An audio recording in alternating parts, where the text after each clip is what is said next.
to them, and all of a sudden it's like, wow, it's on the wrong way. That's the problem that I have. I think that, and I'm not trying to make it a race thing, but I think if you give the opportunity to one race, you should give it to the other race. That's my thing. And I love the fact that they're looking at the African art, they're looking at the music, they're looking at the fashion. But please respect us enough to offer us the same opportunity. We're all in this club together and we're not going anywhere. How do you think we can change that? As African, woman, African designer, we see our materials, our fabrics, and our design in different places. Like you said, they're using it. How can we change that? By having our people speak up for us, by having our influential people speak up for us to say, hey, I think it's fair to do this. And also by having us do what you and I are doing now, talk about it. Like, I'm not scared to say, that's some BS. I think it's fair. Tell me my designs are not good. I will understand that. Tell me, point out things I need to correct. I'll correct it, not a problem. But if my designs and my line and my pricing is better than Miss B, then please, or rather, let me use the word Miss C, because I have somebody in mind, then please look at both of them and give it the same consideration. Don't tell me the market is not there, because we know the market is there. I have white friends that love African prints. I have African Americans that love African prints. Same thing with Spanish friends that I have. Give us the opportunity. They'll go into the stores and buy them. They'll purchase them. So I think that we need to have conversations.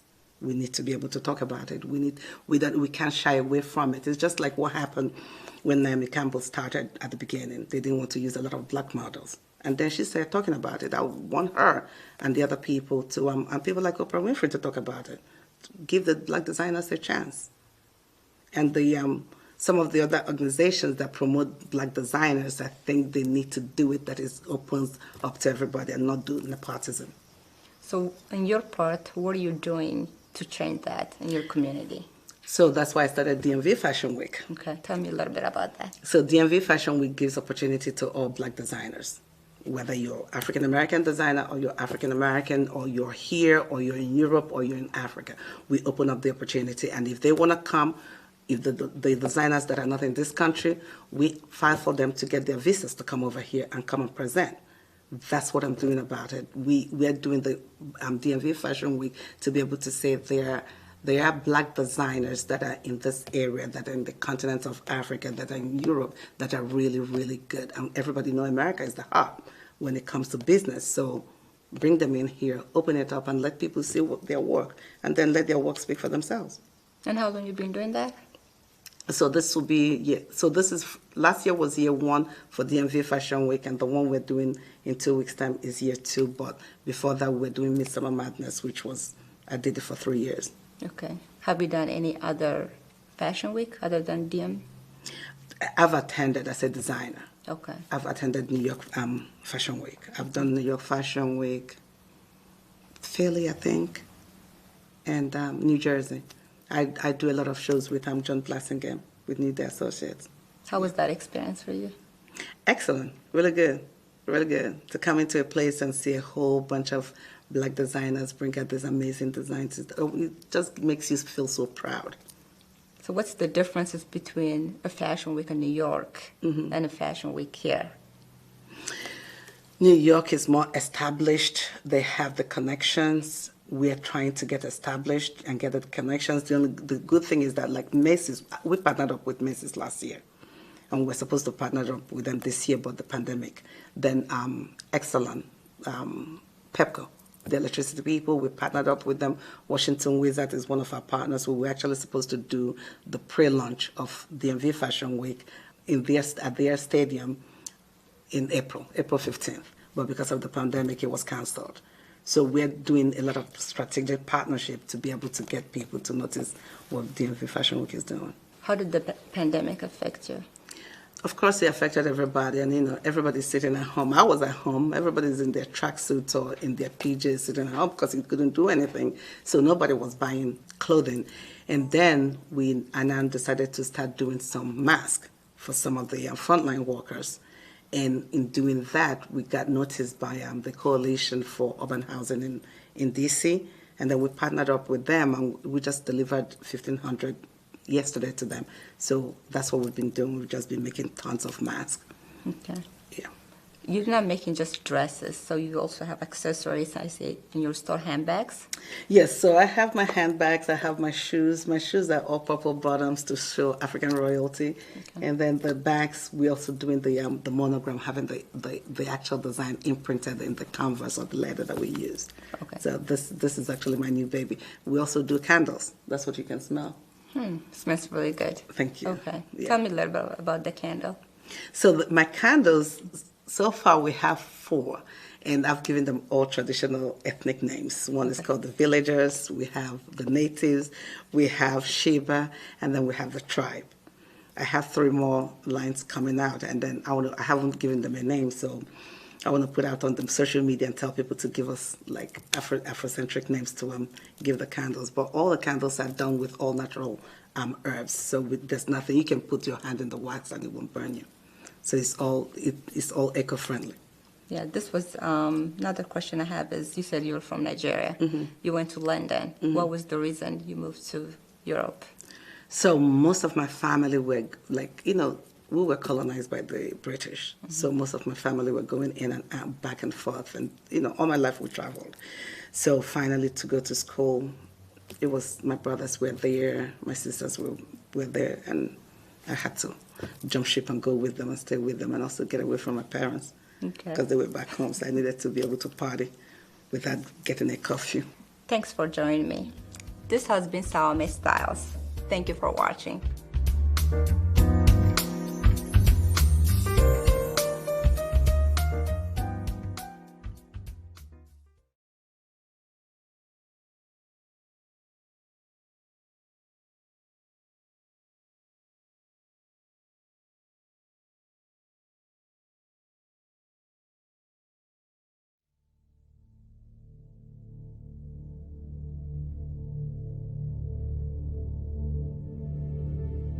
On the 31st of December 2019, citizens of nations around the world celebrated, eagerly awaiting a new year filled with hope and promise.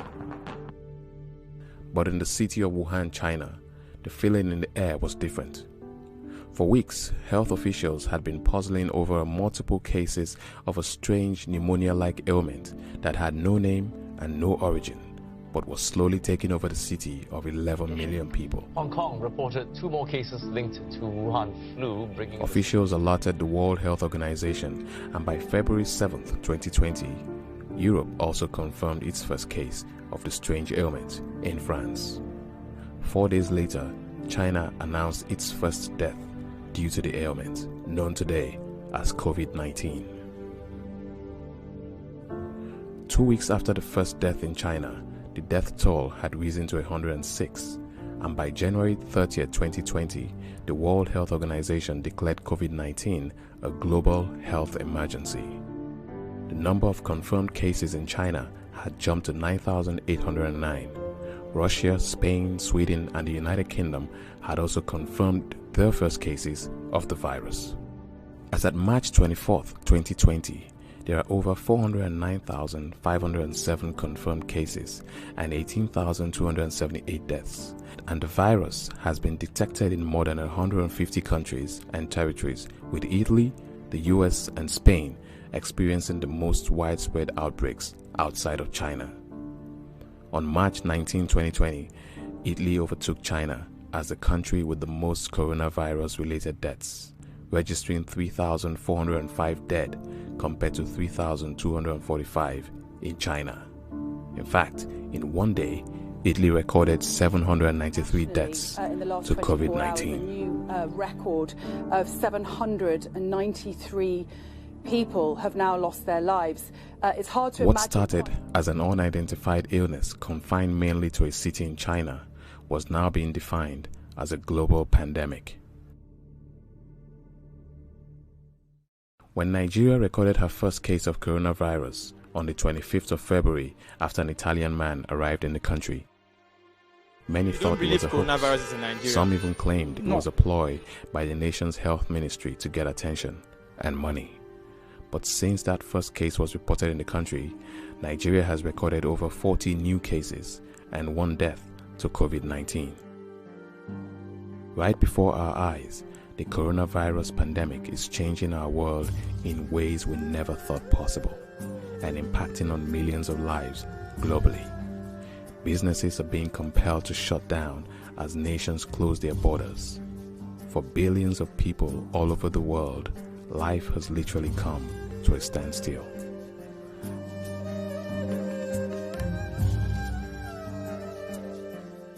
In Nigeria, new cases of COVID-19 are recorded every day.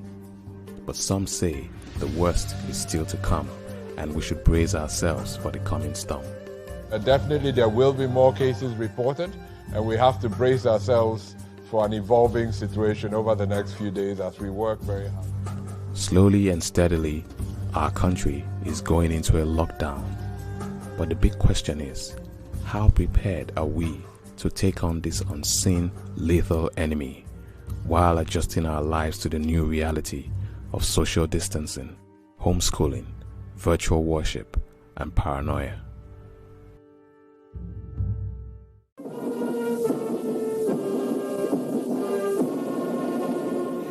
Fellow Nigerians. It was 7 p.m. on Sunday, 29th of March 2020, when the president came on TV to tell us that Lagos would be going into a full lockdown. Nigeria has been battling COVID-19 for over a month, and there are currently more than 100 confirmed cases of the virus in the country, and Lagos is at the epicenter of this. So I guess the lockdown was bound to happen sooner or later. Many of us just hoped it would be later. I am directing the cessation of all movements in Lagos and the FCT for an initial period of 14 days with effect from 11 p.m. on Monday, 30th March 2020. This restriction. The president's announcement meant that Lagosians had just under 24 hours to put their houses in order and dig in for 2 weeks. As early as 8 a.m. the next morning, there was already chaos in the marketplace, and for a country that is battling a virus that spreads via human contact, it was quite disturbing to see the sheer number of people pressing against each other as they hustled to stock up. But that's our reality as Lagosians. When you squeeze 20 million people into an area that is just under 1,200 square kilometers, the concept of social distancing becomes somewhat distant. But beyond the fear of catching the virus, there seemed to be a deeper fear in this marketplace, and it was the fear of tomorrow, or to be more correct, the fear of the next 2 weeks. These 2 weeks, that God hand the day, oh. People like us now, my boy 11 children. No food, no water, nothing there. Only they got only for 2 weeks. They talking on chef for I only got on my jelly, Yawatomo, only got on my jelly. Kilara Luveje, you know, Rulansun, and then if I got you go see it. Tell you, 3 days, Nile. Also fún wa àwọn owó fúnra wa la fi ń jẹun so kí ni ìjọba fẹ́ sọ fún wa pé àwọn ṣe fún wa tán fi lè bá sọ fún wa pé ká jókòó sílé. There's nothing. Another source of great concern was the sudden hike in the price of everything in the market. Rice tó ti sọ di 20,000, 18,000 tẹ́lẹ̀ ó ti di 30,000, 28,000. Bí irú iṣu ń sìn à ń ra iṣu ní 300 tẹ́lẹ̀ nísìnyí wọ́n ti sọ di 700. Wọ́n wá ní pé àwa tá à ń tà là ń fowó lé kò ń ṣàwa tá à ń tà o nǹkan táwa náà ń rà làwa náà ń tà. Tá bá máa sọ̀rọ̀ wọ́n á nítorí kòrólà ní kò tiẹ̀ wá yé wa rárá ibi tá à ń lọ nílùú ìgbọ̀n kò yé wa. The cost of even pure water had doubled. 10 naira là ń tà tẹ́lẹ̀ ní ìsọ̀rọ̀ ti di 20 naira. Tá a bá dẹ̀ ṣe àlè jẹ ní ìsìn mi bí ẹnì kọ́kọ́ mi àdàgbé àdàfà ni mò ń gbé ọkọ mi kò ṣiṣẹ́ lọ́wọ́ ẹ̀. Báwo ni mo ṣe fẹ́ live? For millions of poor Nigerians who literally live from one day to the next, the concept of digging in for 2 weeks without work is like a death sentence. Tó bá ti ọjà tó ti ìlú Èkó pàfọ́sẹ̀ méjì báwo lẹ ṣe fi pé ogo. Òkú máa ṣẹlẹ̀ èèyàn máa kú. Èèyàn máa ebi ní odidi ọ̀sẹ̀ méjì sà. Báwo la ẹgbẹ́ ṣe sà? Ọjọ́ kan gan ìṣòro ní fọ́ọ̀tì èèyàn tó ráwà ìyá àníkóló àní bank. Tábà iṣẹ́ tá a bá ń ṣe ń jọ̀kan lòun la fi ń bọ́ rí la fi ń bọ́ àwọn ọmọ la fi ń lì. Bá a jáde lọ́jọ́ kan ebi gidi ló máa pa wá tọmọtọmọ ọkàn á ní pé ká sá fúkú tábà wà létè bí ń pa wá ìgbà wo là ní kú. But despite the many voices of disapproval, there are still some who believe that the current measures are somewhat late and inadequate. We had the opportunity to learn from China that the only way to break the cycle of transmission is to lock down, but government refused to lock down. until we're having this situation now. You have to be alive before you can talk about livelihood.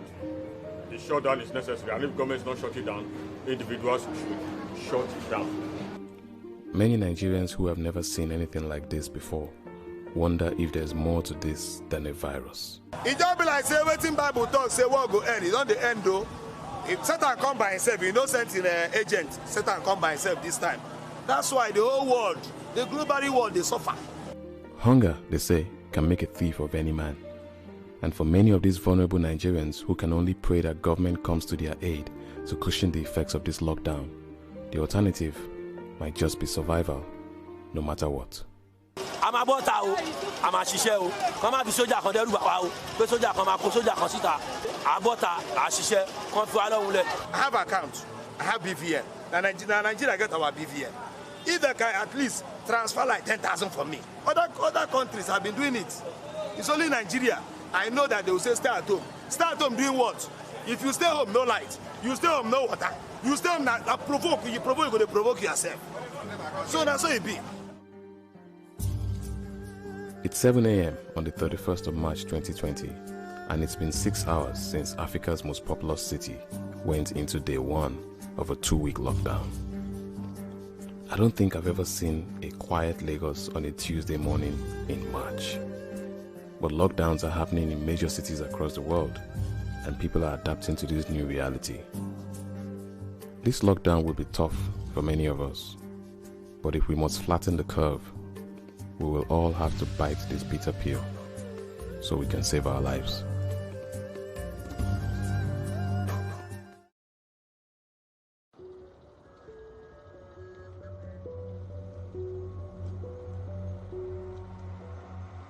It's the third week of the lockdown, and as cases of the coronavirus continue to rise in Nigeria, the initial 2-week stay-at-home order has been extended to 1 month. Reality bites deeper as savings start to run out, and some people are beginning to wonder if the danger inside is not greater than the danger outside. I have 4 kids with my wife. We are 5. Hungry is killing us. I will go out to Allah. I will go out. Even though I see army, make army kill me. If army kill me, I prefer that army kill me than to die by hungry with my kids for house. History has shown that hunger and desperation are fuel for unrest and insecurity, and in the past 2 weeks there have been reports of attacks and robberies in various parts of the city. On the 16th of April 2020, a 60-year-old father of 4 was hacked to death in front of his house, another innocent victim of a senseless gang war exacerbated by hunger and desperation.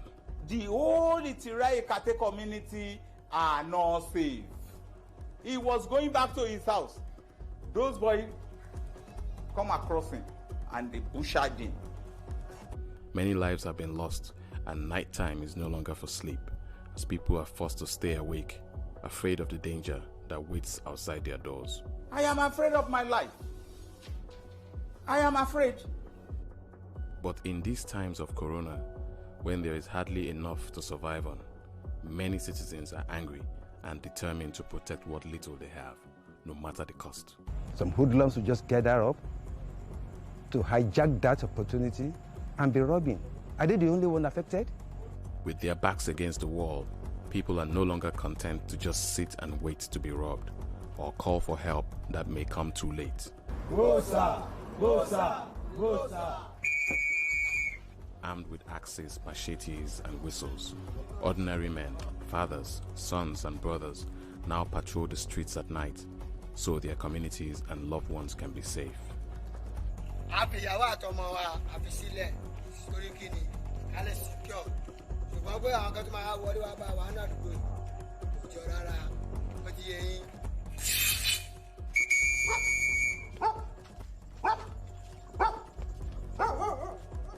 In the side streets and alleyways of the ghetto, the homeless poor find space anywhere to lay their heads for the night, sharing concrete slabs with those who have been chased out of their little rooms by the heat. As the vigilante team walks by, they keep their eyes open for anything unusual, accosting strangers and ordering anyone who does not fit in to leave the area.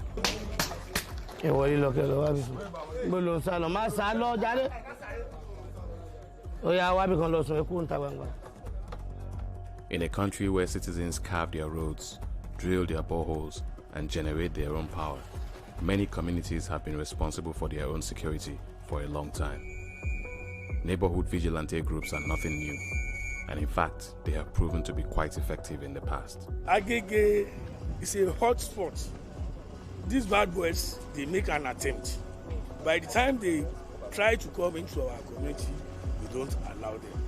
Had it been there's no vigilante, I don't think you people also can just enter here free like this. Courage, they say, is a weapon, and after a long night of bravely patrolling the streets, the men return to their homes, relieved that safety has been ensured for one more night. The monsters that Corona has created will be confronted again when night falls, but for now, it's dawn, and the enemy to put at bay is hunger.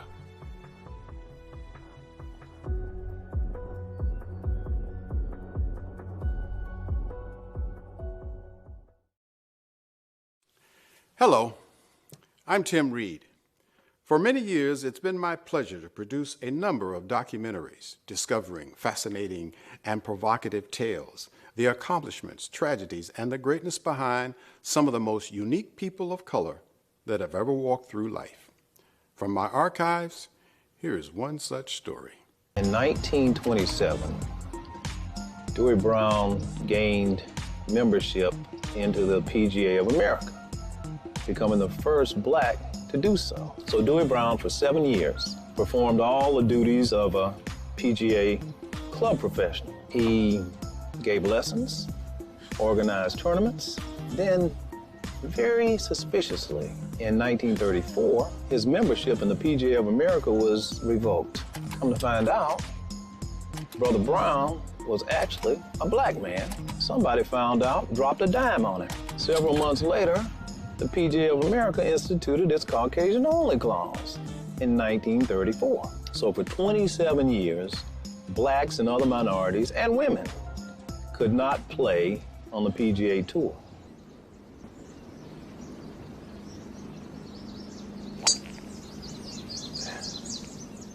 Hello, I'm Tim Reed. Since the debut of Jackie Robinson with the Brooklyn Dodgers, the African-American community has gained great acclaim in the world of mainstream sports. In addition to becoming leaders in baseball, basketball, football, and tennis, a small number of African-Americans have ventured into a sport that many had fought to keep exclusive, the world of professional golf. Over the course of this program, we will uncover a legacy that has been mostly unknown and rarely told, as we present part one of Rainbow on the Green.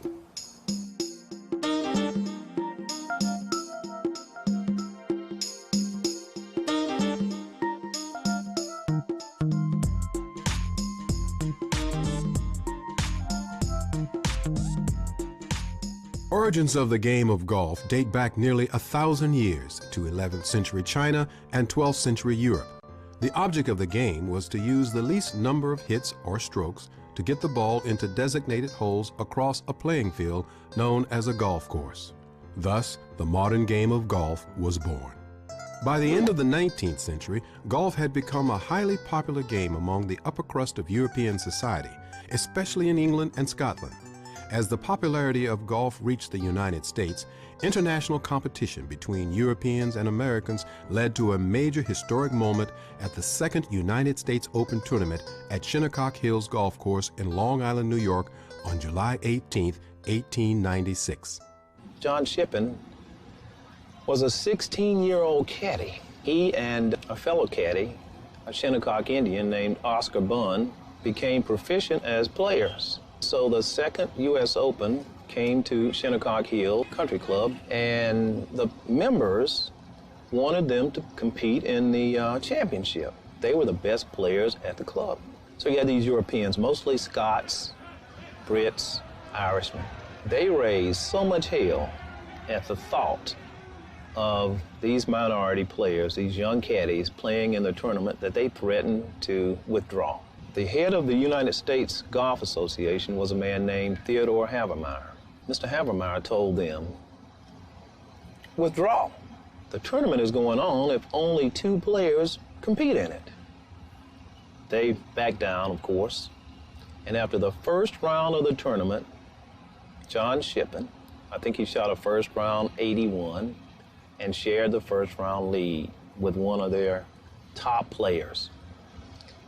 Of course, the second round, he finished tied for 4th or 5th in the event overall. But what he proved was that a black man could play the game at the highest level. Only 3 years following John Shippen's historic U.S. Open debut, a prominent African-American dentist and Harvard University faculty member named Dr. George Franklin Grant brought a new dimension to the sport of golf with a bold new creation.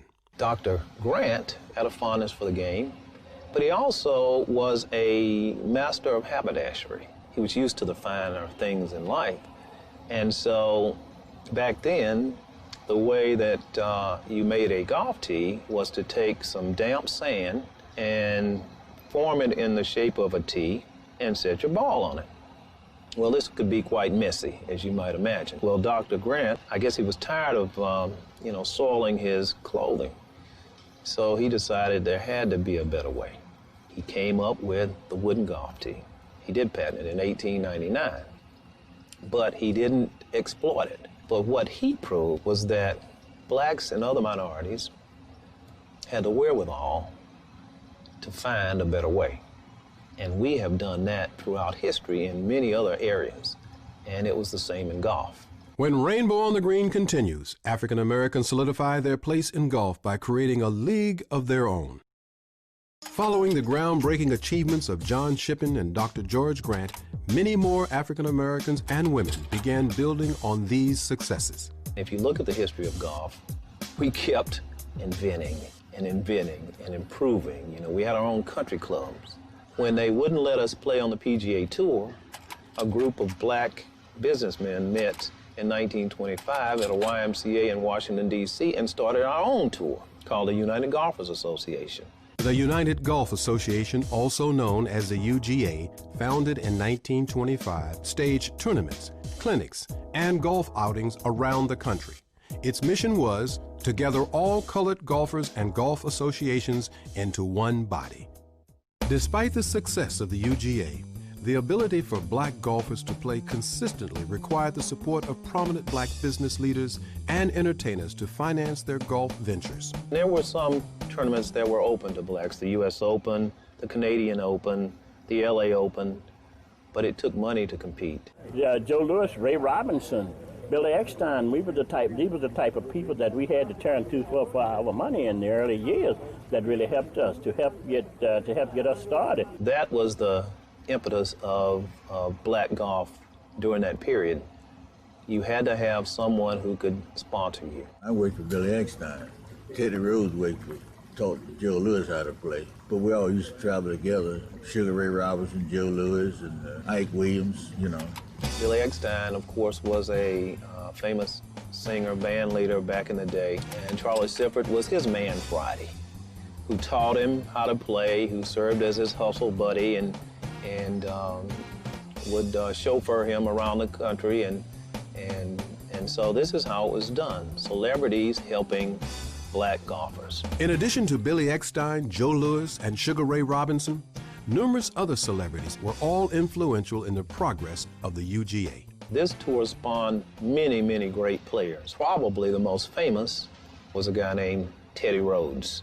Teddy Rhodes is arguably the greatest black player in the history of the game, bar none. Pound for pound and shot for shot, he was probably the greatest golfer that I had ever seen. He was the best player then, Teddy Rose. It took me 5 years before I could beat him. On the UGA, this man won over 150 golf tournaments. He was a master of the short game. They say that he was the greatest wedge player ever to pick up a golf club. Probably one of the sweetest swingers that golf have ever seen, and I think that that's probably what won him over and the reason why he was able to be so successful at it. He never got a chance really to show how good he was because of the Caucasian-only clause. By the time Charlie Sifford broke through, Teddy Rhodes was a little too old to be considered a contender on the PGA Tour. Joe Louis rose above the masses as one of the greatest heavyweight boxing champions and one of the most famous Americans of his time. His love for golf solidified friendships with many top black golfers, eventually leading to his support of the UGA and influence over the ultimate integration of the sport. My father was instrumental in pointing out the segregation of golf, pointing out the unfortunate consequence that black pros couldn't play on the same playing field. And I don't think that rule changed until 1960 or 62.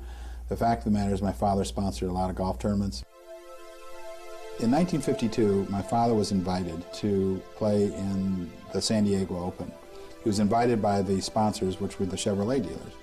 And they didn't realize that there was a non-Caucasian rule in the PGA bylaws that said if you weren't white, you couldn't be a member of the PGA. If you weren't a member of the PGA, you couldn't play in a PGA tournament. But they wanted the heavyweight champion of the world, Joe Louis, who dominated for 12 years, to play in the 1952 San Diego Open. When they learned that there was this non-Caucasian rule and they had to disinvite my father said, well, they're going to have to tell me to my face. So he got on the plane and went on to San Diego and said, here I am. And so as it turns out, they asked him to qualify, and some black pros tried to qualify as well. And he was the first black to play in a PGA Tour event in the 1952 San Diego as an amateur under a sponsor's exemption.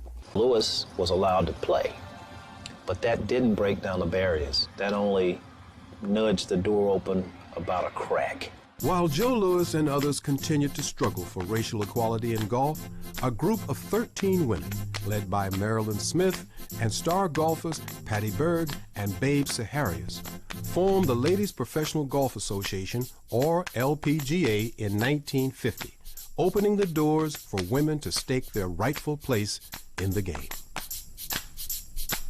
When we return, a former caddy from poor beginnings in North Carolina breaks golf's color barrier. Up until 1961, they had a Caucasian clause in the Constitution of the PGA that said if you were not a Caucasian, you could not be a member of the PGA Tour. We fought that very heartily and carried it to the courts of California, where it was stricken out of, and we were able to become members after that. Charlie was the first to become a member, then Ray Botts, and then Pete Brown and myself. So I was very fortunate to come along at a time when it was a lot easier than it had been for Charlie, you know. Charlie Sifford says, don't give up hope. Watch what I do with this shot. Get in there! Despite dealing with racial slurs, death threats, and hate mail, Charlie Sifford never backed down. And in March 1960, his perseverance was rewarded by becoming the first African American to receive a tour card to play on the PGA Tour. Charlie Sifford. Charlie's been a good player a long time, a hard worker. Deserves a lot of credit. Okay, Charlie. Good shot, Charlie.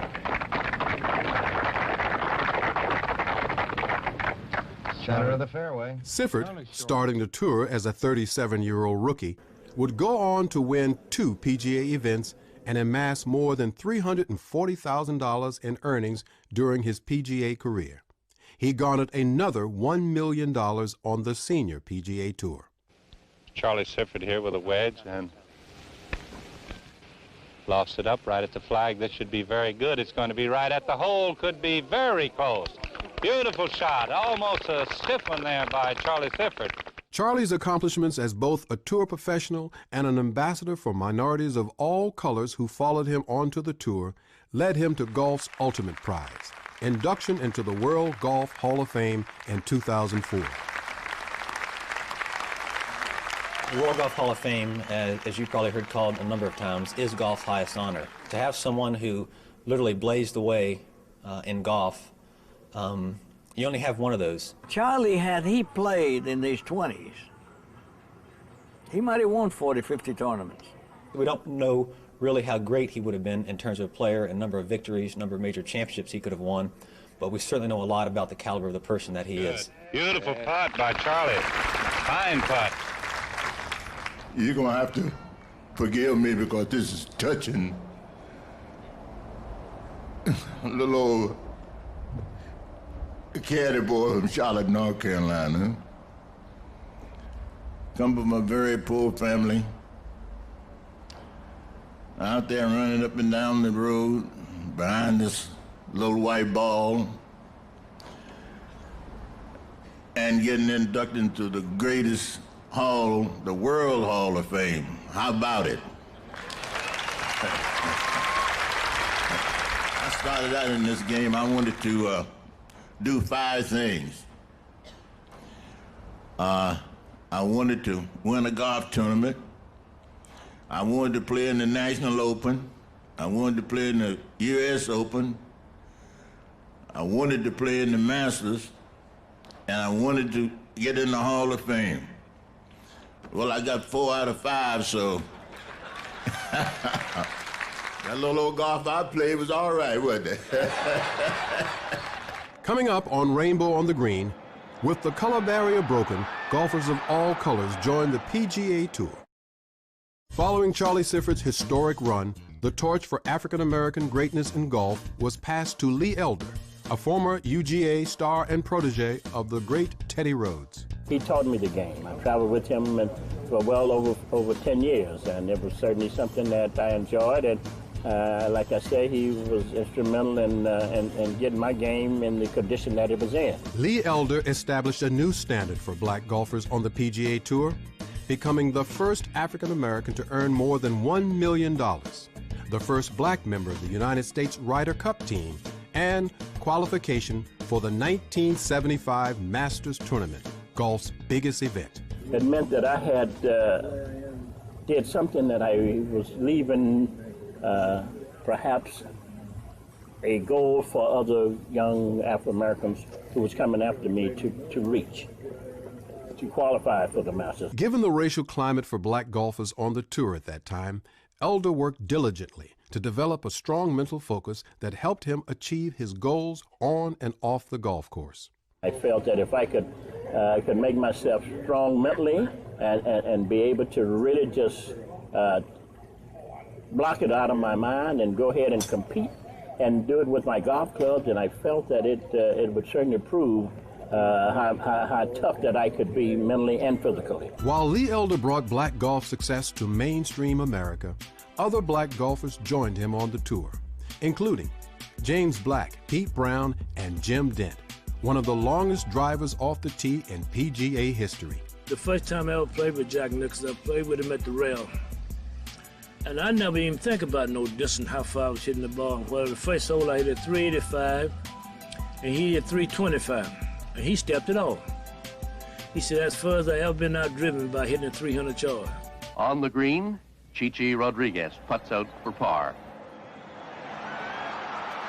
Juan Chichi Rodriguez, a native of Puerto Rico, turned professional in 1960, and in 1963 won his first PGA event, the Denver Open. Rodriguez would go on to win 8 times on the PGA Tour and was a member of the 1973 United States Ryder Cup team. His career on the senior PGA Tour proved to be phenomenal, as he won 22 events in 8 years and established himself as one of the greatest showmen that golf has ever seen. Watch this.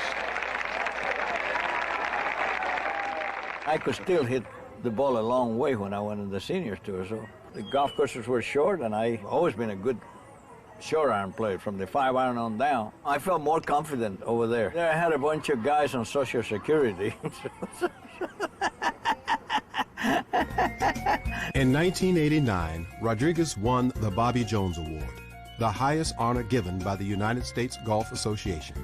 And in 1992, Chichi became the first Puerto Rican inducted into the World Golf Hall of Fame.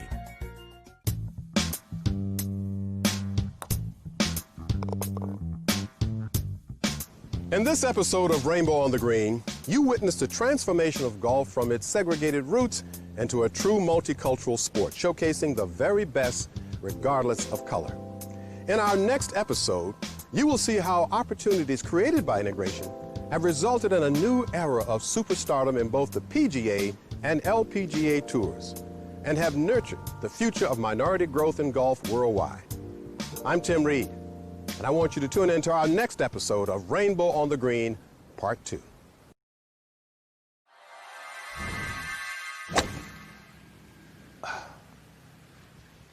Hello, I'm Tim Reed.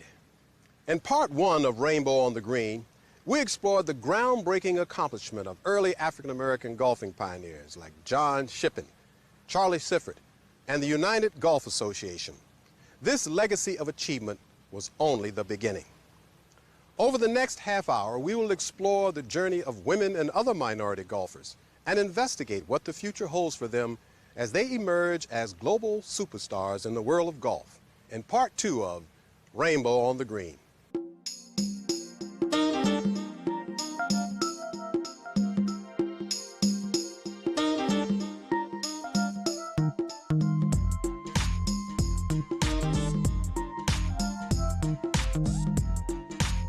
By the 1960s, the LPGA opened its doors to minority women with the introduction of the great Althea Gibson to the tour in 1963.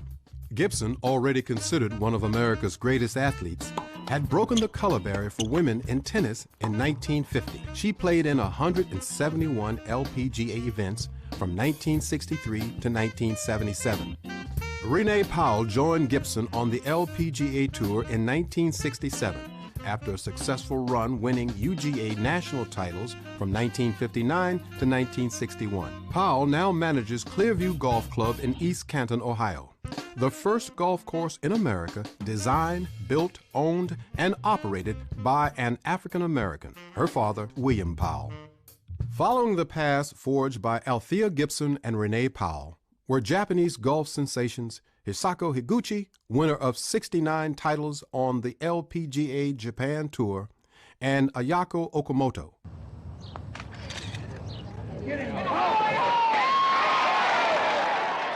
Winner of 17 LPGA events and the first non-American to top the LPGA's money list in 1987. Higuchi entered the World Golf Hall of Fame in 2003, while Okamoto was inducted in 2005. Now in 15, Trevino plays with a possible win in sight. The birdie puts Lee Trevino at 12 under. The acceptance of Mexican Americans as great golfers came with the career of Lee Trevino, the first Mexican golf superstar. You're 150 to the pin. Little 8 iron down. 155. Oh, oops. Now hit the 8. Hit the 8. No, you're supposed to jump. He's going to caddy for me this week. I'll tell you one thing, if I caddied for you, you'd have done won the Grand Slam a long time ago. Trevino was born into poverty in Dallas, Texas, and began his golf career as a caddy at the age of 8. Trevino joined the PGA Tour in 1967, and in 1970 won the PGA Money title. Trevino would go on to win 85 tournaments during his PGA career, including 6 major championships. Trevino, also known as Supermex, was voted the 14th best golfer in history by Golf Digest magazine in 2000. When Rainbow on the Green returns, the late 70s sees the emergence of golf's first Latina superstar and one of the most successful black golfers ever. In addition to the growing African-American participation on the tour, the PGA also saw the arrival of Isao Aoki in 1974, the first Japanese golfer to play on the PGA Tour. Aoki's victory at the 1983 Hawaiian Open was the first win by a Japanese player on the PGA Tour and one of his 73 victories on 6 different tours around the world. Nancy Lopez entered the 1978 LPGA season as a rookie and had a season like no other. Lopez won 9 tournaments, including a record 5 in a row. She was named LPGA Rookie of the Year and Player of the Year, a feat yet to be repeated. I used to read a lot of things and watch her play and watch her win, and I picture myself in her shoes. I wanted to be like her.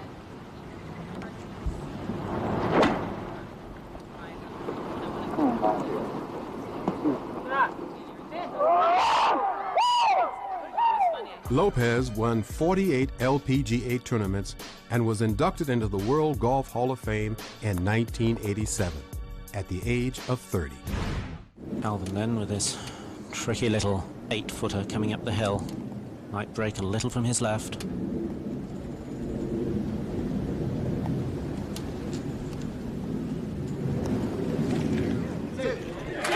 What a good stroke. Oh. Calvin Peete was not your prototypical golfer. He did not pick up the sport until he was 23 years old and due to a broken arm he suffered during his youth, never had the power to hit the ball as far as other golfers. However, Pete took on these challenges and became the most successful black golfer in PGA history up to then, winning 12 tournaments over an 8-year period. He didn't hit a soft one this time. And that's right at it. What a great stroke. In addition to his tour success, Pete played on 2 United States Ryder Cup teams and led the tour in driving accuracy for 10 consecutive years, an achievement that may never be matched.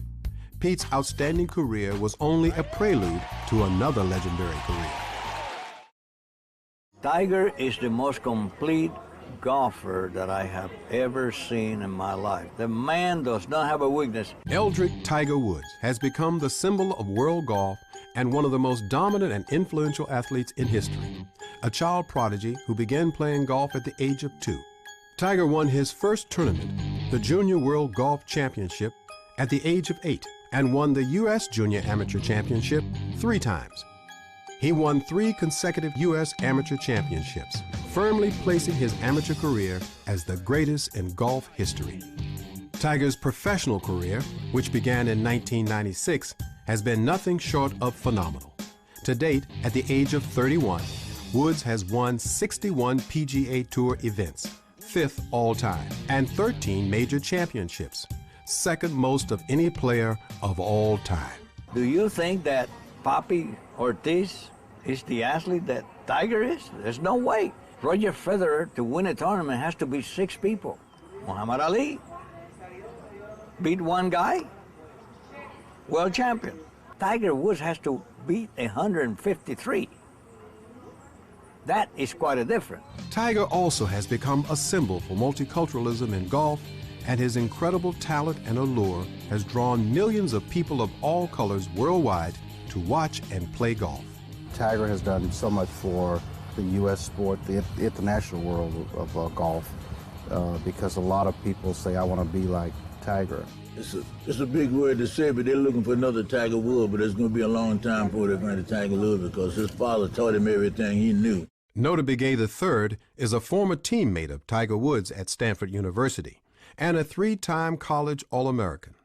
In 1995, he became the first full-blooded Native American ever to play on the PGA Tour. One of the few golfers ever to shoot 59 in a pro tournament, Begay, a native of Navajo and Pueblo descent, has won 4 times on the PGA Tour and is a role model for Native American youth nationwide. Well, that was a good, clean hit, and it's a great line. What a shot. Oh, this is a great shot. In 1998, Sayri Pak joined the LPGA Tour as an unheralded rookie, and like Nancy Lopez 20 years prior, started out with a bang, winning 2 major championships that year en route to 4 victories and the LPGA Rookie of the Year award. During her 10-year career, Sayri has won 24 PGA tournaments and 5 major championships. Pak was inducted into the World Golf Hall of Fame in 2007 at the age of 30. Sayri Pak's success has led to a Korean revolution in golf.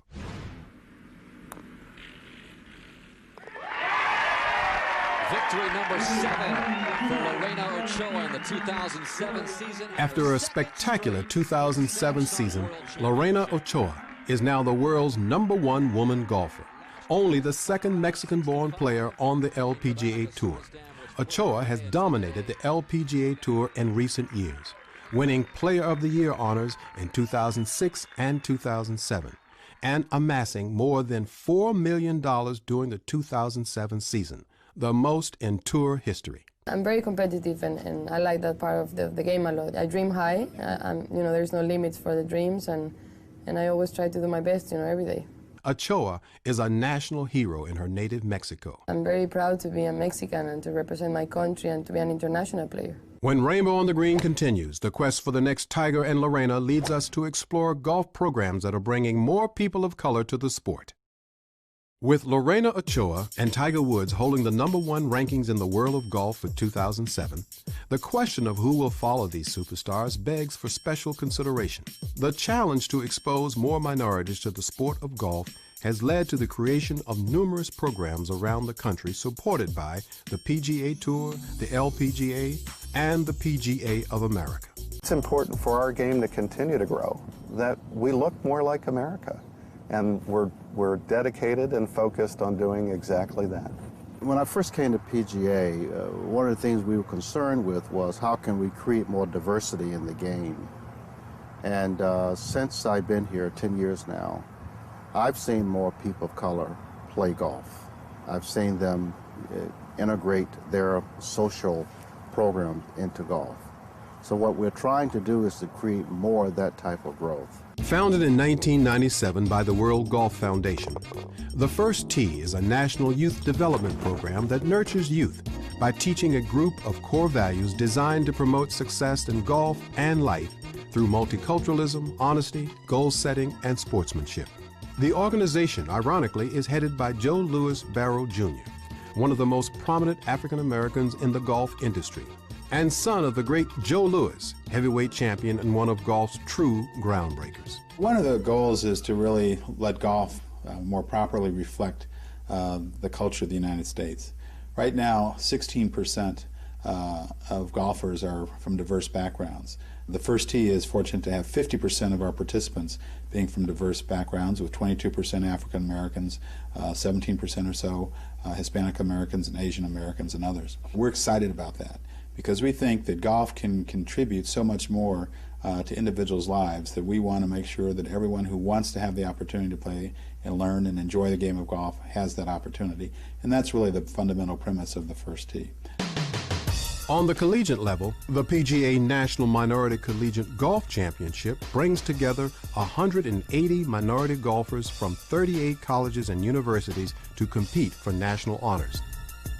Off the course, golf has expanded from minority exclusion to minority ownership, with more people of color owning golf courses and golf-related businesses in the United States than ever before. One of my jobs is to figure out how to make those connecting points between minority-owned companies and the industry to start creating more sharing of that wealth among the ethnic groups. The Oneida Indian Nation opened the Turning Stone Resort and Casino in 1993 near Syracuse, New York, and later launched the Atunyote Golf Course, one of the finest golf courses on the East Coast. In 2007, the Oneida Nation hosted the PGA Turning Stone Resort Championships, the first PGA Tour event ever held on Native American soil. We're like unknown in the world. We're almost unknown in America. The stories about American Indian people have not been told.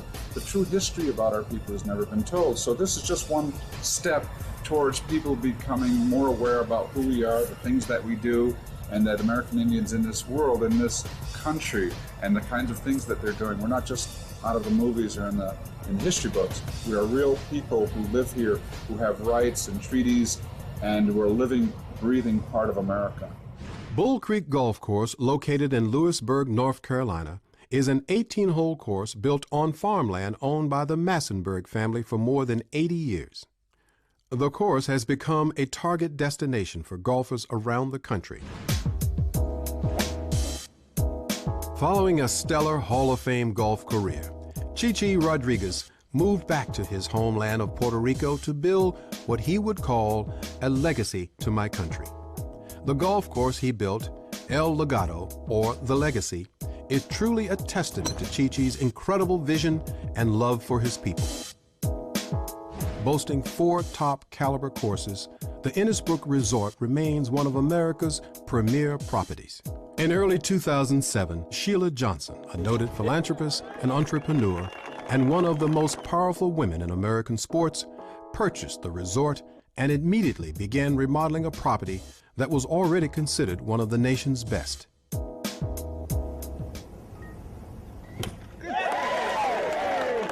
What she's able to demonstrate is that people, women, and also minority women, can get into the golf business as owners. And as an owner, you have a tendency to drive more inclusion. I think the word out on the street was that the perception, and this is important, the perception of Innisbrook was that it was just a very exclusive resort where it was very hard to get into, and I really want to make this an inclusive resort. And it's very important that we do that because I want everybody of all gender or nationality to feel welcome to come here to Innisbrook. You know, as an African American woman, I all too well know about the exclusivity factor, and I think it's important that I send a message out there that this is really open to everyone. I'm in heaven. I'm in heaven. Outside the United States, another significant moment in golf history took place in October 2007, when the PGA of America held its first PGA Grand Slam of Golf event on the island of Bermuda. Bermuda was a beautiful choice, and when you get the enthusiasm behind not only the government with Premier Brown at the head of that, the support of what we're doing, you add that to the flavor of the island, the energy, the enthusiasm, the warmth, the open arm welcomeness that has been displayed for us right here and our great champions. It was an easy decision to make, and we are so proud to be right here in Bermuda at this great golf course, Mid-Ocean Golf Club. So we're excited. This is just a day for the history books. For me personally and for Bermuda, we worked on this for a long time. And now that it's here, it's showtime. And for me to have the honor to play with Lee Elder is just over the top. I'm in awe. This is pretty surreal, to be honest with you. I just don't want to get kicked off the island. The sport of golf has evolved into a popular recreation. With millions of minorities in the United States playing the sport, golf is destined for continued growth for the next decade. Just from behind the desk here, the calls I get every day, the emails, it's a tremendous response from black women. They're taking up the sport later in life. Some of them are 40, 45, but they are heavily taking up the sport. And I even heard a number where golf is the fastest growing sport among African Americans. So with that in mind, and the calls that I get every day through the office, I can see that African Americans are very interested in playing this game and being involved both professionally and entrepreneurially. The true success of golf's growing diversity will come with the increase in the exposure of golf and its diverse history to our youth, and by the creation of more opportunities for people to play the game and become leaders in the sport of golf, both on the course and in the boardroom. I hope you've enjoyed Rainbow on the Green, our journey into golf, one of the world's most beloved sports, as we explored African American pioneers as well as present and future superstars. I'm Tim Reed, and history will never be the same.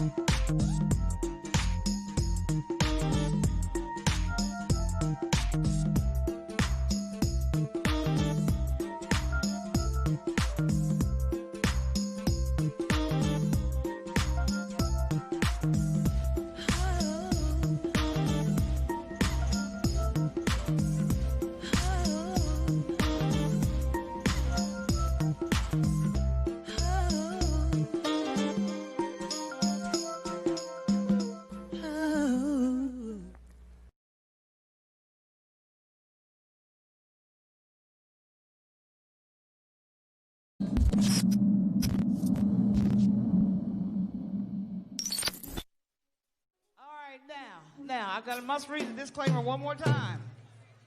We want to welcome the global worldwide audience on GFNTV, and please be aware that by entering this area, you consent to your voice, name, and/or likeness being used without compensation in films and tapes for exploitation in any and all media, whether now known or hereafter devised for eternity, and you release WGFN-TV, its successors, assigns and licensees from any liability whatsoever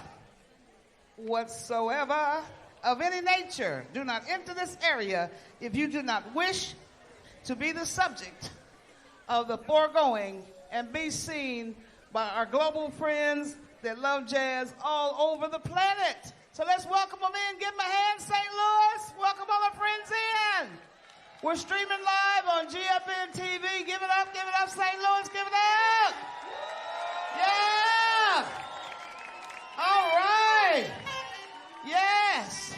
We don't want the global audience to know St. Louis is asleep at the festival. They say, what they have? Neck bones and barbecue ribs. Biscuits and cornbread. Did you say neck bones? Did you say neck bones? Girl, don't start me up now.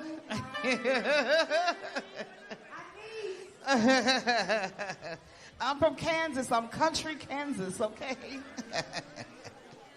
I really am from Kansas. Now, we want to say thank you to Moscato Light, our sponsors, WFSK, Jazzy 88, WFSK. Umbrellas about to pop down, please. Umbrellas down.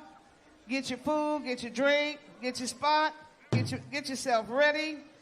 And are y'all ready for Najee? Are you ready for Najee? Are you ready for Najee? Are you ready for Najee? He's in the back. He can't hear that, y'all. Are you ready for Najee? Are you ready, y'all? We got 30-some years of hits coming now out of this man. Are you ready for Najee? All right, coming to the stage, live and in color. Let's welcome the one and only Mr. Contemporary Jazz himself, the one and only Najee!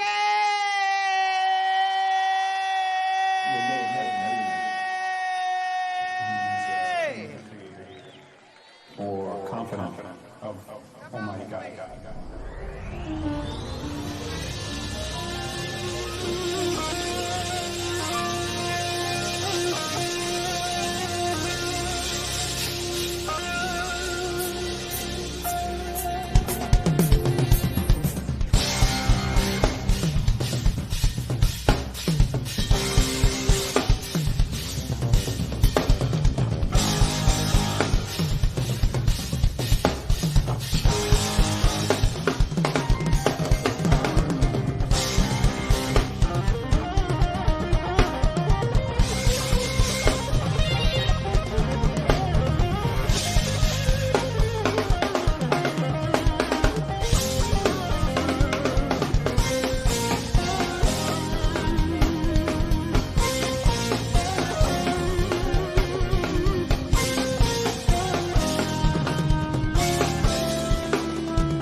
Gateway.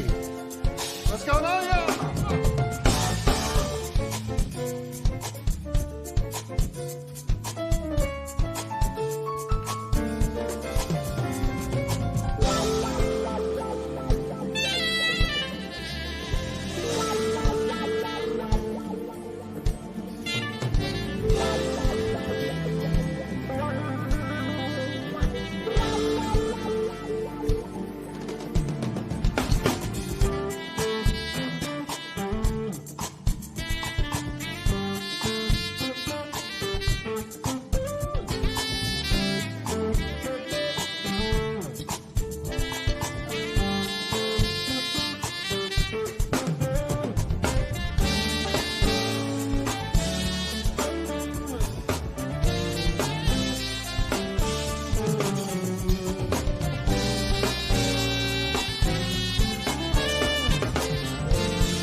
y'all doing? I don't hear you. How y'all doing? How's everybody in the back doing? Y'all ready to help me out right here? Everybody put your hands together. Come on.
Sean Northington.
Thank you so much. How you doing, ladies and gentlemen?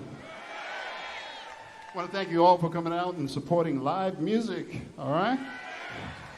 How about a nice round of applause for all my friends? I don't get to see them often. All right, Mr. Brian Simpson, Mr. Kelly Minucci, all right? And so many others. Oh, Mr. Nick Coleon, of course, Mr. Steve Cole, all our good friends back there. Come on, let them feel you back there. They're back there. Yeah. All right. Ladies and gentlemen, it's an honor to be here. It's been some time since I've been to the Missouri area. I know, right? It's been a while. I don't know why we get to Chicago, we get to Kansas City. We haven't been here in a while. It's nice to be here, though. Thank you. And then in my allotted time, I'm going to try to do as many songs from my previous albums as I can, all right? All right. So with that being said, if you will promise to sing along with me on some of these things, we're going to take you back. Is that all right? Are you ready?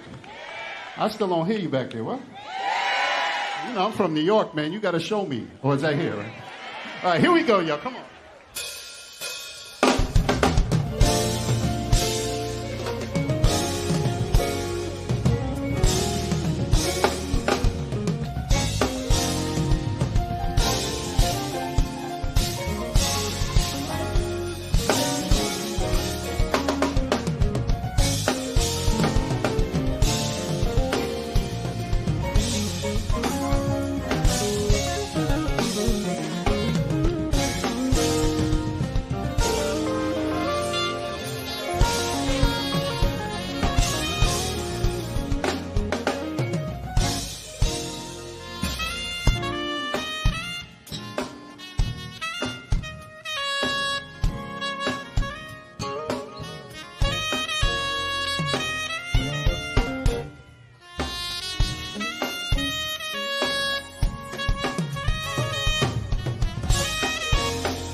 time with us so far?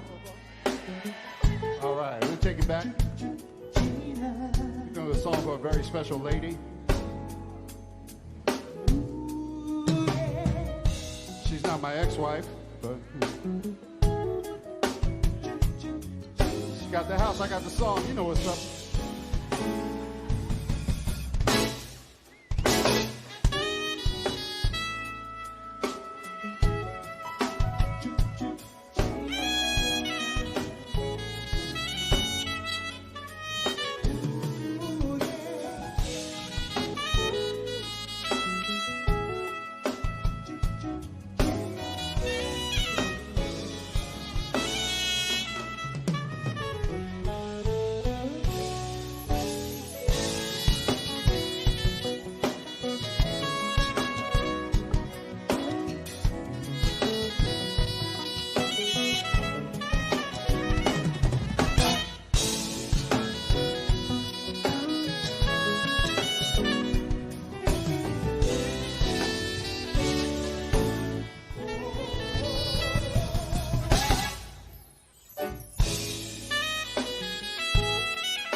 Mind if I take a break from the soprano saxophone, D? Play a little flute for you. Y'all might know this one.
Everybody in the back.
you doing, everybody? Y'all all right?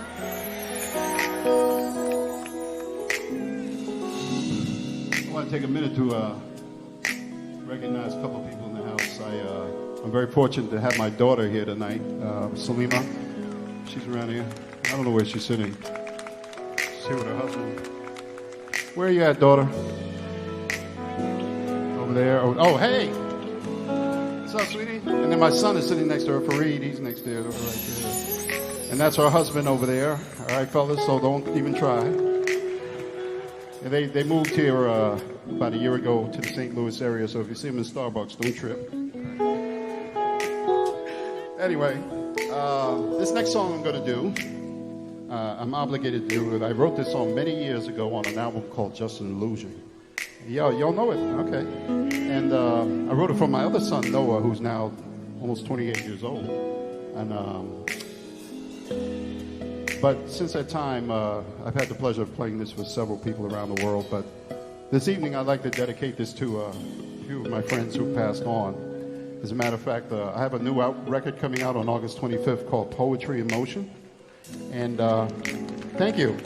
I'm very proud of this record, too, because we have my first single was released last week, and I hear it's doing very well. It's a song called Let's Take It Back, which features Incognito as my backup band. Can you get that one, right?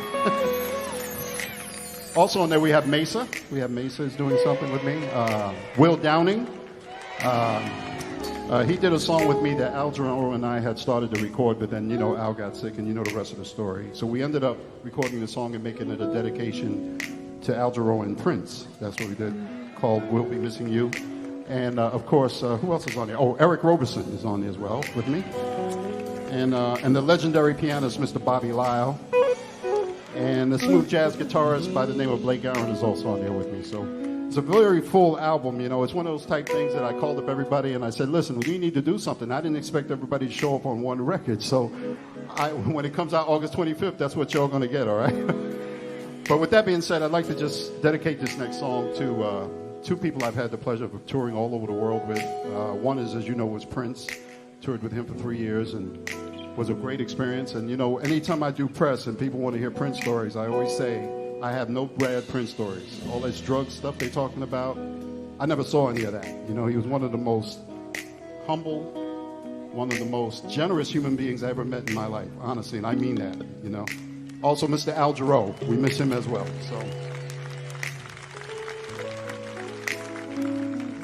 So this song is called Noah's Ark.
come on, yo, give it up for Najee.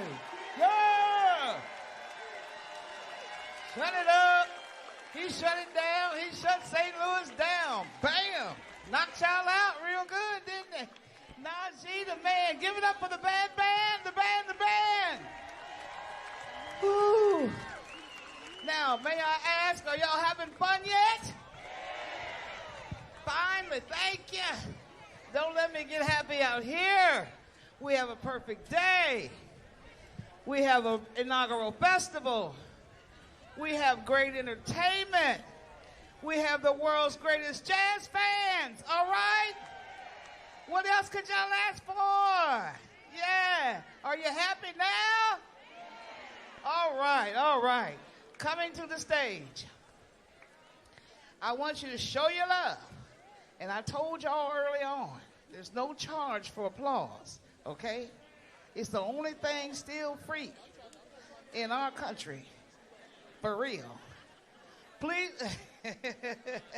but the band members, oh man, he's bad. Give him a hand, y'all. Now, I really want y'all to give some thunder love to my brother. Now, you see, you know I'm dangerous on the mic, don't you know? To Mr. Somerset Jazz. He had a dream. Yes, he did. She said, Sharon K., would you stop? I can't help it. He had a dream. He said, Sharon, I think about St. Louis. I'm like, huh? Last year, he said, I'm thinking about St. Louis. Okay, and I was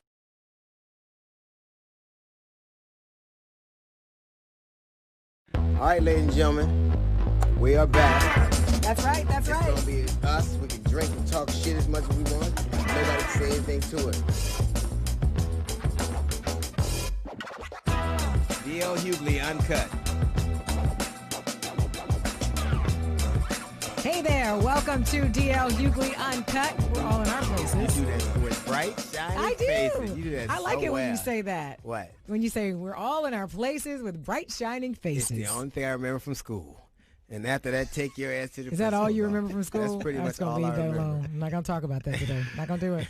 We're joined by Black Jay. How you doing, baby boy? All is great, man. It is. Good to have you, Black Jay. Thank you. We had Lee Merritt on the phone, on the show yesterday, and he was talking about the case with Ahmaud Arbery, the young out man of Georgia. And he was talking about the fact that getting a conviction in this case, because they're civilian, and that is a way of life in that part of Georgia, is going to be more difficult than actually getting cops convicted, which he's been successful in. Mm-hmm. And that really depressed me, because that really speaks to the way of life and the privileges that they believe that they have.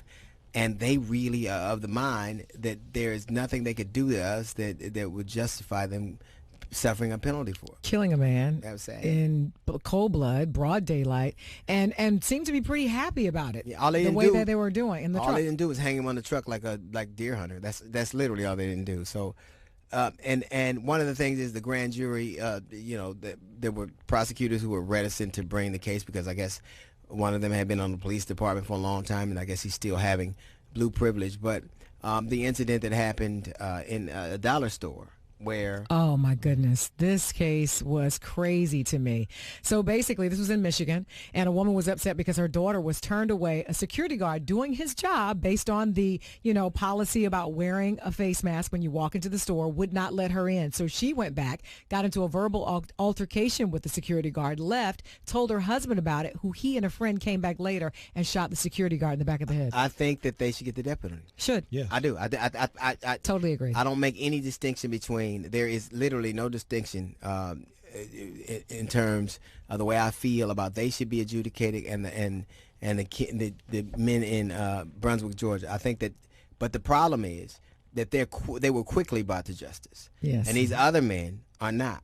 And I say this all the time. I wish America, the justice system treated everybody like they do black people.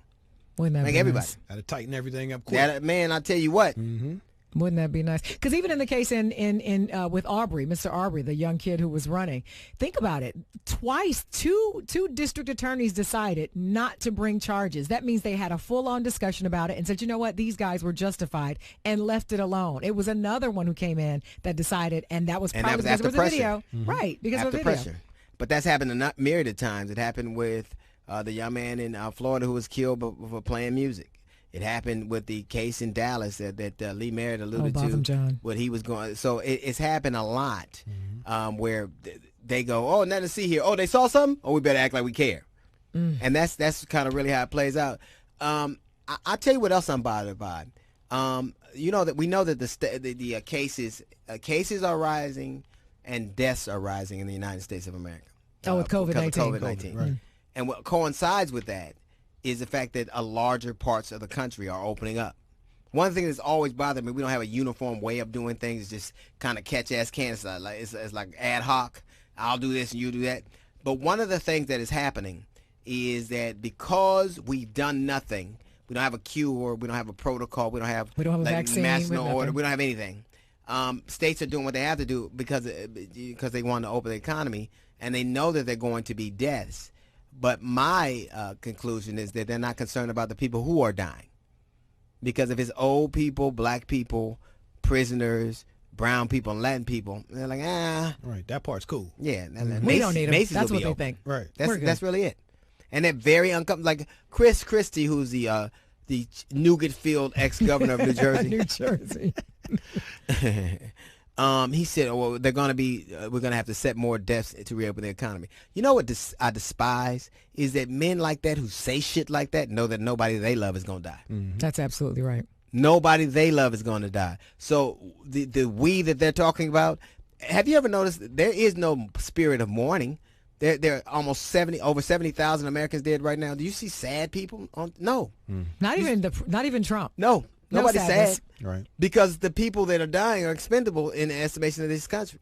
They don't really care that old people are dying. They were warehouse anyway. They don't care that prisoners are dying. They were warehouse anyway. They don't care that people are exposed and getting sick in meatpacking plants. They don't care that people in the projects and the barrios are getting sick. They don't care. Not at all. And you can tell they don't care because if you think about it, Trump actually tried to use his executive privilege to say the people in meat plants had to go to work, but he wouldn't do the same thing in order to get ventilators made. How about that? And it's amazing to me because now they say we're because they made those workers go back and risk their lives so that America can fucking eat. That's how we are. We have a meat shortage. And It's funny, Chris Christie, if we just stopped him from eating, we wouldn't have a meat shortage. We'd be good. Wendy's be Fat back on point. How is that fat son of a bitch even out? I know he has a pre-existing condition. But that's part of his problem. He was saying, listen, I want it, if it's up to the physicians and the epidemiologists, we will be in the house for another year, and I don't think that's reasonable. He can't even move. Be quiet. It's a simple rule. His fat ass definitely got a pre. If you can't see your feet, you should have your feet shouldn't see the street, fat ass. And we're not uncomfortable with people dying. Be quiet. You uncomfortable standing up, you fat bastard. It's like watching my 600-pound politician. Right. Oh my goodness. We got to get used to people dying. You probably do that every night when you snore yourself to sleep, you son of a bitch. The fuck.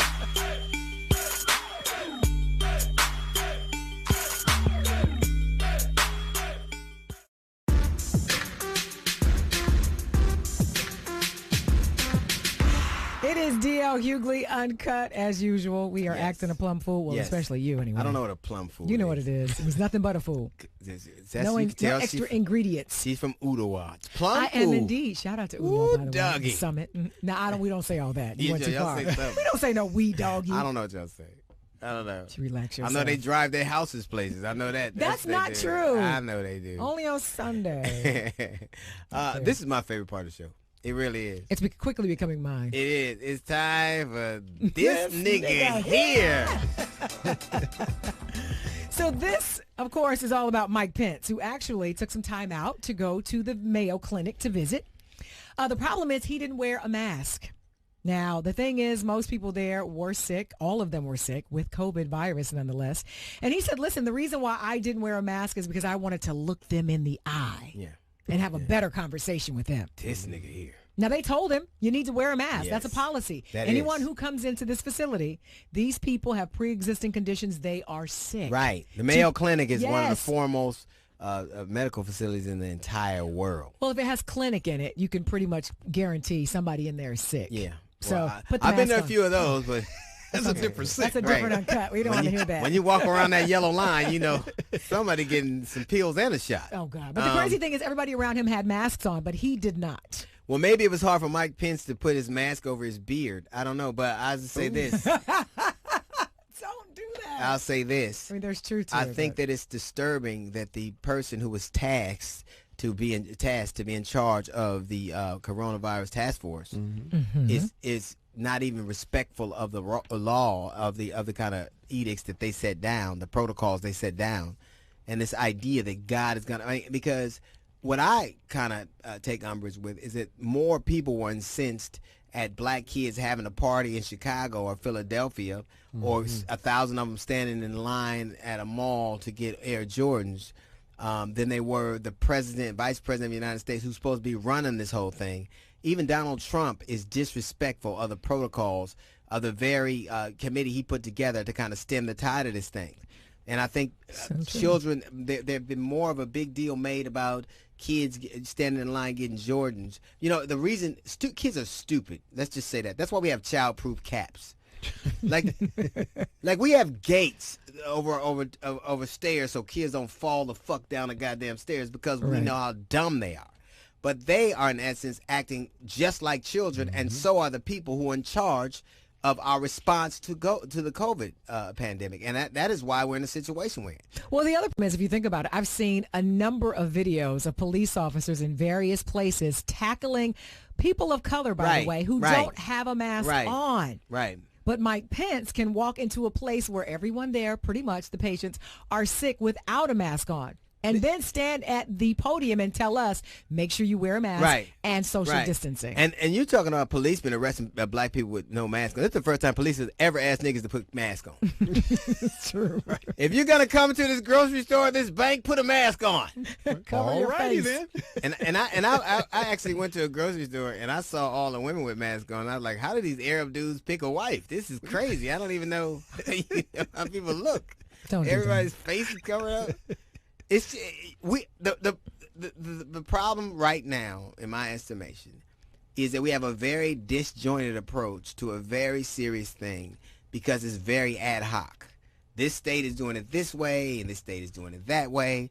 Like we don't, and it's almost like we know it exists and we know it's killing people, but how immature is it? You could tell who your leader is. You're so immature.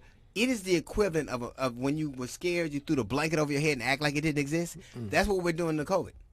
We're acting like, oh, we can open malls up and we can, cases are rising, deaths are rising. It is spreading. We have no protocol, nothing to stem it.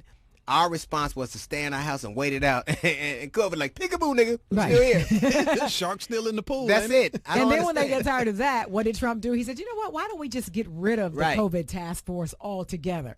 Took some heat from that and then decided, well, maybe we'll keep it. We're being run by children, and it's just like a meat shortage, and it's not even good food. If you eat enough of the meat that we're in shortage of, that'll kill you any goddamn way. If you need a key to open a can to get your meat out. If your meat is in a tube. Right. If you got to scrape jelly off your meat. Oh.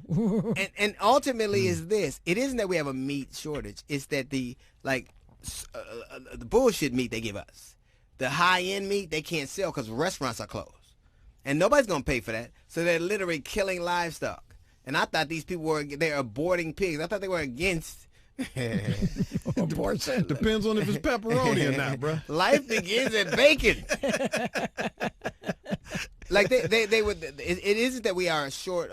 We are short of bullshit meat. Like we have a lot. Like but the meat that they need, all the good shit, the corn, the shit, the grade A. But the other thing is, remember, the people who are working at these plants they have tested positive. A lot of them are getting sick, and you still want them to show up for work and prepare this meat that will then go into the stores for consumers to buy. The one thing we'll never run out of America is people we can exploit.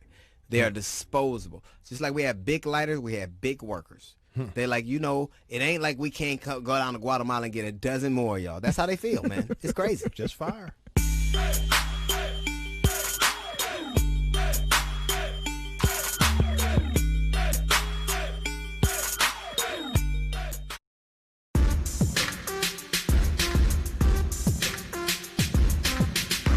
Welcome back to DL Hughley Uncut. And of course, our guest today is Dondre. Oh, well, thank you, Charlie. He has been on the hit show Queen Sugar. And of course, he's got a new book out called Male versus Man, which my son actually brought.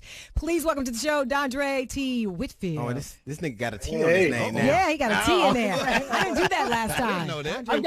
I got an accent on my name too. That's it, Dondre? Oh man, yeah. You must be you must be a New York Times bestseller. They only give you the T's and I's.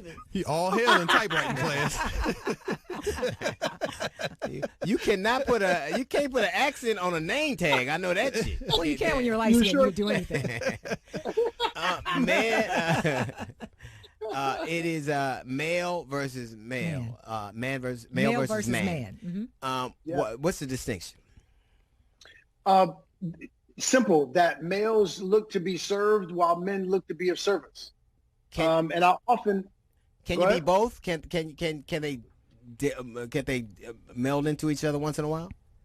Yeah, to be honest with you, I think for probably most of my 20s and the first half of my 30s, I think I was sort of a hybrid. Right. Where, you know, you are in this space of finding out why you're looking to serve yourself, because that's what you were taught to do, particularly when you come from some of the environments that we come from. And we've got examples of what we think manhood is, you know, in the street. For some of us, think about it this way. Gangsters, that's manhood.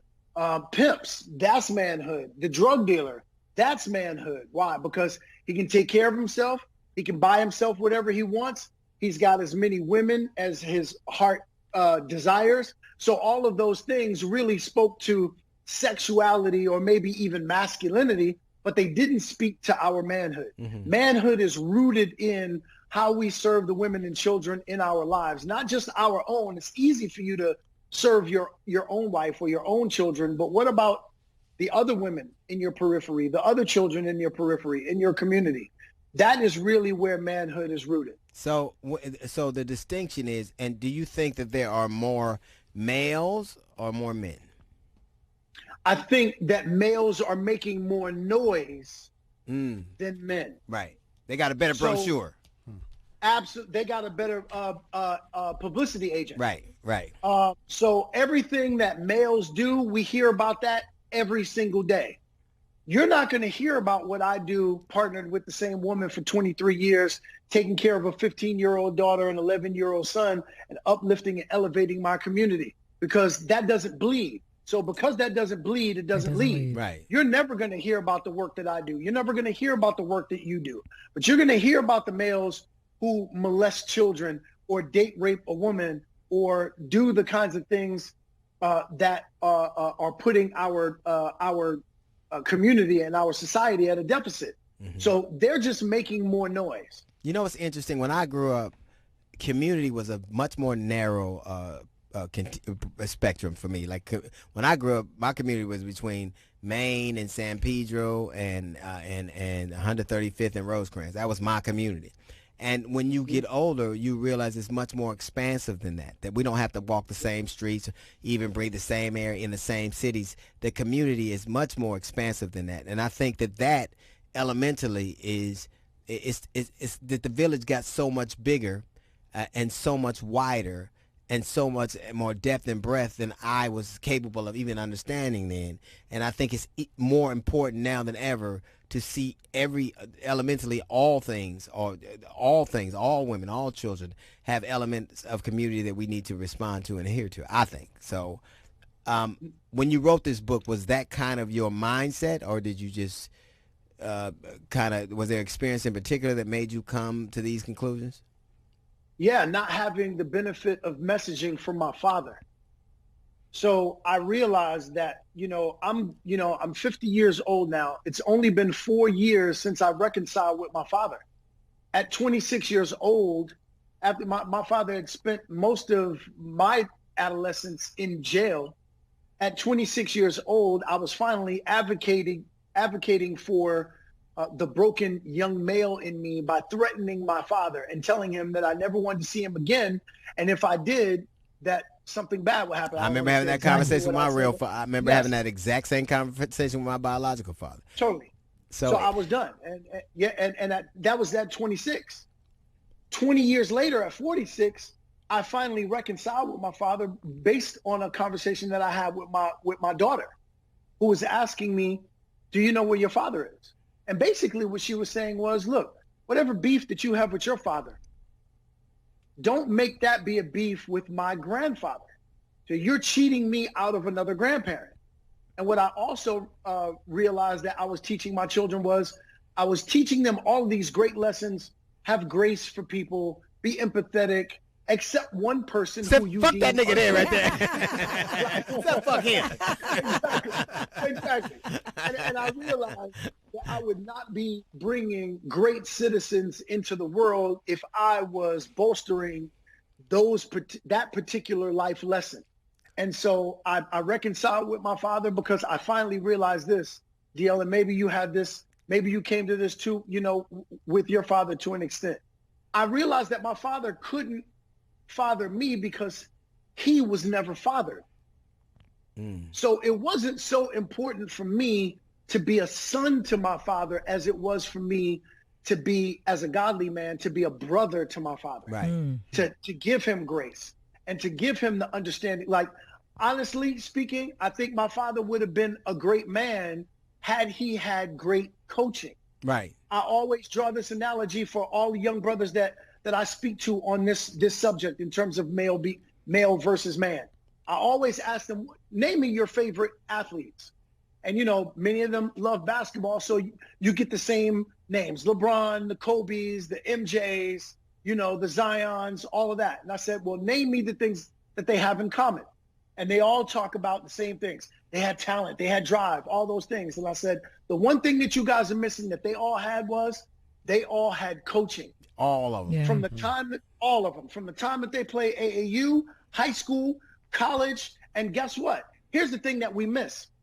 When you go and you elevate, your platform is elevated. Like when you get to the NBA, you don't get less coaching, you get more coaching. Right. So you might have a shooting coach, a strength and conditioning coach, a defensive coach. You might have a mental coach. You might have a nutritionist, which is a food coach. So you're going to get more coaching, not less. So why is it that we know that you need to have great coaching to be a great basketball player, but we don't need great coaching in order to be a great man? Yes. And the thing about it is, and that's a perfect analogy, and the people who excel are people who can be coached. Like you can watch the Last Dance. Michael Jordan he was a great athlete, but he became a transcendent player when he could listen. And when he could listen and absorb information, because basically everybody, every athlete, if we're going to keep along that analogy, has the same skill set. They're they have physical strength, they have aptitude. Totally. It's the internal mechanisms that make us different. And so what you're saying is that the same thing applies to the male versus the man, that all of us kind of have the same raw tools. It's what how we choose to expound on. I think in our community that it is tough to make these kind of comparisons, because even though you're able to decipher the differences, a lot of people in our communities, a lot of men, young boys, think the loudest or the strongest or the most violent or is the male, is the man. Right. And the man. They do. And so I think that's just a way of wiring that's so inherent to not just our community, but I think that the world at large, where Donald Trump is considered a man to a lot of people because he's very bellicose and ignorant, and he says the first thing, he's not a thoughtful man. I think all those things are more, the more erudite you are, the more thoughtful you are, that is looked at as more feminine to a lot of people. It's a feminine to think and to be patient and to be thoughtful and to be empathetic is something that would people would kind of push back against. They'd be like, But I also think that has a lot to do with, and I'll say this from a female's perspective as well as from a single mother's perspective. I think a lot of times, one of the most difficult things for me to admit, because I didn't want to be a failure at anything, was to admit that I could not be a father to my son in the absence of his father. But it was the hardest thing for me to admit because I did not want to say that at one thing, the most important thing, I was successful in everything else, but in this area, I failed. But I had to be willing to say, for the betterment of him as a human being and as a man first, that I needed someone in his life. But it's very difficult as a single independent woman to say, could you coach my son? It's difficult. So let me speak to that. I'm so glad that you said that, and amen, amen, and amen. So based on the two things that we just talked about, what you just covered and what DL covered, was basically speaking about how we get rewired, right?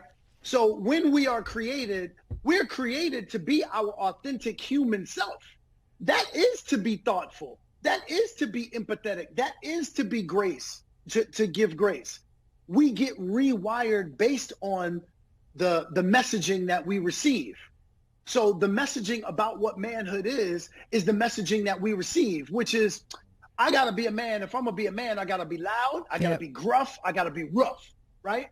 For you, in order for you to be the woman that you are, or the mother that you were trying to be, in trying to create a son and transform him into a man, was the messaging that you received, which is, you are a woman, hear you roar, you can do it all by yourself. That is categorically a lie, okay? In order for that to happen, you have to be partnered. There's a reason why it took a man and a woman to create a child. Because in order and to Boone's Farm, let's not say that. And the backseat and Boone's Farm. Let's not leave out the run to the liquor store, DeAndre. Let's not. Carry on, DeAndre. You focus. You can't focus. It's uncut, DeAndre. It's uncut. That was the male. Right. Thank you for clarifying that. So you had to go in thinking, oh well, look, since the dawn of time, women have done this on their own. Now let's examine that for a second. Many of our brothers have abandoned their post. Period. And left our sisters. Period. Right. They've abandoned their post and they've left our sisters to do it all by themselves. That's right. And define what a man is. Yes. Now watch what leaving it to do all by yourself has left us in. Look at the gang violence that's going on in our country right now.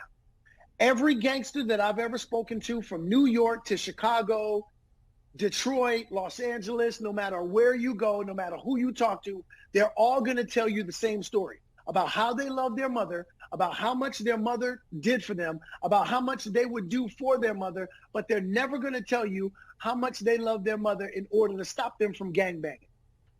Right. That's never going to happen. Right. So what does that tell us? That tells us that a woman or your mother is not the secret sauce to your manhood. It also tells us this, that our ideas, our notions that we oftentimes, and some of the things that broke us made us too. So there's elementally that thing. But our ideas, but to admit, it's what Jasmine alluded to admit that the way you were taught, that the things around you that you held dear, that the people that you held in high esteem, that the situations you once believed in and were rooted in were a lie.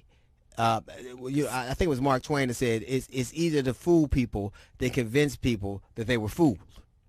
It's easier, like even a clock that doesn't work is right 2 times a day. So you have to take all this systematic wiring and then say this, because it's difficult to change. It is so difficult to change and to let go of old habits. It's so difficult. Well, first of all, it's virtually impossible to change if you don't know that there's something that needs to change. Right. So it's impossible to treat cancer if you don't know you have it, right? So if nobody ever teaches you that there is a difference between being a male and a man, most people have no idea. We have a branding issue in this country. I tell folks all the time, Male is the gender that I was chosen to be, but man is the job that I choose to do. Those are two different things. As a man, that is my brand, right? I don't even want to be called male because that's the lesser version of myself, right? So think of it this way. If a guy date rapes a woman, somebody would say, man, I can't believe that man did that. If a guy molests a couple of children, they say, I can't believe that man did that. Well, if they sit there and they talk about me, partnered with the same woman for 23 years, raising my 2 children, uplifting my community, they're still going to call me by the same title. Right. We have a branding issue. You know, in you this said country. something that's so That's interesting. why we're so confused. Because Jasmine said this, and it was something I really had to take to heart. She said, how come every woman knows a woman who's been raped, but no man knows a rapist? How about it? Not one. Like, I couldn't tell you one. So every woman that she knows, and I think you said something like that, knows someone who's been sexually assaulted or raped, but no man, not one man knows a rapist. Mm-hmm. And so we do have a brand issue. Male, we have a brand issue. Male versus man. Every time I talk to you, I want to talk to you more. Man, I love you. And we had this conversation, obviously off camera. Right. But we said it. We definitely need more. We need more time together, bro. Man, and that's from the man way. That's it. That's it. Man You're damn right. You're damn right. We're gonna do man shit too.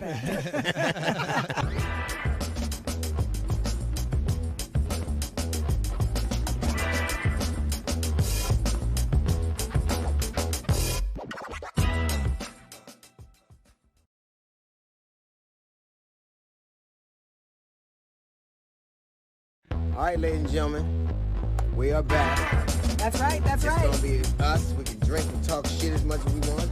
Nobody can say anything to it. D.L. Hughley, Uncut.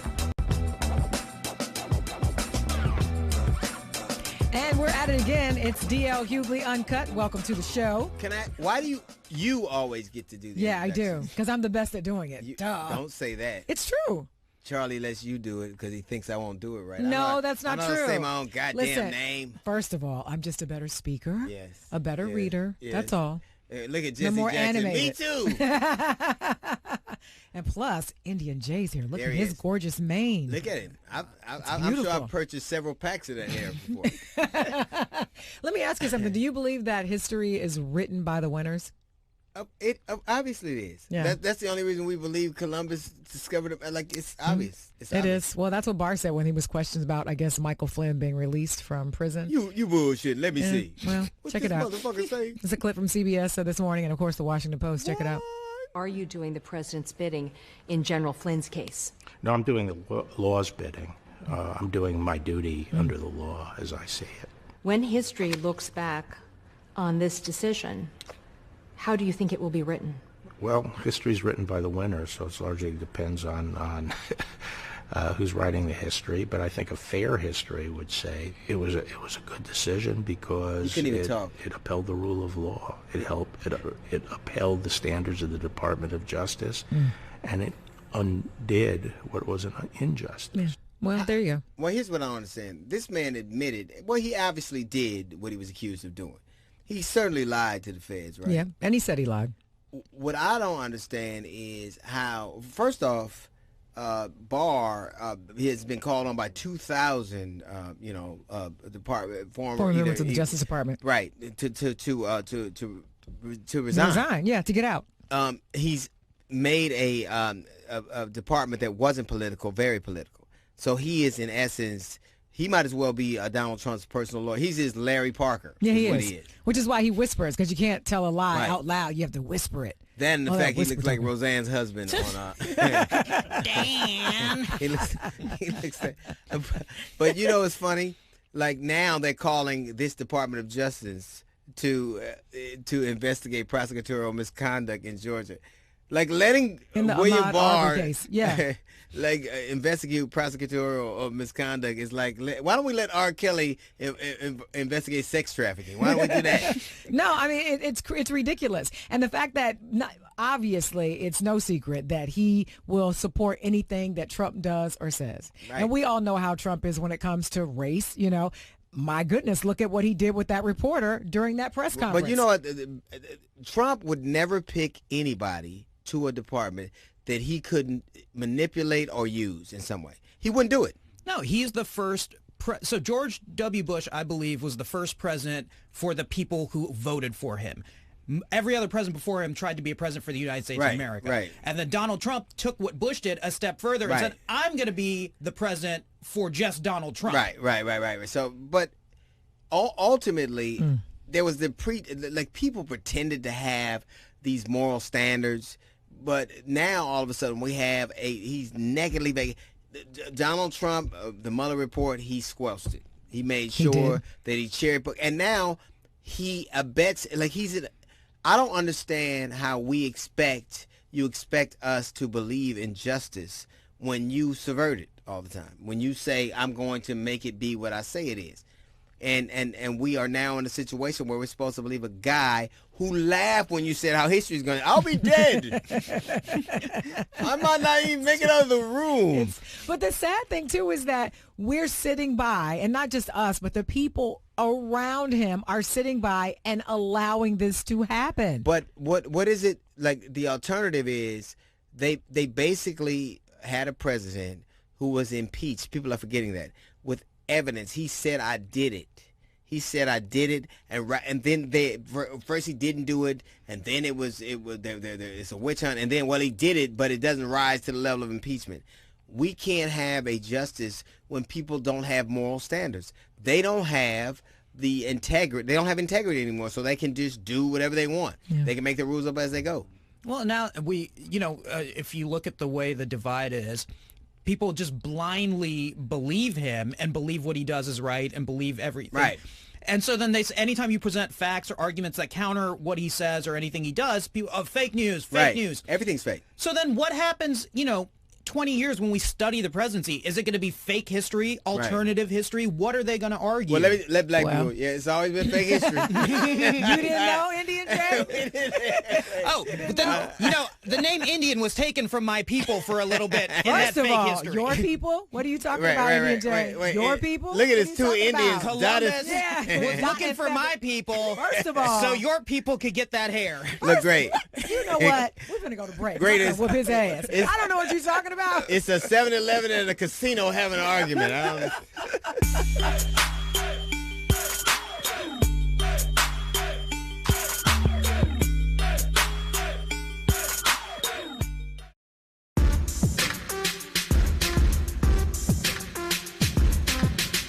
It's D.L. Hughley Uncut, and I'm still mad at Indian Jay. Why? He knows why. No, I'm just asking. Those comments about yo people and we were here. Both you guys. First of all, both you guys. Can we just all agree that we're all disenfranchised Americans? Right. Only you have better math scores. Right. That's not right. Are we really better? Are we? No, I don't understand why y'all get mad. Both you guys. Well, first of all, the difference is dot and feather. You do understand that, right? I'm not the kind who own casinos and bitch about the white man stealing. So I'm the kind who own motels and bitch about the Pakistani stealing. Right, and also profile black people who come into your store. No, he just sells blankets. That's not right. We shouldn't have this. These are terrible stereotypes that we are doing. I don't know why anybody would say these things. I do. And speaking of I don't know why anybody would say anything, why in the world would Donald Trump, during that press conference on the White House when he was talking to Weijia, I think her name is Weijia Jiang. I could never pronounce that name. Well, there you go. You're welcome. But why in the world would he tell her to go ask China when she basically asked him a very valid question? Do we have the video for I that? hope we do. We have to have this video. Yeah, go ahead, please. Said many times that the U.S. is doing far better than any other country when it comes to testing. Yes. Why does that matter? Why is this a global competition to you if everyday Americans are still losing their lives and we're still seeing more cases every day? Well, they're losing their lives everywhere in the world, and maybe that's a question you should ask China. Don't ask me, ask China that question, okay? When you ask them that question, you may get a very unusual answer. Yes, behind you, please. Sir, why are you saying that to me specifically? I'm that I telling should you. ask I'm not China? saying it specifically to anybody. I'm saying it to anybody that would ask a nasty question That's like not that. a nasty Please question. go ahead. Why does it matter? Okay. Anybody else? See what I mean? I feel shame. I feel mostly shame. I think, you know, I'm a comedian. I take, you know, some liberal cuts at things. I can tell a crass joke or two, but I think it says a lot that you all of a sudden would like the things he does. I don't understand how he thinks that elevates America. And if you believe that that's what we're all about, and that's you know he's antithetical to everything we say we are, and the fact that this woman asked him a legitimate question and he went to where she was from, and he basically only did it when she asked, "Why are you asking me that question?" It's the same reason he asked that question of April Ryan or Michelle Sindor. Or any number of people. It's because he believes that if you are a woman of color, that you are automatic, or a woman period, but a woman of color, you're less than.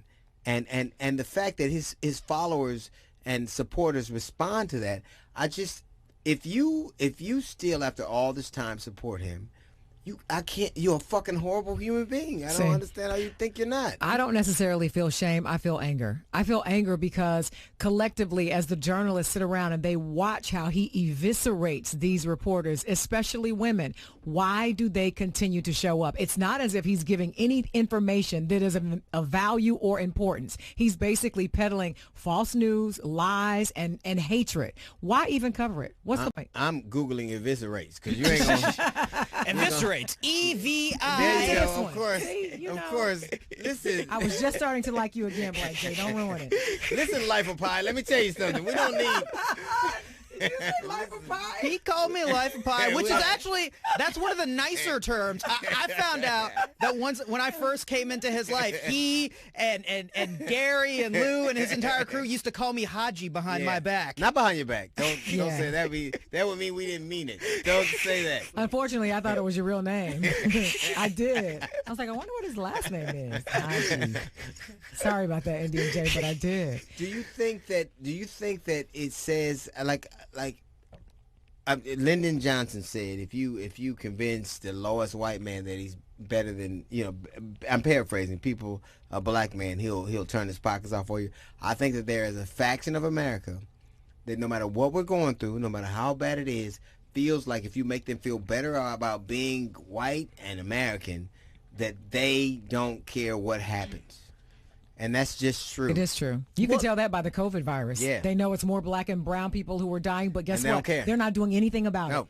They've not launched any type of new, policy or procedure to kind of infiltrate it and say they haven't done anything. Well, when the Atlantic published a great article and it said that once he found out who was dying from it, but the problem is that there are old white voters dying from it, and they're angry because they don't feel like their lives are over. Like, I know that they are consigned to the villages now, but but they feel like you. The problem is that if any group of people should sign up first to give their lives in the service of the economic power of America, it is the people in that generation who's benefited the most. Right. You can't think of anybody who's benefited more than America's past brutality and injustices than old white people. So why you mad now? Just because you're in a wheelchair, you lived good. And it's their people who are giving them right. up. You're right, like, It man, is their people. The Republicans. It's a dude you went to high school with. Right. Take him first. But it's like interesting because his support around old people is dropping, and like, why am I support? Because they are. Right. Old people vote. Old people make it up. They plan their day around voting. The highest demographic than anybody else, and they feel like this is how you know how bad it is in America. Before we finish this broadcast, before this airs, there'll be almost 90,000 Americans died. It'll be almost double what died in Vietnam in 20 years, in 3 or 4 months. And we never have a national day of mourning. Mm-mm. We don't have flags at half-mast. It is because of the type of people. It's the old, the black, and the brown, and the poor that are dying. And America's like, They don't care. Nana and Papa's bad, but they don't care. Mm-mm. They don't. Nobody's ever said I'm sorry?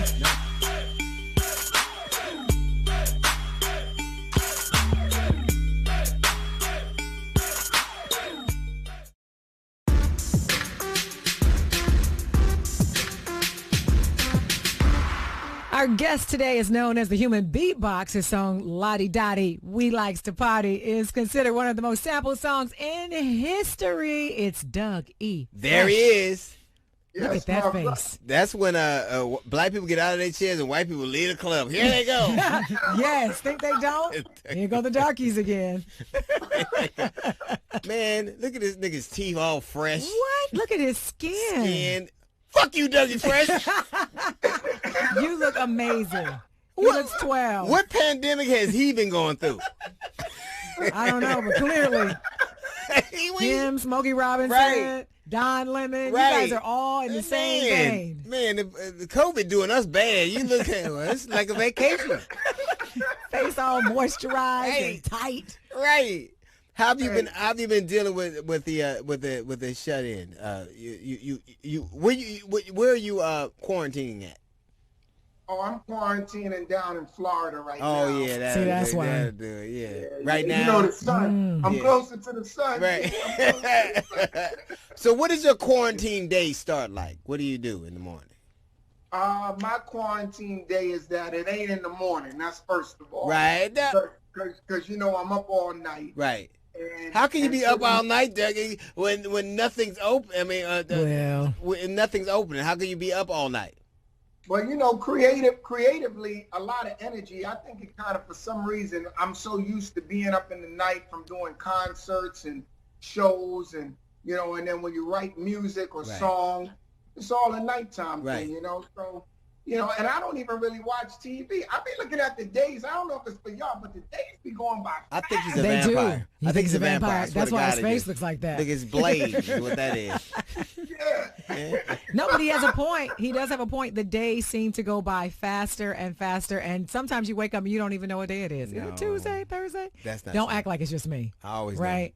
know. I always know because it always feels like. Now I don't care what day it is, but I always know the difference between night and day. Always.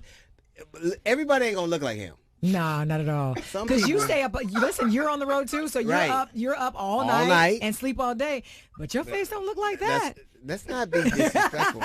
Hey, look, I'm trying to tell you, my day though, most of my day is based on, you know, honestly, just creatively, just working out creative things that, you know, I always wanted to do. And now you have time to.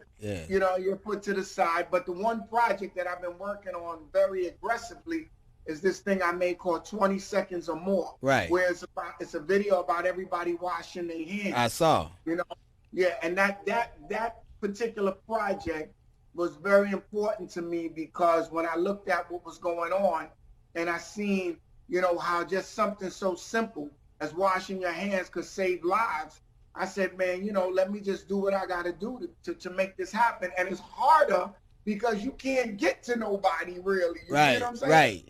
Do you think that you're like, because music is really the universal language.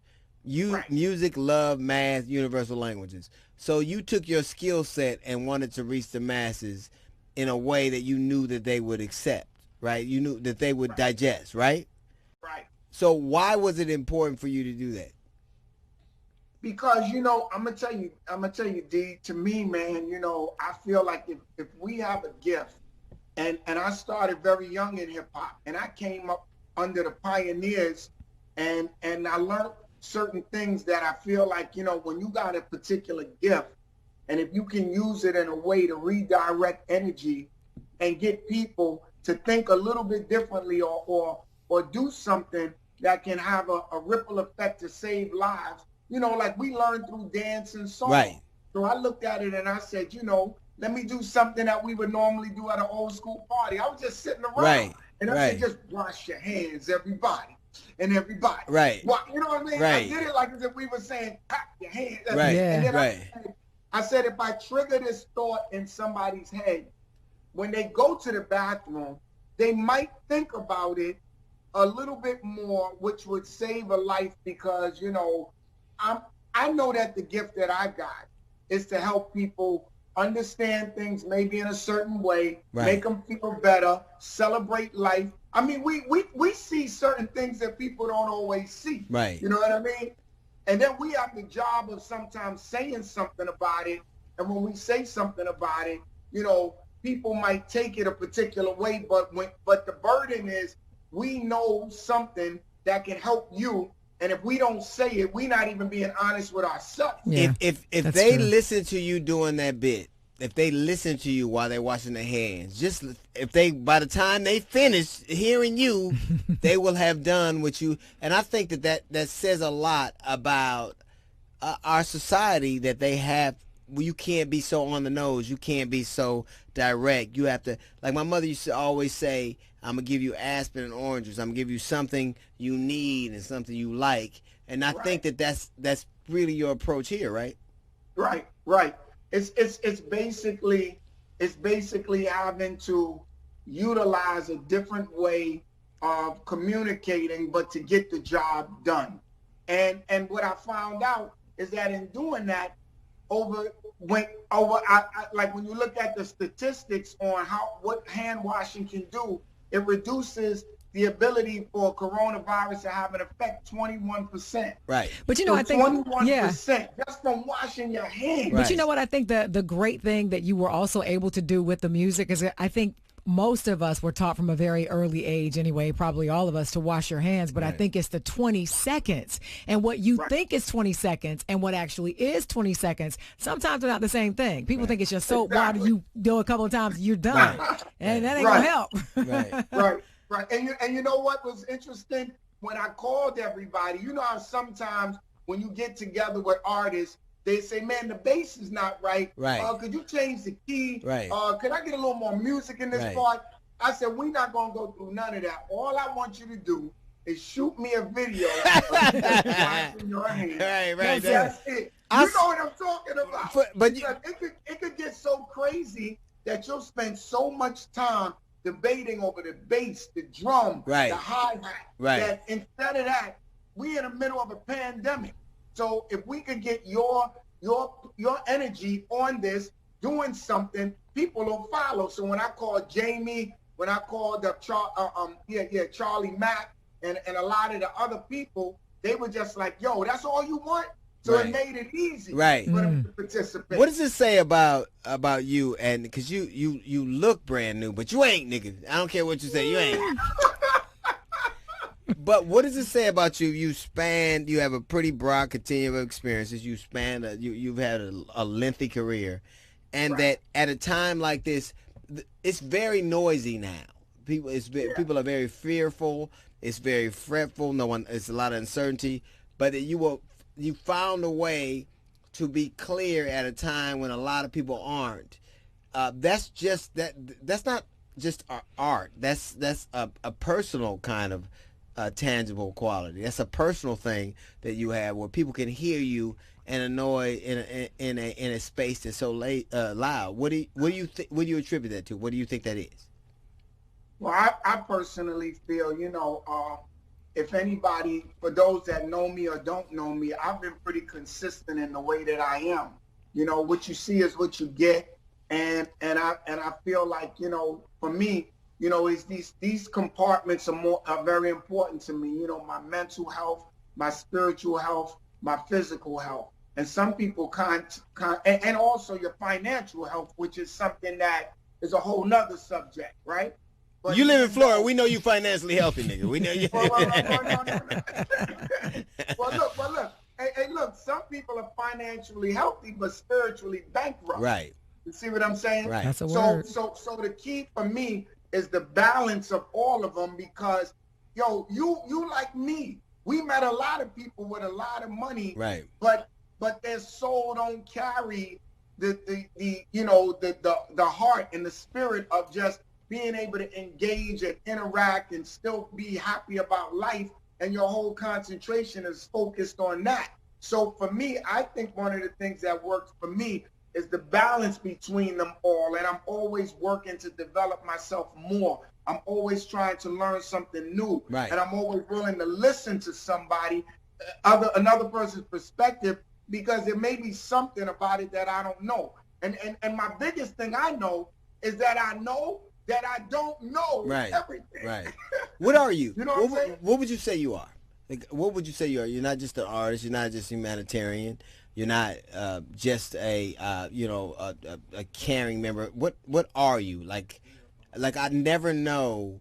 Like if you go to look for music, you have to look under certain categories. If you go to look under, there's a level of specificity that we all need just to be able to find things or connect to things. What are you? Like where? Like where's your hub? Where you from? Where you located at? You know what? I gotta say this first before I answer that. Yo, talking to you is different because I'm gonna tell you something. Your questions are not normal. He's not normal. We're gonna keep it 100. I remember, and let me tell y'all this before I answer that question. I remember up in New York, we was at Sylvia's. Yes, and I indeed. was coming out. And we was both in there because Obama won, right? And we was up there, and I kept saying, "Man, it's shift to paradigm." We was like, "Paradigm? What is that? What is So he keeps it so real." And I was standing there, I was like, "Well, all right, well, let's talk about it." He said, "We can talk about that later." That is. You remember that? Hey, I do, man. I do. Hey, but to me, I think that the category that if I were to be under anything is real. And that covers everything because I'm going to be honest. I'm going to do whatever it takes to get an effect that's necessary for us to win. And I can't do that without being real. I have to be real to move. It's like somebody want to change in life, let's say. He want that change or she want that change, but you're not even honest about what it takes to make that change. So it's a certain level of realness I know it takes to make it happen. So if something is happening over here and we dealing with something political or something where I need to be there, I'm going to be real about what I feel about that. And I'm going to engage in that situation and bring what I think I can bring to complement what you do. Because I'm never going to try to do what you do, but I'm a very good supporting person at what you do. Or if I need to take the lead, I have no problems taking the lead. You see what I'm saying? So yeah. I think my you know what I can say about you? I can say about you every time I remember we were doing that gig with Dave Chappelle when he came back. We were in Florida. I remember seeing you at Obama's thing after that. You've always been, there's something about someone who is exactly who they are in every circumstance that lets you know two things. One, they're comfortable. And two, they use great moisturizers. This nigga's skin. It's amazing. I swear to God, who is...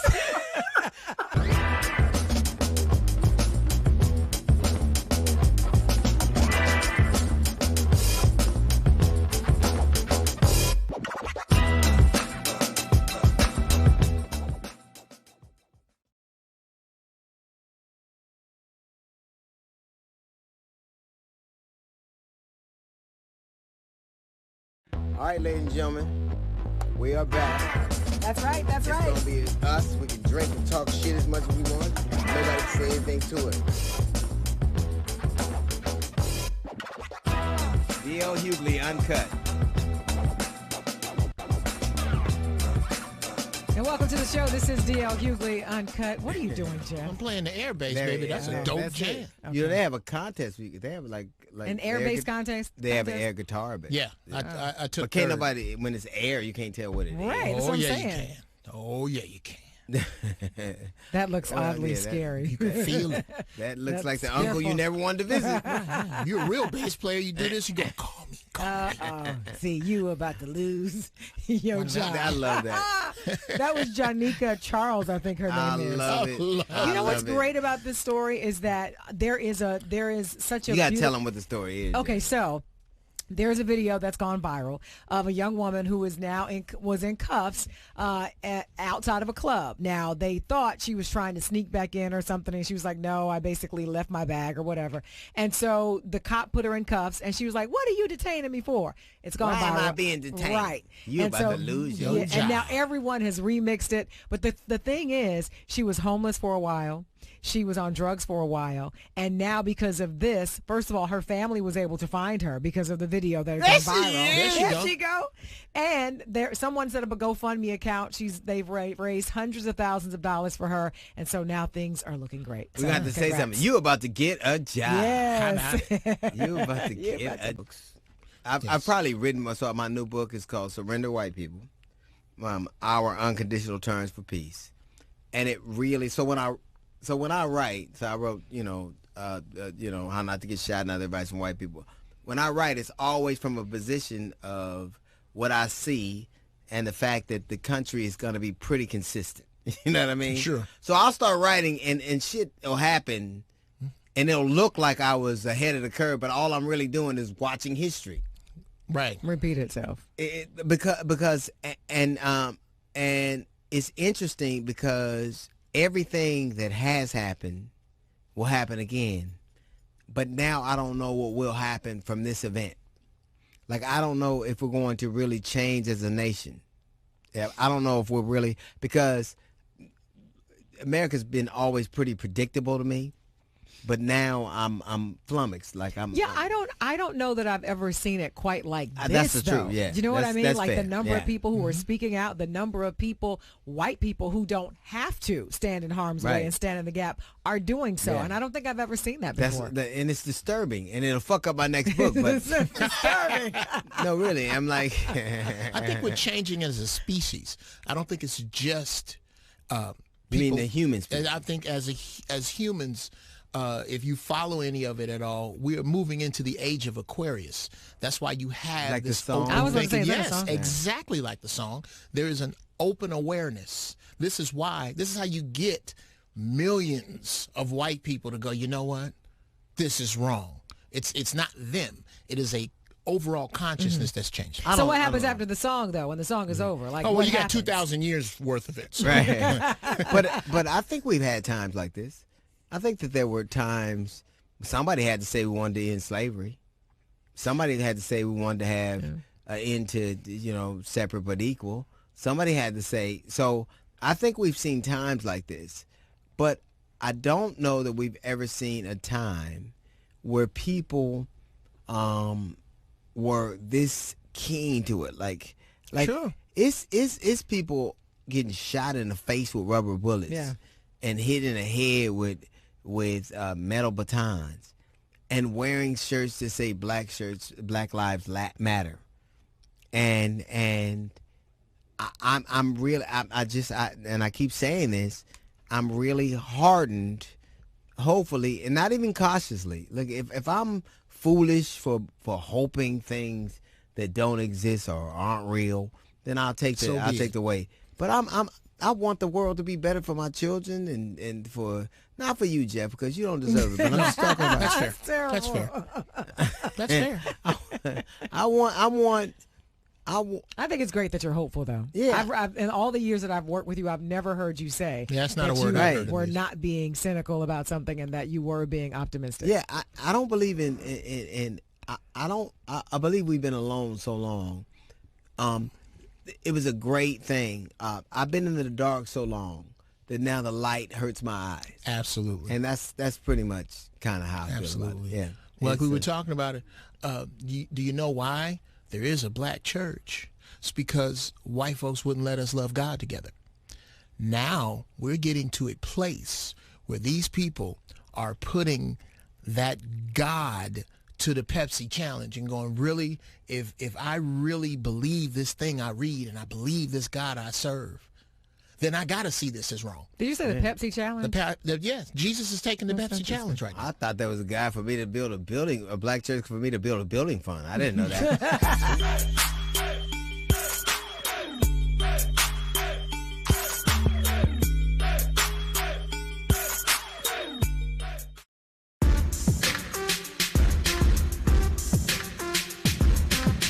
Welcome back to DL Hughley Uncut. Our guest today is a producer, a motivational speaker, and a best-selling author. Don't say anything. Please welcome Devon Franklin. There he is right there. Yo. I know right What's away up, he wants y'all? to start, comparing how many books he has as the bestseller. No, Yeah, I can He be does. happy for another young man doing what he did. I mean, I got 3. See? That's not the point. I knew it. Who's counting? And I didn't even use, and God didn't, I didn't even say God in mine. So one time. So wow, forgive him. I talked to there are a couple of people that I am always interested in their perspectives, and particularly depending on what the backdrop is. Kirk is one, and you're the other, and it's for entirely different reasons. We are faced with a lot of problems as a nation, and as a community, and they like the COVID affected us disproportionately, black people disproportionately, and obviously police brutality, bias, racism affects us disproportionately. And throughout that, you see this black people who have needed faith, I think, more than any time in my existence. I think that faith is so much more important.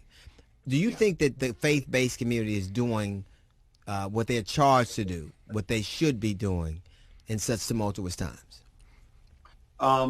Well, the answer is yes and no, right? So when you say the faith community, I'm looking at the entire faith community. Sure, me too. Which is not just black folks, but me too. white, That's exactly why I asked it that way.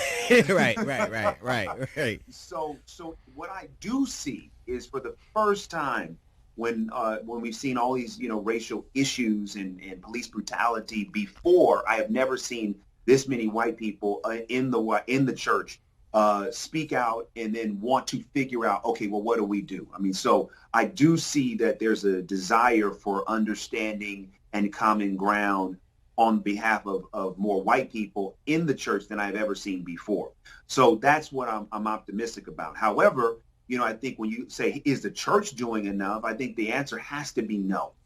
I was just having a conversation with a white pastor friend of mine, and I was, talking to his congregation. I said, listen, here's the reality that when you look at the Sermon on the Mount that Jesus gave, it was his first sermon. And in the text, Matthew chapter 5, he says, you are light. And he was talking to the Israelites at that time that were under Roman oppression and heavy taxation. And they didn't feel like they were the light of anything. But he said, you are the light of the world, and you don't hide that light. And so I said, as Christians, we are able to take part of that promise. And I said, but here's the issue. If white people in the church do not start speaking up for black people and other people of color around issues of injustice and police brutality, then it's impossible to use their light to point people to Jesus. Why? Because Jesus, the one that we profess to follow as a Christian, was all about justice. He was all about, coming against those that were being oppressed. And so if we're supposed to be the light of the world, and we're lighting people to Jesus, but we're apathetic to what's going on in the world, people who do not know Jesus will not want to know Jesus if the Jesus we serve is not concerned about issues like police brutality and discrimination and racism. So it's important to know that, yes, I think things are changing, but I think the church has to do more. I talked about this also. I said, listen, we got to stop in the church, especially as Christians, we got to stop allowing a political party to hijack the vote and the voice. At the end of the day, the only thing we should be voting for is the kingdom. And Jesus, when you look at the kingdom, is all for those who are being oppressed, being brutalized, those who can't always do for themselves. And so too often in the church, we allow a political party to hijack a vote. No, at the end of the day, when we meet God, he's not going to say, what political party did you vote for? He's going to say, did you fight against police brutality? Did you fight against injustice? Did you fight against racism? Did you help those who needed the help the most? And unless we do that, we are going to continue to lose our influence and our impact in this culture. That's exactly why. Now, I think that they are the light. I think that people who are silent about this are the light. Unfortunately, that's a helicopter light. That's a searchlight. There is, I think, a incarnation of Christianity that is about supremacy, that is about power, that is about might, that is about subjugation. And I think that they have perverted and I think been a detriment to an antithetical to what Christianity is all about. To me, it is a simple notion. Whatever I wouldn't like done to me, I shouldn't wantonly do to someone else. And when I watch, and let's be clear, the reason that we have the people in power that we have in right now is because white Christians say we not only can, but should. There are Christians right now who believe that what is happening is God's work. And that can't be either somebody's lying to me. Somebody's lying. Either it's your interpretation of it or it's theirs. But there can't be it is a binary choice. Who's right? The people who support the brutality and money and military might, or the people who have a different view of it? Because somebody has to be right. Right. Well, look, I think that when you go back to Scripture, you know, and you look at what it means to be a Christian, you know, you cannot say that you follow Christ and you are not involved in ending systemic racism and injustice and fighting against police brutality in this country. You just can't do it because one contradicts the other. So you would say are they not Christians? Here's what I would say. It's not that they're not Christians.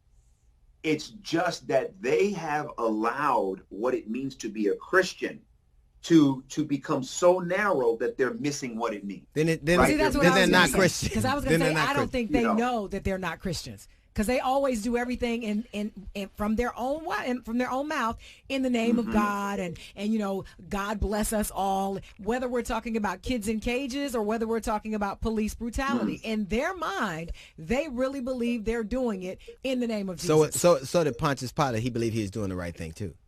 Like here's my dilemma. I saw a man tear gas people and brutalize them to take a picture holding the symbol of Christianity. And Christians said, thank you. That to me is the conundrum we find ourselves in. What was more Christian? So the symbol, what should I glean from that? What should I take from that? What does that mean? But what you should be gleaning is that Christianity is being hijacked by a certain conservative sect. And so this is why, you know, when that photo came out, you know, I did some interviews around that and I was very vocal. And I said, any Christian who's really a Christian should be offended by this picture, should be upset by this picture, because this is it. If he read the one scripture that matters the most, love your neighbor as yourself. If this administration was living by that one scripture, and if he actually was following the book, then we wouldn't see half of the things that we're seeing in the country today. But we only see those. We only see those, Devon. We only see those because his core supporters are evangelical Christians, and they agree and say it should be so. It could not. If support among here's the absolute truth. If support among evangelicals Christians waned, he's reined in. Yes. Okay. But here's what's happening. And I believe that we are seeing a waning.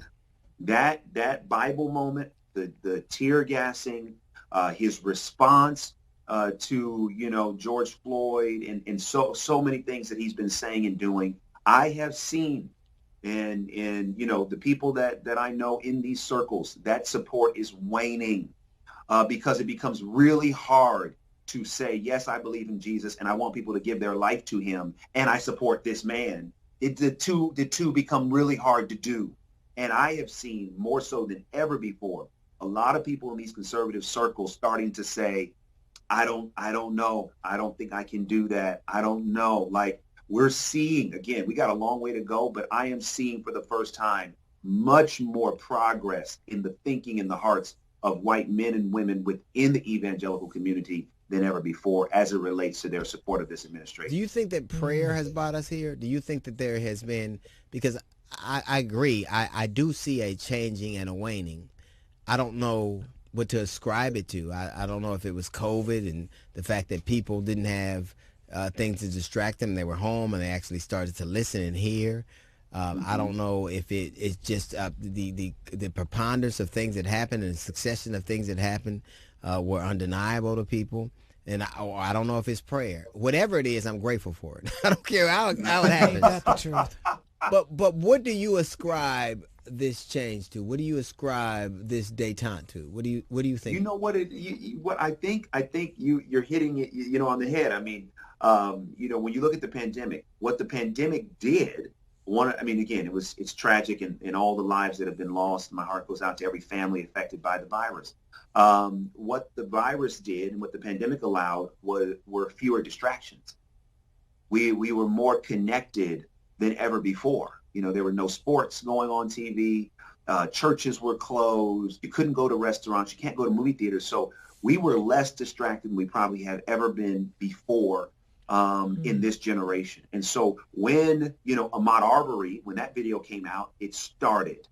Then the news about Breonna Taylor, and then seeing the video about George Floyd, I think because we were less distracted, it allowed everyone to connect to the dehumanization and the brutality of that moment. And I think what it did is it stirred something up in people saying, wait a minute, this is what we've been allowing to happen? No. And so I was just at the Black Lives Matter march in LA over the weekend, man. We're talking, had to be 100,000 people. Sure. And it was Black people, Latino, it was Asian, it was Middle Eastern, it was Native American. I mean, it was every race and creed, white people. And I was like, got it. The pandemic has served a powerful service for us because it has allowed everyone to wake up and say, no, not on our watch. We're going to fight this thing. We're not going to allow it to happen. And so I think the pandemic played a part in that. And then I do believe in the power of prayer. I do believe in the power of prayer. And I do think that praying and doing. So it's not just about a matter of praying.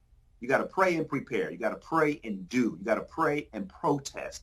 So I do think that spiritually, there's, God is at work. And then we as the people got to continuously take action until change really happens. Yeah, because we still have a lot of those people in power who don't believe that. And they have not been distracted, and they've been seeing and watching what's been happening to young Black women and men in the streets, and they still didn't believe it, and no amount of COVID or anything else convinced them that Black people were being treated unjustly. They thought that perhaps we were just exaggerating the truth or overreacting, and you still have a lot of people who are against, the necessary, the need to kind of have police reform in this country. Yeah, but that's a process, right? I think we just got to continue to be loud and continue to be vocal and continue to mobilize, continue to organize. I mean, listen, when NASCAR comes out and says, we're no longer allowed Confederate flags, that's huge. We got to pause and say, wow. When football players are as big as y'all on Sunday, let me tell you something. Do you know what I mean? That's true. We gotta say progress is happening. Do you think that because I'm a cynical man and you know that? Yes, I do. Do you don't say it like that? I think he's right on the money. Do you think that God used the pandemic to make us be still so that we'd hear some of the things that we wouldn't have before? Do you think that it's that literal? Listen, God's ways are not our ways. His thoughts are not our thoughts. I probably won't fully understand his intent and his permissible will until we get to heaven and say, God, tell us about this. Right. You tell me what it's like, because I won't be there. But let me tell you this. It won't be me. I can't wait for the moment when you get to heaven and you're like, what? I don't believe it. What you'll say is, how did this nigga get here? Yes. What's interesting to me is I feel more hopeful. I think it's brave to hope, and I think that cynicism is a form of cowardice, which I fully admit. And I think it's brave to believe in things you can't see. I think it's brave to accept the bending of a will to an entity that you ascribe to, and I am hopeful because I've always believed that if people could see, they could do. If they could see, they could believe. If they could hear, like my mother would always go, if you can hunt, you can hear. I like that. But I think that it is we're in such a precarious position that we have to be consistent and truthful, even if it is dangerous. Yes. And I think that Christianity, if they stepped into the gap right now and had a consistent, ethical mantra, it would matter. Is it wrong Is it wrong to not do what we know is right, even if it's inconvenient? Is it wrong to not do what we know is right? Of course. Because yes, I think yes. that it's wrong to murder people. It's wrong to place more in money than it is in people. It's wrong to build your military might and your will and ethos and are bankrupt. Agreed. It is wrong. And that is that's the line of demarcation. That's what we're seeing right now. Would it be wrong to not take advantage of this moment? It would be absolutely wrong. It would, no doubt about it. I mean, going back to the idea, is God in this, or is God allowing this? Is he using this? I do believe in the scripture that all things work together for the good of those that love him and are called according to his purpose. So, do I think that, when God looked at the world, that he said, oh, I'm okay with this. I want this to happen. I don't believe he's the originator of it, but I believe he's allowed these things to happen. And when you will see that, the good that's coming out of it, again, these are horrific things. Right. So we don't want to ever underscore or underplay the tragedy of COVID or the tragedy of losing George Floyd and Ahmaud Arbery and Breonna Taylor. Those are tragedies.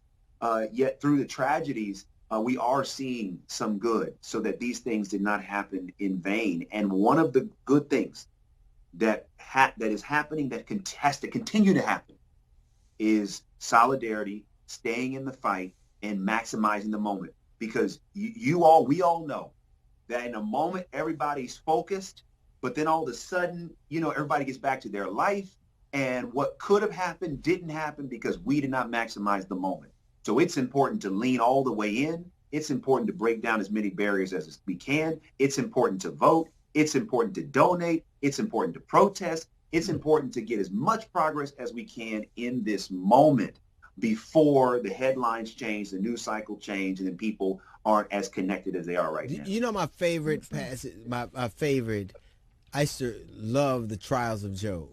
I loved it. I loved it. Okay. And I loved it because just by being faithful, he got all his women back. That's not the point. That's not what I'm saying. That's true. That's accurate, though. That's so accurate. Beneath where I'm going. I'm not shocked at that. But he looked at what was being inflicted upon him as a test. And he persevered through that test. And consequently, his perseverance bore fruit that he wasn't guaranteed. He didn't know.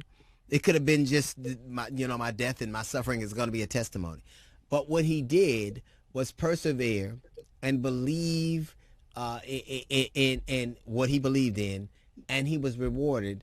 And I think, much like Job, we're being tried as a nation, as a community, as a race, as a human condition. And yes. how we come out of that will decide how we stack up in whatever deity or belief you ascribe to. I literally believe that. I think that what you're saying, I get it. And I think that, one of the powers of this moment, right, going back to like God's permissible will. And I think maybe one of the reasons why he may have allowed the pandemic, right, is that I think he wants us to really get back to him and to each other. We got to get back to what really matters. Think about how many things we. But when was that? Let me point, because it's interesting when I hear. When was that time that we need to get back to? When did it happen? Because I missed it. Well, here's the reality, right? We're talking about when you look at scripture, right? When you look at the world we've lived in, sure. I don't know that until this pandemic that we really got to a place where collectively. So we need to get to, because not back to, because going back is not going to be optimal for us. Well, here's how I look at going back. Okay. Right. I look at the origin of a relationship is the time when when we were with God, when we committed our life to Christ, when we started the relationship, it was because there was a need. And that relationship was good. That relationship was connected. And then we started doing life. And then we got busy. And then we got plans. And so the relationship kind of got fractured. So, I mean, on a personal standpoint, if we believe in God, if we are Christian, we got to get back to the reason why we believe in him, why we started this relationship and made this commitment to begin with. And I believe the pandemic has allowed clarity on that. And you're right. For those who may have never had the relationship, this is the beginning of a connection that they may have never thought they needed. I had it before. I had it. I used to believe. I used to want to be a preacher. I used to believe. What? Yeah. I know. Difficult when to I was believe. a kid.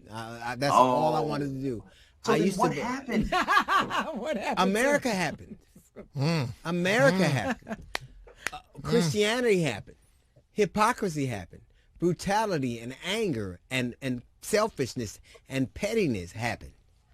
I am a product of all I've seen, and I didn't come through it. I just didn't respond to it the way you did. The hurt people hurt people. I am the cynicism that you showed me, not you, the person. What I am is quintessentially, undeniably, unapologetically American. That's what I am. I'm a black man in America. That's what happened to me. I'm a black man who watched Christians and people who were supposed to love God do the things they did. I am you. I'm a reflection of you. I'm what happens when you don't respond the way you do. I'm the anti-you. Well, but you know what I find though, and I hear what you're saying, but I also find. Let me take this drink while I do that. Take the drink. He's a bizarro DL. You the bizarro DL. But DL, what I find is, one of the reasons why, I've always been a fan of yours, is that, like even with what you just said, and I hear it, I also look at your life, your career, your impact, your voice. And I think that this is really important for anyone listening right now, that it's so important that, yes, while you may have had hurts and others have had hurts, to still press into your gift, to still be excellent, to still find our place in the world. Because even through the hurt and all the challenges you faced, you have a voice that matters in the culture, and you were able to channel it into this. Because heaven forbid, those things didn't happen to you, and we never got the deal that we get now. So yes, I understand that, but I also find it remarkable that even in the face of those things, look what you have done and look what you have created. I believe you.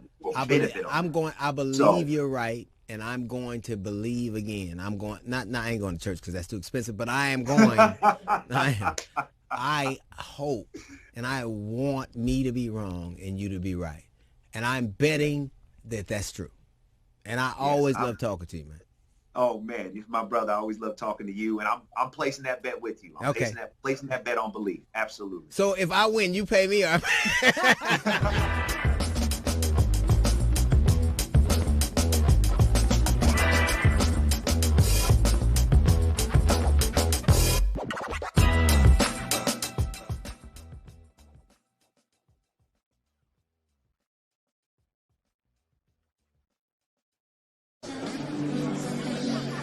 Okay, all right.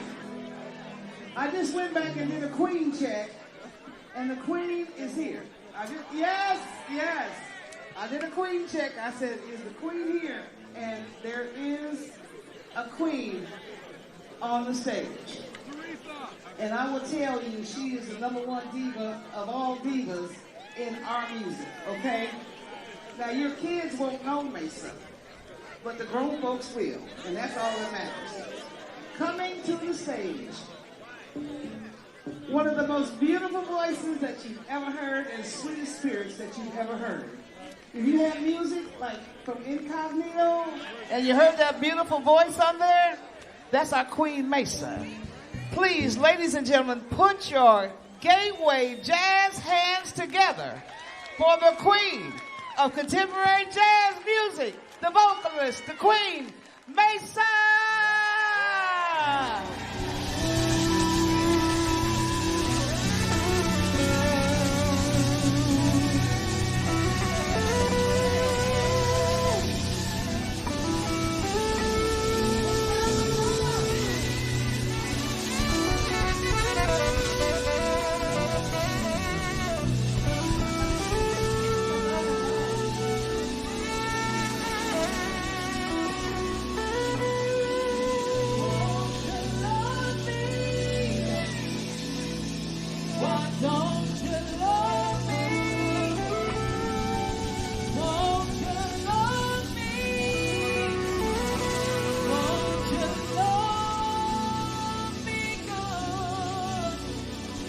don't you love me? Won't you love me? Why don't you love me? Won't you love me?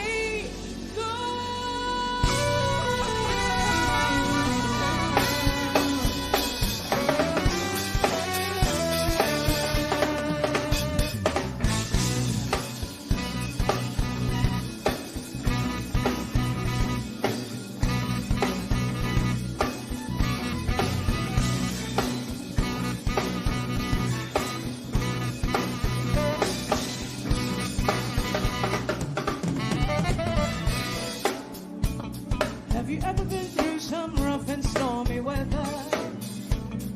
Sometimes I know that it gets hard.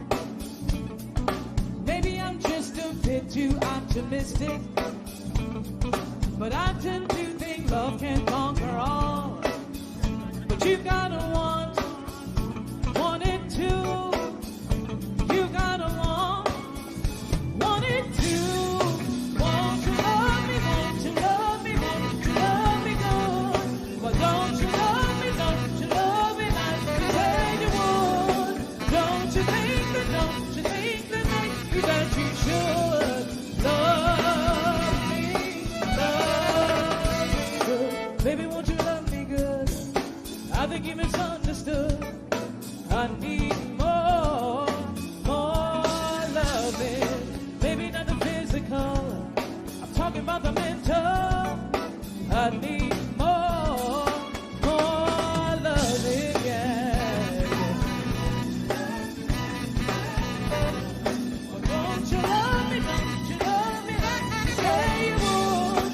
Don't you think that maybe that you should love me good?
settle here for a love or two.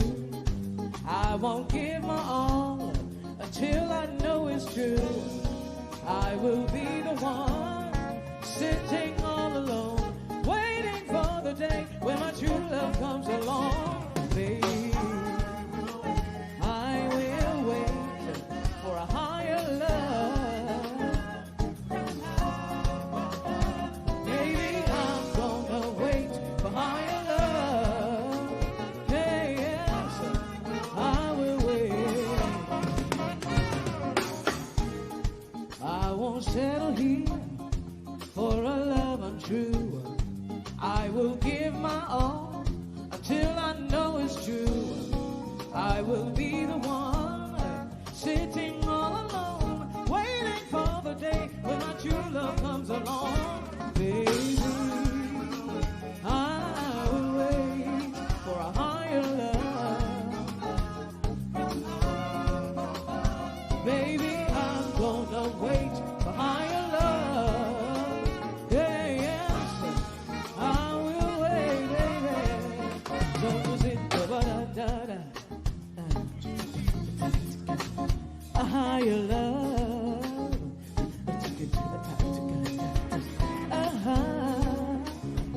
Oh, baby, yeah, yes, I will wait, baby.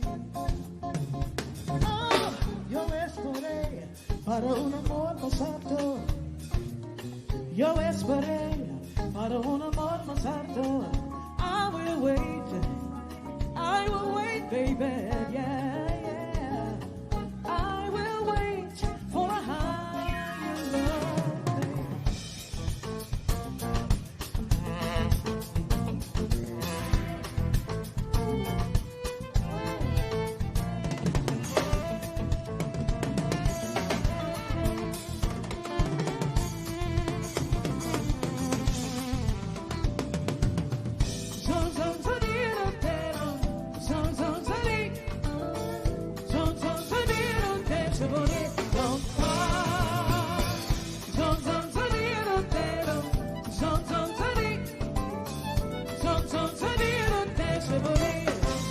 Am I wrong for loving you so long?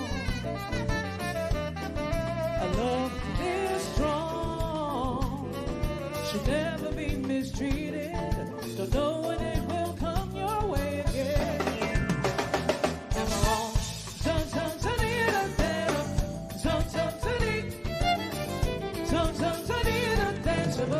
Don't die.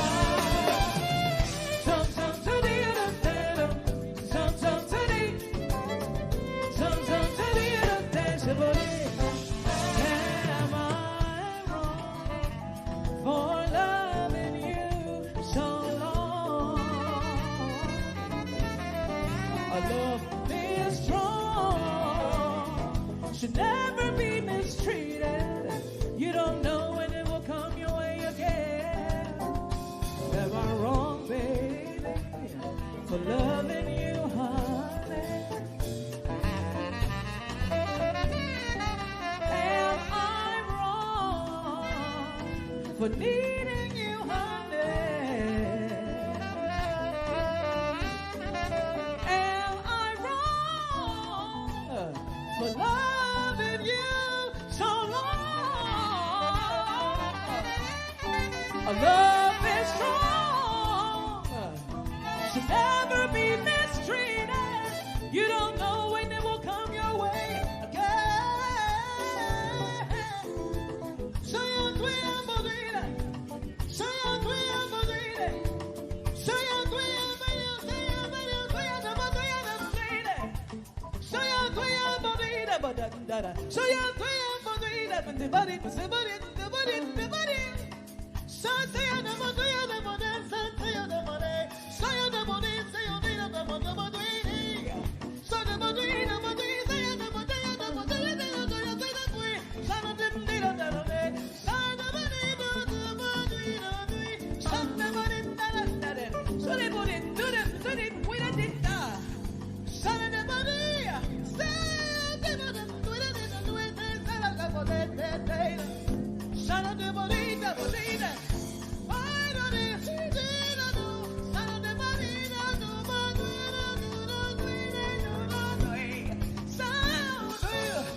Should never be mistreated.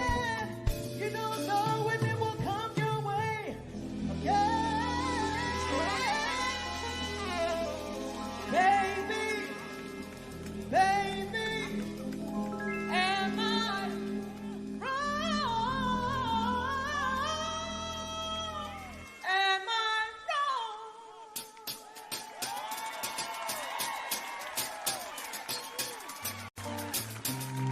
The song we're gonna do for you now is a song that was written. How you doing, St. Louis? Oh! So glad to be here at the Gateway Jazz Festival. Let me tell you, we had a good time today. We got off the plane and went right to Sweetie Pie's. Oh yeah. We got there at 11:15 and waited in line. First people in the line today. So proud of myself. This song we're gonna do for you now is a song that I wrote about a man that I wanted that I couldn't have. A friend of mine introduced us, an ex-friend of mine I should say. And I talked to the man on the phone for about 6 weeks. And I was starting to feel this man, you know, I was starting to get excited. And we decided to meet. And I got catfished, y'all. Oh yeah. I found out in the nick of time, before I gave him all of this, I found out he was married. And homie don't play that. I'll share everything I got, my house, my car, my money, cheeseburgers sometimes, I feel like it. But I don't share men at all. And it's a little, you know, I've been a little by myself for a long time. It's okay. I've found the perks of being alone. I can watch The Walking Dead all day. Nobody got to tell me nothing, ask me to cook no dinner, nothing like that. I can hang out at Walmart as long as I want to. Nobody be calling my phone, ask me where I am. So some good stuff to that. But this song I wrote about him to make myself feel better instead of eating more cookies. I decided to write music to heal myself. This is called Hypnotic Love. Take over my mind. I surrender to the rush of your time. You're making me weak, so incredible, your control over me. I can't resist no matter how I've tried. Your love has got me hypnotized. Oh yeah, closer and closer, subduing, over and over, subduing, I ain't going nowhere. Hypnotic love. I can feel it when you're standing next to me. I'm attracted to your energy. I can feel it when you're standing next to me. I'm attracted to your energy. Stronger than the force of gravity. Hey, you're making me high. Cast a spell on me when I looked into your eyes. I'm wanting you more and more. Baby, you make my heart soar. Make my heart soar. Oh, baby, closer and closer. Hey, over and over. Sometimes I come between. Nowhere, nowhere, nowhere.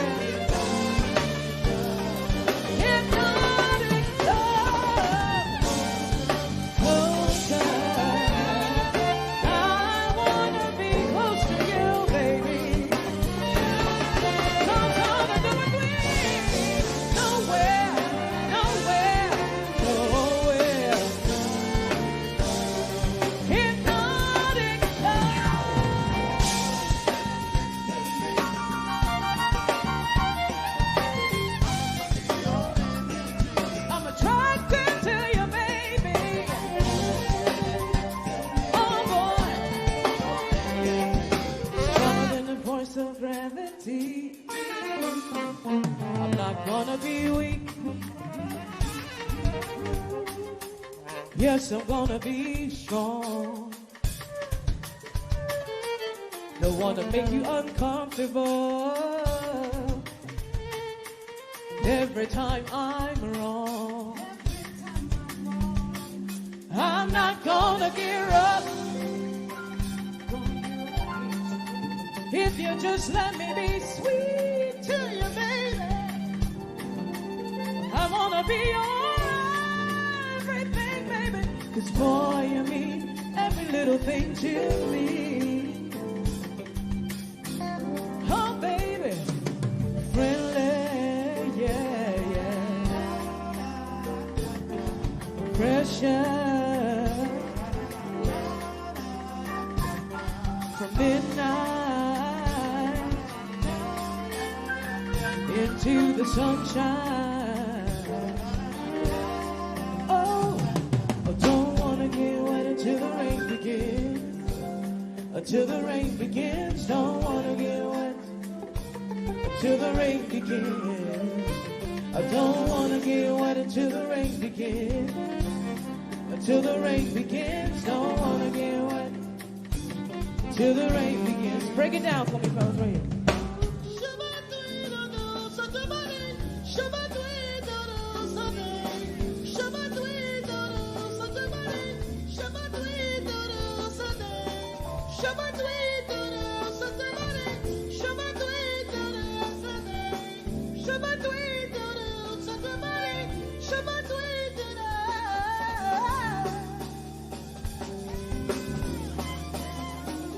I just want it to be easy, baby. I don't want to fuss or fight with you, baby. I just want to love you. I just want to love you. I just want to love you, baby. I don't want to fuss. I don't want to fight, baby. Friendly pressure, baby. Friendly pressure, baby. Oh,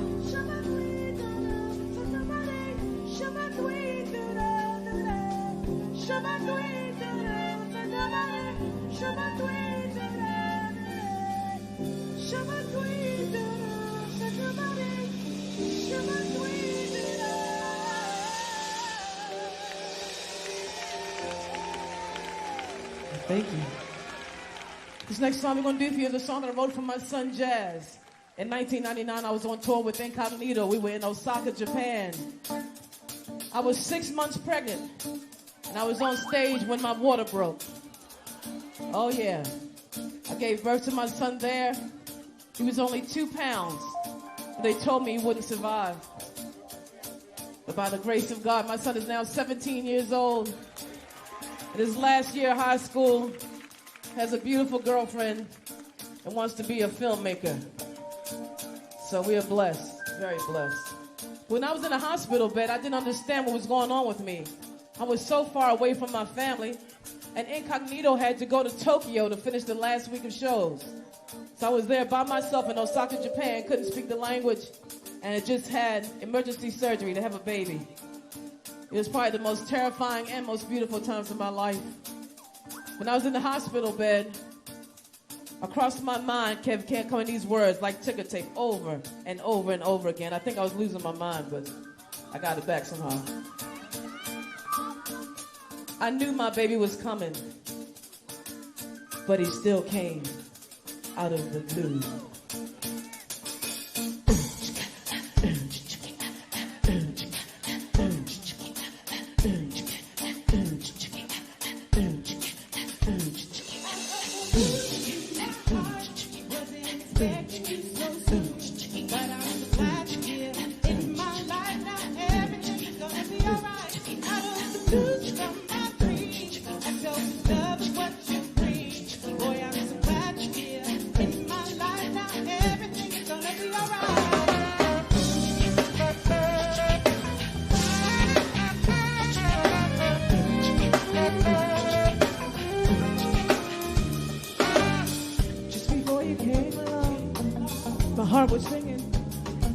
song each and every passing day. I would pray that you would come my way. Was feeling weak, but I stay strong. Strong enough just to hold on to. Witness the answer to my prayers. And like a bolt of baby, out of the blue into my heart. Wasn't expecting you so soon, but I'm so glad you're here in my life now.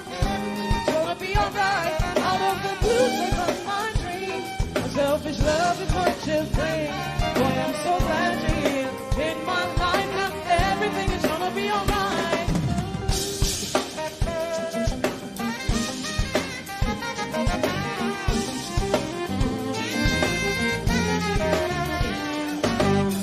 Baby, now you're here with me.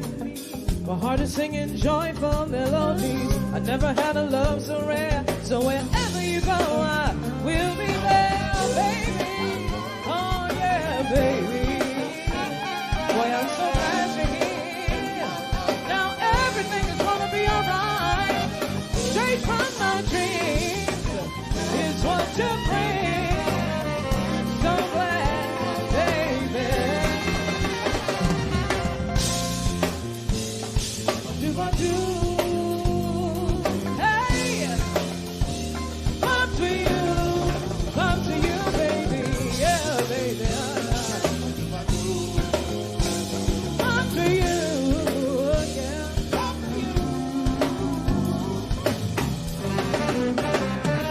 Hey, this is on guitar, Mr. Richard Tucker.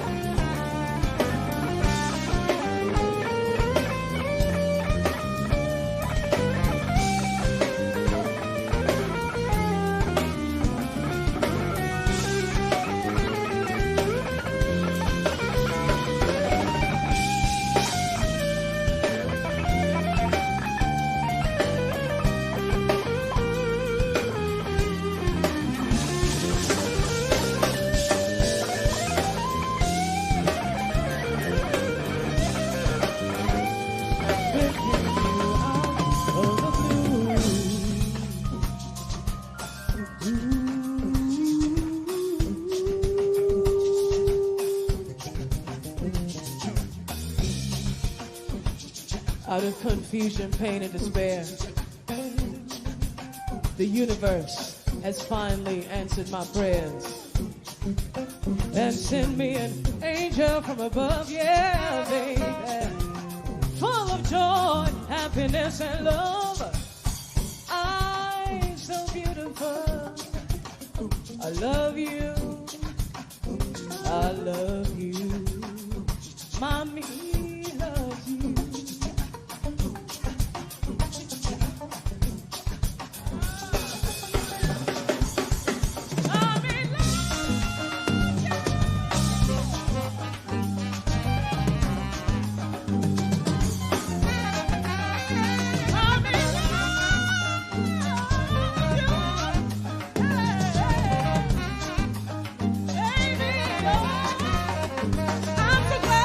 So glad you're with me, baby.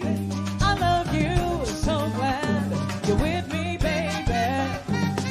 Hey, so glad you're with me, baby. I love you.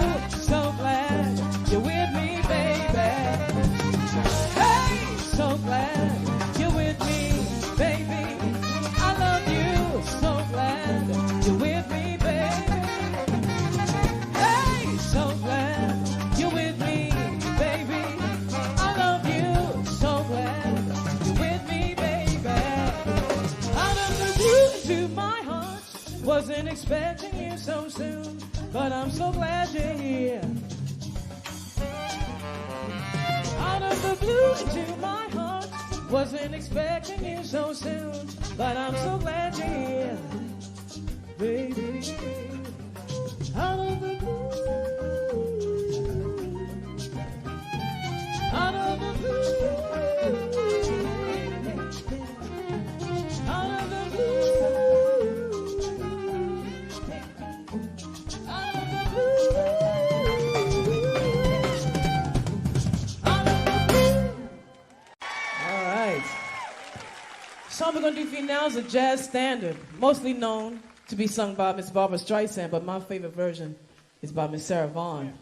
We're going to feature on sax Mr. Carl Cox, on piano Mr. Damon Bennett, and on violin Miss Chelsea Green. This is dedicated to all the lovers out here and to all of us who want to be in love. This is called What Are You Doing the Rest of Your Life?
What are you doing the rest of your life? North and south and east and west of your life.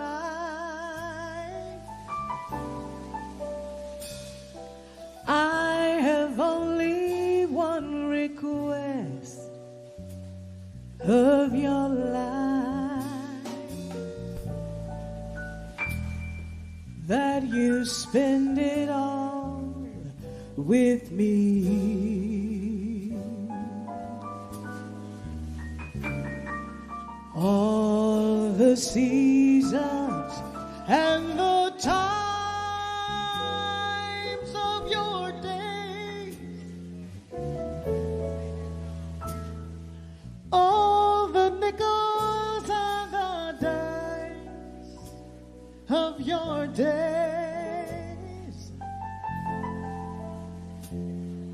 Let the reasons and the rhymes of your days all begin and end with me.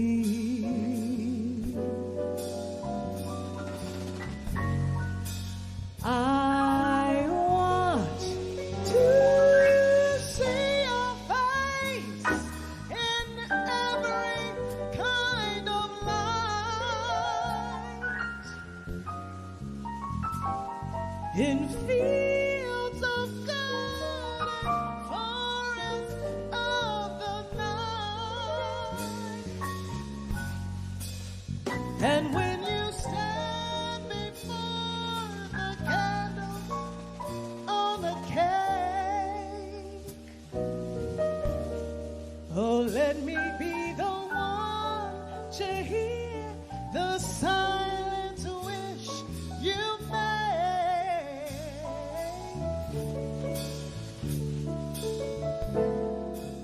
Those tomorrows waiting deep in your eyes, in a world of love you keep in your eyes.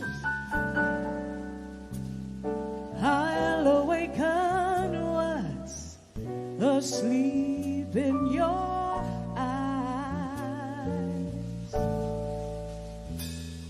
It may take a kiss or two,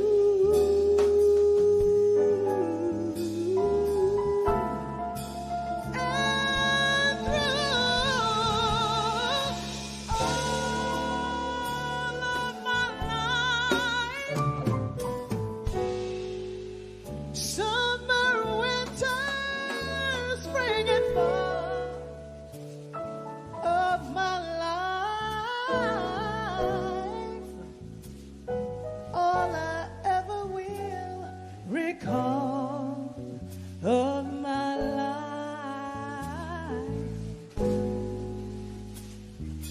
is all of my life with you.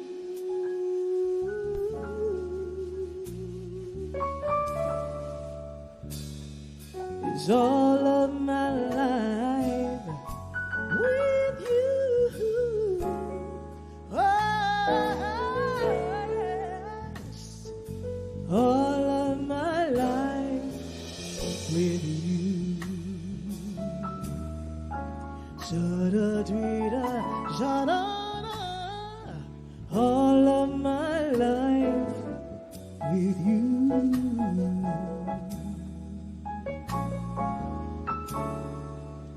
Miss Chelsea Green.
That's Miss Chelsea Green, y'all.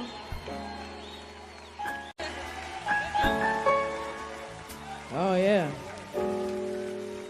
And now we're going to feature Mr. Carl Cox on saxophone.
That's Mr. Carl Cox, y'all.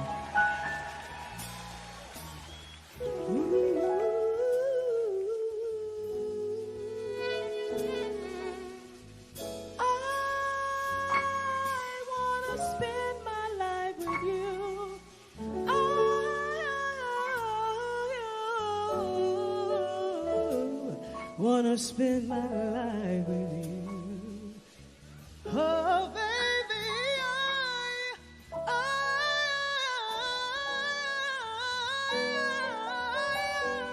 I wanna spend every day, every night, every day, every day and night and night and day and day and night with you, baby. I want to spend all my life. I want to spend all of my life with you.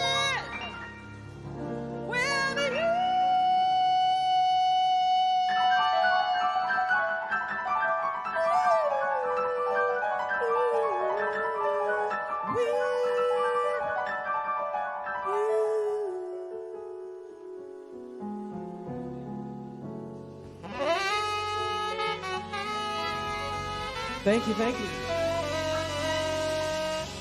Y'all, we're running out of time. I gotta skip a few things. One thing I want to do for you now is we're gonna jump into the new album. I have a new album out called Love is a Battlefield. I covered Pat Benatar's song from the MTV world of the 80s. And so I wanted to do this real fast for you. Or I could skip.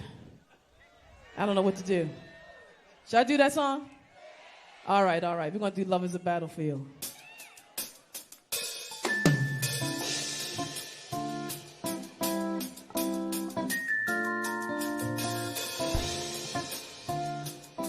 This whole album is dedicated to something I do on Sunday nights called Karaoke Sunday. Anybody see that? On Facebook Live at 7:30 every Sunday night when I'm home. I sing to people who can't come to my concerts and play songs that people don't normally hear. And this is one of the songs.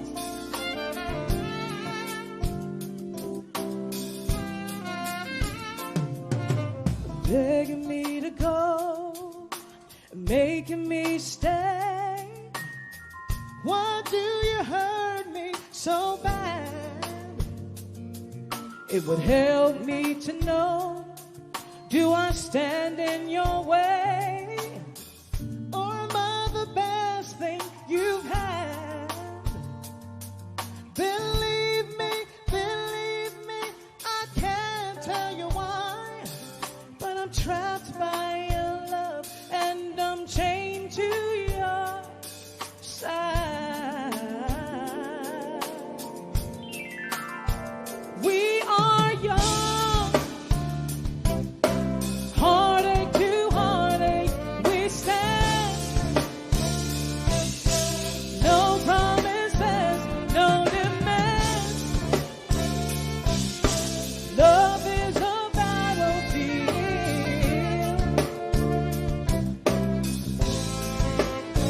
We are strong. No one can tell us we're wrong. Searching our hearts for so long. Both of us knowing love is a battlefield.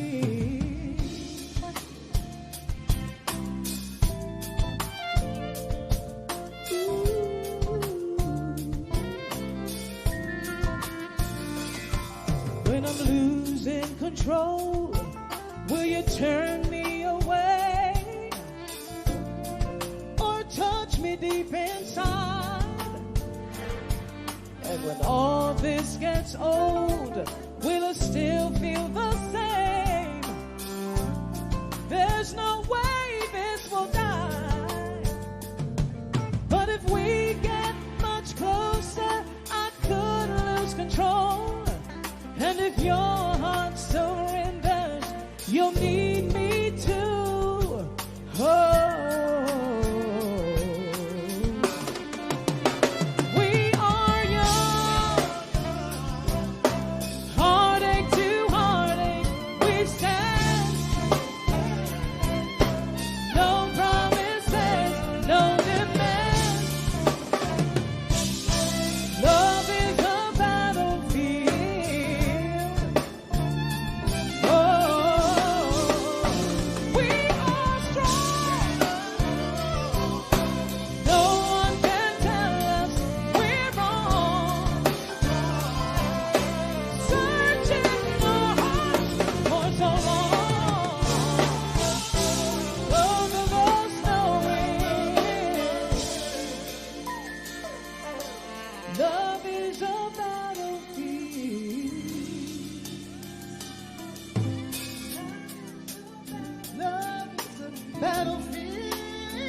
Thank you. Thank you.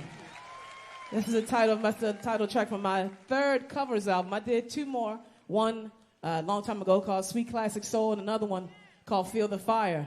And my boss today, Marvin, wants to hear Playing Your Game, so we're going to play a little bit of that. Playing Your Game, baby.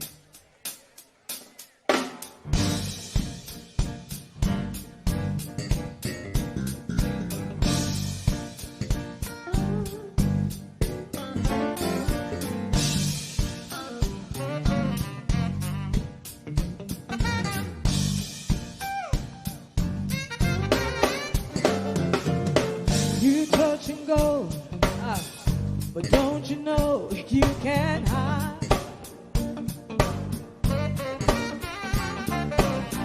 When you give it up, it's only enough to get me high.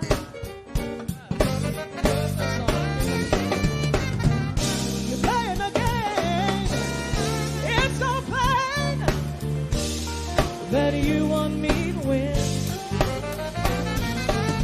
And I'm willing to play, whatever you say, if love is the end. Playing your game, baby, your game, baby, just you and me. Playing your game, baby, yeah, your game, baby, nobody but you.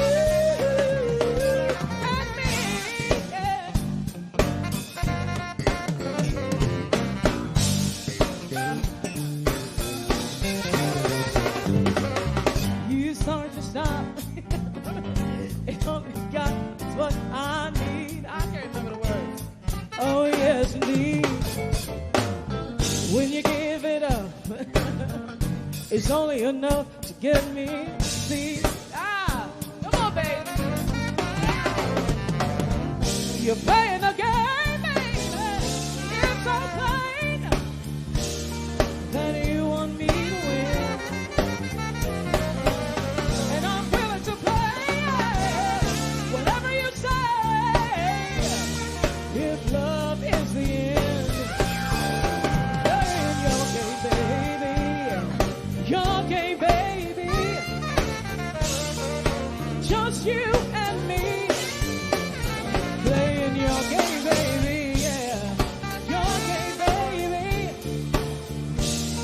nobody but you and me.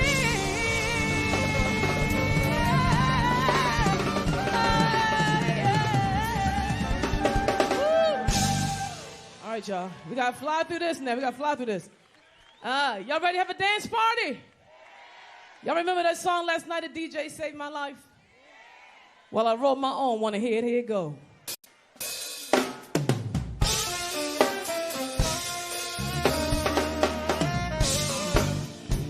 La, la, la, la, la, la, la.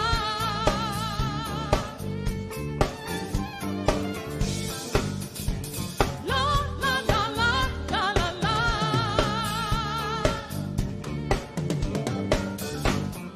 After our last conversation, it was clear you're the one for me. I'm feeling all the things that you said, boy. You're full of positivity. I never thought I would ever find a perfect love like you. And it shows whenever you call my name, I come running straight to you. It's the magic that you do. Oh, you make me feel, baby, something I never felt before. Anytime that you want it, baby, I'ma keep it real for you, baby. I'm caught up in your love. You make me feel something I never knew I was missing. Oh, baby. Anytime that you want it, baby, I'ma keep it real for you, baby. You touched a part of me no one's ever reached before.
That's Damon Bennett on Kiki Boy.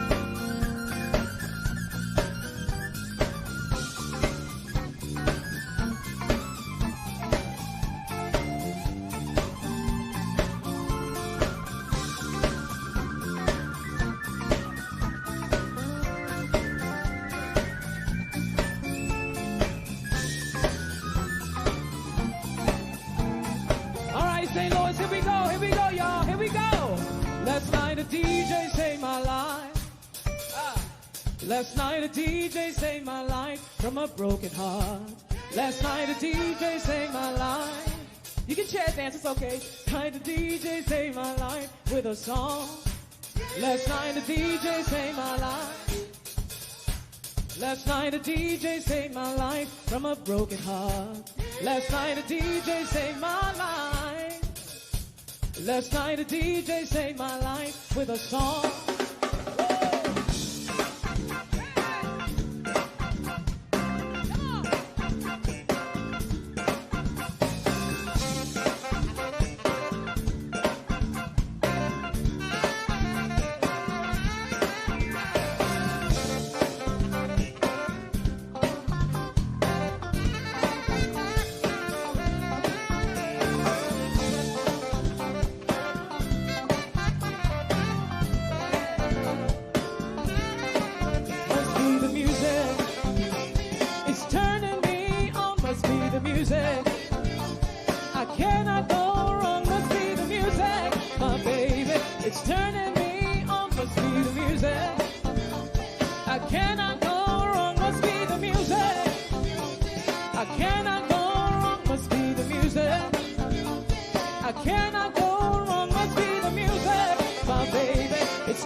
Let's do it. Let's do it. Let's do it. Let's do it.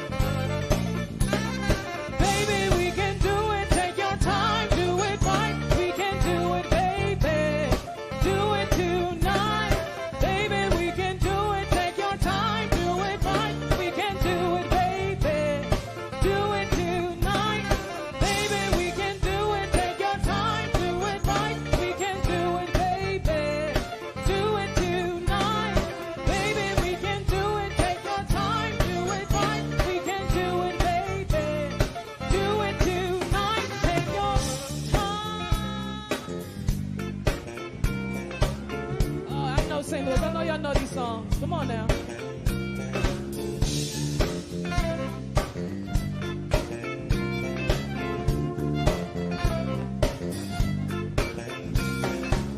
Just a touch of love, a little bit.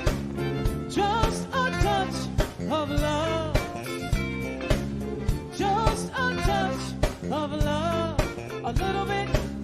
Just a touch of love. Gives me peace of mind.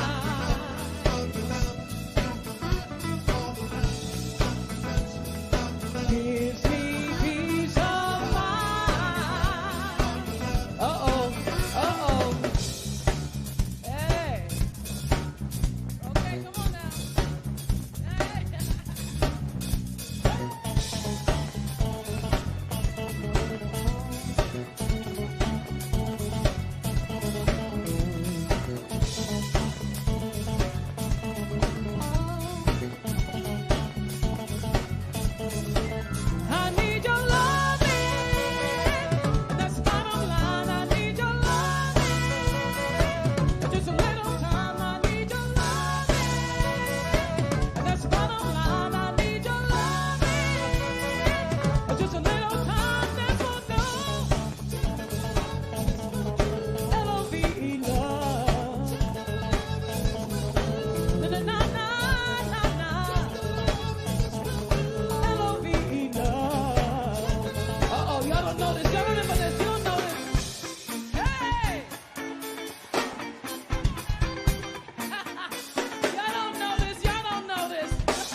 Uh-oh. Hey. Woo. Hey. All right, y'all. Come on now.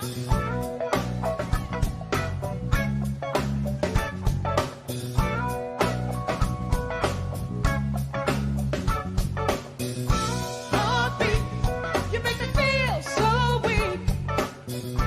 Heartbeat, you make me feel so weak.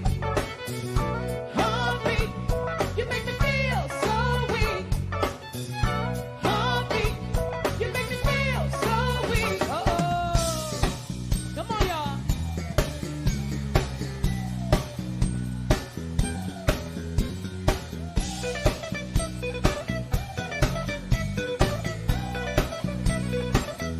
You can ring my bell, ring my bell. You can ring my bell, ring my bell.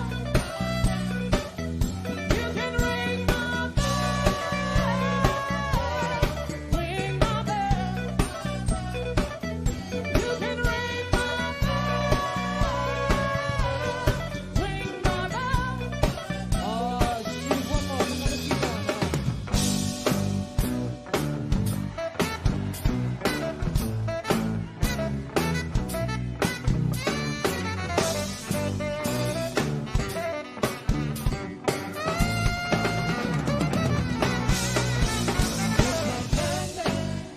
I can feel it when you walk, even when you talk, it takes over me.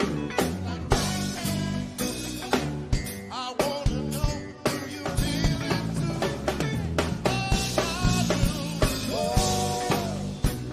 There's something starting now. It's the same feeling I always when I think about you. Yes, I do.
Something about the music, it tries to make me dance.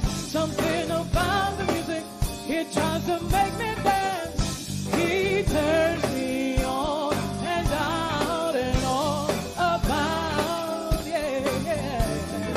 Something about the music, it tries to make me dance. Something about the music, it tries to make me dance. He turns me on and out and on about, yeah, yeah. Day and night, anytime that you wanna, baby, I'ma keep it real for you, baby.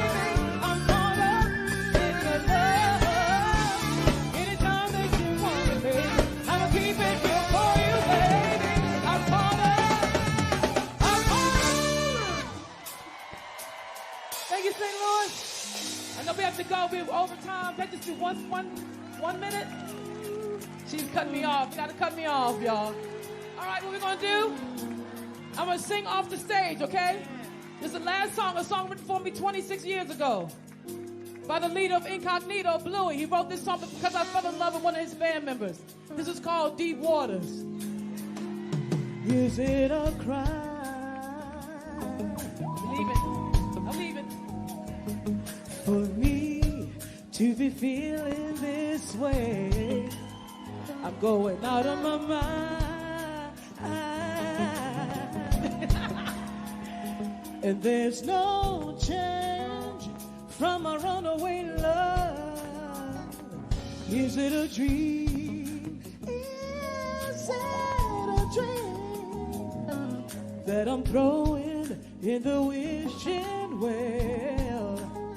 I'm losing control, body and soul. Ah, yes, standing here waiting for a train that may never come. I saw the signs, I read the book. I should have had a second look, but boy, you caught me dreaming. And there are times you'd come around and we'd agree just to be friends. Tell me who was fooling?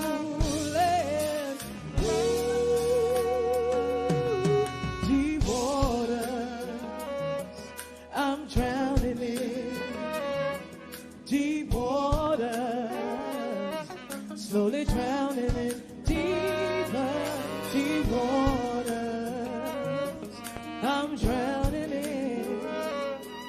Deep waters, slowly drowning in. Deeper.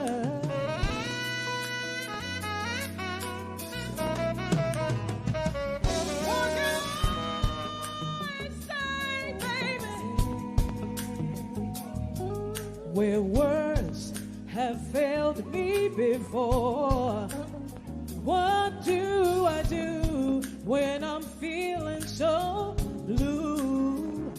And there's no place for me to run and hide.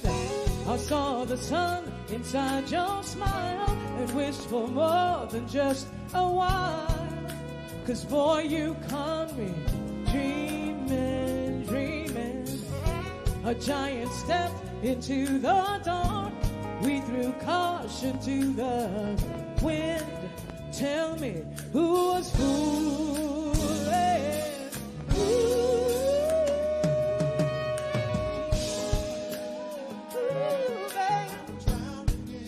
I'm drowning, baby. Deep sugar, yeah. Thank you, St. Louis. I'll see you again next time. I love you. Come visit me at Mason.com and come see me on Facebook Live tomorrow night, 7:30 East Coast time. On sax, Paul Thomas. On keyboards, David Bennett. On guitar, Ricky Tucker. On drums, Tim Hudson. On bass, Charles Baldwin. On violin, Chelsea Green. On vocals, Angela Phillips and Soul Edler. I love y'all.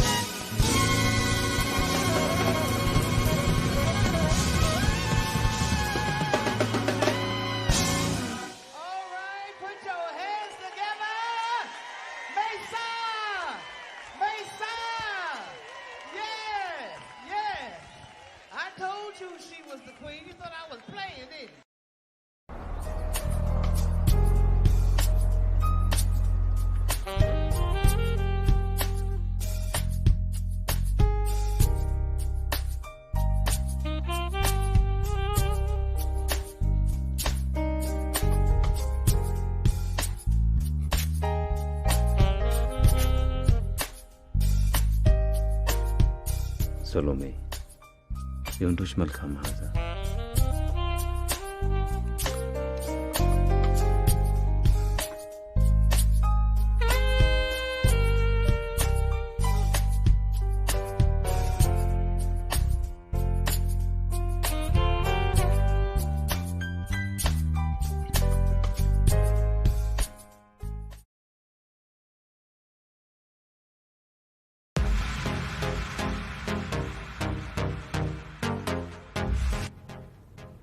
Hello, I'm Salome. Welcome to Salome Styles. I'm your host and producer, and we'll be bringing you the latest in fashion and the designers who create them. Let's start on the runway.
So we travel into Black Africa to learn the story of the Nile Valley, a story generally told from Egypt. Today we're going to tell the story from a place that thrived before Egypt, alongside Egypt, and after Egypt. The lands to the south of Egypt, generally called Nubia, had 5 important golden ages. The first golden age, which was called Tarseti, some people call that, in translation, the land of the bow. This civilization was older than First Dynasty Egypt by about 200 years. They also domesticated animals here first and before Egypt, so pastoralism was very important. Depending on how far back, if you say 9,000 years ago, then you can say yes, it was probably more developed than Egypt. But starting from the 4th millennium BC, the center really is in Egypt and develops from there. Sudan was often ahead of Egypt in terms of developing technology because it had perhaps a smaller population. In Egypt, there's not much need for human economy. You don't need to save on human labor because every time the Nile flooded in midsummer, you had a huge reservoir of human labor as long as you were feeding them a living wage. The ancient Egyptians themselves said that they came from the south of Kemet, ancient Egypt, which is further up, higher up the Nile Valley, closer to the source. And they identified the mountains of the moon, which are in modern-day Uganda, as their place of origin.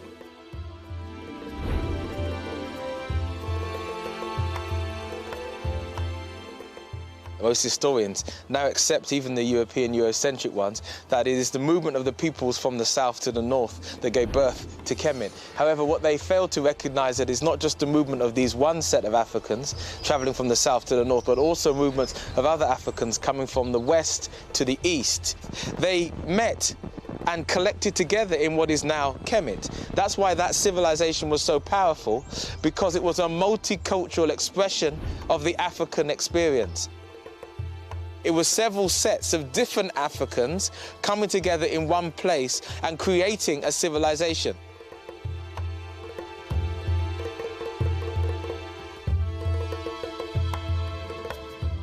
We travel through Sudan, the largest country in Africa, to learn about a world that was already old before our world had even begun. The ancient land once known as Tarseti, Kerma, and Kush, home to the Nubians. This is a place where early Europeans came to study and learn from Africans, and to study from the oldest people in the world, Africans.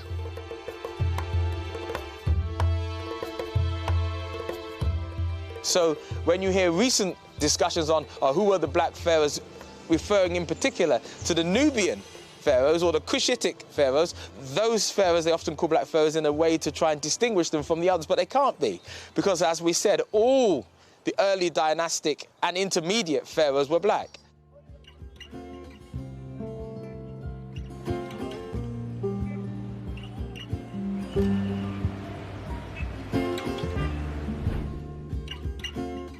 This is home to the world's oldest recorded religion, a place whose kingship and political system continued to bring harmony and prosperity to its people for over 3,000 years.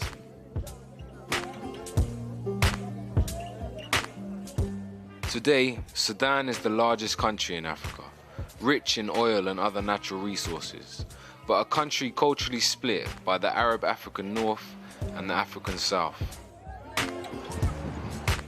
In recent times, this country has been greatly affected by civil wars and droughts. This is a place where the great Blue and White Nile meet to form the famous River Nile that runs through Egypt. This is an amazing land that predates Egypt, but for many is just another part of our world's hidden history. The question is, what happened? What was this ancient civilization about, and what left it in ruin? Why do we only know the story of the Nile Valley from Egypt? And why do we think that Egypt is somewhere separate from Africa? What do we still have and use today that was connected to this time period? We're going to peel back the pages of time and find out.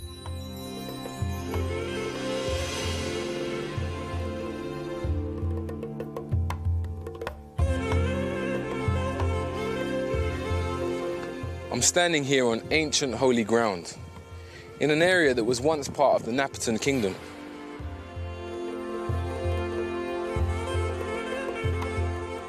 Today this place is known as Jebel Barkul, which is an Arabic term that means holy mountain. It goes by this term because in ancient times, for over 1,000 years, this area was the Kemetic and Kushite religious center of the world. Home to the Nubians, ancient Egyptians, and other traveling Africans. Jebel Barkal is a very important site, both in the history of Kush and in the history of Egypt, or Kemet if you prefer. The mountain had a particular shape, and both the Egyptians and the Kushites regarded this mountain as the Holy Mountain. That's what the Egyptians called it, the Holy Mountain.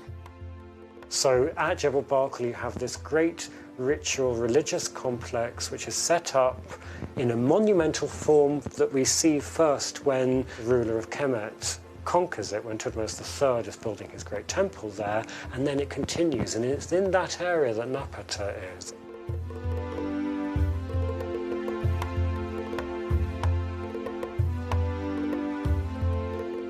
The city of Napata becomes a very important capital during this golden age of Kush.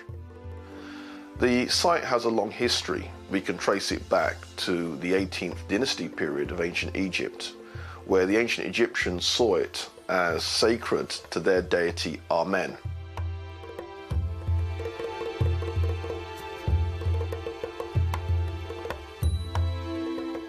A really remarkable point in the landscape, and again you have to be in the landscape, or you have to have the photograph of the landscape to understand how different it is and why it attracts attention. And people have different theories about that, but they don't tell us. They just call it the Juwa'ab, and they saw there a certain kind of form of sacredness.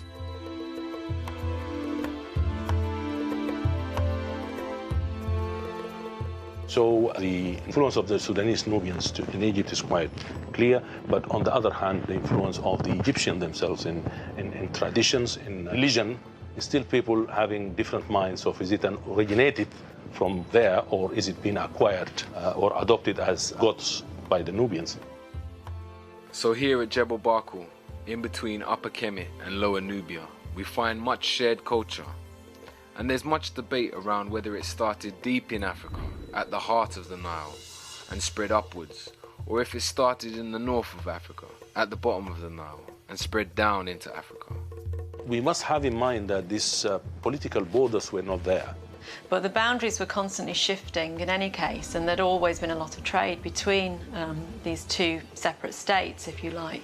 When you talk about Lower and Upper Nubia, you're talking about a span of land where people have got blood relations, and they have got some sort of culturation and acculturation always happening there. There'd always been a very strong relationship, and to me, the more I look at the cultures from these two separate states, the more similar they actually become. And I think we need to try and move away from some of the images that we see that show Nubia in particular as a very different country. We know for a fact that, as I've said, there was a lot of trade between the two, and that also many of the people would move across the borders effectively over time. So there's always a very strong, close relationship, and at certain times, you know, they were the same thing. They were just one. It's like the relationship between America and England. England is the mother and father of America. The population of America are predominantly English American. The presidents of America are English American. Even though America is an expression of the European consciousness, the vast majority of people are European, the predominant power is the heritage that England has given it. The Americans acknowledge this. They trace their lineage, if they can, back to England and come back to here. The relationship is a special relationship of power. Though America has power on this earth, England is its mother and father and recognized as such. That is precisely the way that one should look at the relationship between Kemet and Nubia.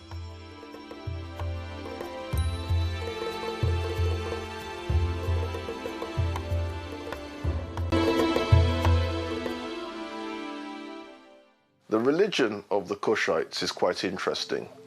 one of the important deities was Amen. Now, Amen is the pronunciation that the Hebrews give it, and some scholars agree to use that pronunciation.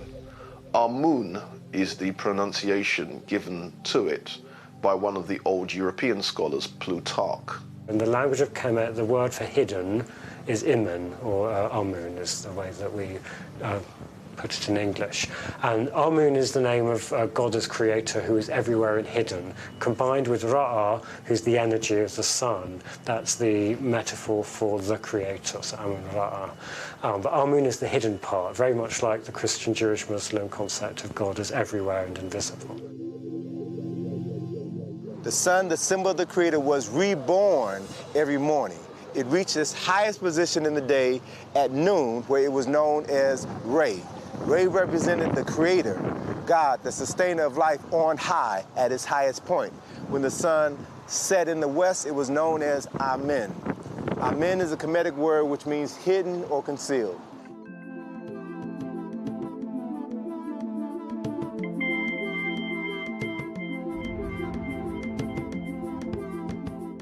Amen was supposed to be unseen and therefore very all-powerful also, because Amen was responsible for creation. Amen was responsible for everything, knew everything, understood everything, could foretell everything, and so on, the great omnipotent and omnipresent divinity. At this religious center, one of the main temples that is still here to be seen today was a temple that was dedicated to Amun. The ram was a sign that was always associated to the worship of Amun. It has been claimed that during the time of these temples, it was the astrological age of the ram, what we know as Aries, and that's why the ram was represented. They all worshipped God Amun, who was the same god as in Egypt, the state god of the pharaohs, whose main temple was in fact in Napata.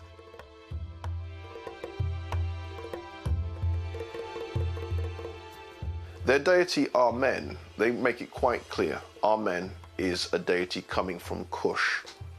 And then during the Kushite Golden Age, they resurrect that same belief system, and then they build monuments sacred to Amen, and then Amen's wife, or Amen's consort, Mut. Mut was the goddess of Amen. What's important here is that same site, the Egyptians had their belief that that's where Amen and Mut came from. So that becomes a very, very important center. Within the African systems, be they in Kemet, be they in Nubia, or be they in Kush, the male god has an equal and opposite female god. We see this representation in all African cultural systems that flow. Every Netcher in Kemet had his female counterpart. So I reference a Sar and a Set. They were Netcher who complemented each other. They were co-equals. They are usually together in families, producing children. We have a man and a woman and a child produced as the union. We tend to think of the deities as a family. It's not quite so biological, it's more religious. In the beginning there was only noon, the original ocean of chaos that contained the beginning of everything to come. Ra, the sun, was born and appeared to rise from the surface of the water. Ra then gave birth to two children, Shu, the god of air, and Tefnut, the goddess of moisture. Shu and Tefnut then had two more children, Nut, the goddess of sky, and Geb, the god of earth. And so with them the physical universe was created. From the union of Geb and Nut, 4 human children were born, and so the story of civilization begun. The Egyptian creation story, in many respects, represents the development of a civilization and the growing of Egypt, I suppose. And it's coming out of something that's very simple and coming out of nature, and then is being developed by man and being developed also into obviously one of the greatest civilizations that there ever was.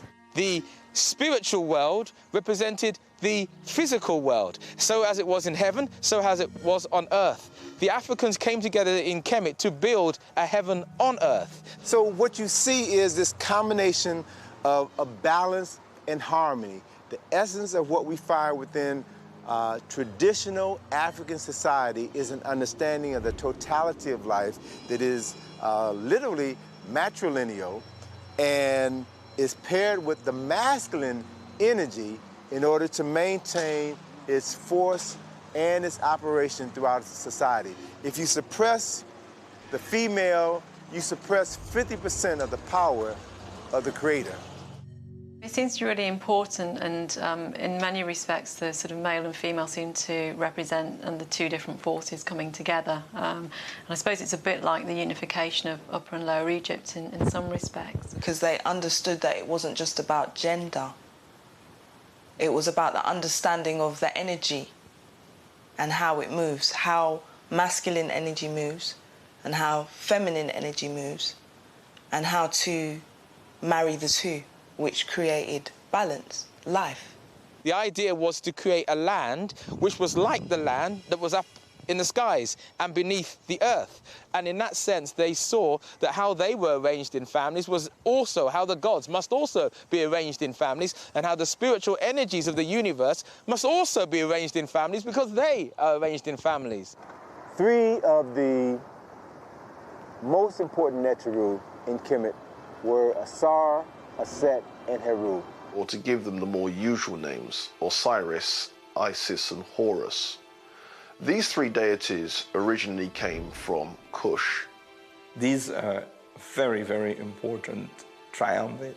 Their stories are as much mythology as they are history. Now, according to Diodorus Siculus, who was one of the ancient Greek historians, Osiris was originally a community leader of very early Kush. He doesn't call him a king of Kush, but he makes it quite clear he was a leader.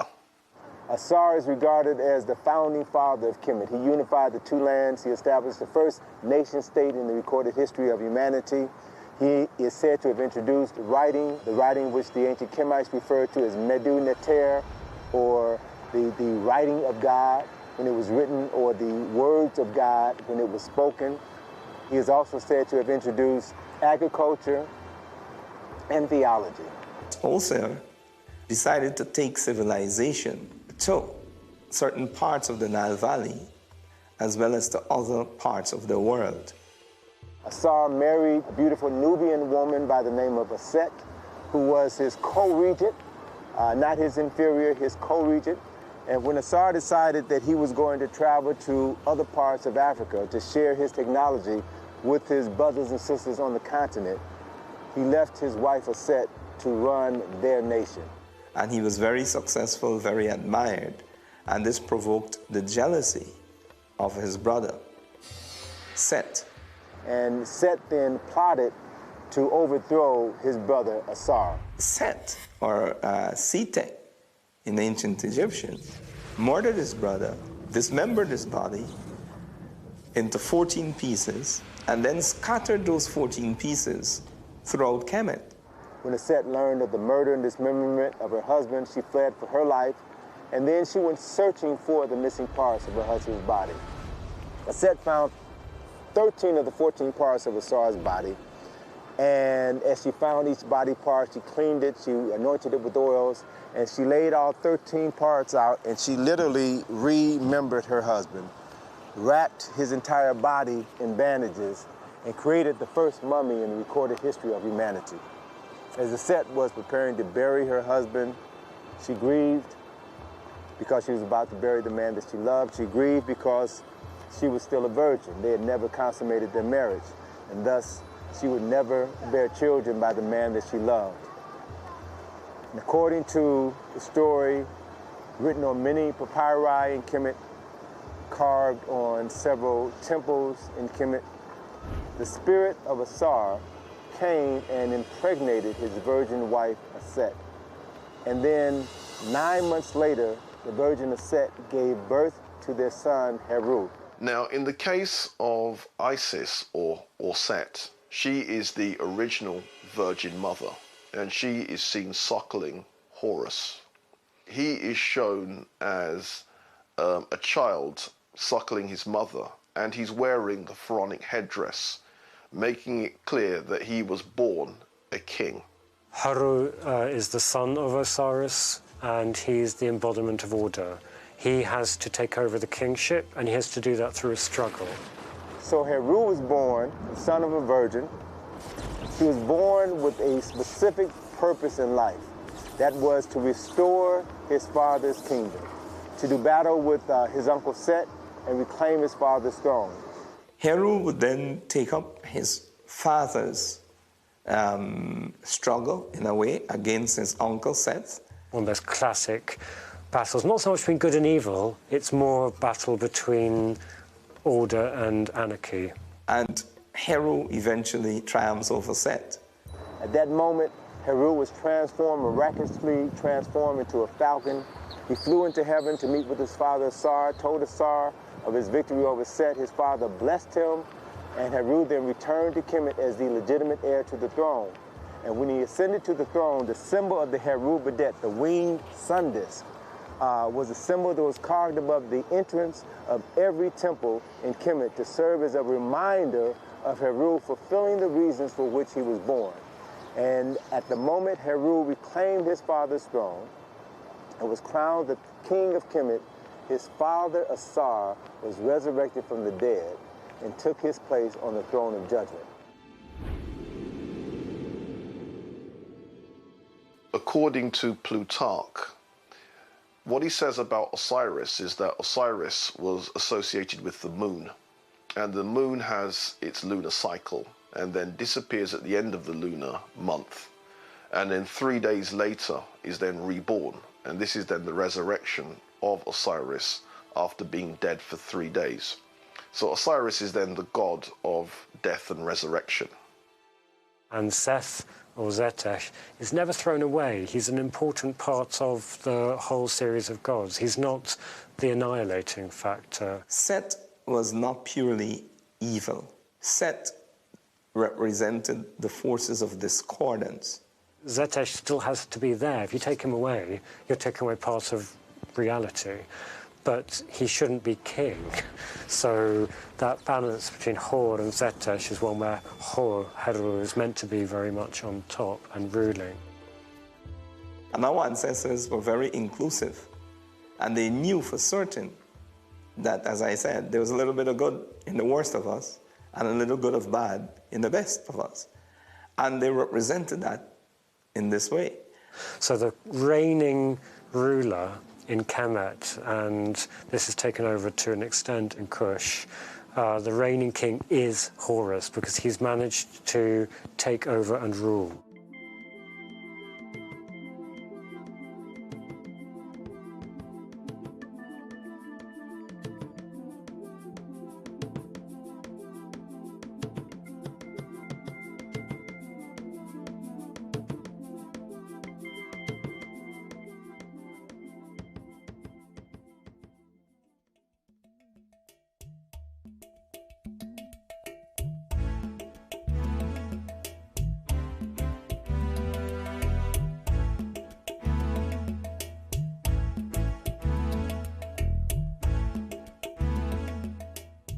I'm here at Naga, at one of the Kushites' most well-preserved sites here today in Sudan.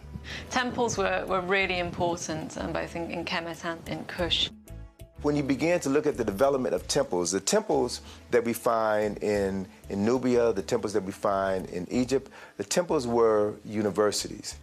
In many respects, they were kind of mini universities. So you have your Egyptian elite living in the temples. They were developing languages, they were developing mythology, they were developing the religion. There were places where the so-called priests, who were actually priest scholars, part of a system of learning. And the fact that the temples not only acted as places of worship, but places of learning also.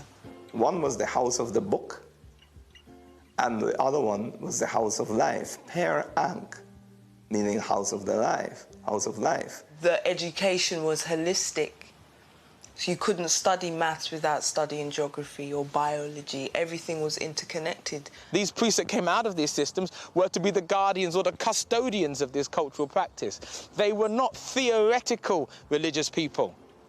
They were individuals who were both warriors, both scholars, and both priests at the same time. It might be important to look at the system of education as a system of formal learning and the system of socialization as a way or the way in which one generation was socialized into the fundamental values and rituals and meaning of life of the community and therefore of the society. The belief was that you weren't born man or born woman, you were born male or born female. And through the process of passage, then you became male or you became female. The passage was intended to be arduous, rigorous. They would have had to have gone to the temple and gone through certain rites of passage. The socialization has to do with becoming an adult, with knowing your roles as an adult. And the training was both physical, both mental, and both spiritual. And a lot of this came to rest in the temple, where you had schools in the temple. The temple itself was not to be worshipped. The people themselves understood that they were the most sacred thing, not the temple. All the professions were premised upon somebody having completed what is called scribal training. To become a scribe was really to achieve the platform from which other careers took off. What I also find very interesting and very attractive about the Kushite civilization was that, unlike in Egypt, where it was only the educated classes and the priesthood and so on who could read and write, in Kush they achieved a high level of literacy. That meant that humble people could actually read and write and were encouraged to do so. In actual fact, I don't think there's any modern equivalent to one of these temples. They were both centres of scholarship, but they were also the centres of religion. So the custodian, the intellectual custodian, was also a spiritual custodian. Was also the warrior custodian. In times of war, it was they that pulled up their cloth and went to war.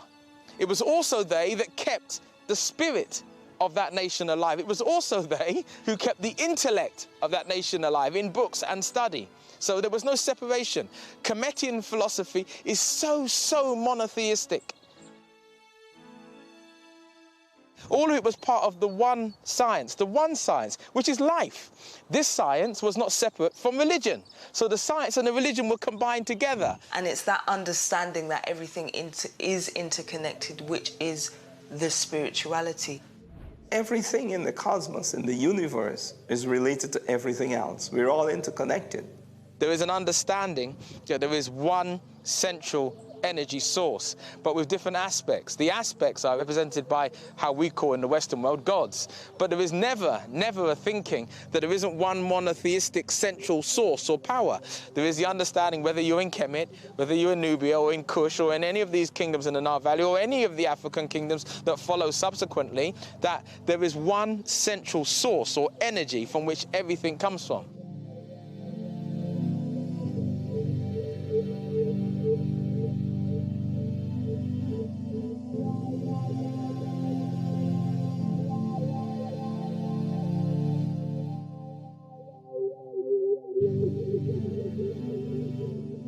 Clearly, they share the same religious beliefs as with the Egyptians, with some additions, so to speak. Some local gods were worshipped, like god Apedemak, a lion god. And you have to remember that lions were common here up until the early 19th century.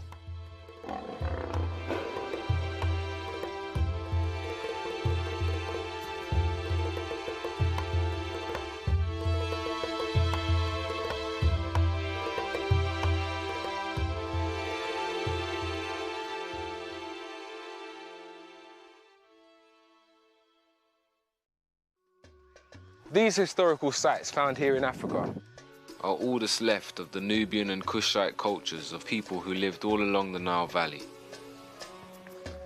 These ruins are evidence of some of the world's earliest highly developed civilized cultures. They These people had an understanding of astrology, medicine, philosophy. They had mapped out the world. They had circumnavigated and understood the planet that they lived on.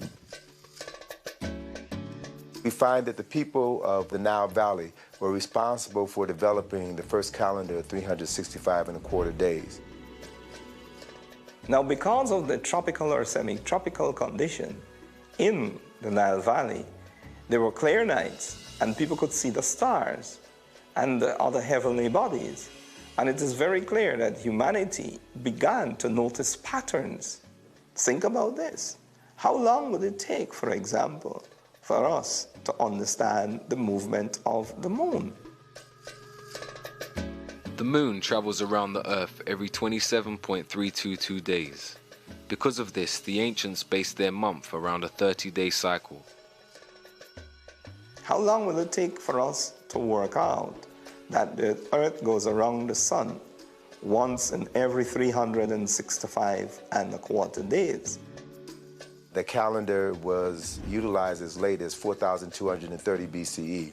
Now, in order to come to that definitive understanding of how long it takes the Earth to rotate on its orbit around the sun, you have to be able to make celestial observations for at least 1,000 years to identify the patterns, to then correct the patterns, to come up with the most accurate calendar that has ever been used by human beings. The ancients of the Nile Valley based their year and months around the natural cycles of the universe.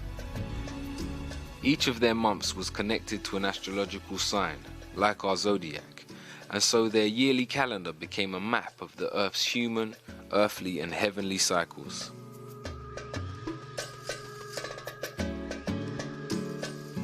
And this is where the sense of time, the whole question of the calendar, the year, different months, came out of. So you had groups of people who had time on their hand to observe their environment and then to produce great works that recorded their observations. So you had astronomers. In terms of astrology, that was always, again, very important to the ancient Egyptians, and when people were born, they would actually have their charts drawn up.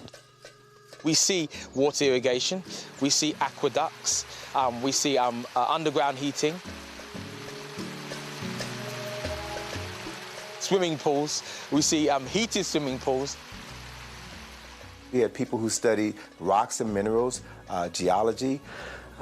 These very brightly polished ones, that's again a classic Sudanese. I think that particular colour combination, those happen to be the colours of the modern Egyptian flag, but actually it's a very, to me, very Sudanese combination, that clear white with dark and red. Earlier in the history of Kemet, you get a lot of carnelian, the red stone, coming out of Nubia. Precision drilling, iron smelting, precision iron smelting. You had people who studied plant cycles, agriculture. We see papyrus paper, we see glass making, we see stained glass, we see use of gunpowder, not in weaponry, but in religious services and religious rites. You had people who studied building, how to build structures, what materials are best used to build structures. This was a great golden age of pyramids, of temples, of writing, scholarship. We see elements and good deal of evidence, perhaps of electricity. You had artisans who were responsible for creating great works of art, sculptures, paintings. Gold smelting, silver smelting, the creation of refined industries. These are classic faience beads. This is the colour that most of the material in this tray should look.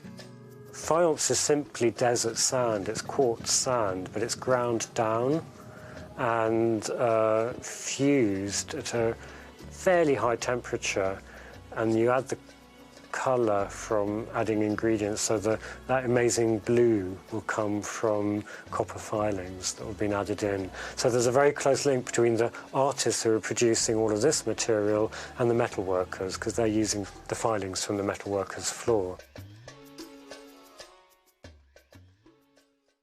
So the underpinning of order in Egyptian religious art and in the language is a pedestal. It's a block that looks a bit like kind of a carpenter's plane, something to make things smooth.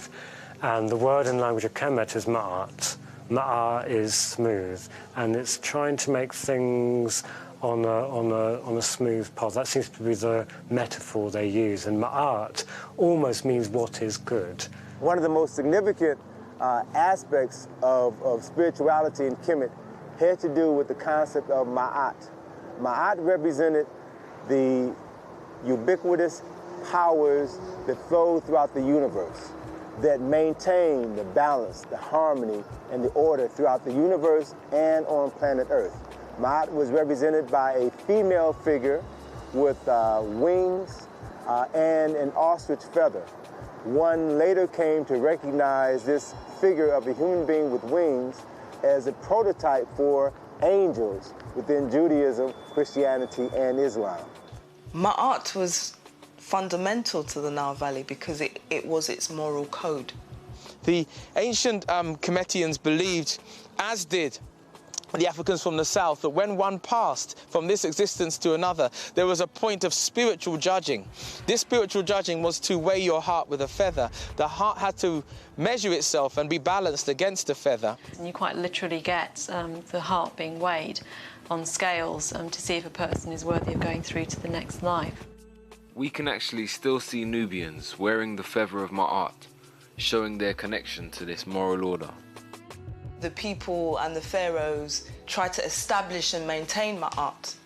And they didn't have a word for evil, because that's, I think, what people think, good and evil, light and dark, do you know what I mean? But the opposite of Ma'at was Isfet, which was unbalanced. Ma'at, the feather, would then be weighed against a person's heart. And if your heart is heavy and it tips against the feather, it shows that you have done things to have a heavy heart, meaning you're a guilty person. The idea of the feather was a representation of the female aspect and also of air, but also of the lightness of being, the idea that your heart was not heavy. We still say it now, my heart is not heavy. My heart was light. I had a light heart, a clean soul. They declare their innocence by reciting the 42 admonitions of Ma'at, some of which will sound very familiar to Jews and Christians. Those 42 admonitions were, I have not stolen. I have not committed adultery. I have not polluted myself. For I have not polluted the land. I have not spoken ill of my neighbor. I have not spoken ill against God. I have not defrauded offerings. As a person's heart was weighed on the scale of Ma'at, as they recited these 42 declarations, if they were true to these declarations, then their heart would be as light as a feather. This is where the concept comes from. And so it means that they would be pronounced Ma'at Keru, true of voice. The clean soul was the fundamental aspect. We see it represented in all the Kemetian philosophies, which they had taken from their mother from the south. So the idea then of Ma'at is she represents keeping the law, keeping truth, keeping justice, keeping righteousness, keeping reciprocity. What this basically meant is that we had to say that we didn't do these 42 cardinal sins. And once we lived a life that didn't contribute to those, we lived a good life, a righteous life. This event was recorded in the Book of Judgment by Jehuti, and then in the next scene of this very important document, of which thousands and thousands were produced, because every person who died wanted to have this document to help them be able to recall these 42 admonitions. One of the very last panels shows Heru, the son of Asar, leading the vindicated soul of this person to his father. And it brings to mind the passage in the Bible, I think it's John.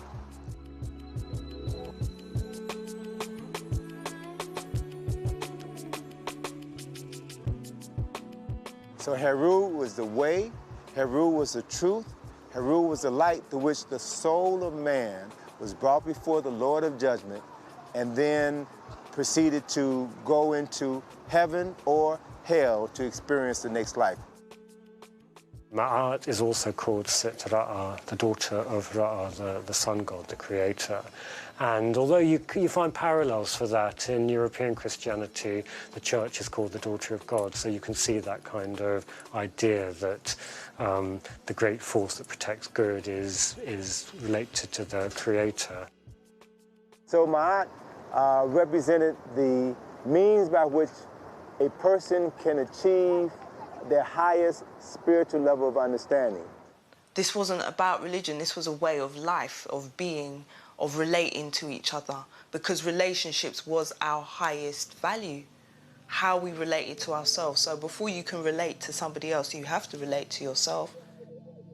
It's often used as a kind of unique force that you don't find in any other society in the world. I'm not sure I believe that, because I think every society defines itself by what it thinks is right. So in Kemet, the word or the language of Kemet for what is right is Ma'at. All of these ideas and concepts can be traced back to the Nile Valley, to Kemet, to Nubia, at least 1,000 years before the advent of Judaism. Talking about the importance of spirituality and of spirituality itself, not only to Kemet, Kush, and other places in the Nile Valley, but to all African society that remain African, even unto today.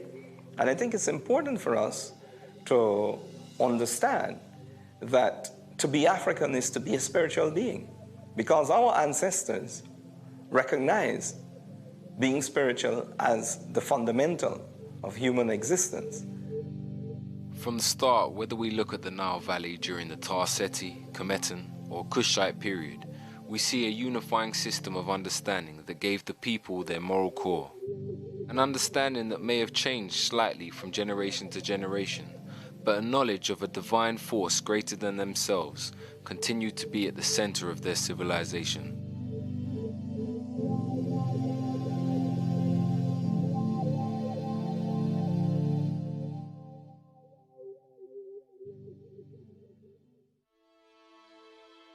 Debates still rage about the length and continuation of the Nile Valley cultures and how interconnected they were. What we do know is that over time rulership changed between the different black rulers along the banks of the Nile. It appears that Kemet was roughly 3,000 years old before it had any interference from cultures outside of Africa. Asiatic people known as the Hyksos melted into the northern Nile society at first, and then by chance took full control of Lower Kemet and ruled for roughly 100 years.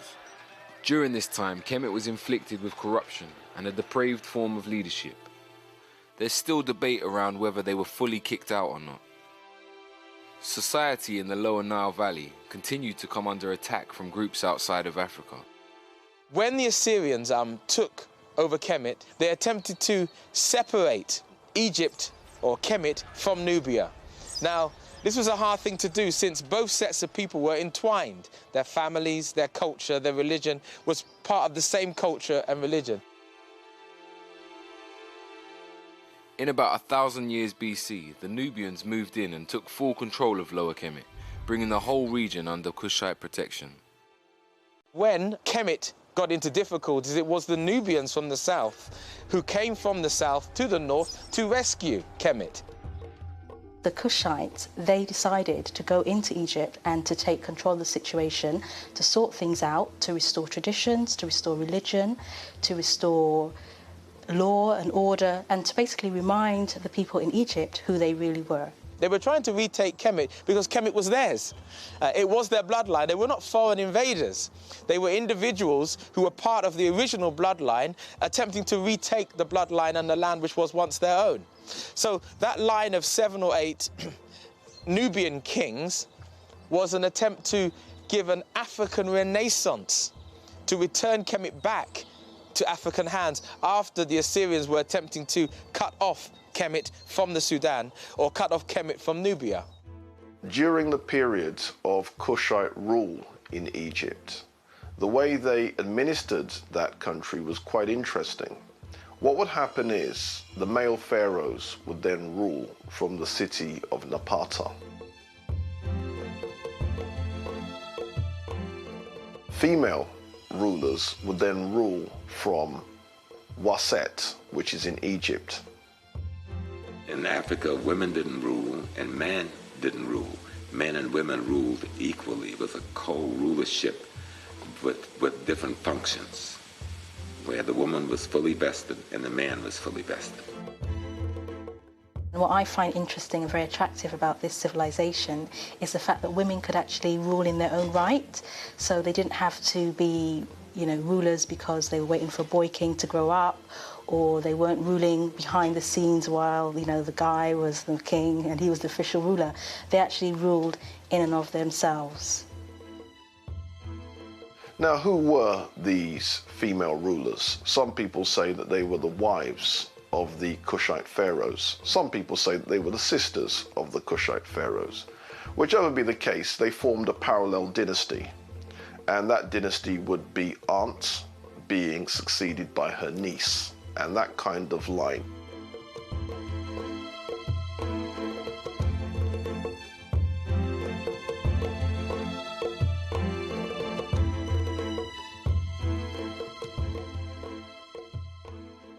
Iron, the center of that industry, was of course Meroe.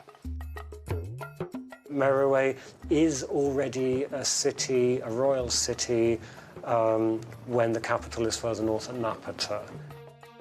The royal city of Meroe is very important to our understanding of the achievements of the Kushites because it was actually a planned city.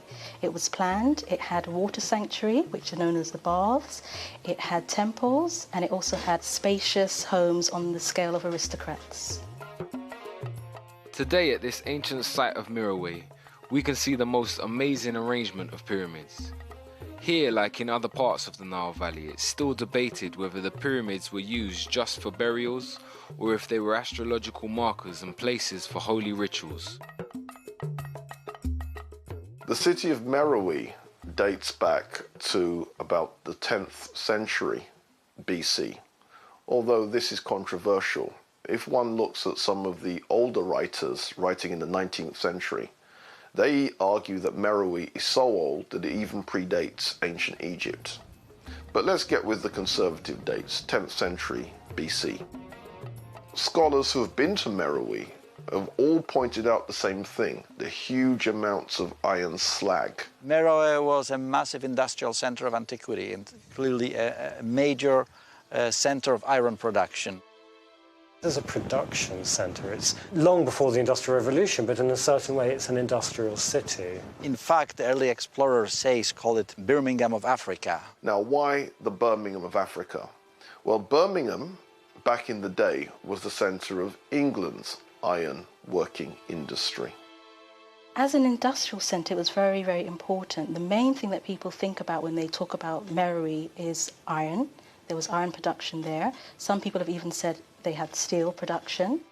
In this area, it was rich in iron ore, so it allowed Meroe to develop not just as a major political and, with some temple, religious center, but also as a major industrial center, which perhaps traded with countries elsewhere. There are reports that the Kingdom of Kush had trade routes going as far as India, and that many Nubians settled there, creating an area called Indus Kush. That makes you look at how people inside Meroe related to one another and to the outside world in a new way.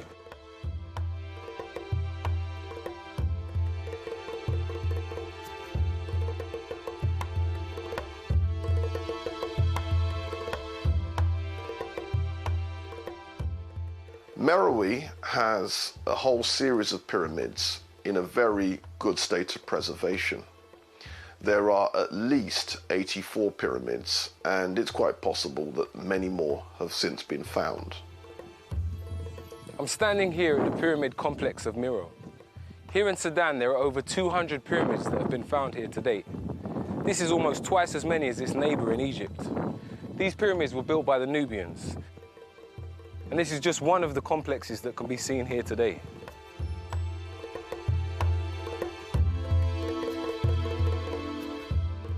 Gold and iron were two most important trading products in Kush.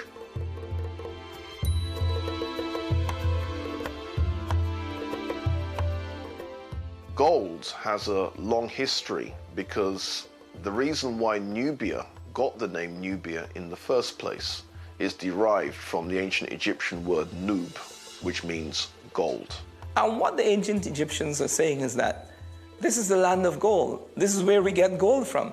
There was a reputation that the Egyptians had that gold was as plentiful as dust. Wasn't true, but this was a reputation that it developed.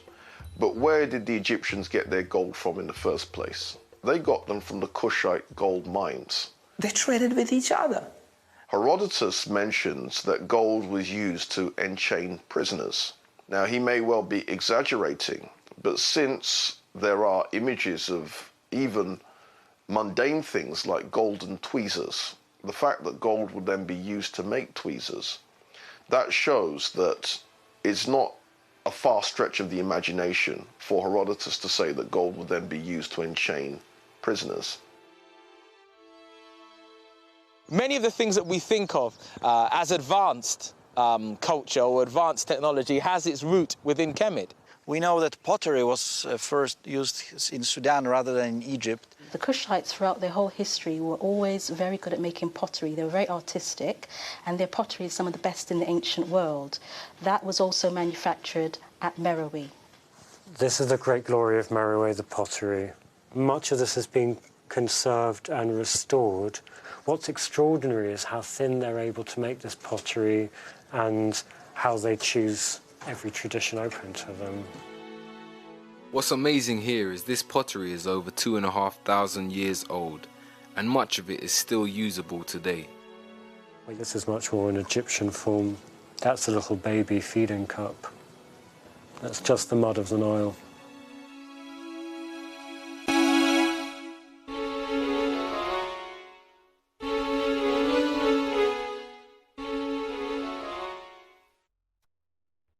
Now, the last ruler, Shepenupet II, was on the throne when the Assyrians conquered Egypt. They made their conquest in 663 BC. When the last of the Nubian kings, Tawentameni, fought his last conflict with Ashurbanipal, who was the Assyrian king in 664 BCE, we see Kemet being split from the African world, or an attempt to split Kemet from the African world.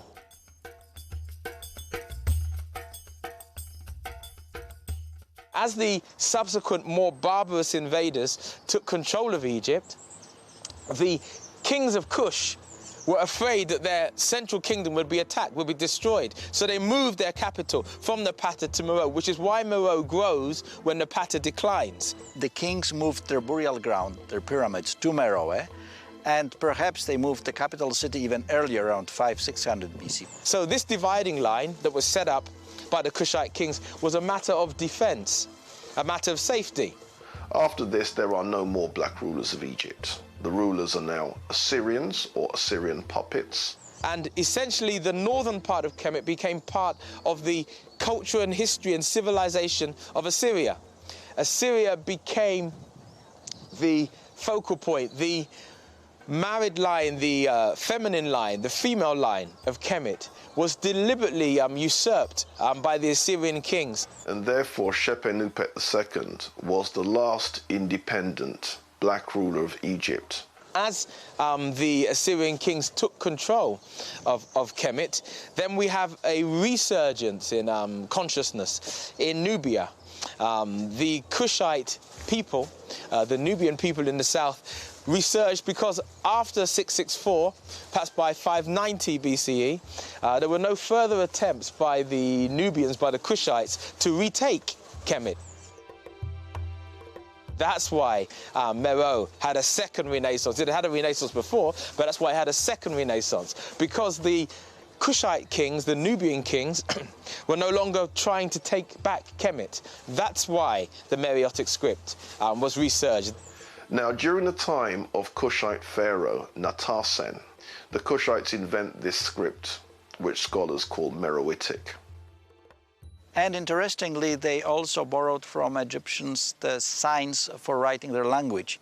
But let's be quite clear. Egyptian hieroglyphics themselves date back to the Tar-Seti period, which is the first golden age of Nubia. So if we wanted to trace the origin of Egyptian hieroglyphics, we have to go back to very early Nubia. Basically, for the longest time in Kushite history that we find evidence of writing, they were using the same hieroglyphs as the Egyptians were using.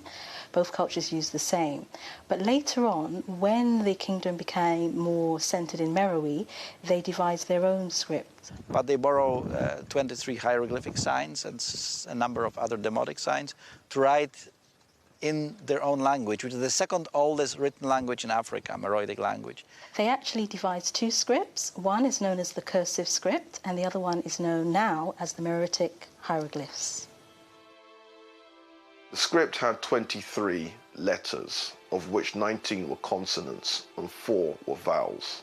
There was also a word divider, so scholars know when the words began, when the words ended. And it's only partly deciphered, so there's lots of mysteries in the work. And there are 900 books and inscriptions written in this old script.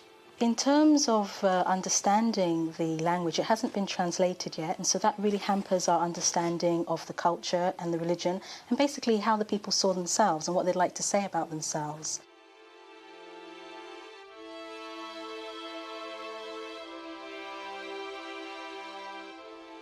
There are a couple of people who are trying to decipher the language, and one of the ways that they wanted to do it was to speak to people who today speak what may have been a related language. Time is running out because a lot of the languages of Africa are not spoken by more than literally sometimes a dozen people.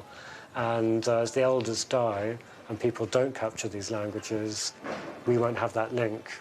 People in the landscape won't know what the sound was.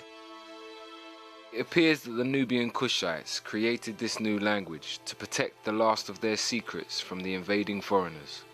In doing so, they created a greater divide between them and their lost gem of the Nile Valley, Egypt. Then Egypt is conquered by the Persians in 525 BC. The Persian kings, like Cambyses, a ruthless and genocidal ruler who took over Persian rulership and then took over rulership in Kemet. This Cambyses attempted to invade Nubia and failed. His army died in the Nubian desert. That which was left was destroyed by the Nubian bows. If you don't know, then you should know that the Nubians were famous for having the longbow. Even before the 14th century Englishman said he created a longbow. I don't know how he came out with creating the English longbow. The longbow was the famous weapon of choice for the Nubian, the Kushite warriors. Then it's conquered by the Greeks in 332 BC.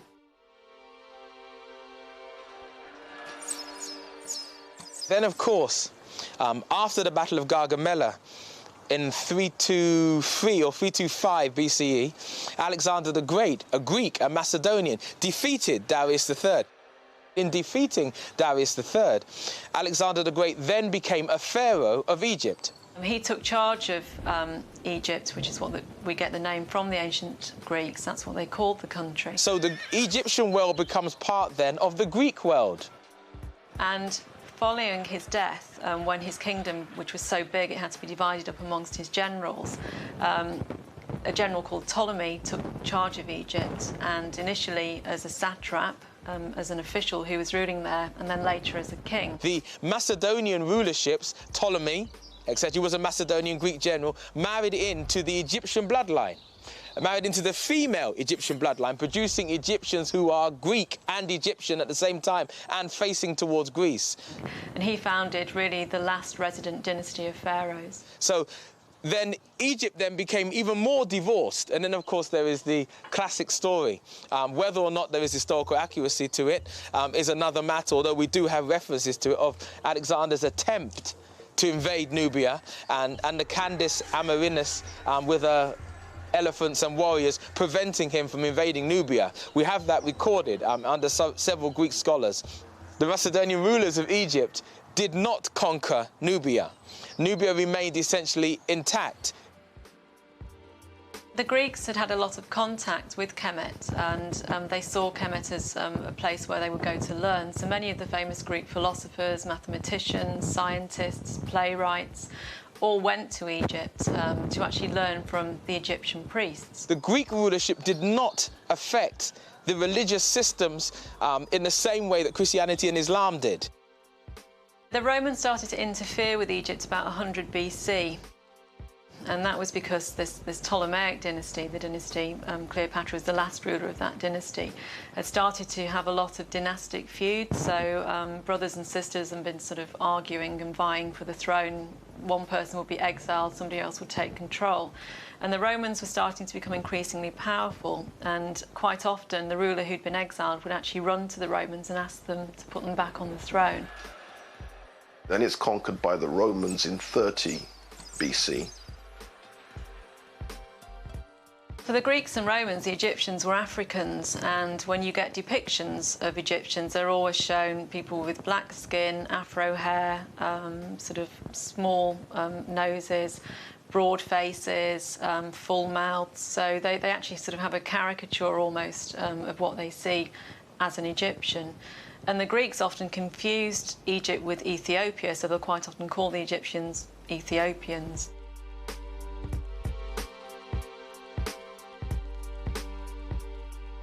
So obviously somebody with a dark face. And when they showed Ethiopians, they showed them in exactly the same way that they showed Egyptians as Africans. So there was no question at all that Egypt was an African country. It certainly wasn't seen to be European by either the Greeks or the Romans. Now, the Romans and the Greeks and the Assyrians and the Persians came to Egypt because Egypt was the breadbasket of the world. The control of Egypt and the granaries of Egypt was fundamental to the control of any civilization that attempted to control the world. Not only that, but Egypt, through its trade relations with the South, had control and access to the minerals of the South, the iron, the copper, the gold, the silver. The Roman system of coinage was based on gold and silver. Therefore, they needed access to the mines of the South. So the control of Egypt was fundamental in getting the trade from the gold and silver from the South to the North. So therefore, the control of Egypt was fundamental. Egypt was the most wealthy nation in the world, and it remained so through Assyrian, Persian, Greek, or Roman rulership. Egypt still was the most wealthy, not just in terms of gold and silver, which was, you know, tenuous in terms of its commodity value, but in terms of grain, wheat. Rome as a civilization, like the Greek civilization, did not produce enough food to sustain itself. The Romans saw Egypt, and the reason they really wanted Egypt so much was that it was a grain source for their armies. When Kemet was invaded by the Greeks and the Romans, they effectively ruined the country. They used it not for itself, they used it for their own country. So, for example, when the Romans were ruling in Kemet, they took all the grain from there and sent it to Rome as dole for their people, because the Romans had a dole system where they would give people bread to keep them quiet. That was their dole. And all the grain that made that bread came from Kemet. So basically they ruined the country completely. But they also traded things like animals, obviously for their gladiatorial fights. A lot of the African animals were shipped over to Rome. Because the Romans saw Egypt as this sort of exotic and interesting, sort of another world almost. It wasn't just another country, it was a completely different world to the one that they were used to. So when you overexploit a country like that and you take all of its resources and you use it for another country, obviously there's going to be nothing left for that country. And over time, Egypt became poorer and poorer, and I feel that this ultimately led to the final downfall. So the relationship between Egypt and Rome was fundamental in Roman survival. Not in Egyptian survival, in Roman survival. I think Egypt was crucial to Rome's development, both from a political point of view in that it gave it a very important, a very wealthy territory, but also because a lot of people in Rome became very interested in Egyptian religion and Egyptian cults. And also, they must have been learning from people in Egypt, as the Greeks had learned from people in Egypt. So I think that Egypt was actually very important for Rome, certainly Rome's early development. But all of this means, of course, that Egypt is getting more cut off from its neighbour from the south. It sees its relationship as being north. Its connections are northward. not southwards. It sees the south as a trade route, a source of supplies and minerals and grain. And we see further connections between the royalty, the royal families, the political people of Egypt, and we see with the south, because the south has cut itself off and it's been cut off. Now, the conquests of Egypt changed the population. And so Egypt was already moving into an Afro-Asian direction.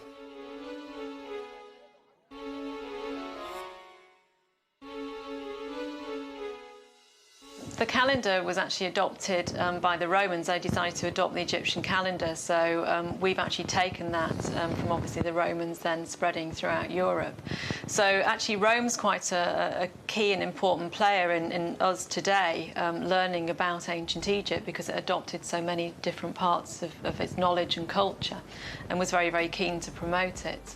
So as Rome tightens its hold on Egypt, and the failed attempt by Cleopatra and Julius Caesar to produce a line of individuals, that line being destroyed by Octavian or Augustus Caesar.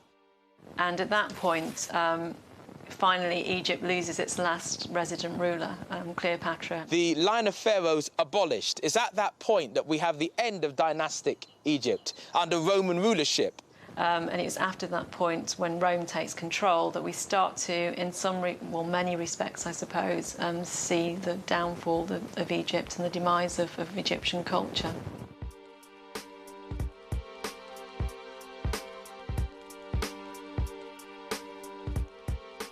Meanwhile, in Kush, the pharaonic culture continues.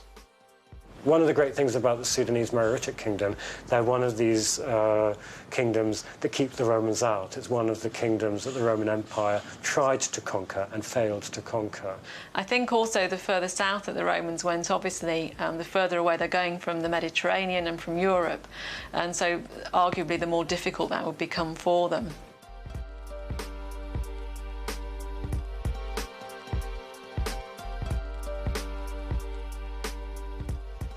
I'm standing in the center of the once great city of Miro. Behind me is a temple dedicated to Amun. Excavations done here in the 90s reveal temples with walls and statues covered with gold leaf, a remnant of Merowe's immense gold trade. At the heart of this ancient city, we find the remains of its spiritual center. Here, Amen was revered in temples of the highest splendor. When they moved here, they built another temple to this god, the largest, as I said, apart from Napata, in the Sudan, which unfortunately now is in a ruined state, as most of the site is. The royal city was walled with gates and towers. And one of the old sources makes it clear that the population of Meroe supported at least 200,000 soldiers and 4,000 artisans. And that would give us some kind of indication of what scale of city that we're talking about. Herodotus, the ancient Greek historian, made reference to a violet-scented fountain where people would wash and they would bathe in these aromatic salts. And the Liverpool expedition at the beginning of the 20th century excavated in Meroe and found that Herodotus was probably talking about this bath that shares affinities with the Roman bath. What's interesting about this capital is that only a tiny fraction of it has actually been excavated. Perhaps I am standing right now on the ruins on the temple, which is still to be discovered. In truth, at least 90% of it is still to be found. I hope to do it in the coming years. We did some preliminary sondages, and we found, again, domestic remains, but also a fragment of a temple from maybe 300 BC, so we hope to find it. So we can only infer from the little bit that we've seen so far, and the little bit that we've seen so far is very, very impressive. Hidden under the desert surface of this ancient temple are the tile remains of its ancient modern beauty. Much of this area is covered with these types of tiles.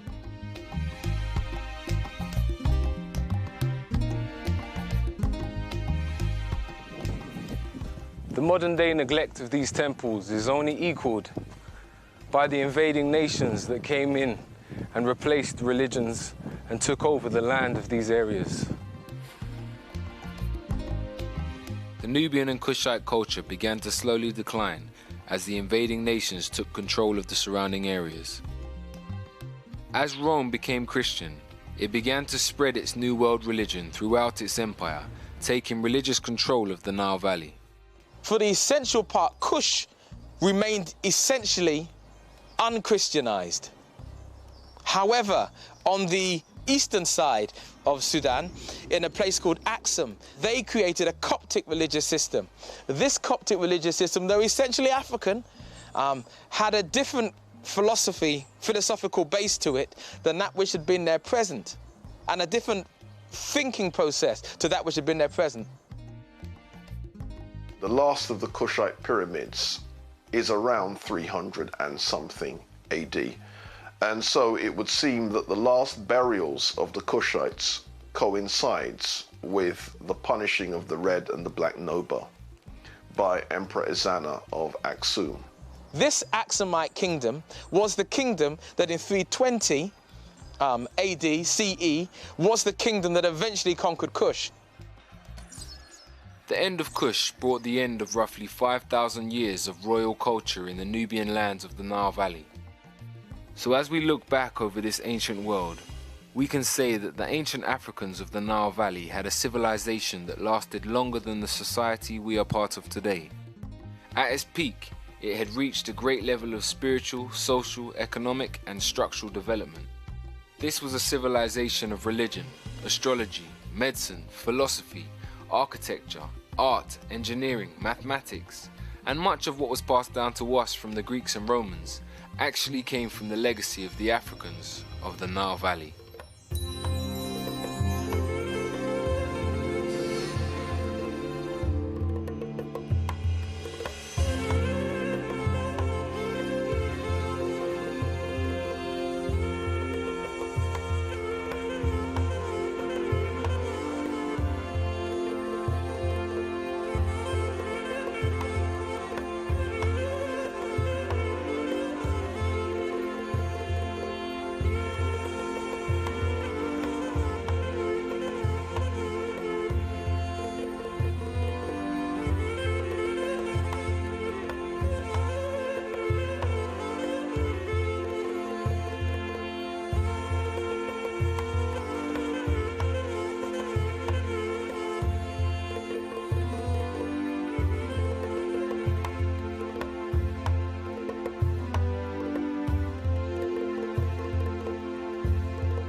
Hi, I'm Salome.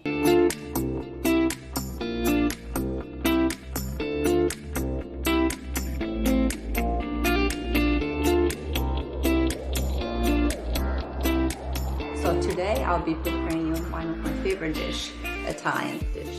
So I'm gonna start with the sauce. Usually in Italy, the first things they do make their sauce. So I'm gonna show to you how to make Italian delicious sauce. So I have my onion, chops, and garlic. I'm gonna come here, grab my pan, and put the onions first, and then garlic. Then I'll grab my olive oil. Add a little bit of olive oil. The Italians, they love olive oil. I love olive oil. It's good for you. Just a little bit. Put back the olive oil. Yeah, when I used to live in Italy, this is what I used to make always. So, yeah. Like that. Like this. Next. In the meantime, I'm gonna. So one thing about the Italian is they don't just make the pasta. They have to have first course and second course is always appetizer. So I'm going to show you how to make bruschetta, and here in America they call it bruschetta, but actually it's bruschetta. So I'm going to put my bread in the toaster for 3 seconds. I'm going to wait for that. In the meantime, for second course, I'm going to start with chicken. I'm going to season my chicken, always with olive oil. I used to do this when I was in Italy. I learned so much from the Italian. So add always garlic, it's good for you. Then rosemary. I love rosemary. Okay. And a little bit thyme, just a little bit. Then I'm gonna check on my onions for the sauce. So I have that all mixed. Now I have my tomato sauce already here. So you're gonna add that on the pan. Oh, that's good. Put that there. And we'll mix this. In the meantime, I have the water here for the pasta. Wait on that. I have the pasta ready. Yep, bread is ready. We're gonna add more than one bread. Okay. Chicken is seasoned. So you have to turn the chicken. You have to do the other side also. Ready. Now, I'm going to put the pasta. Okay. Then you mix your pasta. Let that cook. You just check on the pasta every second. Now put the olive oil the other side of the chicken. Just a little bit. Now this is my favorite part. The Italian, they always use seasoning. So just a little bit oregano. That's that. Garlic powder. I love garlic powder. The Italian, of course, they use garlic powder. I used to do that when I was in Italy, especially when I was visiting Amalfitane Coast, Positano. It's fresh. It's easy to make, especially summertime. Mix that. That's that. Okay, I'm gonna check on my sauce over here. Almost ready. Check on the pasta.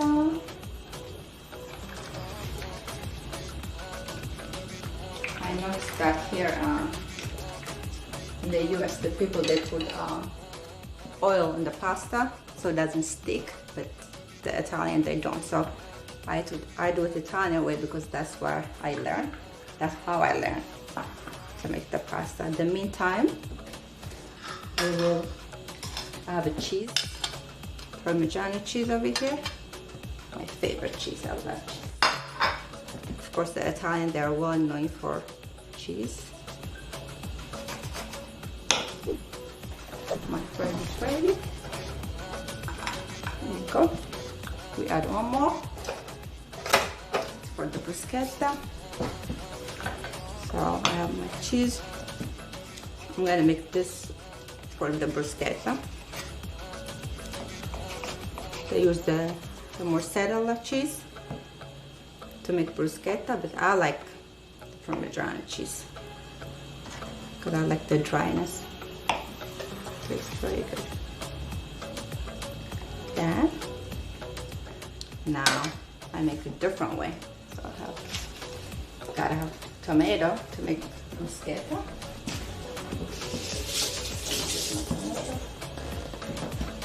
I have that ready here.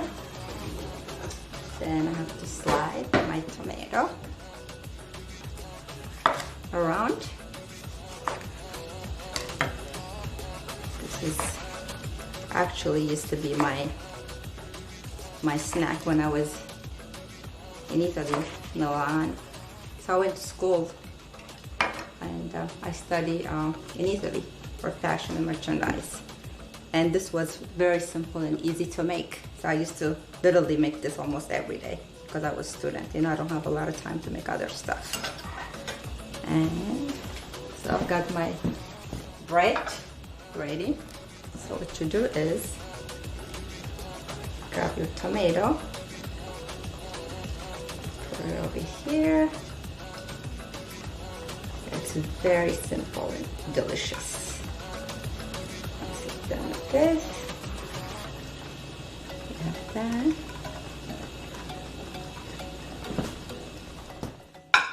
So now I'm gonna add olive oil again.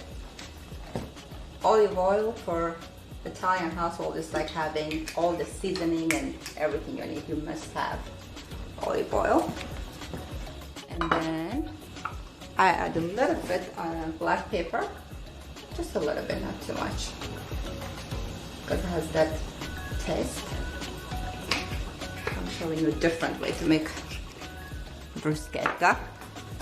Okay, I'm gonna grab my cheese and then add the cheese on the bread and tomato.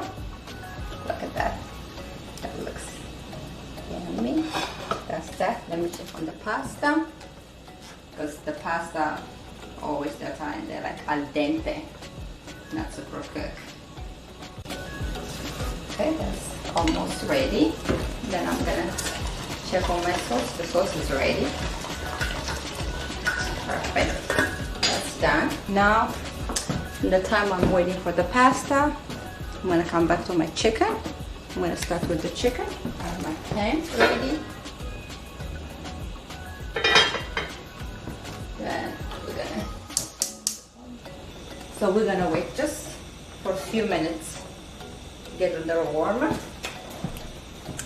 In the meantime, one more thing I have to add on the bruschetta is anchovy. Not a lot of people like anchovy, but of course this is Italian meal today, so I have to put the anchovy. The bread and the cheese. You can always remove the anchovy. I know it's too salty if you don't like it, but I love it.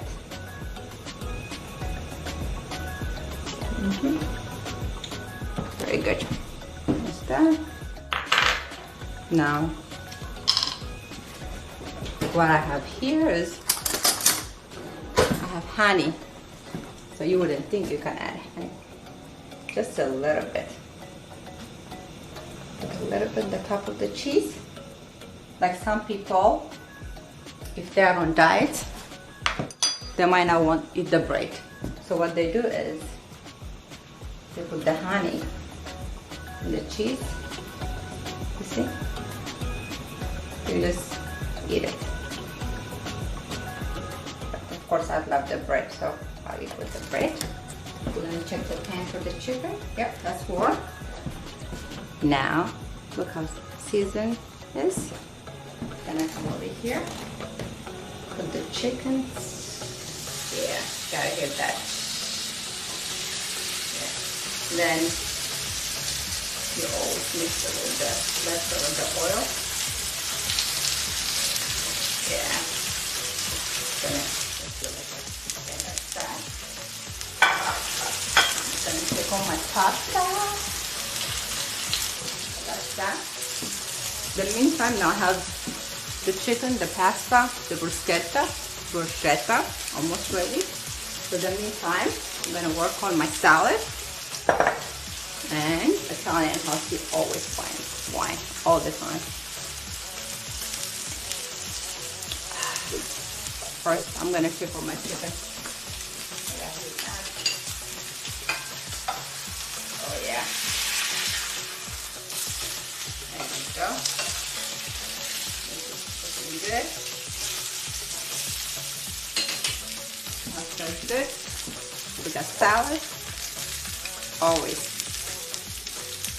olive oil. Like I said, the Italian. I use olive oil all the time. black pepper on the salad. Mix my salad. So I put olive oil with pepper. All right, I have my salad. I already have olive oil, black pepper, and then my favorite part, berberry. A little spicy, you just add a little bit, don't need too much. They love spicy to the Italian, I'm telling you. And garlic powder, just a little bit garlic powder. There you go. And vinegar, of course. Just the vinegar, here you go. Now you have to know one thing, not one thing, a lot of things about Italian. They don't eat just one thing. So they have to have, like I said, the appetizer, the first course, and then secondo. Secondo means like, it will be the chicken secondo, and then salad always, and bread, and a glass of wine or two. So mix the salad. I have my salad ready. I'm gonna check on my pasta. Pasta is ready. Oh yeah, pasta is ready. I'm gonna turn this off. Get my pasta. Here you go. That's ready. Okay. That's ready. I'm gonna bring my plate with the pasta. Got sauce ready. I'm gonna add the pasta here. All the pasta. Now the sauce is ready. So what you do is very easy, simple. Just add your sauce on the pasta, and then you mix it together. And always with the pasta you have to have Parmesan cheese. That's good. Look at that. Can I add a little bit more? So you that's that. And lastly, I'm gonna check on my chicken. Go nice and brown. Chicken is ready. Okay, off. So we have pretty much everything ready. So I prepare bruschetta, and then I have the salad, the pasta, and the chicken. So everything I prepare now, it took about 20 minutes. And it's very easy, healthy, just like the Italian, they always go to the fresh market, get all the fresh stuff. So that's what we did. We have salad, bruschetta, pasta, and chicken, just like Italian style at my kitchen. This has been home cooking with me, Salome. Ciao.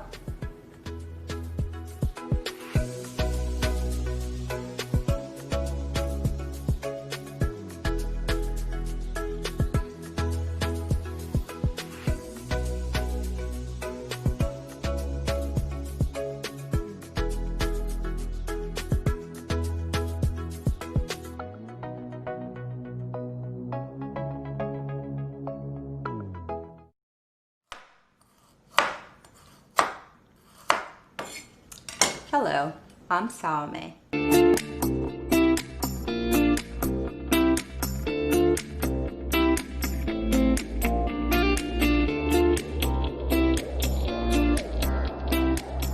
Today, I'll be preparing you Ethiopian food, an American style. So I have lentil, cabbage, collard green, we call it in Ethiopia, gomme. I have tomato salad. I have pita bread right here. Usually we use injera in Ethiopia. So I usually kind of mix it up, multicultural. So we're gonna start with the lentil. So I'm gonna put the garlic first. Everybody does it a different way. And then you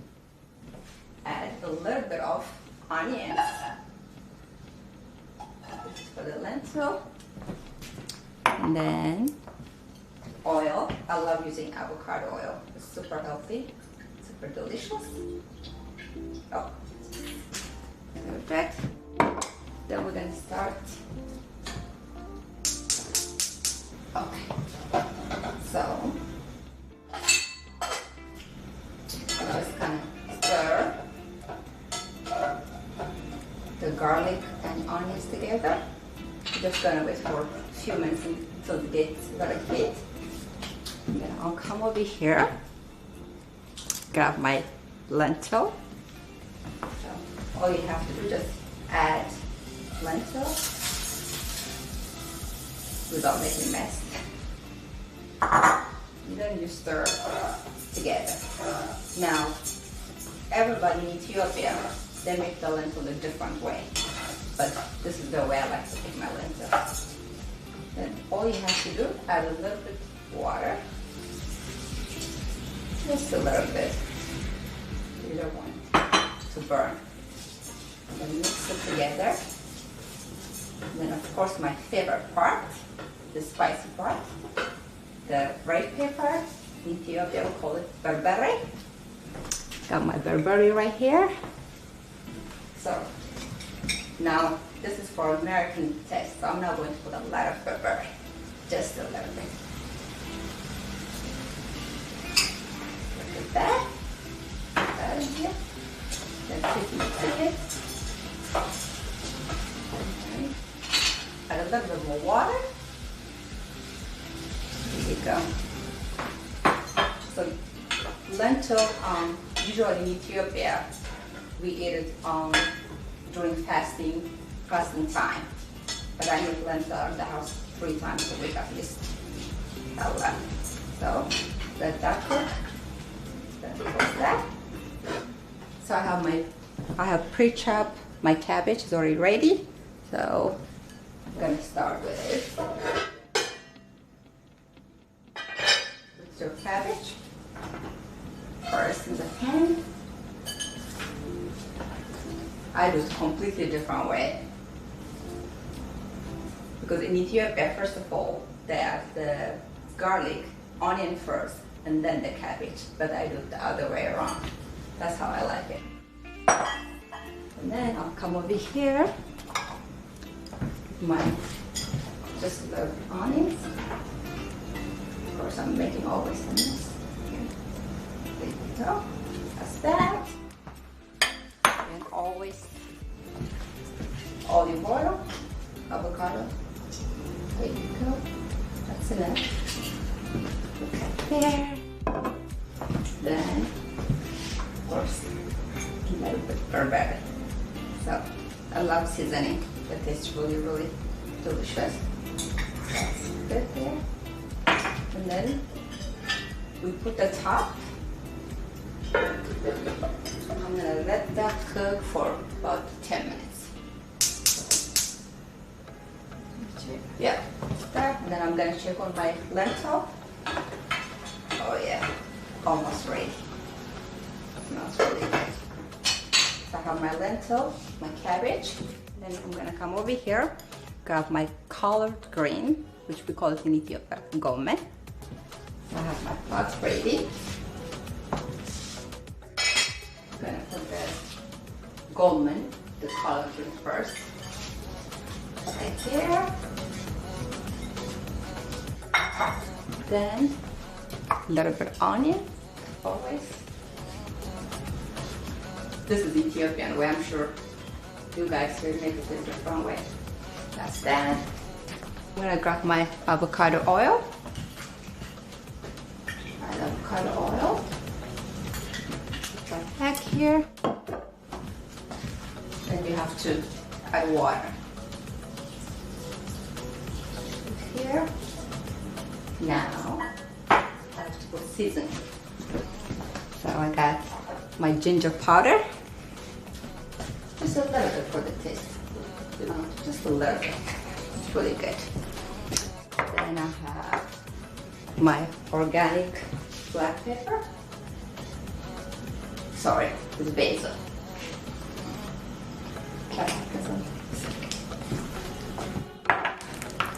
This is black pepper now.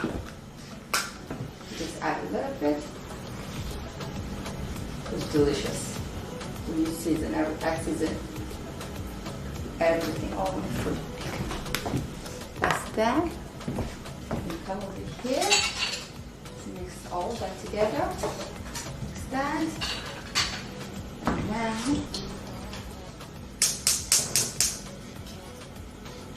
okay, that's that. And then we put the top. That took about 15 minutes. So I'm gonna check on the lentil. Okay. That's that. Let the lentil cook a little bit more, then I'm gonna start with my lamb. All right. I'm gonna season my lamb. So we eat lamb in Ethiopia. We call it bag saga. It's really good. But a fasting season, of course, no meat. And Wednesday and Friday, we don't eat meat. Just fasting. Do the lentil, the cabbage, the collard green, gum, all that good stuff. And if you're not meat eater, so you have all those green stuff. A little bit more, yeah. And then I always remove the fat, but I don't like that part.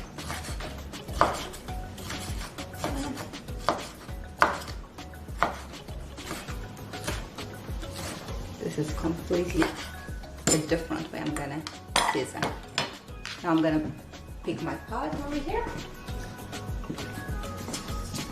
and put my lamb on the pad. Like that. Remove that over there. Let's put the lamb over here. Now I'm gonna season my lamb. Always onions. Look at that. Onions. Pepper. Black pepper.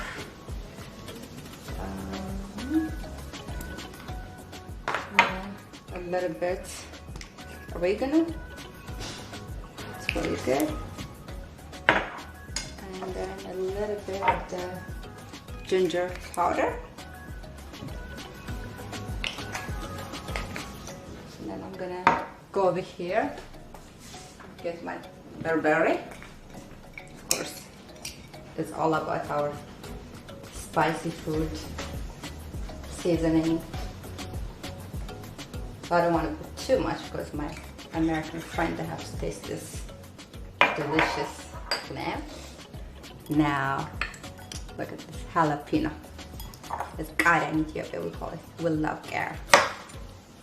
I'm gonna put just a little bit. This is for American taste, so I don't want anybody to complain. But I'm gonna put this towards the end. So I have that ready. Then I'll grab my avocado oil, mix it with the lamb, onions, and the barberry. Add a little bit more. Doesn't hurt. Now, see this? It's all seasoned, looking good. What I'll do is use my hands to mix it. Look at that. This is how I do it. Everybody in Ethiopia, they do it a different way. I just feel like it's all mixed and seasoned together. Now, with my hand, I'm gonna come over here. The lentil's already ready. So I'll move the lentil. I have my lamb right here. Okay. Let's say my lamb over here. I'm gonna reduce a little bit the temperature. Yeah. I'm gonna let this cook for 15 minutes or so. Then I'm gonna come over here. I'm gonna clean up this mess over here. Put that there. Then I have my tomato salad. But first, sip of wine. All right. I'm gonna make a tomato salad now. I have my tomato already washed, ready. All this stuff we use in fasting season, but you can also make it all the time. Super healthy, delicious, it's good for you. Right. Now, the jalapeno pepper or the curry I said earlier, I was going to use it for lamb. I will use it for lamb also for the tomato salad. So, the tomato over here. Okay.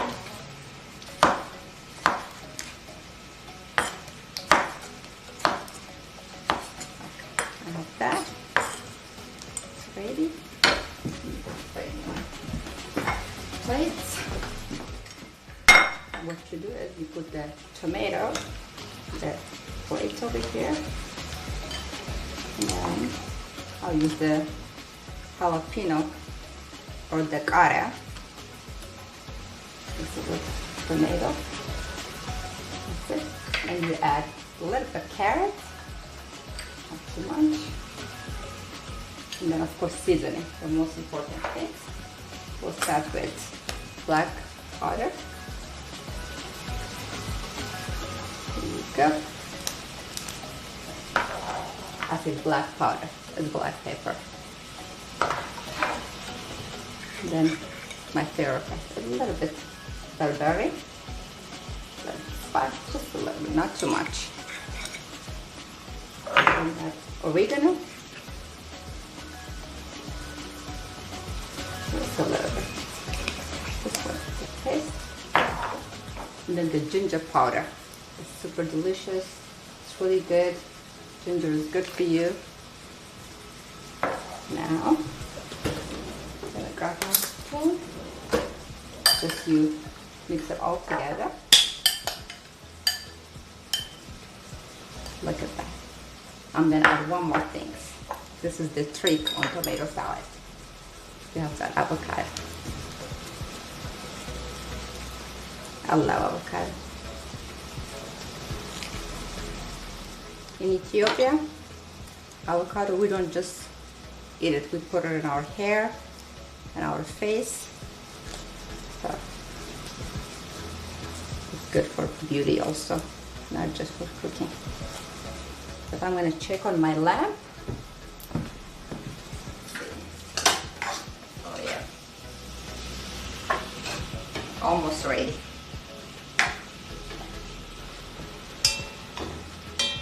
Oh yeah, that looks really good. Gourmet, almost ready. Gotta check on my cabbage. Can't forget my cabbage. Oh yeah, it's really good. Yep. Almost ready. Let me try. Gotta taste it. It's good. So I'm gonna let this get ready. I have my rosemary over here, but I'm gonna use it on the lamp.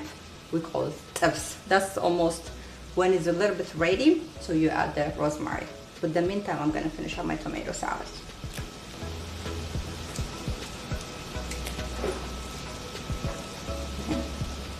To clean up all this mess over here. There you go. Then cut my avocado. Slice my avocado. How about this? The easy way, without hurting myself. Okay. There you go. Take that part. Usually take the dark part. Okay. So what you do is you just chop it very small pieces. And you put the tomato over here.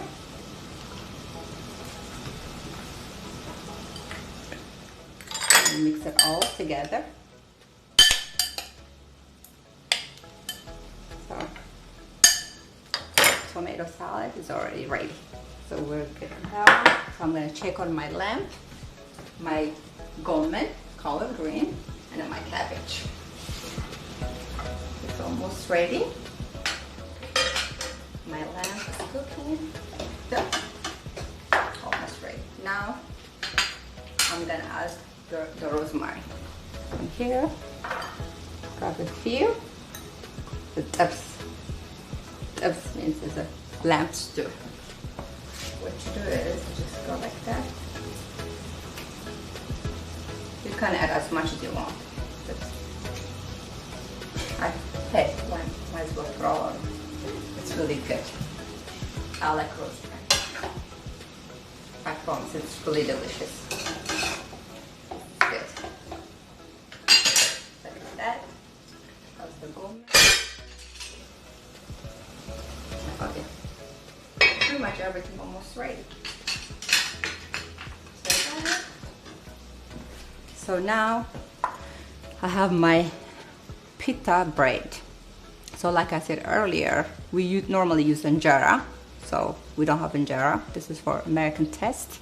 I'm gonna have the pita. So all the food I made, the lentil, the gourmet, the collard green, the cabbage, the tomato salad, and the lamb stew all together.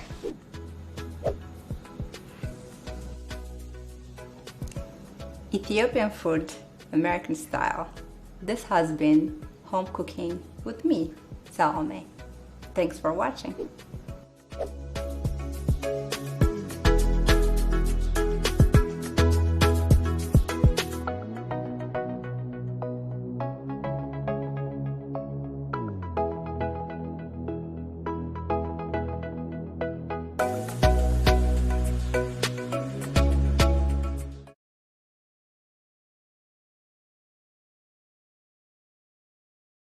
All right, ladies and gentlemen, we are back. That's right, that's right. It's gonna be us. We can drink and talk shit as much as we want. Nobody can say anything to it. D.L. Hughley, Uncut. And welcome to the show. This is D.L. Hughley Uncut. You said that you look like one of them game show. Yeah, I'm like Vanna Black. D.L. Hughley Uncut. And then I turn to you. What's behind and then number you say one? Nothing, nigga. Stupid. It's the same thing every show. Well, you do. You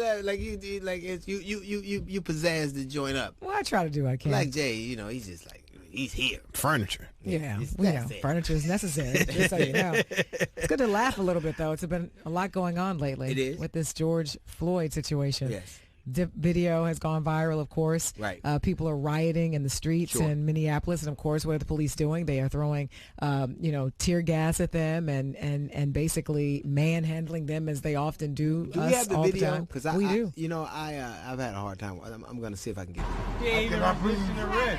I cannot breathe. You just a grown. You're a tough guy. You're a tough guy, huh? I say you're a tough guy. You're not even resisting arrest, bro. His whole nose. You fought with him? Bro, but why you just sitting there? He ain't doing nothing now. Put him in the car. It'll kill me. How long y'all gotta hold him down? This is why you don't do drugs, kids. It ain't about drugs, bro. I can't really. But there's not a police expert that will tell you that that's allowed. Putting your knee on the neck of a suspect is allowed anywhere, is trained anywhere on any police department in the United States of America. And he had his knee on that man's neck for 7 minutes. It takes 6 minutes to strangle a human being. Generally, the average is 6 minutes before that. He was 7 minutes, and he basically had to feel that man's life leave his body. Mm-hmm. And what kind of people are populating our police departments where no matter what's going on, you can see that and not understand that what we witnessed was a murder in high def. And even if you look at his facial expressions, it didn't look like an officer who was worried. It didn't look like an officer who was trying to. It looked like an officer who was unbothered. When you murder somebody on TV, live in front of witnesses, you are generally unconcerned. Well, not only unconcerned, but you think about how inhumane he was. Every time, George Floyd would beg for his life, the officer would kind of lean in even more, as if he was getting off on the fact that he knew he held this man's life in his hands. Or feet or knee. What is the point of putting your knee on another human being's neck for 7 minutes? None. I don't get it. And what's very sad for me is every black person has felt that fear.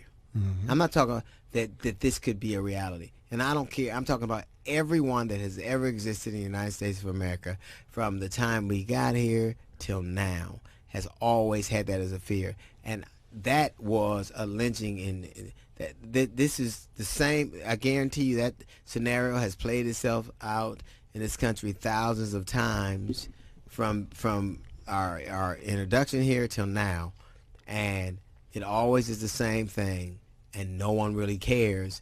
And I think it's just frightening that we're seeing this more and more, where men and women are being slaughtered in front of us, and people were, I guarantee you, more people were angry about not being able to go to the mall than will get angry about that. So true. And you watch the other officers just sit and do nothing, Right. not even check the guy to say, hey, look, he's in distress, or hey, that's improper, don't Right. do that. They just sat, encouraged it, and told everybody else to step back. Well, what they did was a better murder. That's the Pretty worst much. part to me. If you Yeah. can sit there with your back, like making sure nobody bothers Right. you as your boy Right. kills somebody in Right. cold blood right Right. there, you deserve every bit Right. of the penalty as anybody And else. I don't understand what it is. What needs to happen is, one, I think that what's even more assaulting is those men are fired. Mm-hmm. If they're tried for anything, they will then use a union, which uses money from the Taxpayers' community. Like, so money. the community that pays taxes will be paying for the defense of those officers. Yeah. Yep. And I think that if you're going to make decisions like that, you should have a financial responsibility. What I know for sure is going to happen, for sure, is that there'll be millions of dollars that city pays out.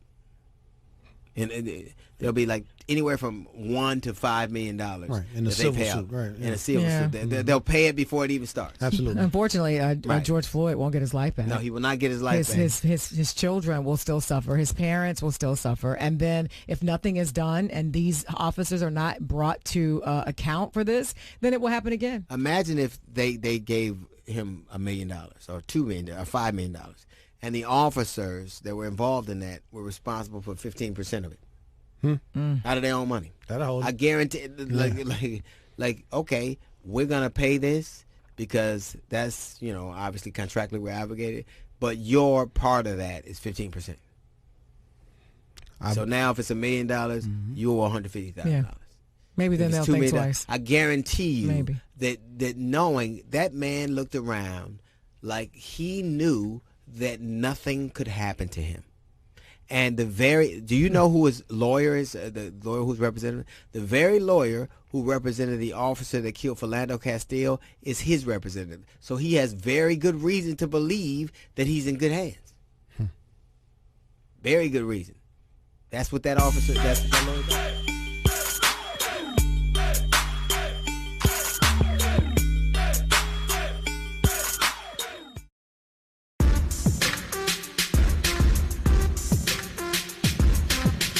Yo, yo, yo, welcome back to the show. It's Wait a- DL Hughley wait a minute. Uncut. Wait a minute. Is that better? What is this? MTV Raps?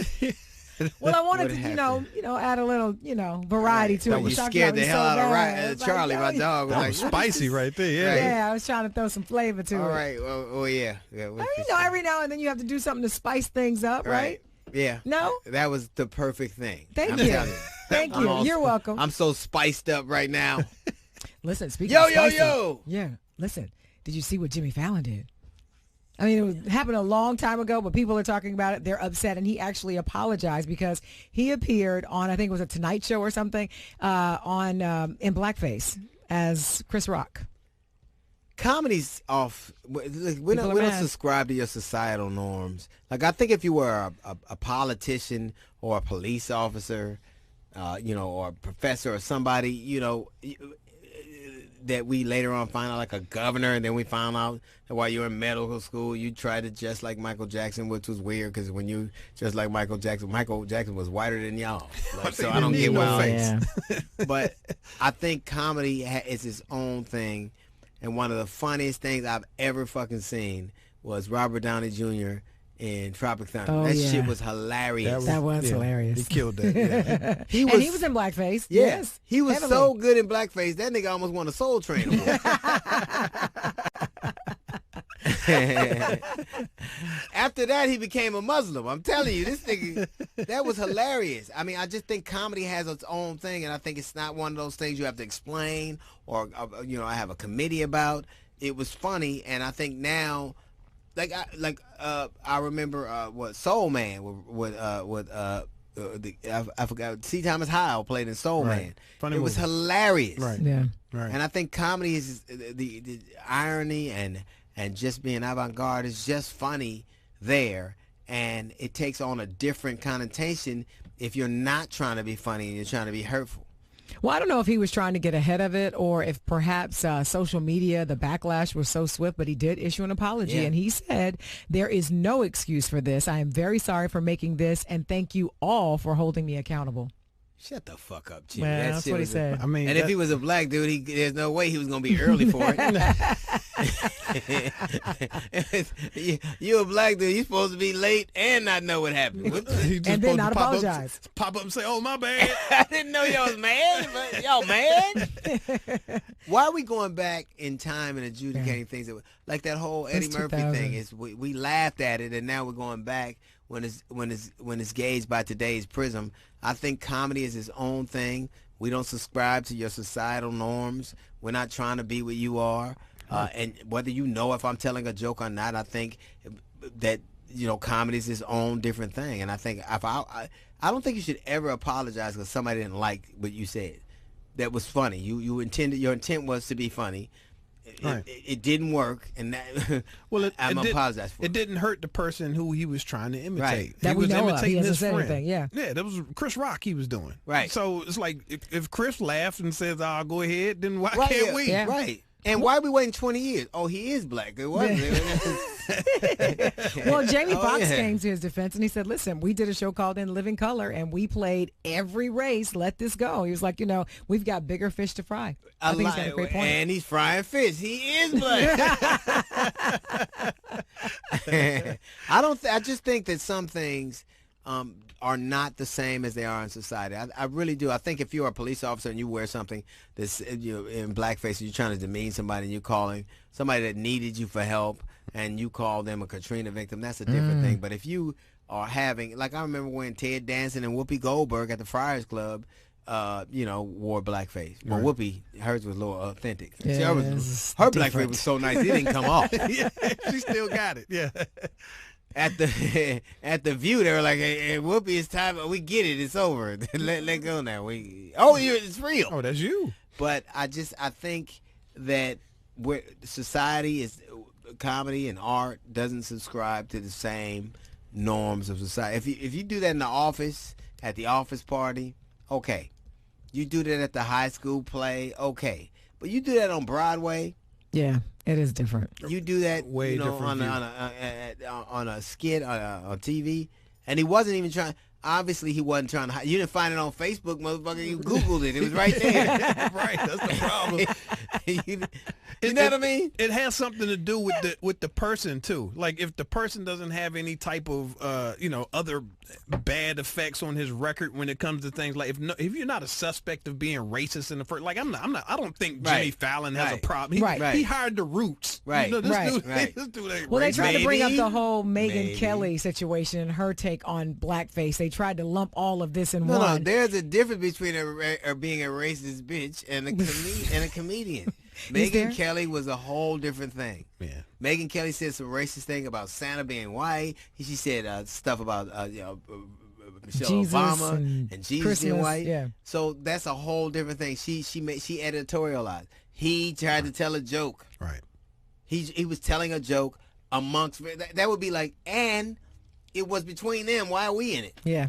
It was pretty good, actually. The impersonation was pretty good to me. I tell you, Robert Downey Jr. is the best nigga I've ever seen. Who you calling me?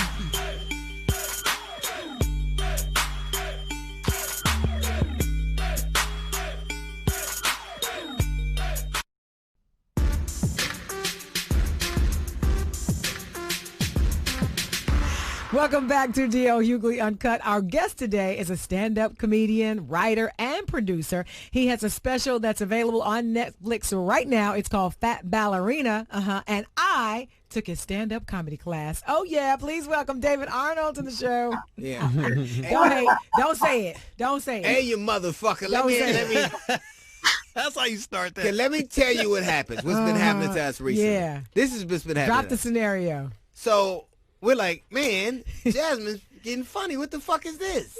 And I was like, wow. I just think it's from years of being around us. Finally, she's wearing off. Yeah, she started to get dope. I had a life before you. See, even that ain't funny. So it wasn't funny. That was the point. She would just like really funny shit. Not shit that you think is funny just so they shut the fuck up. It's like funny.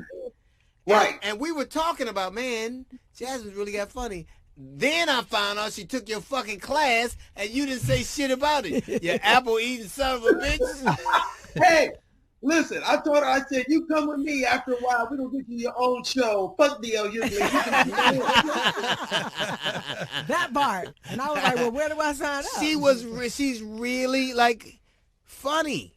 Like, you know, this is what's funny, D. As you know, and Jay know, everybody who funny ain't comedian. You know what I mean? Right. Because uncles at the barbecue be funny. And a lot of people that take my class, I always tell them, I can't make you funny. Only thing I can do is point you in a direction. Your ass got to go out there and get on stage and do the work. I'm not going to lie. She went out there and got on stage. She went on stage? I did. She got on stage several times. And when I thought you was going to come to the show. He didn't show up. He flaked out on me. No. He flaked out. I thought she was bullshitting. I promise you. I swear to God. She did it and killed. I was, because I'm not going to lie to you. I thought when she took the class, I was like, she doing this shit for a day or it ain't going to work out. Yeah. She's going to put in week 3. She finished that shit and finished strong. It's good. I'm glad to see that you out here getting their attention. What's up, Jack? I'm like, we joke about how she comes down from her pedestal because, you know, she's kind of with a highbrow. That's not true. And consorts with the common folk. I'll come down here and make you laugh briefly, and I'll go back to my perch. Right. I don't want to get dirty, you know. And then it's a broom, and she's out. Not a broom. God damn. Don't listen. I didn't just see, but I saw your Netflix special. I remember I was in New York, you know, before the world ended. Right. And when I could actually go there.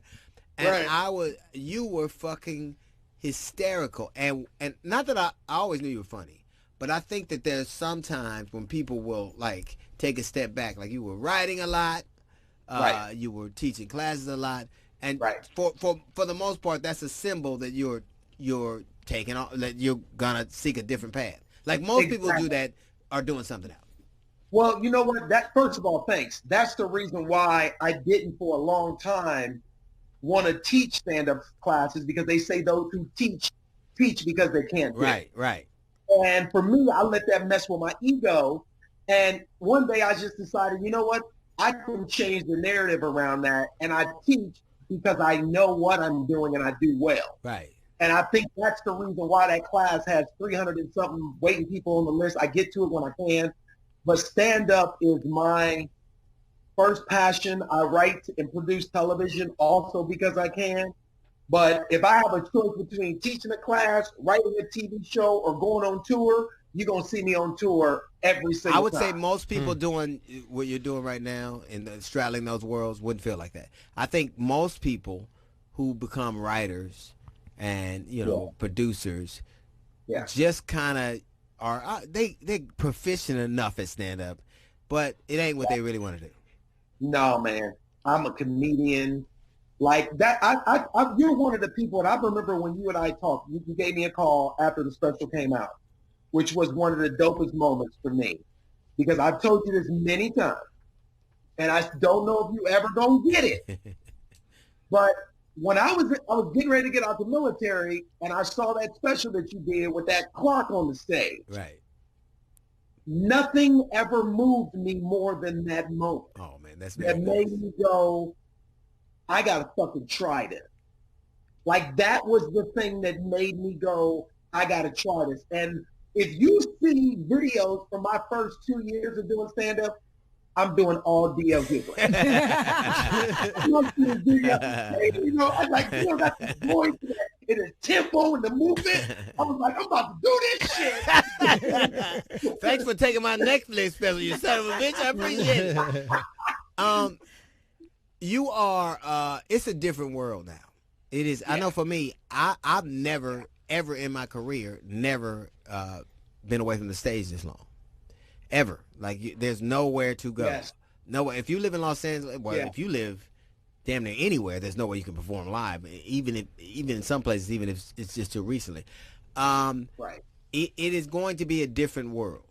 Is that something you're factoring in? It's going to look different. It's going to you mean appear like different. The way we perform, the way we tour, what the crowds are going to look like? That is that what you mean? I mean, just the whole aspect. Because now there's such a, you know, I've been places where people were afraid of an event, like there was a hurricane or 9/11 or an earthquake. Right. But now there's a pervasive sense of fear and uncertainty that is in the country, and I that's one of the things that really make you a performer is to being able to perform in these kind of climates. And I don't know that we've ever seen anything like this.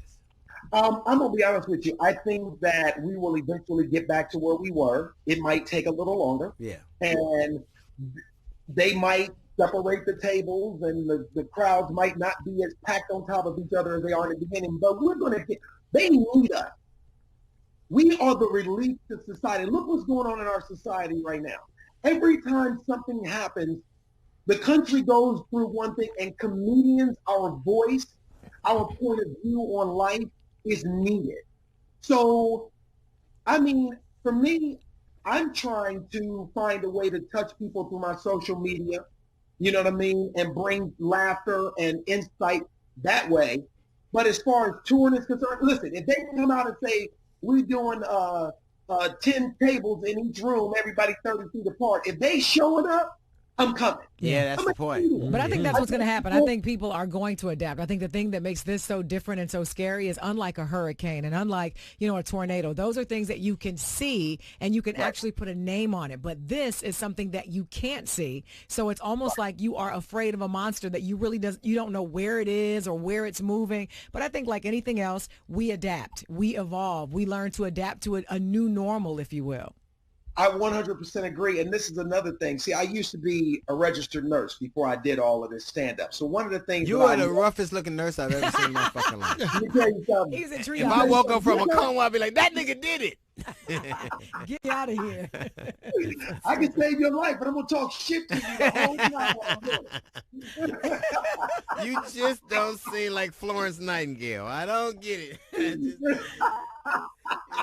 No, you know David what Arnold's concerned about saving people. Yeah, that's it. No, you will get to a point. We will come out of this differently. You'll wash your hands. Maybe the meet and greets won't be what they used to be after the show. It's like, yeah, I'll take a picture with you, but you stand your ass over there and I'll stand right here. Like, I think things will be a little different, but I don't think that it won't go back to what we're used to, because what we do is needed. And society will be a little, maybe you start washing your hands. I don't mind the mask. I ain't gonna lie to you. I can walk around. Some of these faces, some of these mouths that ain't been to the dentist in years, some of that shit is needed. So I'm cool with it. I ain't gonna lie to you. But even if we're not even just talking about stand-up now. You're a writer too, and I would imagine you're gonna sell a sitcom, and I mean, just like even the way we're doing this right now, like this is no one's ever seen this before. Like that, some things aren't necessary are going to be obsolete. I'm in the middle of producing a television show for Nickelodeon for these two YouTubers, and we got shut down in the middle of doing it. But we're about to come back and do the writer's room virtually. And so you're right. Some people gonna find out the way we did stuff is not necessarily the way we need to do things. But a writer's room is very. Here's the thing. I think you need the synergy of the intimacy of a writer's room. Mm-hmm. I think that product will suffer because the ancillary there's nothing like being in a writer's room and being exhausted and shooting ideas of each other and ordering shitty food. Right. But that whole part of it is gonna be gone. Well, this is the deal. I think they will come back. Maybe they won't be on top of each other. Maybe they'll have to wear masks for a while. You know what I mean? But I agree. I'm working with John Beck and Ron Hart, Who did my TV show? Yeah. They talk about you all the time. Yeah. And they were writers' assistants, and I went, you motherfuckers is funny. I'm gonna make them niggas writers, and now they won't hire me to say they fucking life, sons of bitches. And you too. All these people I inspired, I ain't getting on the show. I see all that shit. Yeah, there's a little dose of truth. The thing is that we are definitely going to find a way to do the writer's room. It might be different for a while, but I agree. We've got to be back. I'm literally developing 3 shows right now. Yeah, that's a good part. That's a good part. I mean, this much time has I think open compartments in your brain you're not necessarily using. You and your wife are hilarious. Hilarious. I love Julie. Hilarious. I love her. So She be checking you too. hilarious. I love it. I think that there is because of the kind of entertainer you are and the kind of person you are, there is a level of openness that you have. Because most people only want to be seen. Like most people only want to wear a cape. They only want to wear a white hat. They only want to be seen in a certain light. But nigga, you be eating apples. You ain't putting no goddamn makeup on. You know. I don't comb my hair. No, I'm like, this nigga doesn't care. You know what it is? There's quarantine, and then there's this shit. This is not. You know what it is? So I think what's tripped out about it is that it started with me just with no agenda. I captured, my stand-up. If you know my stand-up has always been about family, relationships, life. So when I started to, lean into my social media, which was like 18 months ago, I had, 1,200 followers. Now I got over 1 million. And I got on TikTok 4 weeks ago. I hit 100,000 followers literally in 4 weeks. Right. My kid is so pissed off. But I think people respond to the realness. People respond. Me and my wife, we not putting on no air. We're not Boris and Nicole. And I'm not saying Boris and Nicole not real, but Boris and Nicole have an image. They're beautiful people. Right. They always gotta be beautiful. That shit is exhausting. Yeah. You know what I mean? Right. You don't have to worry, nigga. You all right. You know, that ain't gonna go confuse you with Boris. But I do think people enjoy seeing the whole authenticity of you, and not just Julie, but your girls. And, you show, how I remember I saw an episode where one of the girls had pretended to have her phone plugged up downstairs because I guess there's a rule in the house you can't take the phone to the bed, and she had kind of jimmied it so it looked like it was her phone and it wasn't, and you got on. Like all of those things we like to see because we like to see daddies in action, and we really don't get an opportunity to see black fathers, in action like that with such love, but also funny. I love doing it because it's not us putting on airs. It's effortless. It's working. And it is. We real with my daughter. I'm very real with my daughters. My wife is the perfect balance to me. Julie is, she's as rough as I am. She's the complete opposite. And I think that's what we're developing actually a reality show right now with Bone and Murray. So we'll see what happens. You develop shit, you don't never know what's going to happen. We going through it, we'll see. But you're already doing a reality show. That's the thing. I just think that now the one thing that kind of curtain has been stripped off this whole thing, and you already are producing. What makes you laugh? Authenticity, truth, real shit. People who can find comedy in places where comedy probably should not exist. People who are not afraid to be transparent. People who are original. People who love what they do, and even if everybody is not laughing with them, they still find the humor in what they're doing, and that is what drives them.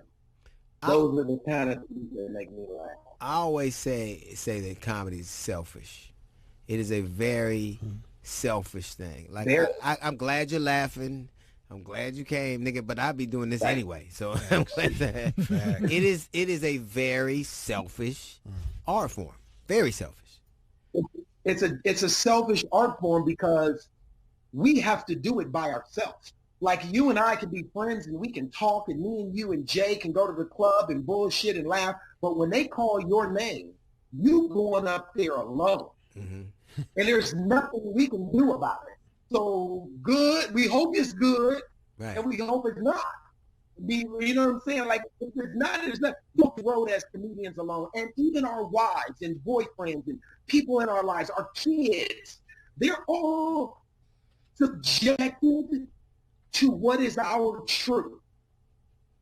And we're going, and none of it is off limits. When you want to, if you want to, somebody asked me the other day, what do you have to do to be with a comedian? I said, you got to get the fuck out of the way and let them grow.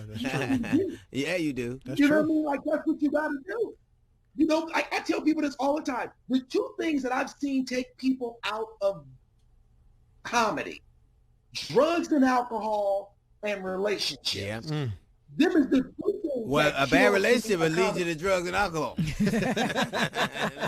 It will. Right. Are you excited? You gotta love it, man.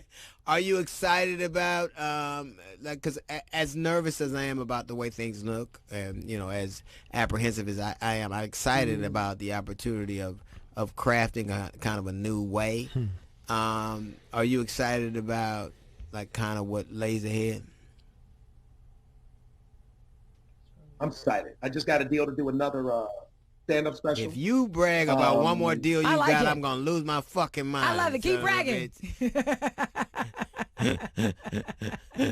I got another deal. No, damn. You know what I'm excited about? I'm excited about finding a way to continue to share my comedic voice in this climate. You know what I mean? And I feel like people who are like, look at you. Look what you doing. You ain't stopped. No. You still, you play the shit out there. And it's not going to stop. It's never going to stop because that's what you do. This is what we do. We comedians. We got to get this shit out of our head or somebody around us going to pay for it.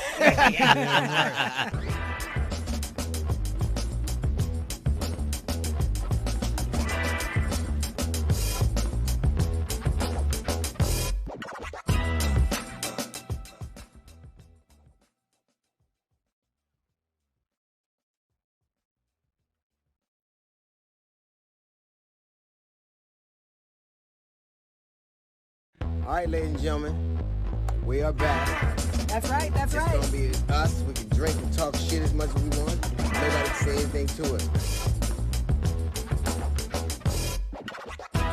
D.L. Hughley, uncut.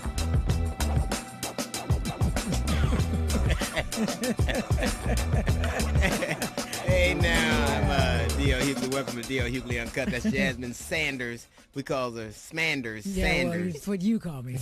There she is, DJ Lucci, and there he is, Black Blade. Black Blade. You got a mad today. Kyle grew his hair out and let his beard grow, and I almost didn't let that nigga in the house last night. Well, he said he was embracing his blackness. Remember? Yeah, he got a white woman. He can't erase it. That's what I was gonna say. That's how you get a white woman. Oh, well. Sorry, That's how Kyle. it go. Well, all right.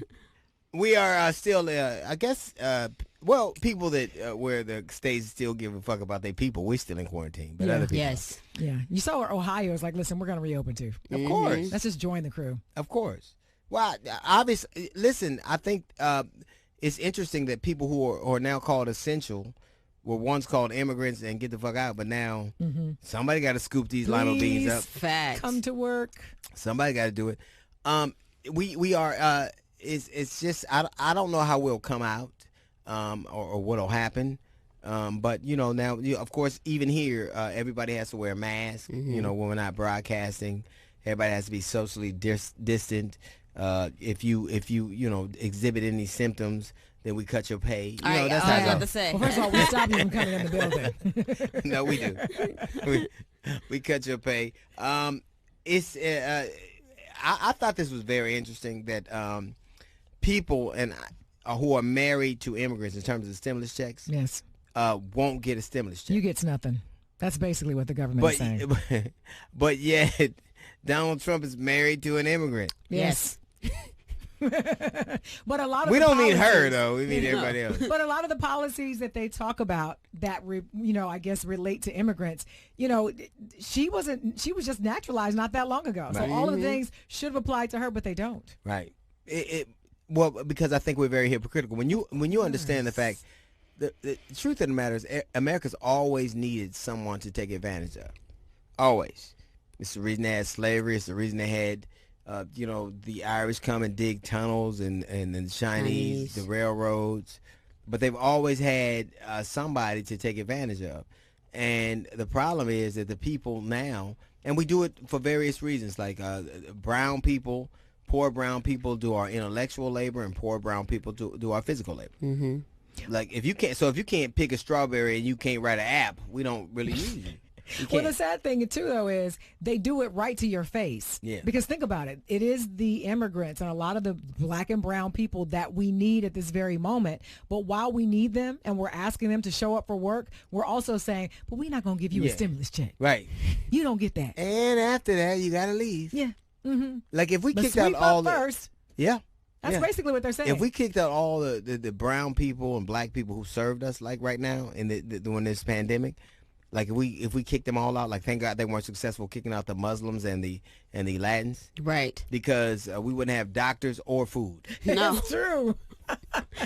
Like I'm serious. Like everybody that you see on the news talking about who's an infectious disease doctor or anybody epidemiologist, all these people who are very learned, their last name look like the last line of an eye chart. It's true.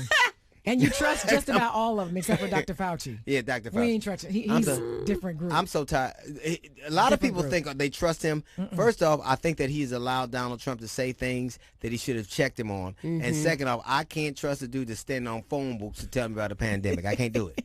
Well, what do you say to him saying, listen, what am I supposed to do? Just go up and, push the mic away from him? Well, no. What you're supposed to do is to adhere to the oath you took. Yeah. It's the Hippocratic Oath. That's right. Do no harm. Right. Donald Trump is doing harm. When he says things that you know are patently true, here's the unspoken truth. The only reason that you are able to speak in a Trump anything, administration or conference or a press conference or anything, is because you will say what he thinks what he wants you to. Yep. If you challenge him in any way, you won't be there. And it's the reason why we're in the shape we're in. I don't even know how you get sidelined when there's so many different platforms you can go on. Like you could literally go on live on your Instagram and people would tune in. So it's just like But just that's tell the the scary truth. part because that means that people are out there like Trump himself from the Oval Office nonetheless, just, peddling these lies. The fact that he says, okay, well, you can drink disinfectant. You can do this. You can do that. Or, hey, how about we check into light? Can't you shine a light on it and it just dissipates? Like, where are you getting this information? Well, and people believe the it. fact that the broad with the Chanel scarf on, Up to here. Up to here. looking like Diane English from Murphy Brown, like her. Yeah.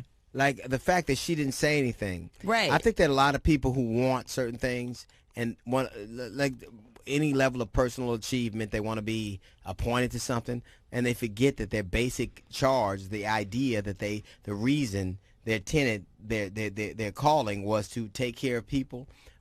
I think that there's so much selfishness, but ultimately, if we are in a pandemic, I think I've seen things that I don't understand. Like if you can't get a check if you're married to an immigrant, Mm-hmm. or you can't get a check if you owe child support, or if you can't get like the bottom line is, first off, everybody should get a check no matter what. Right.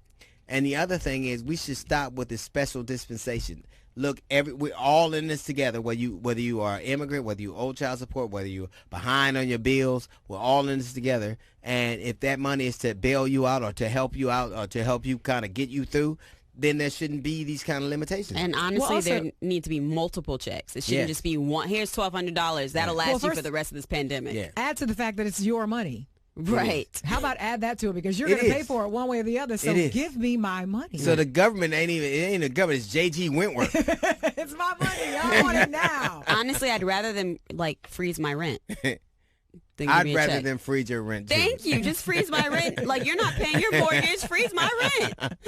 That's what I don't understand. Even the people. One thing I will say is that even when this first happened, I got my business manager got calls from our mortgage. Like I own a place here in New York and then Santa Monica, Santa Barbara, and they said we're gonna, So what they'll do is take care of people that they think can pay. Right. But they won't take care of people that are having financial hardships. It's like the very people that we're depending on to live, to exist, are the very people we malign all the time. Right. Well, it's true because what they're doing is they're offering support and help if you have a mortgage. But the majority of the people in this country pay rent. There is no help for you. Yeah. You have to pay that Call rent J.G. every month. Wentworth. He ain't got your money. So we're going to run out of beef and pork. Or is a And food chicken. shortage. Yeah, Everything. chicken. Yeah. And they say it's a food shortage, and they say it's because basically, first off, we're not running out of meat because the pandemic has, basically compromised the plants. We're running out of meat because Americans are home and we're fat asses and we're eating them all. That's not true. I don't think that's the story. Stop That's it. not Stop true. it. That's not You true. can't leave America. You can't have 97% of America at home with nothing to do and think some shit ain't gonna get ate up. Yeah. Well, that part is true. That's true. But they won't get fatter because the problem is they don't have any way to get like the pigs and the chickens and the cattle All right. to the places. So what they're doing is they're aborting a lot of, I thought they didn't like that. only when it benefits them. They love it. But they're doing that. They're also throwing away, just thousands, hundreds of thousands of pounds of food So it's instead of food feeding shortage. people. Yeah. It We would ain't be- running out of spinach. Nah, We nobody run out like of that. broccoli Nobody and a like that. cauliflower. It'll never be a lettuce shortage. Because ain't nobody eating that. It's because, and first off, I'm tired of this. I've never seen so many fat ass vegans in my life. It's So the true. one great thing about this, we'll get the chance to tell if all these vegans is telling the truth. Ain't no tofu pepperoni. Tofurkey. Sit your fat ass down. That is true. I never really thought about that. Of But course. most vegetarians and vegans, they're a little on the If you fluffy don't side. sit your burly ass down, and let me finish this pork chop. Before they're gone. As I say, you're not gonna be eating one. No more mastros for us. No. It's interesting because we are in a food shortage, not because the plants are compromised, but because of one, I think we consume a lot when you're home, you ain't working. And the other is that the people who produce those things would rather slaughter the chickens and pigs and cows if they can't sell them and dump food than feed people. Yeah, that's because we're selfish. Yeah. That's all that is. what That's it is. American. It's mine. That's really is. And I'm telling you, I swear to God, we'll get the chance to see who be, because you can't get an ass that big just eating radishes. I'm just going to tell you. Well.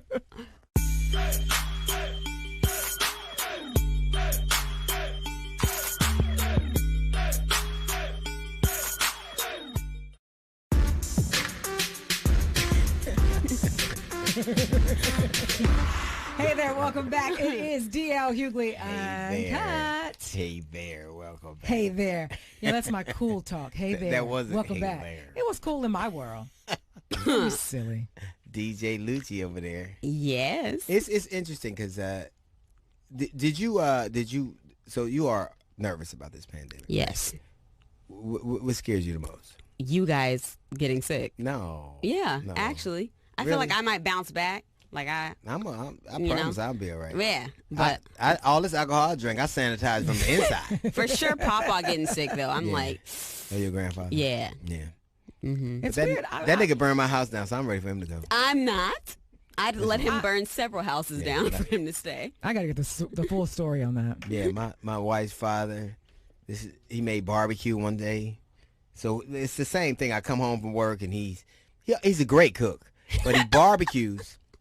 He barbecues, and what happens is he takes the coals, puts them in the Amazon box. Even though there's a tin can Right, and then puts there. them in the trash can, and before I even got home. So about 12 o'clock at night, he come in there. Dale, there's a fire in the back.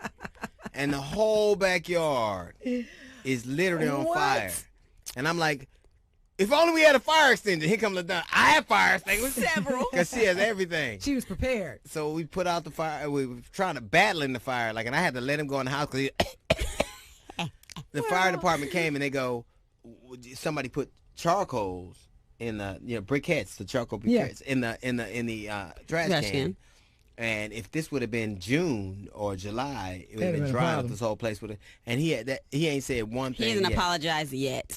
He hasn't. Maybe he didn't listen. Maybe he was doing it old school. Maybe there was no such thing as little bins where you put the old school ain't burning your son your daughter's house. No, he ain't doing it on purpose. And I like him.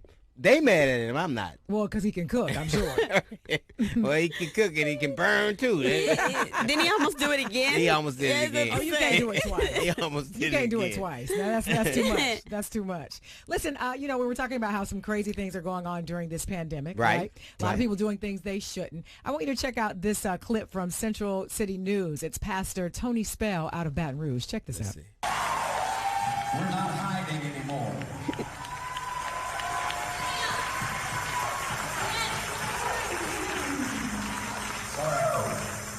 We're not hiding anymore. It's a dirty, rotten, crying shame when you have to hide in America. This nigga here. Yes. Here's, I understand that people are very religious and people turn. And this isn't about oppression of religion. It's about the fact that large groups of people gathered in small spaces lend themselves to the spread of COVID. So there are a lot of ways that you can worship your God and praise your Lord and still be safe. And I think shoe booty ass dudes like that, like recently there have been as many people that got it going to church, to religious services, went to the bar. Ooh. Like, who'd have thought Chili's was safer than a benediction? Yeah. But the interesting thing about this particular case for me isn't really about him practicing religious freedom. It is really more about, well, first of all, my question is, how do you preach from the pulpit on Sunday, then get out in a bus and try to run over a protester? Right. That's why he had the ankle bracelet on for assault. Yeah, so running over somebody, if you run over somebody and you're white, you're a preacher. If you run over somebody, you're black, you Suge Knight. You Suge Knight. Fainting in court.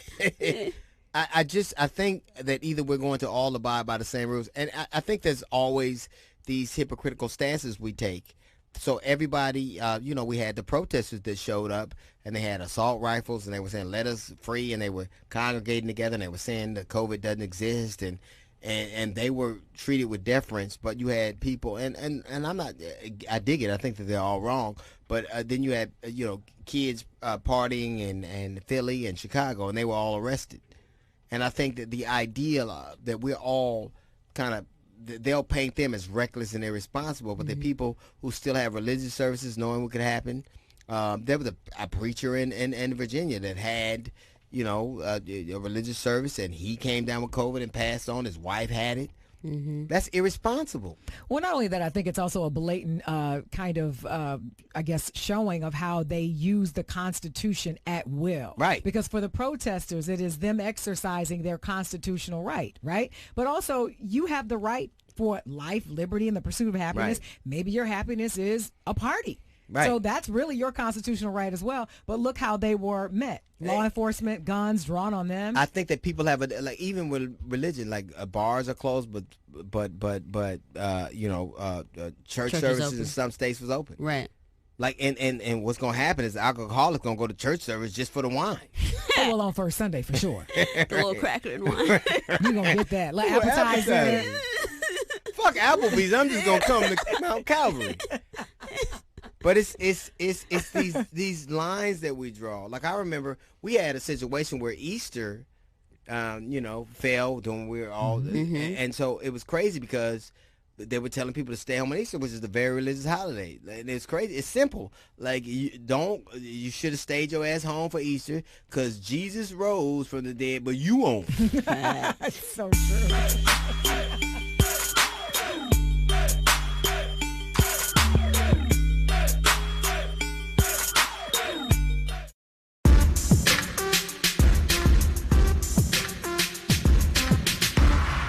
Welcome Welcome back to DL Hughley Uncut. I won't say hey there. I'll just say welcome back since you guys gave me so much grief about that. So listen, this next guest on the show, comedy tours sold out, comedy specials, TV shows, movies, you name it. He's done it. We all know him. Legendary, iconic, all of that. Welcome to the show, Sinbad. There he is. What's up, Bad? What up, man? How you doing, man? Look at y'all wearing hats.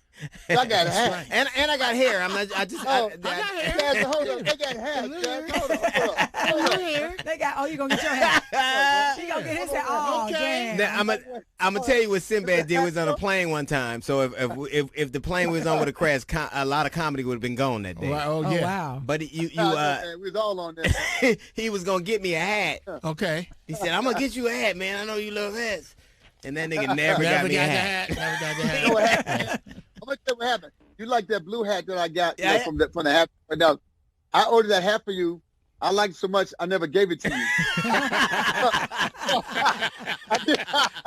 That's horrible. Yeah. So I'm gonna get you another one. Another hat I will never see. That hat came. I said, I see why he liked this hat.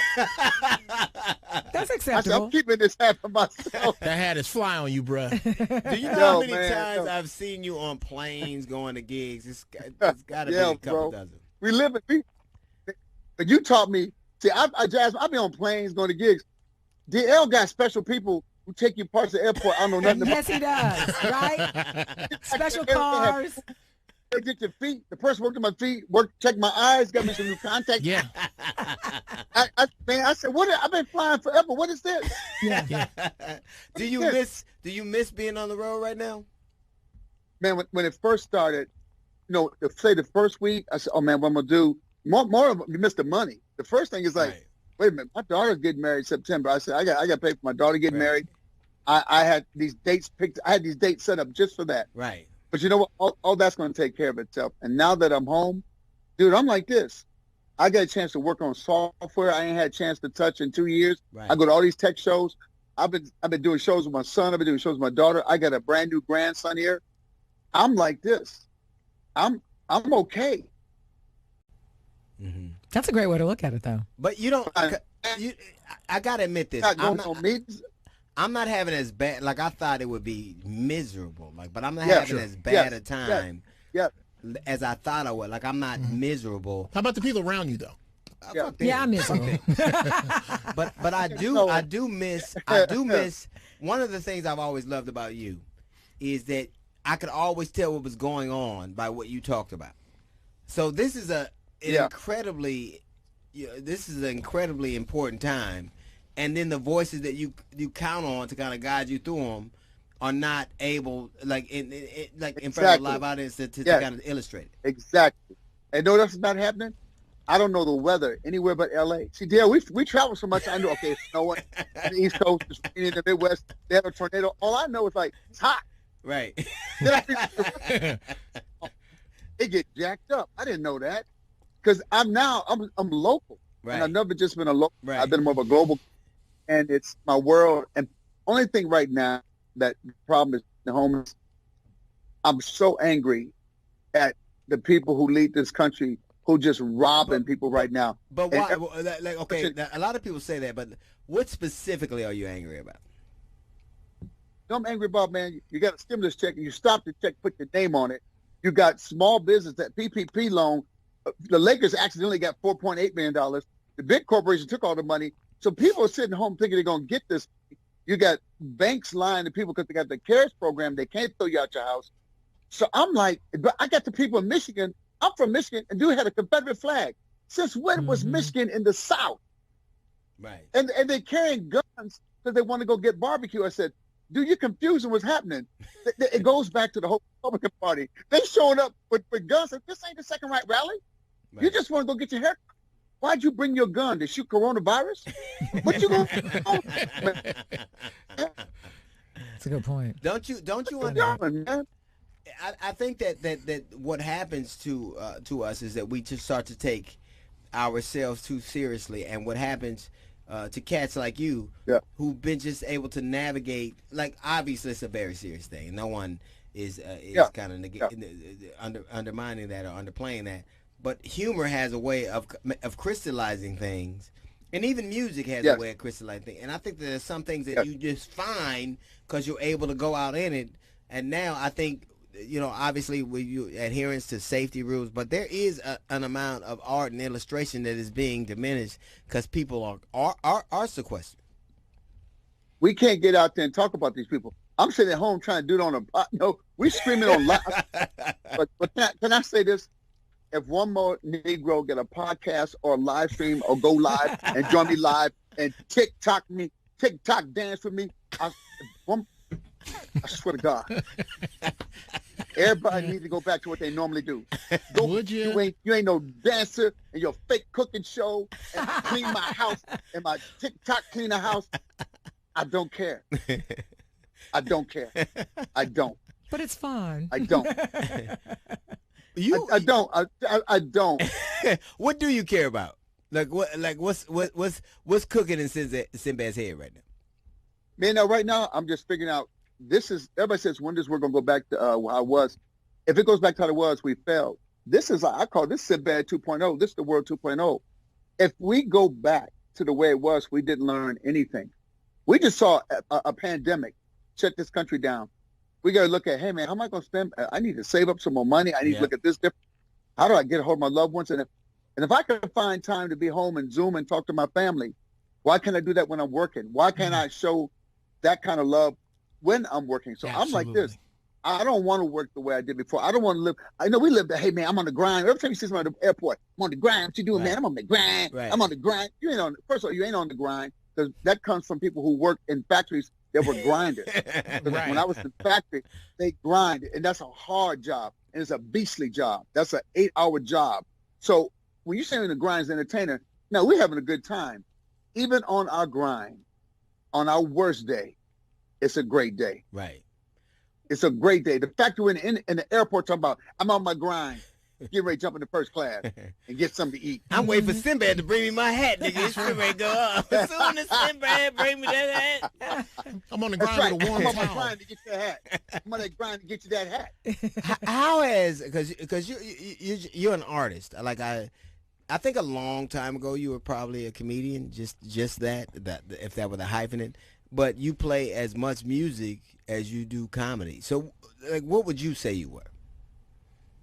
You know, man, I call myself a Renaissance man. I used to love Renaissance men. People that, remember, you talk back in the days of Sammy James Jr. and everything. Yeah. You know, guys say, hey, I sing, or guy says, I sing lead, or guy says, I play guitar lead. Back then, cats had to be a multi-hyphenate. If you didn't, they're like, I sing. Well, I sing too. What else do you do? You have to be able to do a lot of things. I'm like this. I'm interested in everything. I'm interested in tech. I'm interested in art. I love music. You know, I like doing comedy. But dude, there's not much that doesn't interest me, man. The problem is with this ADHD, I want to do it all. I want to do it. And now you're just home, not giving me my hat. No. That's what it is. I got your hat. My hat is like right around this corner on a hat stand. What hasn't been working. Do you, obviously art is impacted by the environment. And I do think I know we're going to be significantly different. I know that, like, culturally, I think nationally, I think intrinsically we're going to be a different place. And there is an opportunity for different doesn't mean worse or doesn't mean better, but I think we're going to be different. And I think that there are ways that we can be different that elevate us, and there are ways that we can be different that don't. And I think one of the things I've said about this is this disease affects all the things that capitalism and greed did. It affects the poor, the old, the weak, the underprivileged. Yeah. So I think this disease just really kind of exposed what we believe, what we cherish. Well, you know, it's funny because you got people marching. You got the one cat from North Carolina that was leading the march on fake COVID. He got it this week. Right. Can't write that joke. I can't write that joke for you. You're talking loud and saying nothing. But what it impacts is this. Would you also show this though, man? I can't hear you. What did he say? Island. They went out and bought an island. Right. And then everybody was going to the Hamptons. Like COVID can't find you. Like COVID said, oh man, where'd the rich folks go? Right. It's like you can't outrun it. You can't hide from it. And another thing I learned, rich people quit going on Twitter and Instagram acting like you know how to be poor, going like, hey, we're all in this together. And then I see your yard goes overlooking mountains, and you got horses in the backyard. It's different. Hey, don't go outside. And then you rent a gym. You rent out a gym for you and your husband to go work out by yourself. Hey, keep moving. Stay home. That'll be enough, Jeeves. Right. Yeah. That'll be enough. Yes. Different for sure. Man, you know what? Don't fake. If you ain't been broke in a little while, you really don't understand it. You gotta look at poor people to mimic their mannerisms, so you can at least do it right. When you do this with it, man. Just mimic the mannerisms. Ask a poor person. Ask a poor person. You got to watch the poor in their own habitat. Yeah, still you got to. Like going to the zoo. Like, let's look at the zoo. How can they cook with no electricity? What happened right there? They're How are they amazing. getting groceries with no money? How are they getting groceries with no money? That if God didn't want us to have groceries with no money, He wouldn't have gave us guns. That's what I'm telling you. What's funny to you? Like what cracks you up? Now or like anytime? Anytime, like ever. People trying to hide the dumb stuff. You know the dumb stuff we do that you should embrace. Remember, like we outside as a kid, you almost fall, and by trying not to fall, you look dumber. Just fall, man, and get up and bow to the people, because when you can do that, no one can hurt you. I try to hide imperfections. I laugh at the imperfection hiding. I laugh at people trying to be something they're not. I laugh at all this surgery and all this stuff we're trying to create something, man. I'm like, you can't hide from who you are. Right. And I'm a comic. I'll find it. I'll find an old picture. Don't make me go look for you. I'll find you. I'll find you. What would the sin be? Because you're evolved. Like you've evolved. You've been through things. You won. You lost. You've had. Now you were just talking about your daughter getting ready to get married. That's Paige, right? Is Paige getting ready to get married? That's her. Paige. Yeah. So Paige get married. So you've won. You've lost. Now, what would you the more settled you, the more nuanced you tell the younger you? What would you say to you? The most precious commodity is time. When they say that, when you're young, you don't understand what that means because you think forever. I look at these kids say, you only live once. Yeah, dummy, so don't waste it. You act like y'all found something. Yeah, you only live once, but you can shorten that. You can shorten that once by doing dumb stuff. So I look back, since I have a limited amount of time, I'm going to do as much with my time as I can. And I'm not worried about what people think. I'm going to do what I want to do. And it's not about having the big house. And it wasn't about having the car. It was about, man, having the damn experience.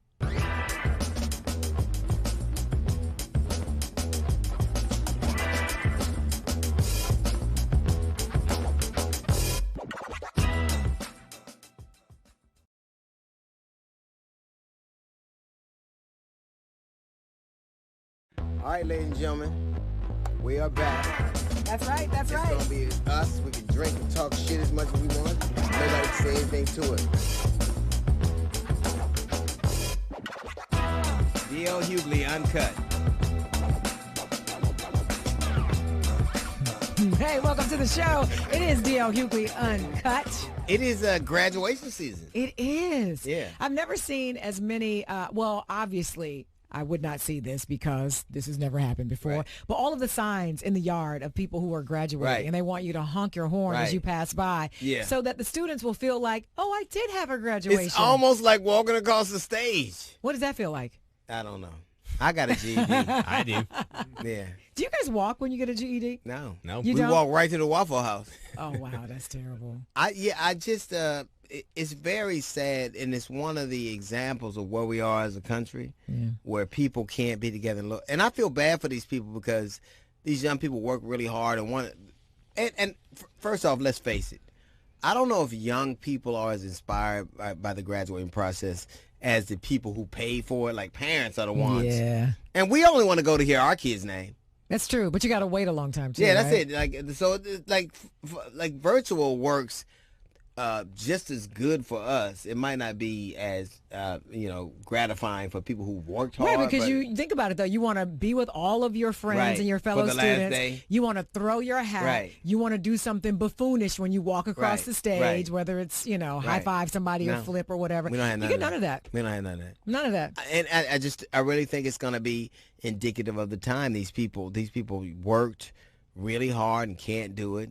It was weird because he and I graduated together. And they called his name before mine. Yeah. Go figure. Well, because he came first, no? No. That's just because I paid the money. Because you paid for it. No, he got the honorary doctorate because they really wanted to get somebody else, but he was in town, so they were just like, all right. Thanks for the truth, Kyle. Wait. Thanks for the truth. We appreciate it.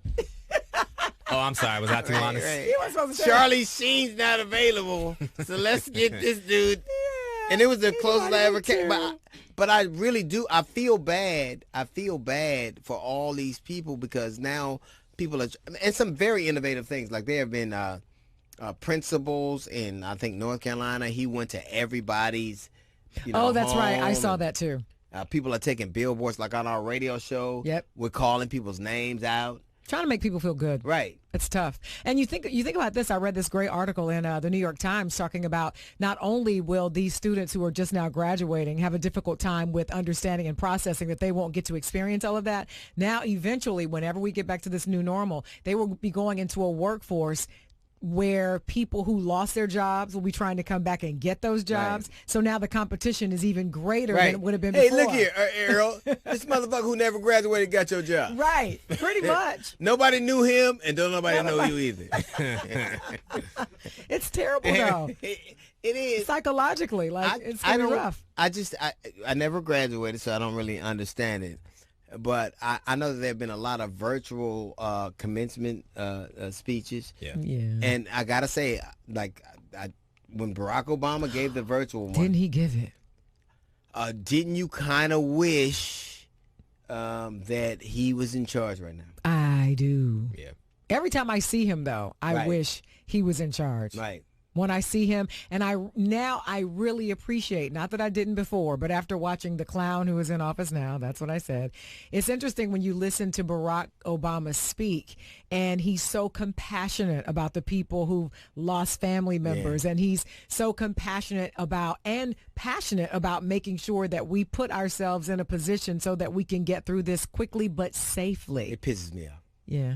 And it pisses me off for reasons probably it doesn't piss you off. Well, what reasons does it piss you off? It's like you with somebody and you miss them and then they look better than they did when they were with you. Yeah. Like America misses Obama, but there's very little evidence that he misses us.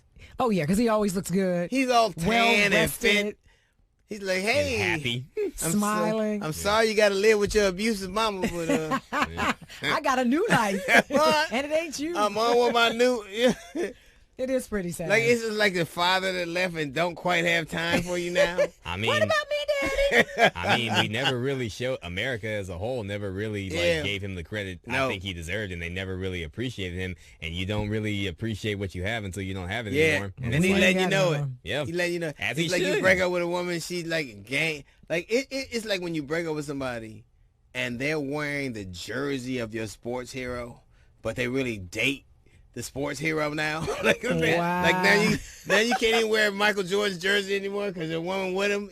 This sounds oddly personal. It's like if your woman had a Stokely.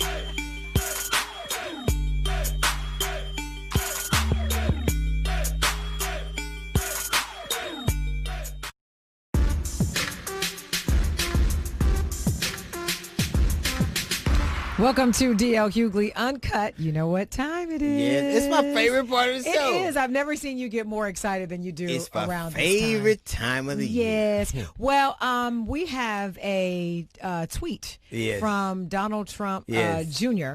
regarding Joe Biden, basically alluding to the fact that he's a pedophile. You see this? See you later, alligator, in a wild pedophile. Yeah, that's pretty bad. It is time for... This nigga here. Yeah. Can I have that one more time? Yeah. Just because I think it's so dope. Wait, just like a nigga jumped early. Damn it. Well, listen, Jesus jumping is good Christ. for you, right? Well, what's interesting is he tried to say that he was joking around, and he was like, the 3 laughing emojis should indicate that he was kidding. Right. But then he also added, if the media doesn't want people mocking and making jokes about how creepy Joe is, then maybe he should stop the unwanted touching and keep his hands to himself. And he posted all of these pictures of Joe Biden allegedly, I guess, too close to women, at least in his mind. Now, he's Donald Trump's son, right? He is. Isn't he, his father used to have the beauty pageants with 15-year-old girls? And yes. He would go get backstage in early to watch them in when they were state of half dressed. Isn't he the son of the man that used to regularly hang out and party with Jeffrey Epstein? Oh, absolutely. Isn't he the one that supported Roy Moore Jr. in Alabama? 1,000%. You got him. Who was an actual pedophile? Mhm. Do you know Roy Moore Jr. was such a pedophile? This motherfucker couldn't go to the mall. Now you know that's bad. He could not. No, seriously. No, I'm not even banned kidding. from going to the mall. When you for can't that go to the reason. food court. That's something about you. That's pretty creepy. I don't because everything they say and do, they don't realize has an implication to something his father's done. Oh, for sure. You mean kind of like the way that Joe Biden is facing that, allegation, right? Right. And initially, Trump Jr. was trying to make light of that, considering his father has so many allegations against him. His father has children by 3 different women. If he wasn't president, he'd be in the NBA. But you know what? Yeah. But the nerve of him This to dude step out has so many kids by different women. Yeah. He could be the 6th string on the Cleveland. He could be the 6th man on the Cleveland Cavaliers. Yeah, and just like them, he doesn't recognize one. He doesn't recognize. How about that? Well, that happens. That's true. That's what I'm saying. I can't perfect my jump shot and know this little motherfucker right here. Who is this? I can't babysit her. Yeah, it's a lot. But he's got a lot of nerve. Do you remember my mother? Yes, it was Ontario, Canada. That's terrible. It's June. That's pretty bad. I don't understand. Here's the thing.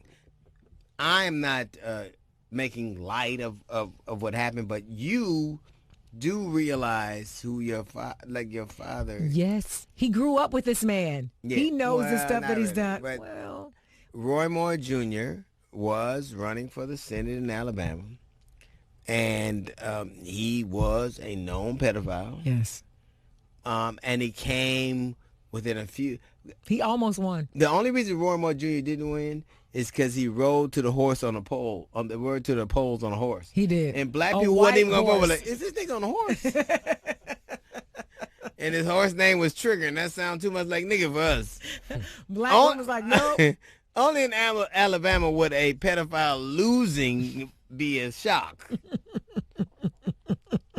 I just think it's pretty sad that Donald Trump Jr. actually got on Twitter, right, and posted this meme as if we wouldn't say, hold on there, cowboy.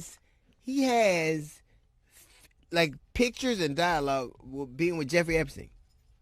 Like his father has pictures and dialogue. Proudly being with him. He when Jeffrey Epstein was arrested and in jail under his Justice Department. Yes. He blamed it on Hillary, even though he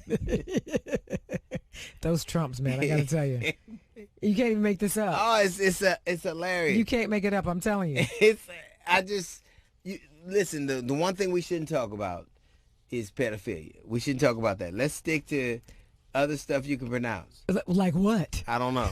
We'd be in trouble that they can pronounce. Your father had a fake university just to attract unwitting children. Are you fucking crazy? There you go.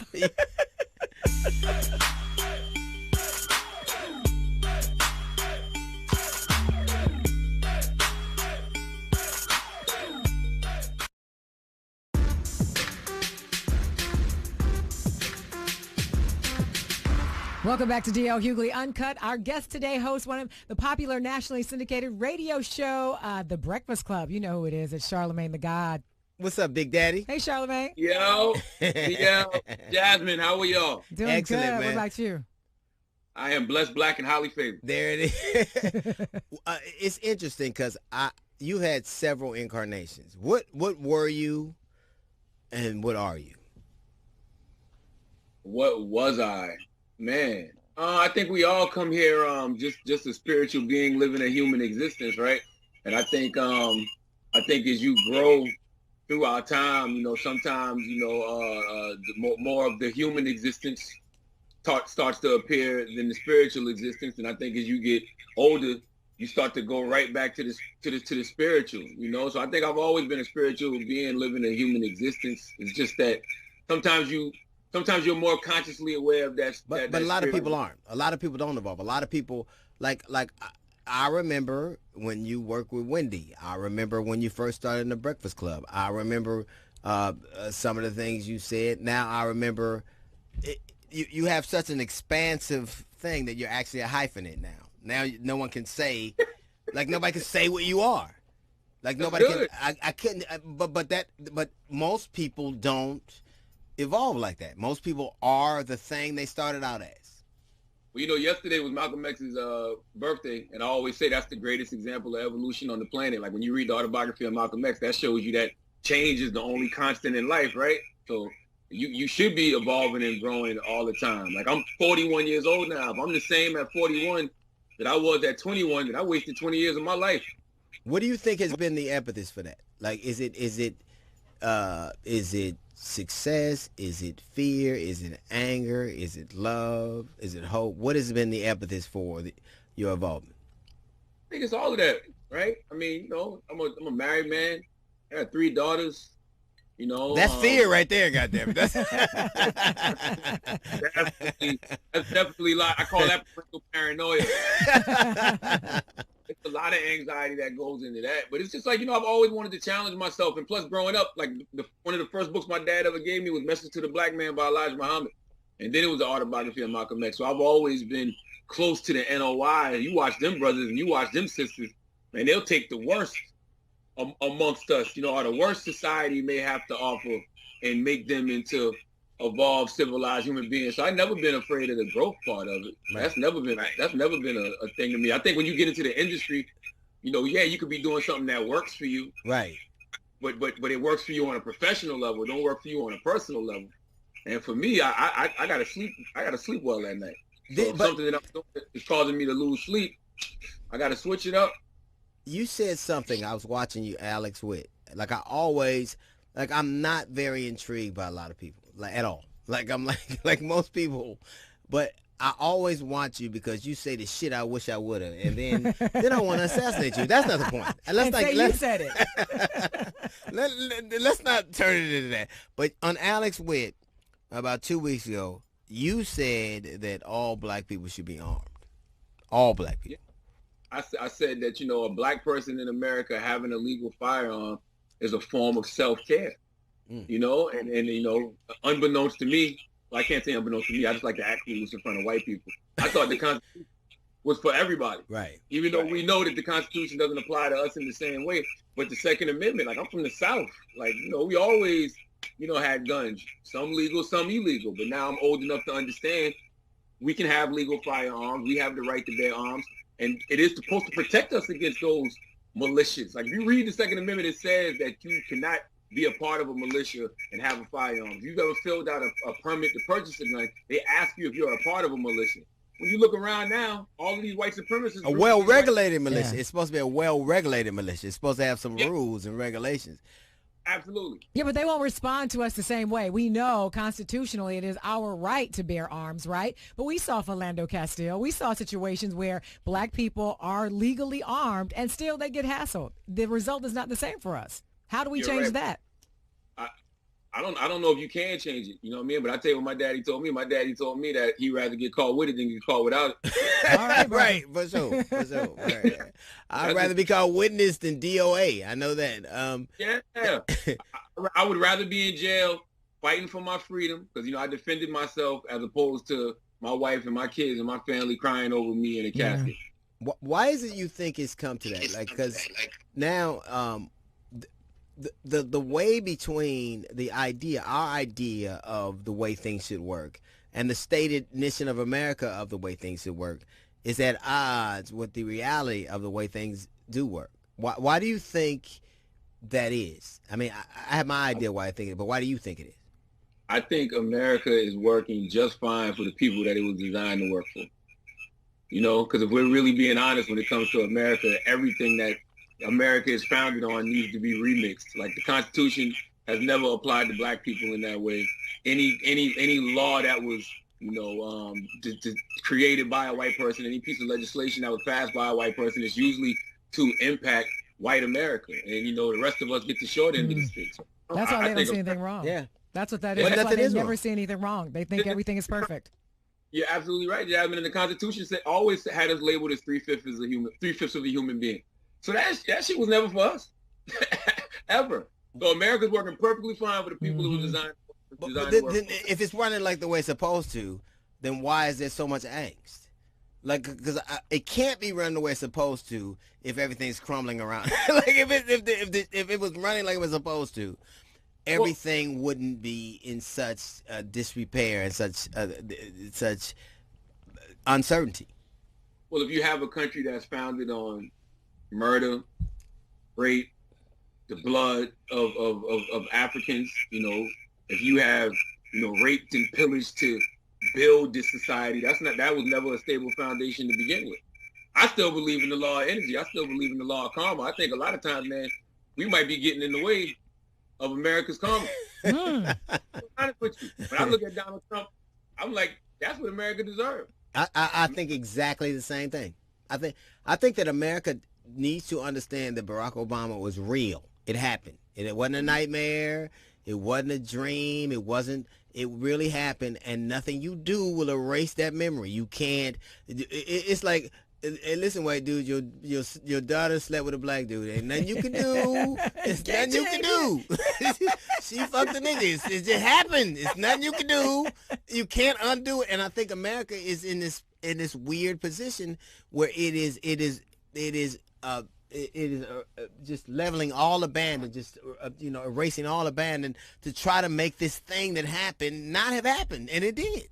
Minister Farrakhan said in early 2015, I think it's when Donald Trump had first started his campaign. Minister Farrakhan said, if America elects Donald Trump is going to send America to hell in a handbasket. Yeah. Shit, it looked like it's a hand delivery going on. It's true, but that's probably why it's in shambles as well, because I would imagine the election of Barack Obama, first of all, obliterated, their narrative about the black man, just blacks in general, that he could be so articulate, he could be so classy and all of these things. Then when you talked about, white women sleeping with black men, I think they feel like it's slipping away from them. And so now you see these people protesting and they're trying their best to figure out, how can we make sure that these black people don't take over? I think that's why it's crumbling. Yeah, they're trying to hold on to what was. I love, it's a movie, Avengers Endgame, right? And in the movie, Thanos, the villain, Thanos said, Thanos snapped his fingers to wipe away half the population. But he said that I know what I got to do now. Now I got to get rid of everybody. Because as long as you have people around who remember what was, never grasp the concept of what will be. Mm-hmm. And so, we've been sitting around waiting for all these old white people to die. Now they still around, and now they teaching their kids. Right. Yep. Right.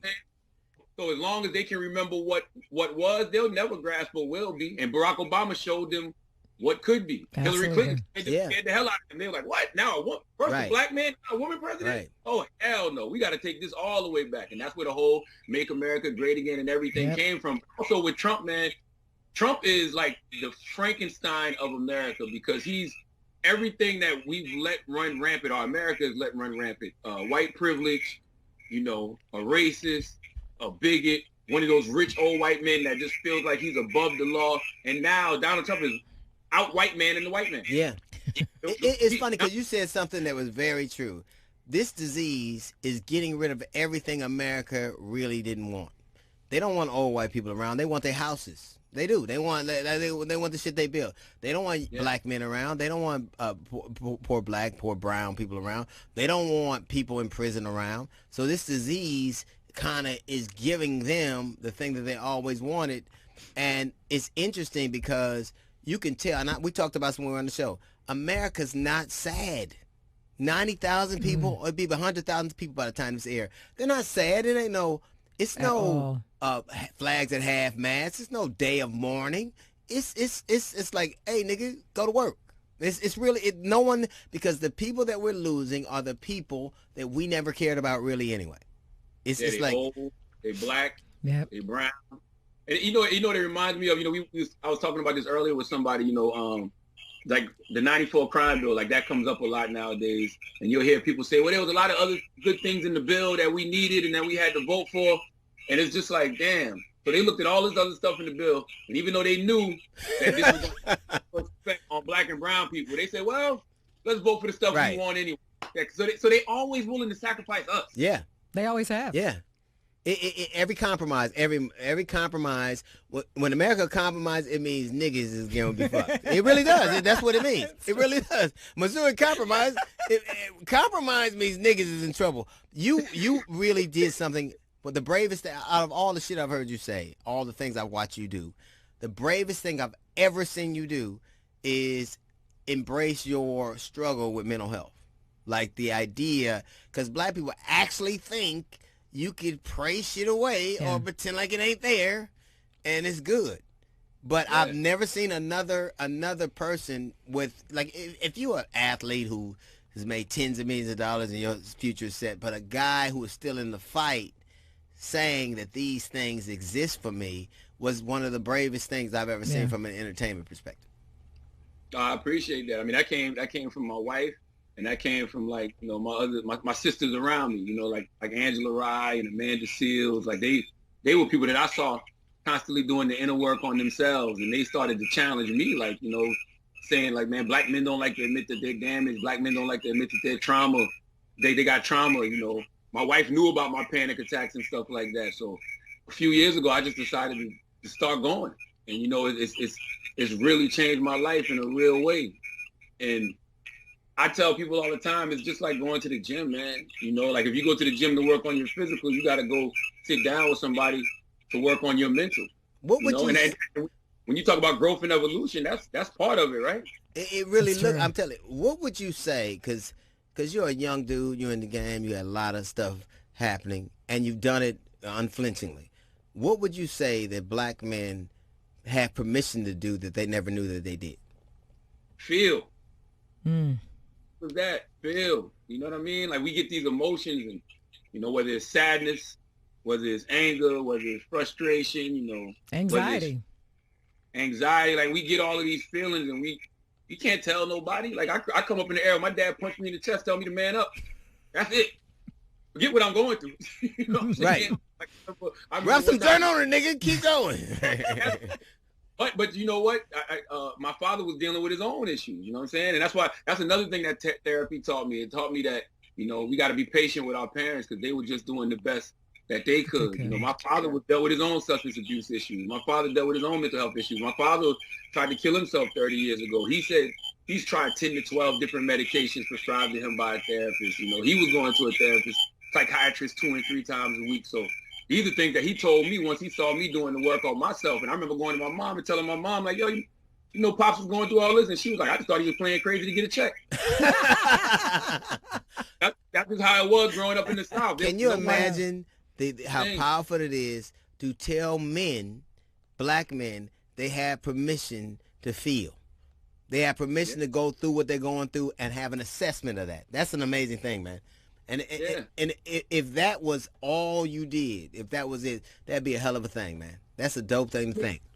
Because you know, we walk around, especially the era I grew up in, we had to be hardcore. Yep. Like there literally was a genre of hip hop called hardcore, which meant be as tough and gangster as possible. So that's no vulnerability. You ain't supposed to feel nothing, and you're supposed to take anybody's head off that messes with you. Now that's the easiest thing to do when you're a hurt person, right?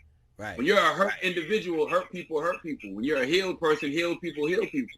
So when we think about like the violence that would go on in our communities, man, I think 95% of that came from the white man kicking our ass, and then us coming back to our communities to kick our own folks. Yeah. I mean? So it's just like, I would rather be and I don't know if you ever do get it. all the way healed. I think it's a process. Yeah. You know, but even the best athletes that work, I don't care what athlete you're talking about, how great they are. No athlete says they're 100% healthy. No, nobody. They don't ever go. If you playing 80% healthy, motherfucker, you could play. So I think humanity's like that too. Because I think it's impossible. Like it's impossible not to wake up some mornings and you just be down. You know, you're in a funk and you don't know why. It's impossible to not have panic attacks. You know, I know what they are now, so I'm able to control them a little bit better. But yeah, things get to you all the time. You know, every single one of us. We're only human at the end of the day. I don't think I've ever had a panic. I have. I didn't even know what they were. You know what I thought it was? You know what I thought it was? These motherfuckers is on my nerves. I gotta come.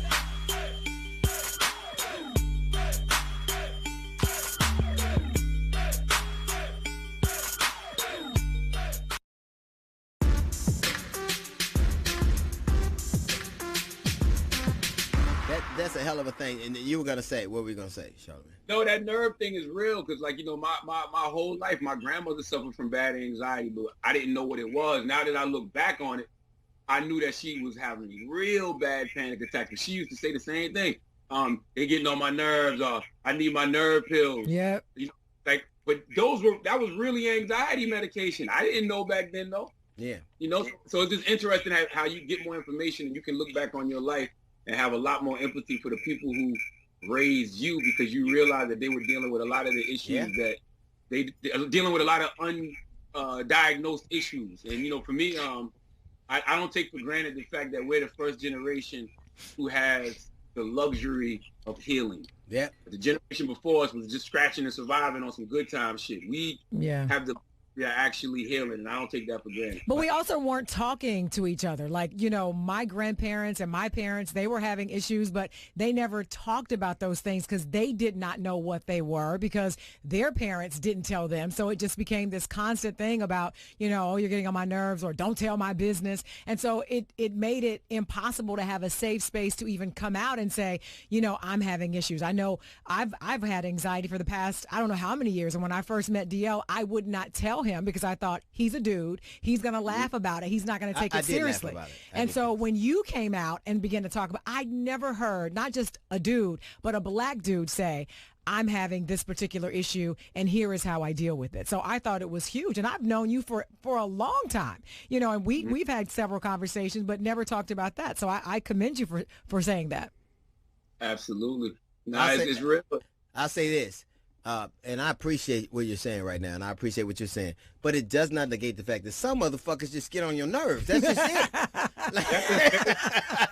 it. And you should be allowed to express that. Right. Oh, he does. For me to tell you, get the fuck away from me because you're getting on my goddamn nerves is a form of self-care. Right. When all of us were growing up, we had some adult that would kick us out the goddamn house. Right. Where I'm gonna play, nigga, on the train tracks. I don't give a fuck where you go. Get up. All right, Charlamagne. I love you, man. Take care, boss. Take care. Talk to you soon.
How you doing? Come on, Cape Town, how you doing? All right. We are Jazz Funk Soul, and this is our first trip to Cape Town, and we're so happy to be here. What a beautiful audience, what a wonderful sight. You're really packing in this place. And have you had fun all day? Have you had fun? You want to keep having fun? I'll tell you what, you give us some love, and we'll give it right back to you. Because we certainly love being back in the motherland. That was a song from our first CD entitled Silver Lining. It featured Mr. Jeff Lorber on the keyboards and Mr. Paul Jackson Jr. on the guitar. My name is Everett Hart, and you're going to be hearing from our wonderful rhythm section throughout the night, and I'll introduce them in a little bit. We're going to do a song from one of my earlier records, a song entitled All Jazzed Up and Nowhere to Go.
Thank you.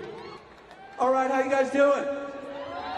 This is my second time here, and I'm so glad to be back. Great to see this fantastic crowd. Very glad to be part of this incredible festival. There's so much great music, so many great musicians. We were hanging out at the hotel and just overwhelmed with how much talent we were just seeing all day. We're going to do a song for you off of our latest record, which is called More Serious Business, and this song is entitled Connections.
How about another hand for Mr. Paul Jackson on the guitar? Now, Jazz Funk Soul has been comprised of mainly with Jeff Lorber, myself, and another wonderful guitarist named Chuck Loeb. He had a conflict tonight. He wasn't able to be here with us, and we want to thank Paul for coming in and making the shoes even bigger. And we're just having some fun. Are you having fun? Are you sure? You know what I loved earlier when you guys went off after the previous act was on, and she was wonderful. How about another hand for her? I don't remember her name, but she was wonderful. When you guys went over here and started singing, you don't hear stuff like that in the States. You just don't get it like that. It was just beautiful. It's a wonderful spirit here, and we're very happy to be part of it. We're going to do a song from our very first record, Jazz Funk Soul, and this particular song is called Serious Business.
about another hand for Mr. Everett Hart?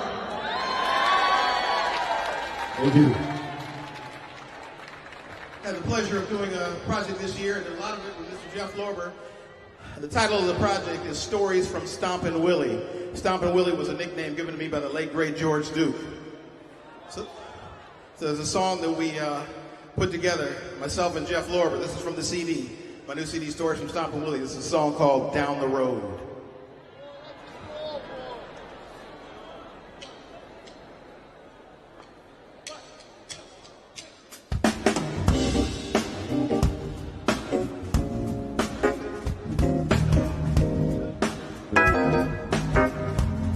It's all about a groove, y'all.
Paul Jackson Jr. You guys still doing okay? I see they turned up the lights so I can see you now. What a beautiful crowd. Give yourselves a hand. Is that as much as you like yourself? Come on, you can give yourself a bigger hand. So if you don't like yourself that much, we can't expect much. But Paul brought up a person that was very influential to just about all of us up here. And I had the pleasure of having him as my mentor, best friend, and just an all-around great guy. He passed away 3 years ago, but he is the one that got me started on my solo career and produced my first and last record. I'm talking about George Duke. We miss him terribly. He died about 3 years ago, and it just feels like yesterday we were laughing and talking with him. We're going to do a song now that I had the pleasure of writing with him on my last record. And it's a song that, well, I'm not going to go into the long story about it, but it really kind of describes where a lot of us who are our age of here, 35, 36. Why are you laughing? Why you think they're laughing? We've experienced losses in our lives around this time, as I'm sure a lot of you have experienced losses. And it's a period of transition, you know, at this point where we become the adults. Our parents are gone, and we're the adults in the room. And this song aptly describes the transition that a lot of us are going through, and I certainly went through when George passed away. It's a song we call Going Through Changes.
Thank you.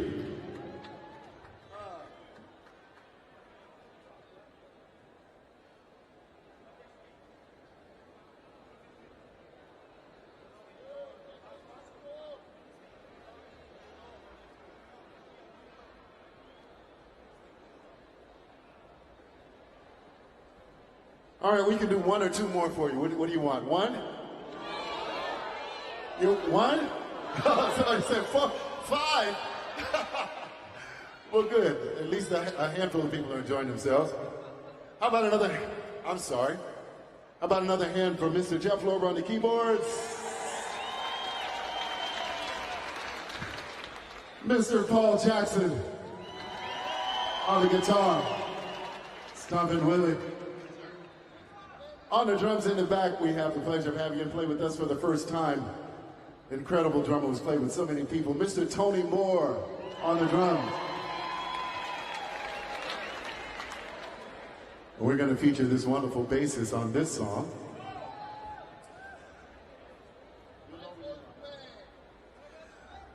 We like to call him Buttercup. His name is Ron Jenkins. This is a song from our latest release, Jazz Funk Soul's More Serious Business, a song called You'll Know When You Know.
Run, Buttercup Jenkins!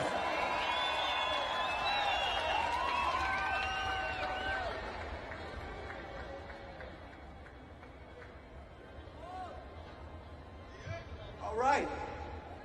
Hey, it's been such a pleasure playing for you guys. I think we got one more for you. This one's called Monday Speaks.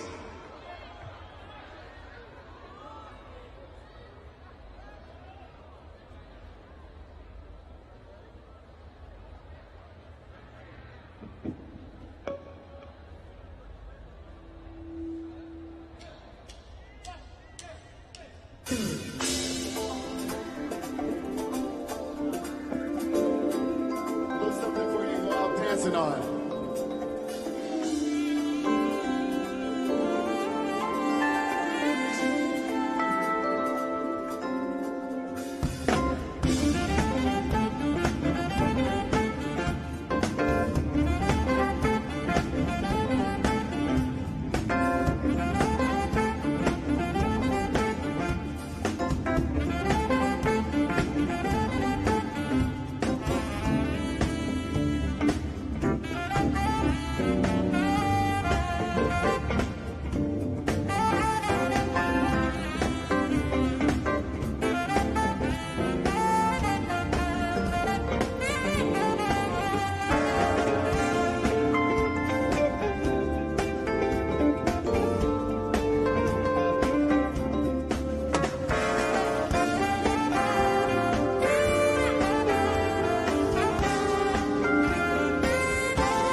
Mr. Everett Hart.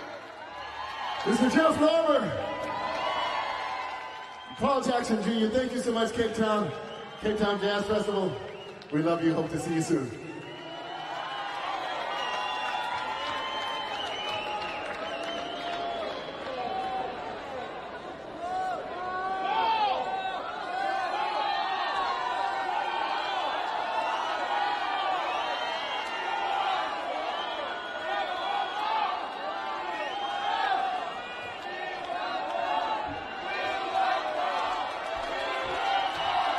All right, let's go. Let's play one more.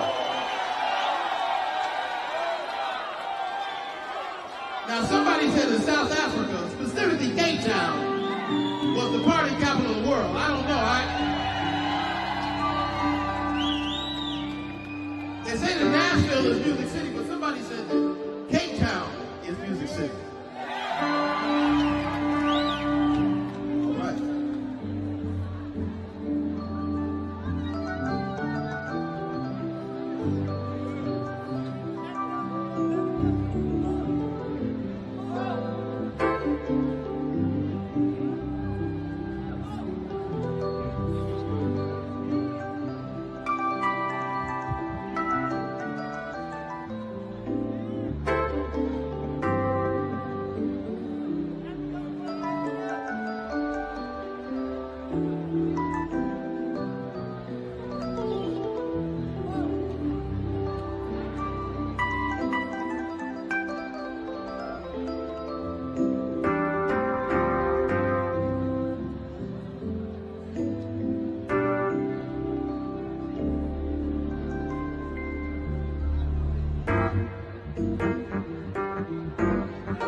Thank you again, Ron Jenkins on the bass, Mr. Tony Moore on the drums.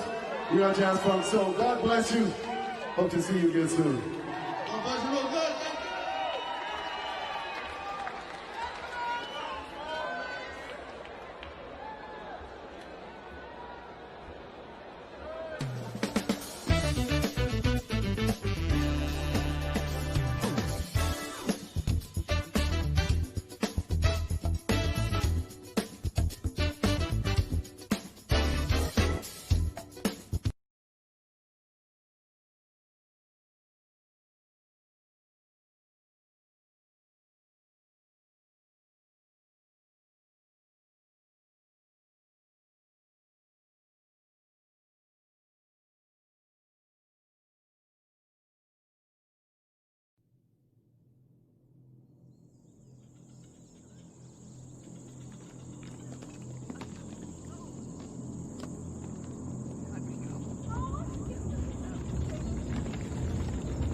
What's your demon?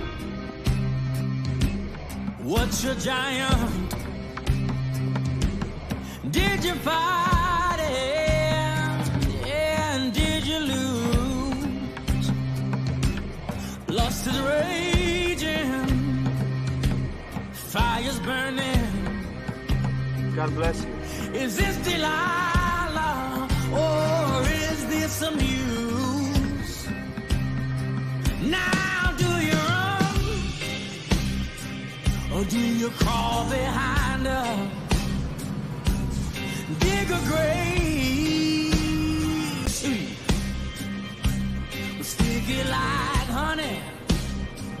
Looks like love, but don't dare you be confused. Yeah, you are searching for the land of milk and honey. And now you're hanging from a noose. Yeah, you are searching for the land of milk and honey. And now you're hanging from a noose. Yeah.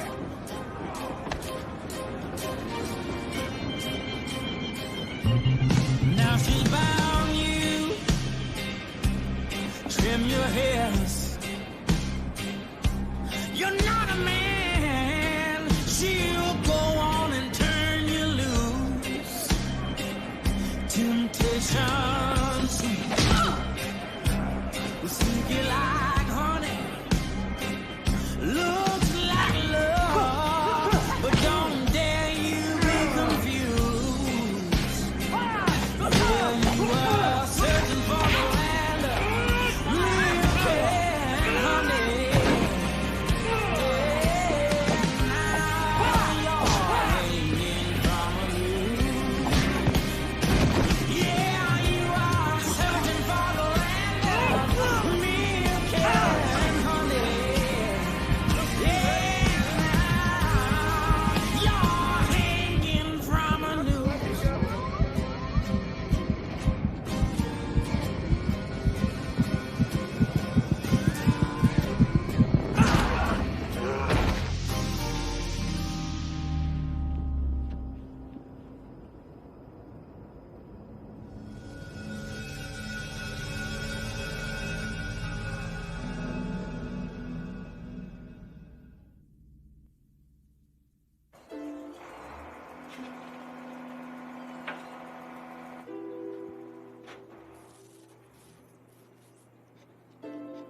The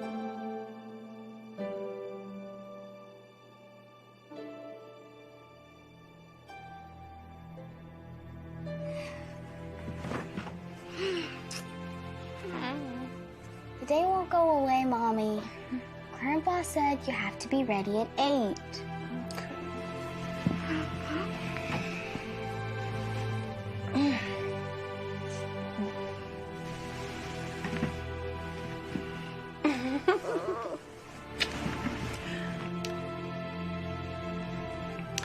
Okay. I'm good. Come on. We can't be late, and you can't be fat. I'm not fat. Not yet. I'll go get your clothes.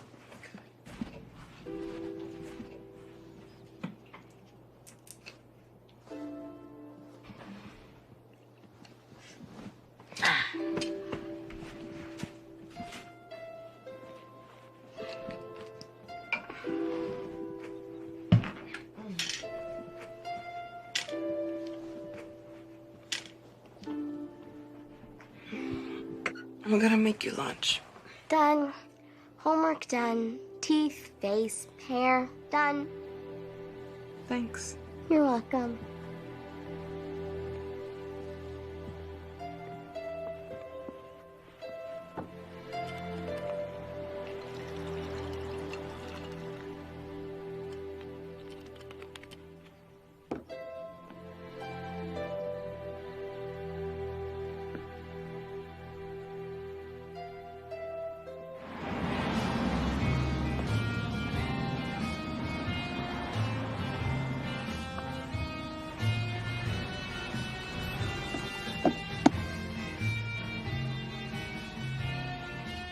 What are you doing with those thugs?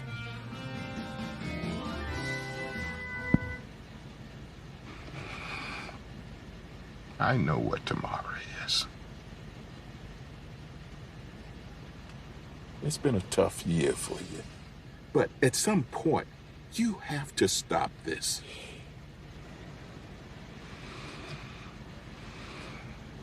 Tomorrow, come to the church. I'm not going to that church. The bank call. Your reference. 90 days behind, Laura. You don't want to lose this place, do you? It's one of the few stable things in Kate's life. Kate is fine.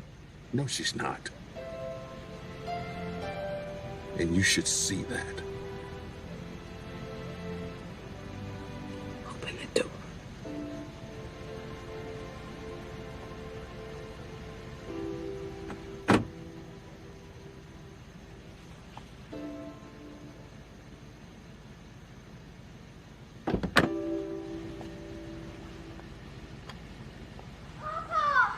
Ah, there's my sweetheart. Oh, gosh. You look more and more like your grandma did when she was your age. Beautiful. Are you still surprising Mommy today? I am. You didn't spill the beans, did you? Nope. But it was so hard. Good. You know how your mom is about surprises. Morning.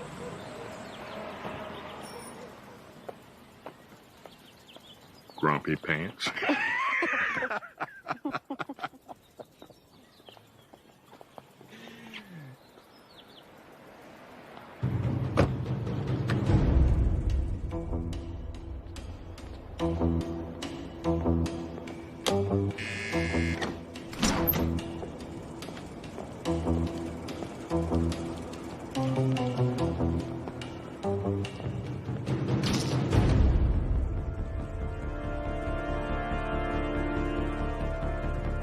Girl, this is really nice. It sure is. I can hardly wait till Sunday. Wonder how many people will show up. Probably a lot, and you know they're doing such a good job with that town.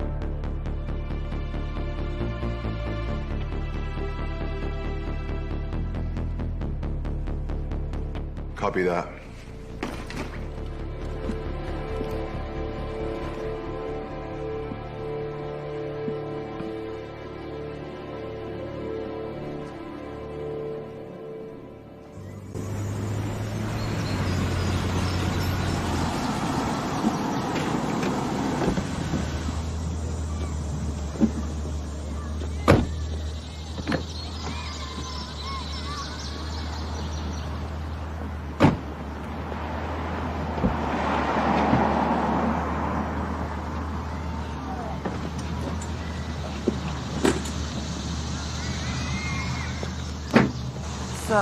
There you go. You know the drill. I want you to go straight home and don't open the door until I get there. Hey, something wrong? Daddy died today 1 year ago. Yeah, I know. Okay. Can I just come to the new church with you today? Oh, please? We talked about this, remember? You can't miss any more days of school. Hey, I got something.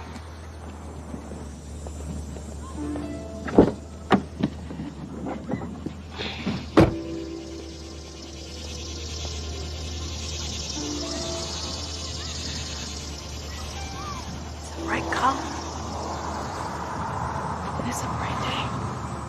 All right, kiddo. Go ahead, get to class before the bell rings.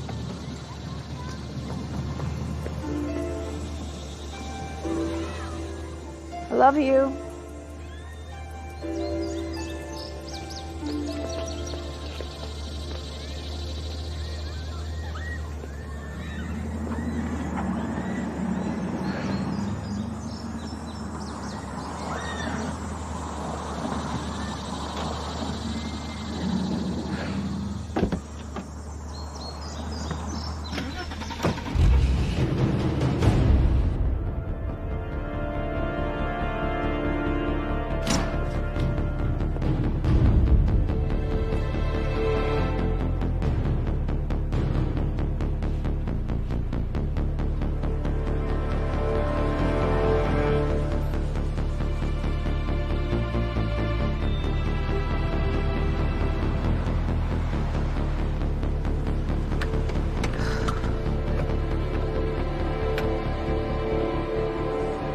There she is, more beautiful than I remember.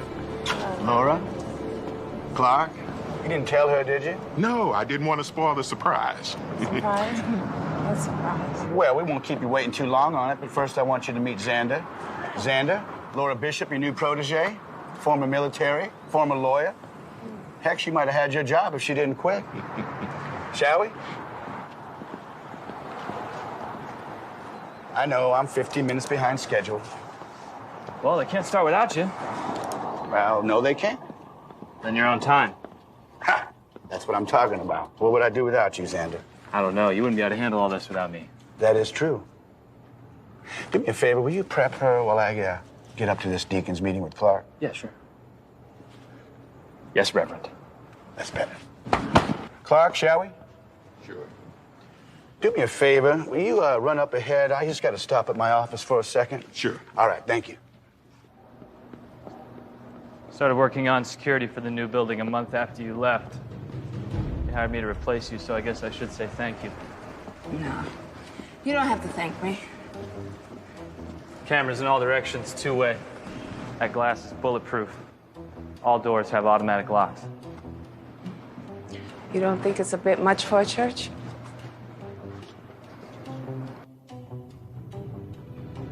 Memphis, Tennessee. Armed protesters stormed a church. Virginia. 2 men were arrested for planning a mass attack at their local church. South Carolina, 9 dead. Bottom line,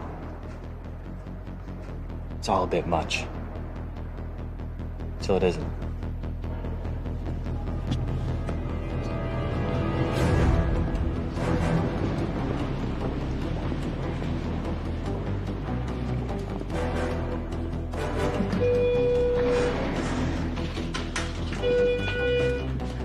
There's more?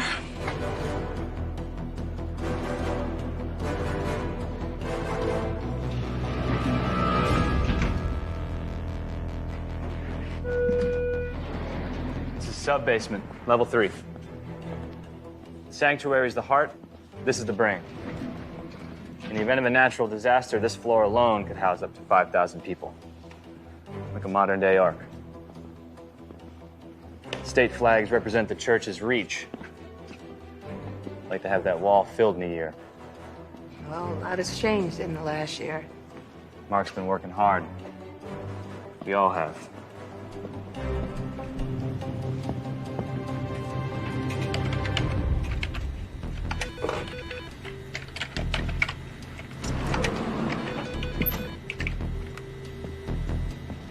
Jenny, Tank, meet Laura Bishop, our newest member, Clark's daughter. Hi, I'm Jenny. What happened to your face? Oh, Mike Tyson got lucky. She's got a sense of humor. We're gonna get along just fine. And Tank. Nice to meet you. This is where you will start your shift every day. You'll primarily have exterior patrol. Fridays are the slow days. Tank, do me a favor. Get her personnel info on file, please. I'll be outside.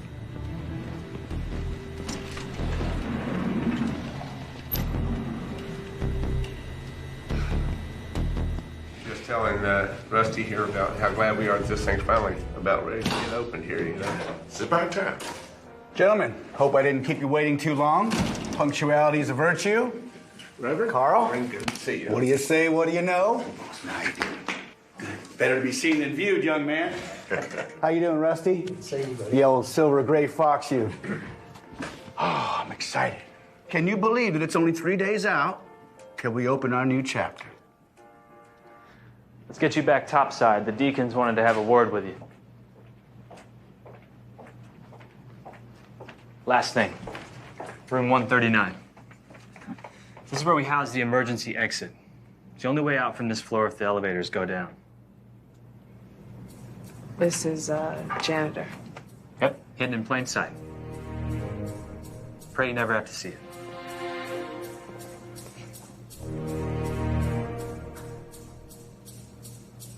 Things have come together nicely. Thank you.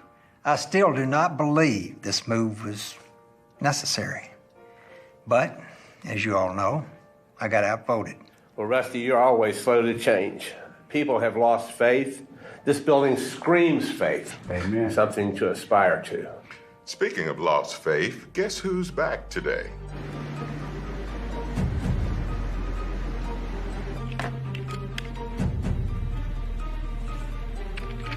Hey, why are those guys in military formation? Xander's training for opening day.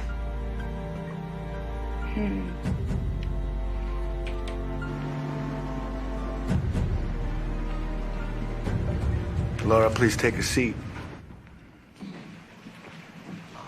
Laura, these are new. Small reference. You should take it. Laura, I know you don't like surprises, so I'll just not keep you waiting any longer. I also know you haven't been around the church much since you lost David. That is, since David passed away. And we all know how much David loved the kids and dedicated to the kids of the church.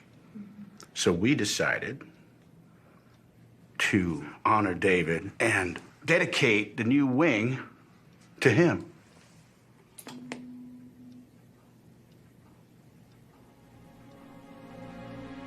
From this day forward, it'll be known as the David A. Bishop Youth Wing.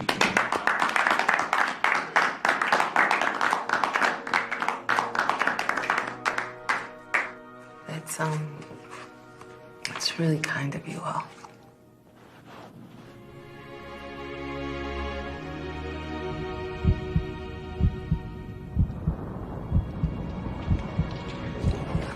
Would you excuse me for 1 minute?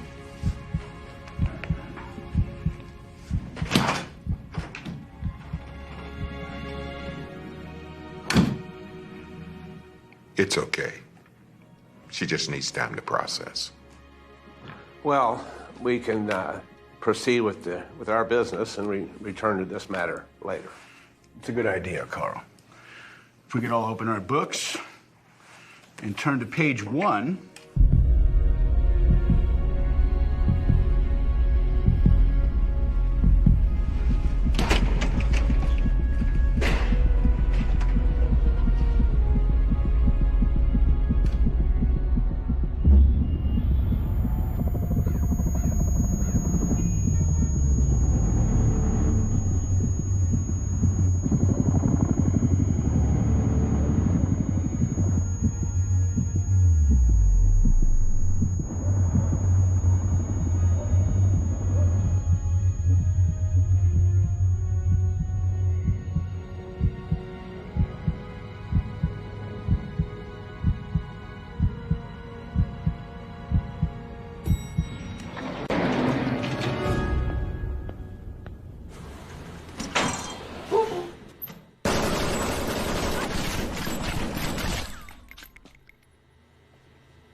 silver, orange, 3rd floor.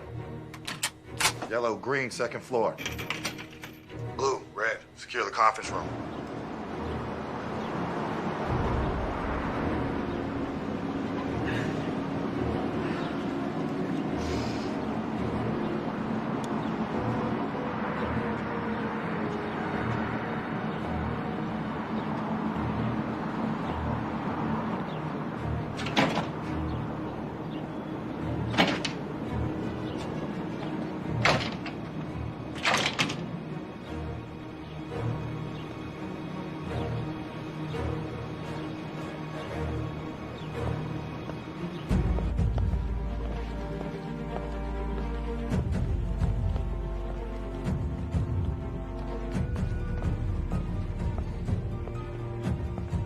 Cell phones won't work with this high-tech security running through the ceilings. And because it's not due to open for another 48 hours, any chance of help from the outside is virtually 0.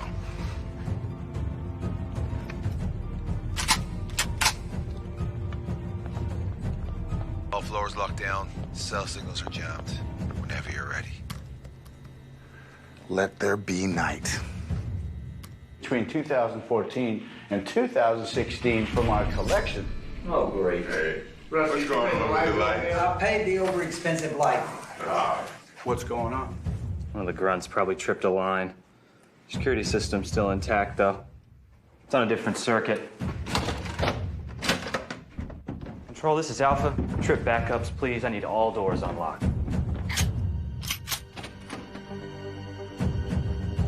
Mark, get down. Sarah! Are you okay? Stay there. Baby! Shaw, do something! Baby, you okay? Shaw, what is going on here? Baby. Guys, I need you in that corner. Quickly, please, quickly.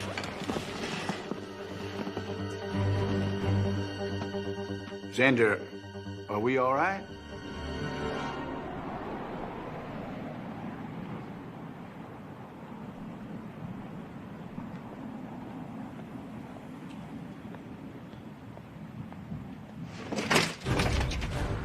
Open the door.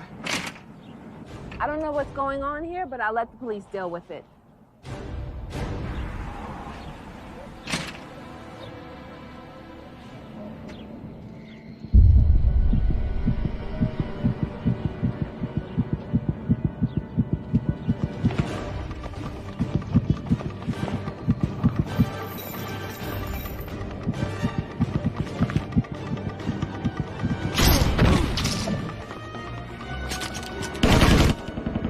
Were those gunshots?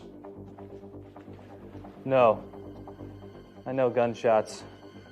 Those most definitely were not gunshots.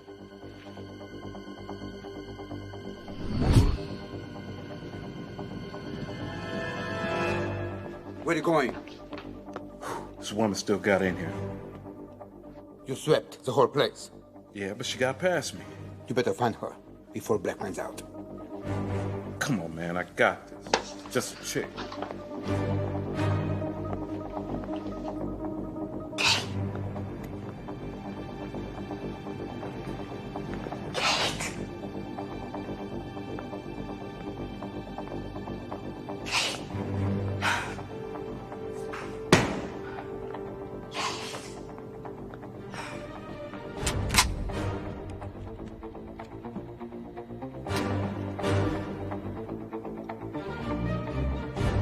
This doesn't have anything to do with our new hire.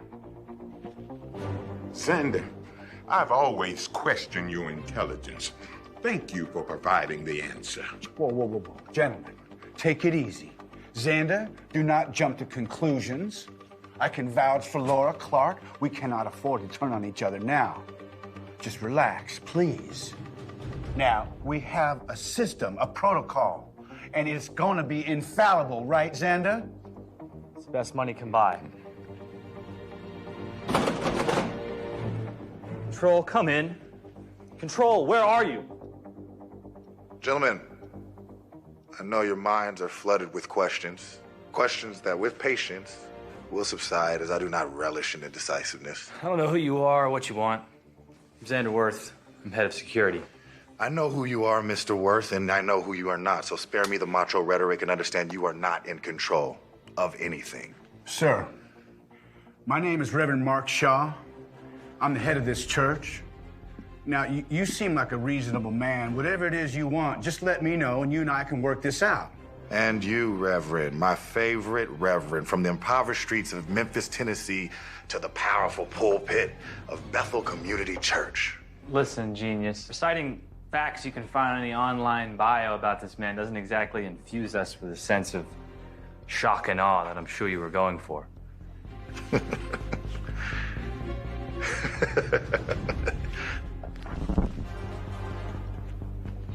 How's that for shock and awe? Oh, Jesus. Oh, my God. Now that your mouths are closed and your eyes are open, we'll make this simple. Sir, what is it that you want? Harming us will achieve nothing but more hurt, more bloodshed. I'd like to come up with a reasonable resolution with you, one that we can all live with. Reverend, always with the silver, should I say, golden tongue. I believe that relationships require a give and take as well as trust to be fruitful. So given the abrupt beginning to our relationship, let me start first by offering some goodwill. How kind.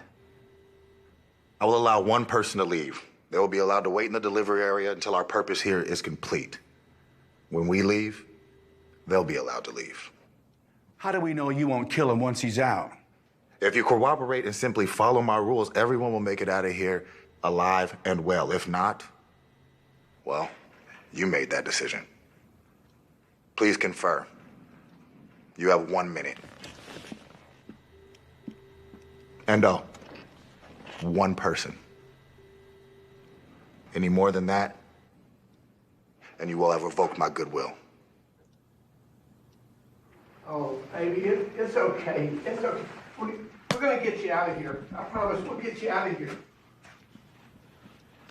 Shaw, she leaves. She goes. Yes, Carl, that's a good idea. Women and children always go first. There's no kids here. She goes. I'm sorry. I'm sorry. I'm gonna follow her out. I'll duck behind her. By the time they see me, I'll be all over them. They're not gonna shoot her. How do you know they won't shoot her? And how do you know how many are out there? Easy, Clark. You said you heard a gun. There's 2 of them down there. How many did you see? One? There might have been 2, but I only saw one. Right, she saw 1. I don't think it's a good idea. It's not smart. What, Clark? Your daughter's gonna save us? I have a plan. I'll handle it. Why don't one of us go? Just in case it might be a ruse.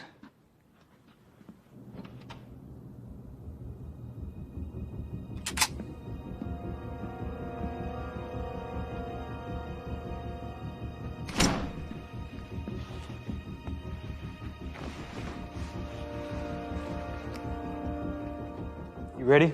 Be careful. Come on, let's get her out of here. Come on. Jesus. Are you sure? I had a security for a reason. It's gonna be all right. Come on, it's gonna be okay. Just keep your faith.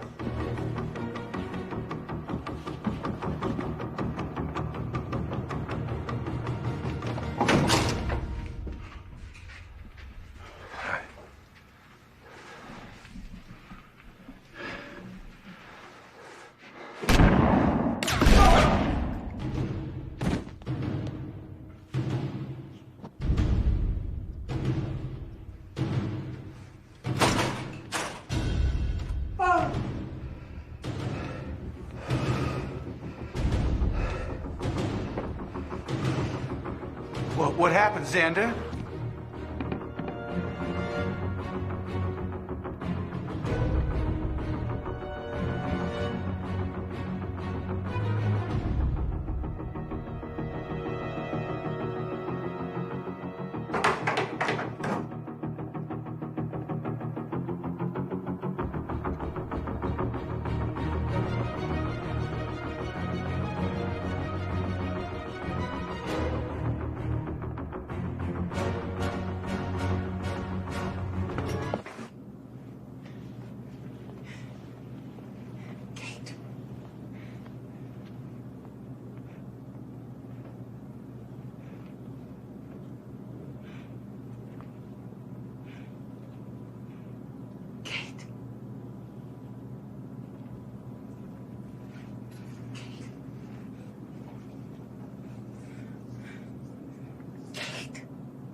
Can I just come to the new church with you today?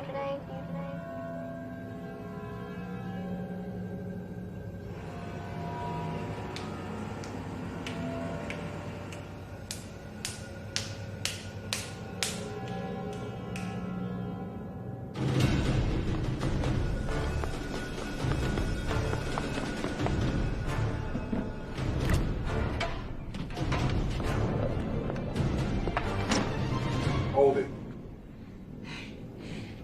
We're going downstairs. You let me find my little girl. I'll let you live.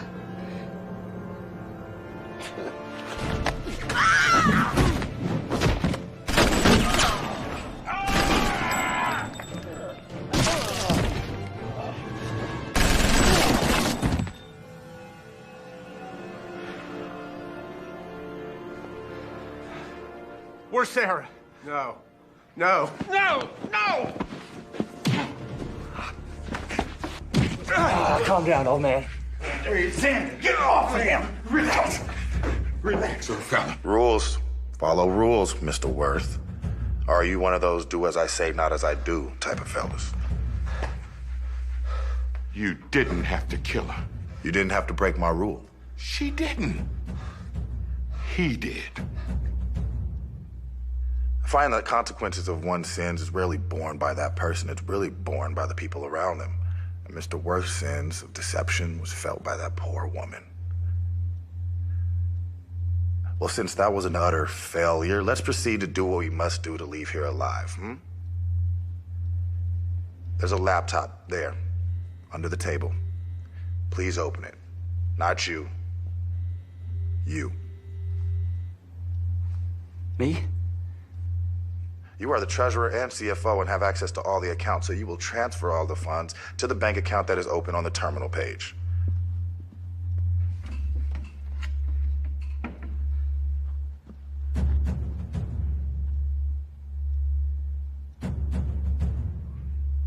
Wait a minute. He doesn't know how to do that? Yes, he does. The bank account reads what, gentlemen?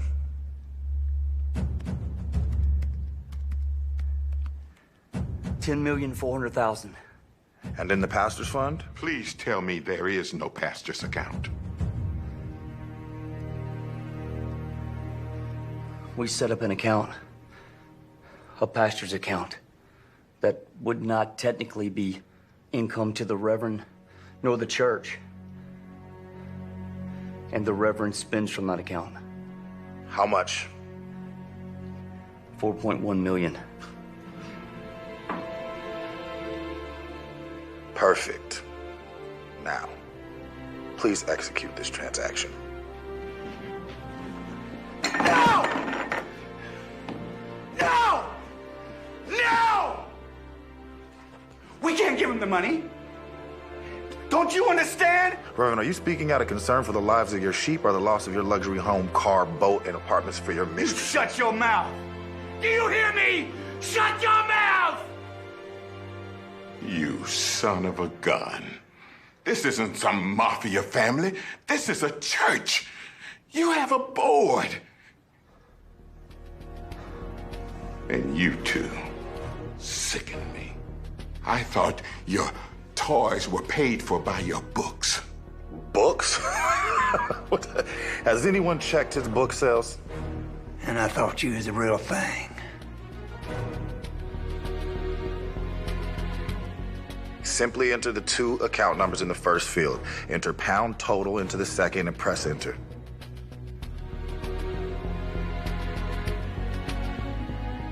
Give him what he wants. Confirming the funds. We need that money. Done. It's there. It's there.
Guess those weren't gunshots either.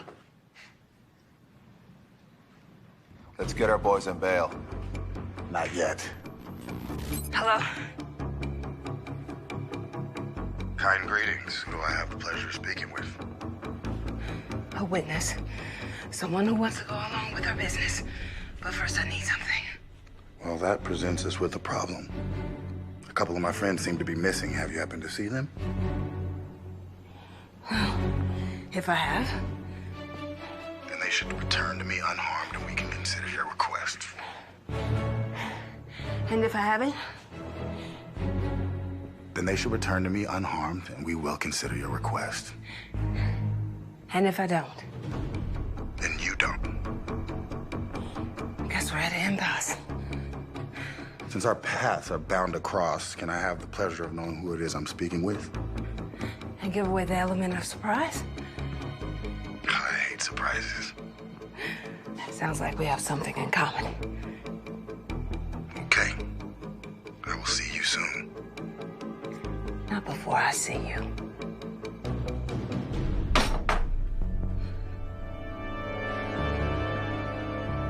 Find her. Bro, she's not worth it. Find her!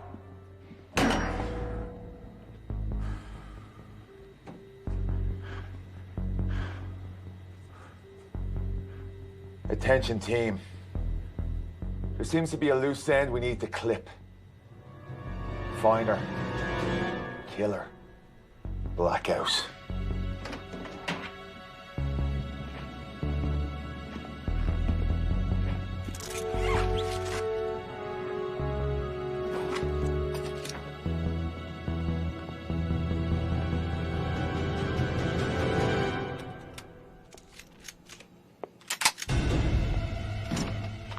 Who are you?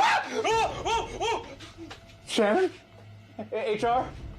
I heard the shots, so I hid. Where's Cindy? You mean Sarah?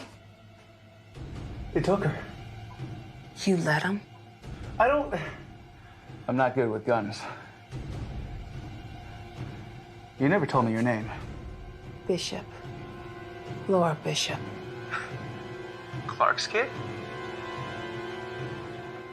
What a welcome back, huh? I don't remember you. Laura Bishop. Wow. So I guess it's true what they said? Former secret operations soldier or something. Settled down to be a mom. You know, I want to be here. Oh, God. The little girl. Where is she? Where is she? The little girl. I don't... Are you with them? No! No, I don't believe you. Look at them. And now, look at me. I saw dudes with guns, so I hid in the supply closet. Why'd you come out?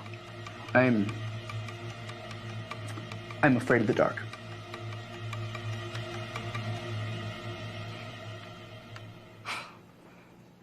We are gonna get out of here, right? I am. You can find your own way. No, we am. I don't have time for this.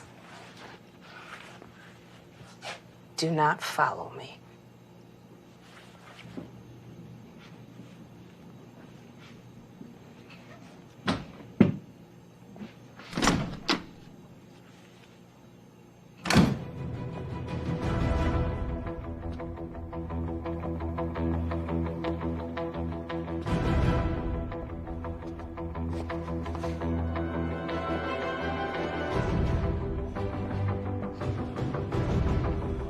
All right, lads.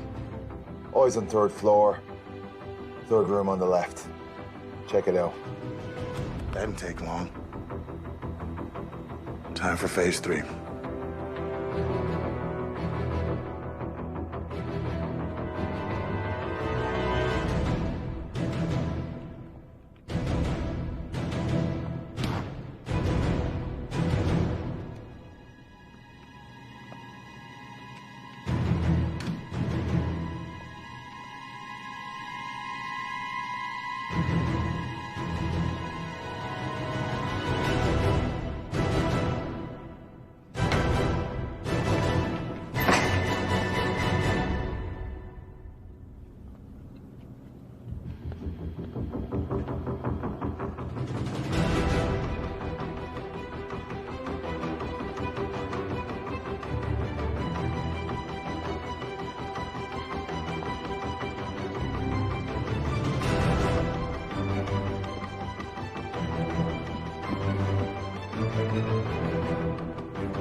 needs 3.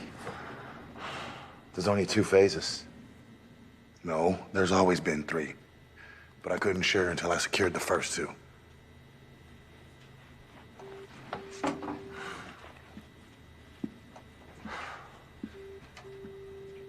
I said, let's go.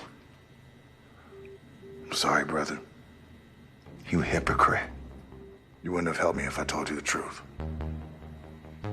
You liar. You think I'm gonna go to jail because of you? Huh?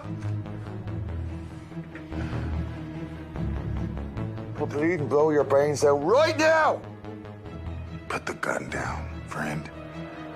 You've been a strong soldier since our days over in Baghdad. But for the greater good requires a greater sacrifice. Or kill me.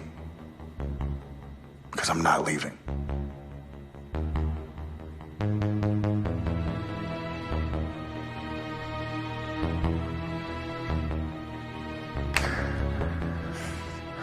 Your wife will have enough to be okay.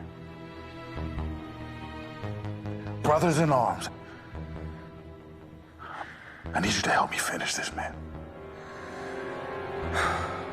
Hoorah! Hoorah!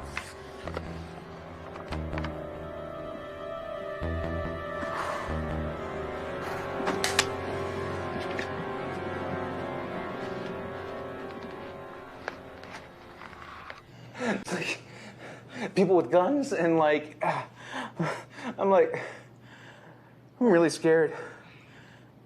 I'm gonna go up there and I'm gonna keep looking for my daughter.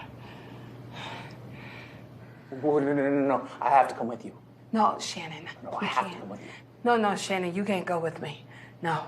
But we're friends. No, we're not friends. We are not friends. All right. I'm going this way. You take care of yourself, okay? Are you cranky because the David thing? Because they're naming a wing after David? You don't Wait, know please anything don't. about my husband. Don't even bring his name up. I'm sorry. I didn't mean to upset you. I just was trying to figure out what was wrong. Did you want to talk about it? No, I don't want to talk It about seems it. like you might want to talk about it because I remember one time when I was like really little. He died on this day a year ago. My daughter is trapped in this building. There's a bunch of gunmen going around. My dad thinks I'm crazy. And I'm being shot at and... Shannon, I'm tired. I'm really tired. Yeah.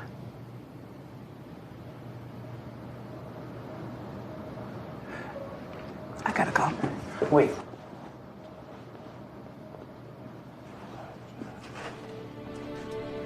You're like a real life soldier, like a take a cyanide pill when you're in trouble kind. Shannon. Did they call you 007? Shannon? Okay, I'm sorry. Where are we going? Kate! Kate! Kate!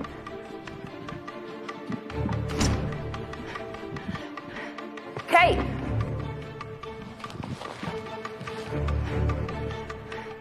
Maybe, she's not here?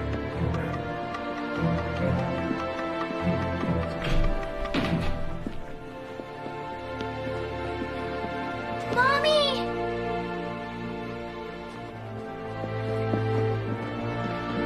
Mommy! Cupcake. I was so worried about you. Are you okay? Yeah. Why weren't you in school today? Papa told me about Daddy's surprise, and I wanted to be here with you.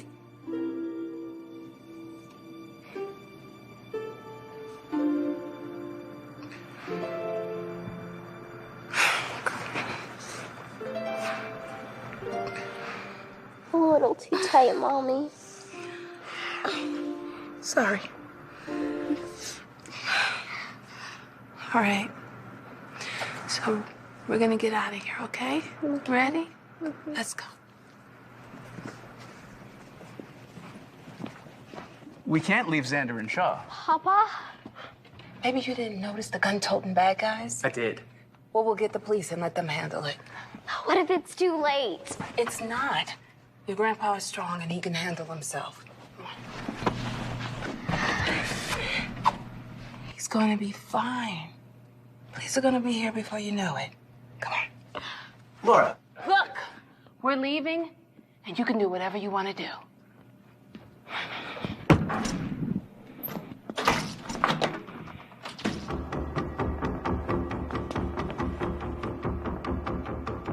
I gotta get out of here.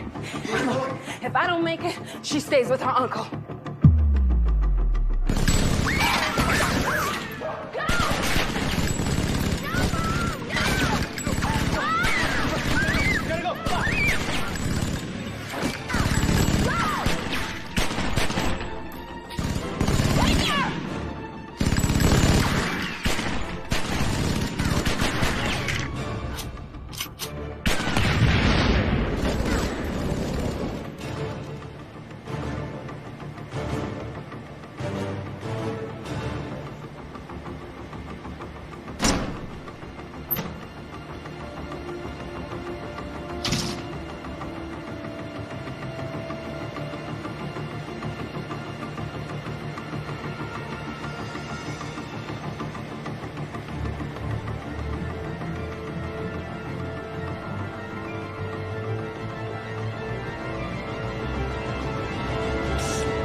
You know what really bothers me? I told Sarah that I'd be the first to go.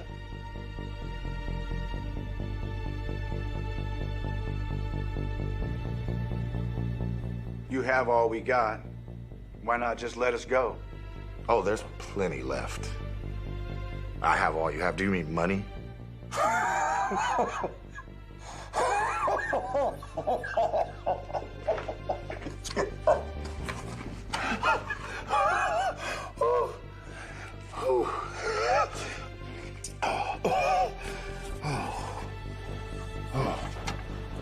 Sorry, Rev. Please forgive me. My manners have escaped me, but it is laughable that you believe you will solve your problems here today with money. No. Your problem's much deeper. Your problem lies at the very foundation of this building. I don't understand. Tell you what, Mr. Shaw. If you're able to answer one of 3 questions correctly, you live. If you can't,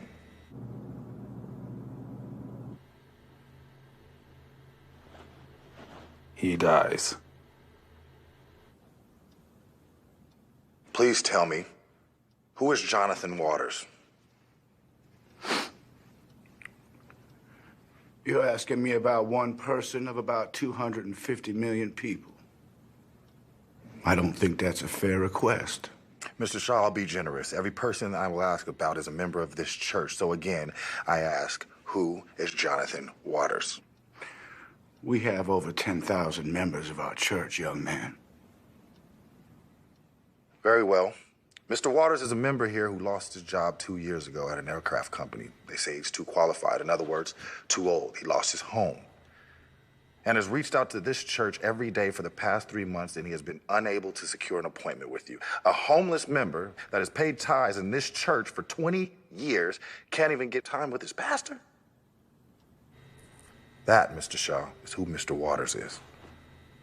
Don't let that soak in quite yet. Tell me who Francis McAdams is. I don't know. Francis McAdams is a member that attended this church for 5 years. Her son was snarled by the horrible beast known as heroin.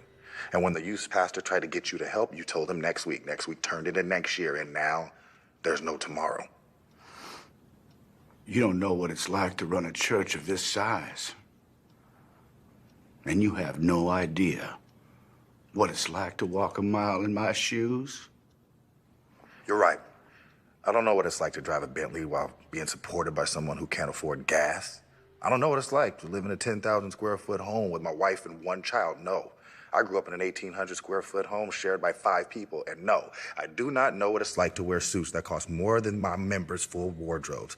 I don't know what it's like to use my members' money to house your mistresses. You're right. You think this is easy? Huh? What, am I not supposed to live well after working my whole life and sacrificing to build this church and its ministry? So you can sit there all pompous and judge me for what? Being successful? Let me ask you something. Where are you when I tend to the burdens of my hurt flock?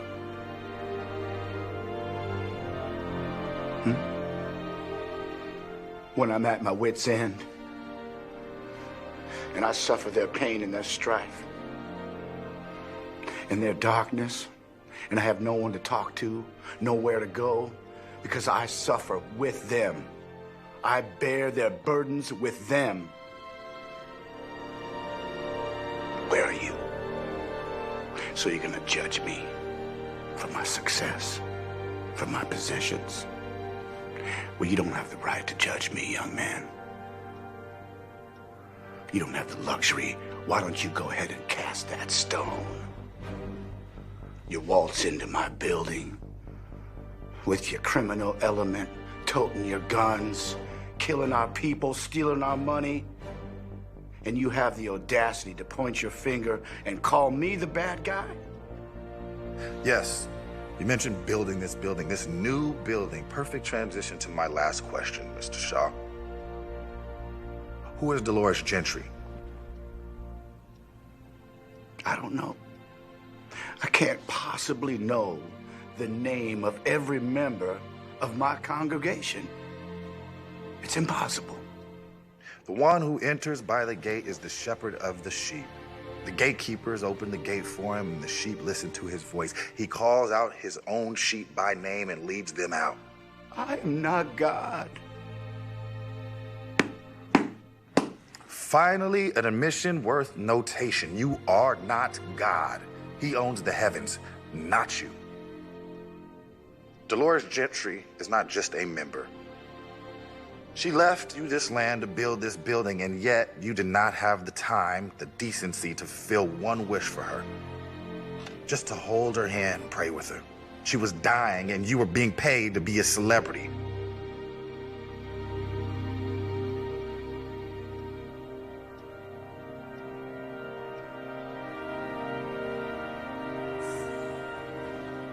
Dolores Gentry was my mother.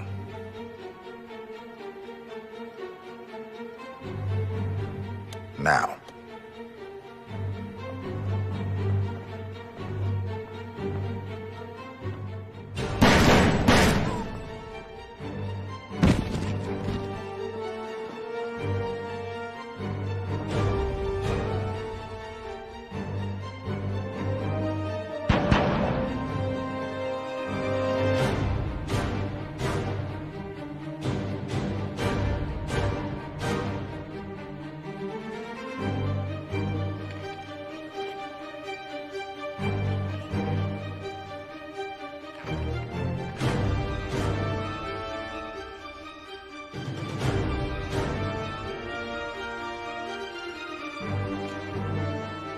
You know what, Mr. Shaw?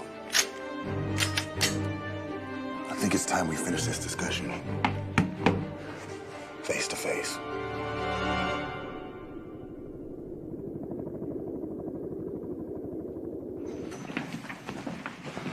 You know this is all your fault, right? After all that money I spent on security, you told me this church would be impenetrable. Hey, now look at us. You lay this at my feet. Who do you think you're grabbing, huh? I gave you a push, a nudge in the right direction. You're the one that called attention to this. You're the one with all the bling and the cars. Yeah, you're the one that's supposed to keep us safe! Delusional, man. You're delusional! Harder to listen to you. He's delusional. It's now or never.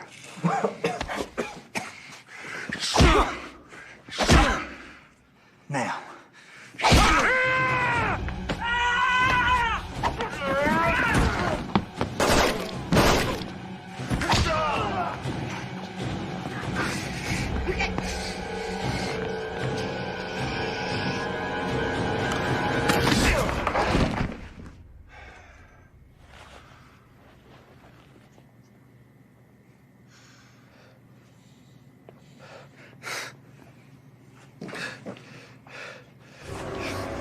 Wait. Wait. Wait. I'll get you, Shaw.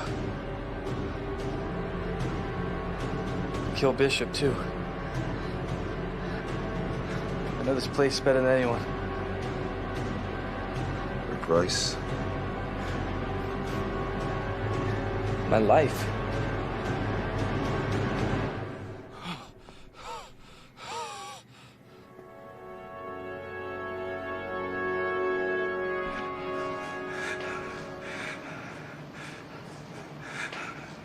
Don't worry. I'll protect you.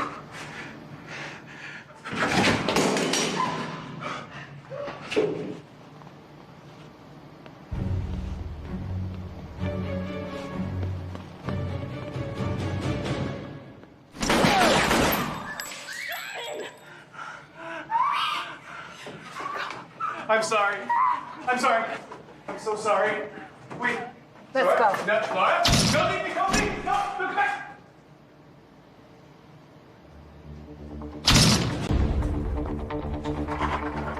Get you out of here. Let's go. Take her. Go. Go.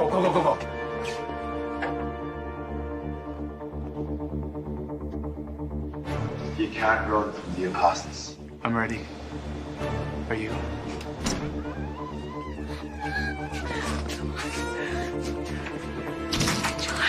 What about Papa?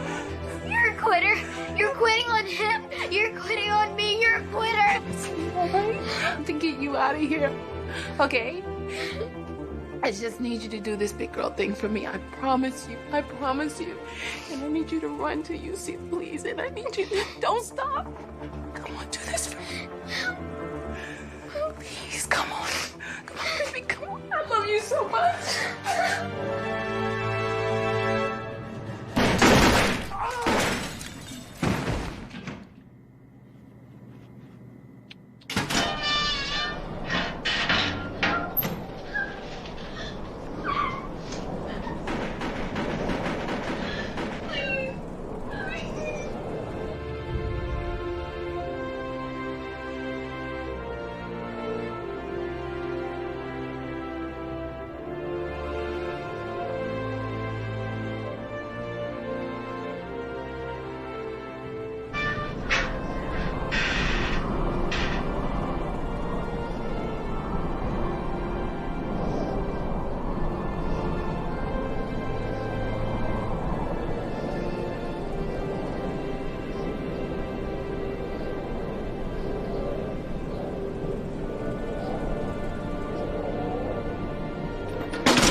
Move.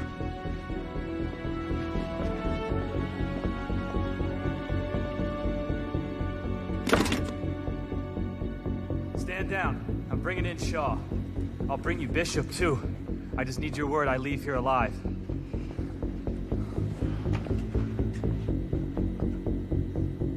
We got a deal? You're a strange fella, you know that? You were willing to help me catch him just to save yourself? Everything I do is about survival. Have a seat.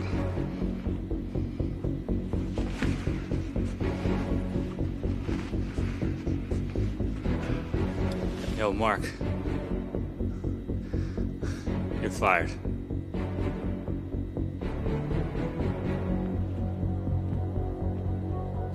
Man, fire that man.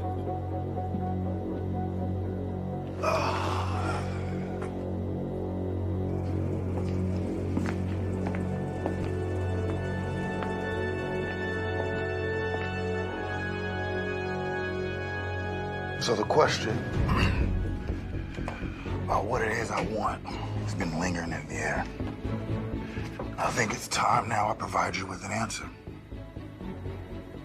You will never profit off another person, betray another person, and I will make sure no one will ever mistake you to be a god.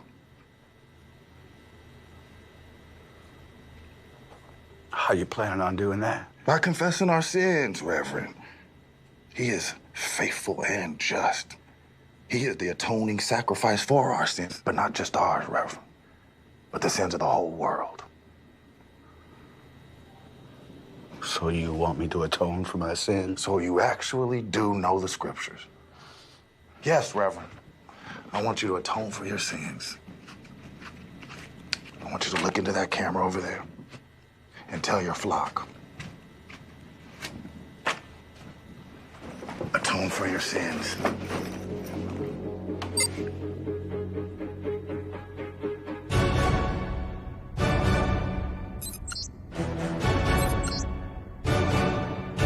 Or we all die. You gonna give that choice to me?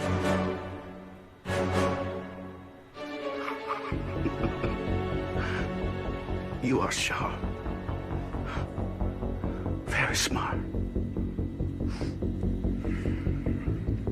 Only you can't die a martyr.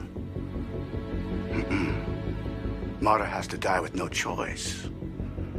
A true martyr dies with faith in everything that he believes, no options. You, son, have a choice. So if you want to die out of the grandeur, that's on you. You think this is about me? Isn't it?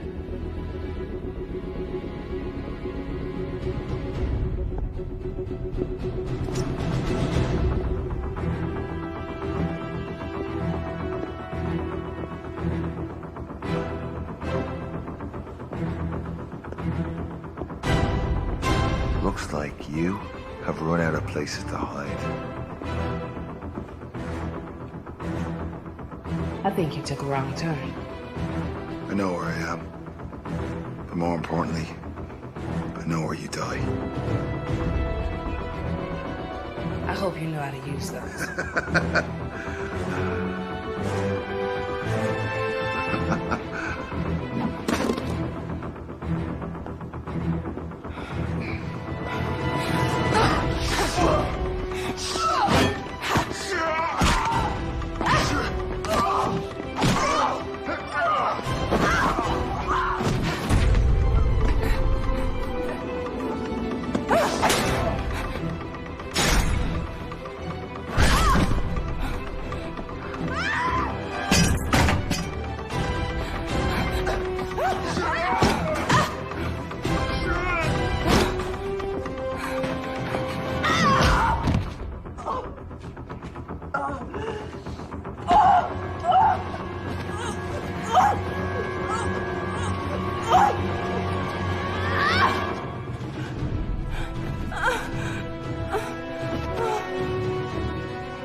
think this is about me? Isn't it? I mean, you come in here pulling triggers, killing my people, took all that money, spitting judgments at me. You have the means to the money. You have your own agenda, and you're using your poor mother as justification. You don't know anything about me. You think that money was for me? It wasn't for me. Right now, there are groups that actually care, receiving anonymous donations that will total $14 million. So how could it be about me?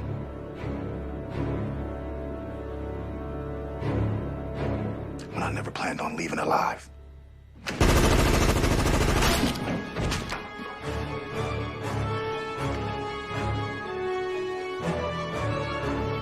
This timer stops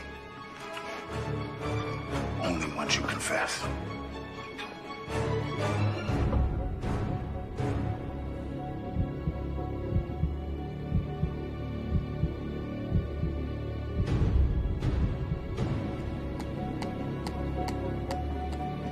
This land belongs to the blood of my ancestors, and this building will not stand as long as you're pastor.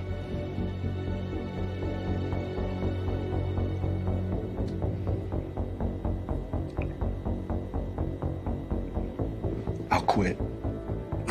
You'll quit. It's too late for that.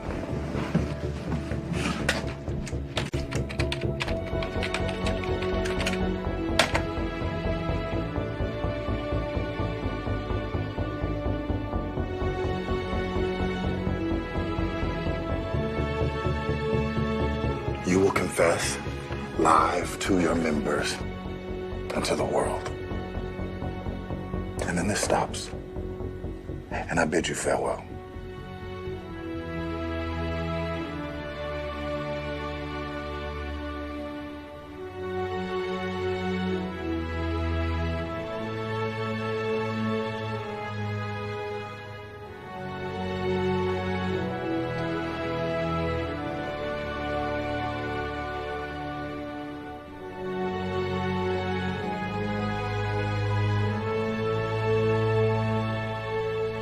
I, Reverend Mark Shaw, confessed to not upholding the standard entrusted in me by the Christian Church, loved ones, and my Creator.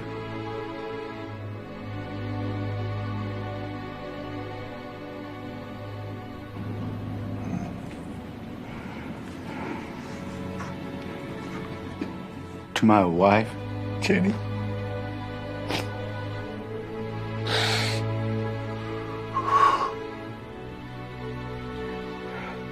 I have not been faithful to you. I broke our covenant.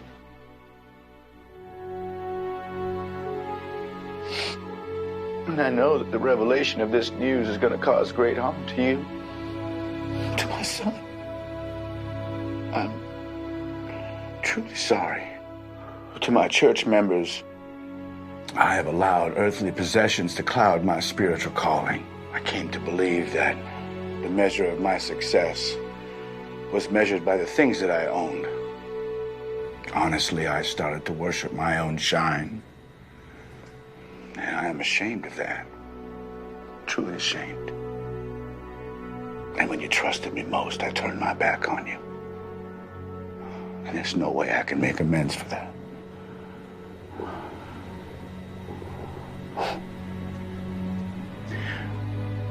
The events that have transpired on this godforsaken Friday have caused much harm.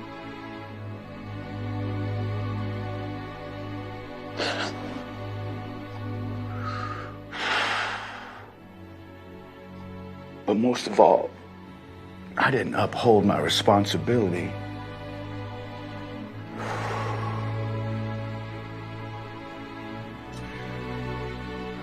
To God. And I got nobody to blame but myself.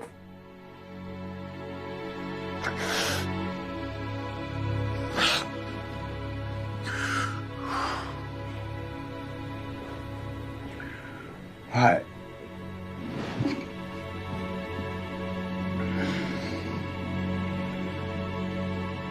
I don't deserve the title of Reverend.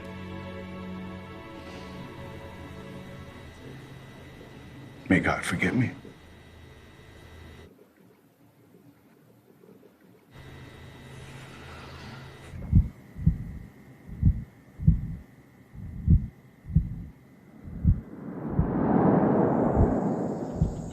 Let me go. No, I'm not letting go.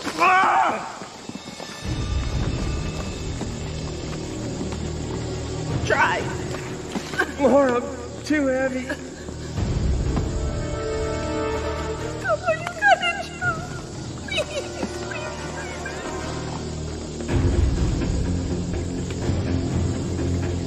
You didn't fail me. You did everything you could humanly do. David, you're slipping! My God. No! The world needs you. I need you! You can't do this alone.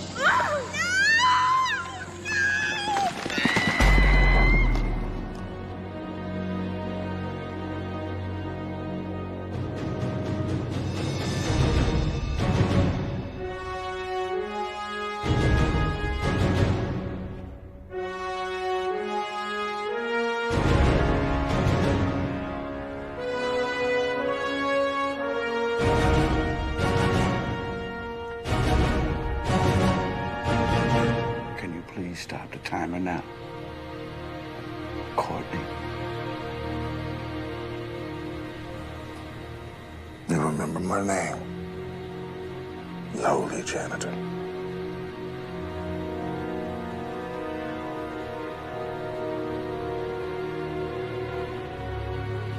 Yes. I remember you.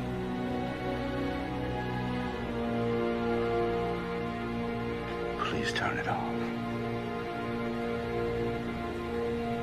Please.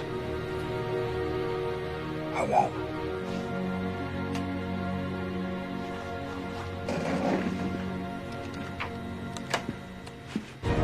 Reverend,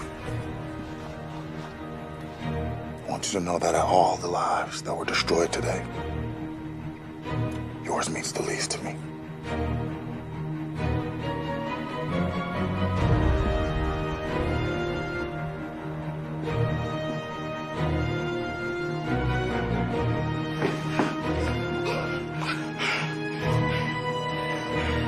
Bishop. And here I thought you were no longer with us. I told you. I was gonna see you.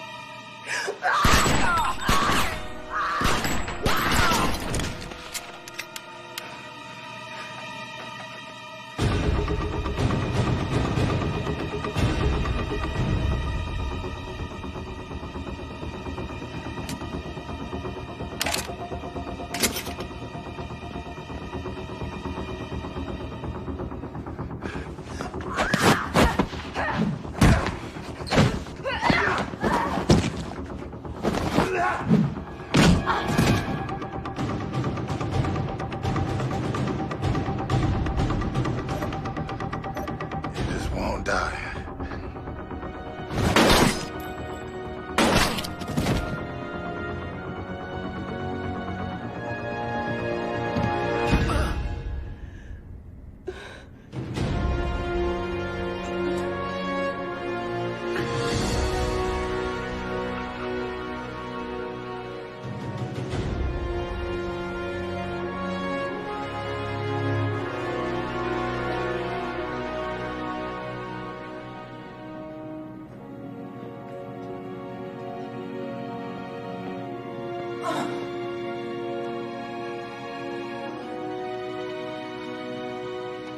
Laura.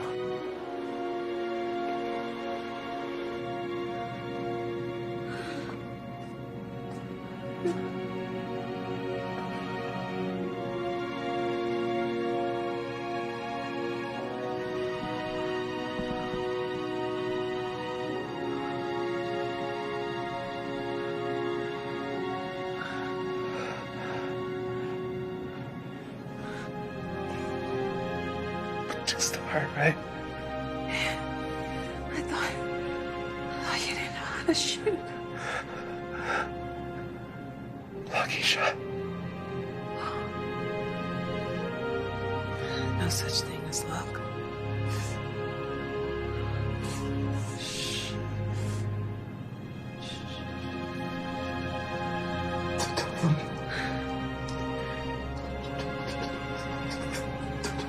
That you are a hero and my friend.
Get up. We gotta go.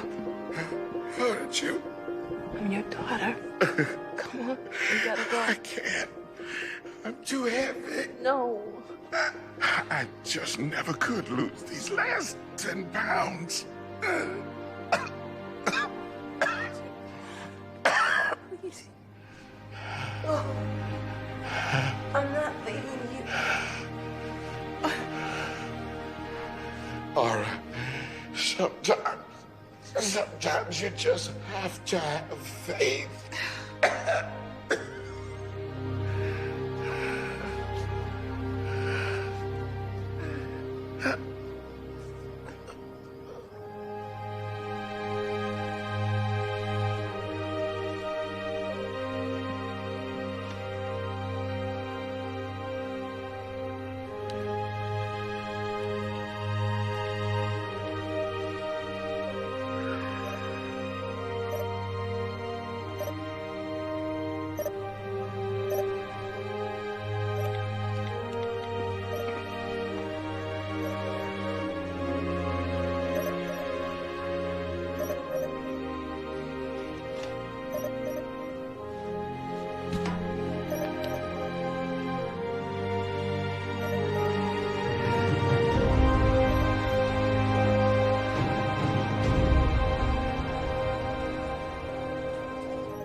Many people turned away from the church after Shaw's confession.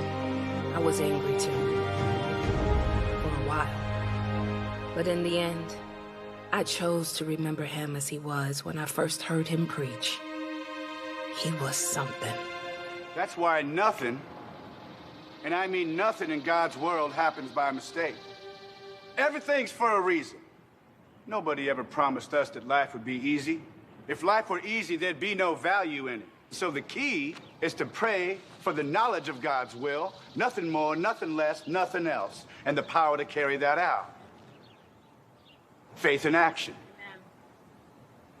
I'm here to tell you, no one gets to the Father but through the Son. Amen. Life is not about the destination, it is about the journey. And sometimes the journey can seem bleak, dark, hopeless. It can feel like it has no meaning. And that's when you turn to the one who gives all meaning, and that one is God. May you find him right now.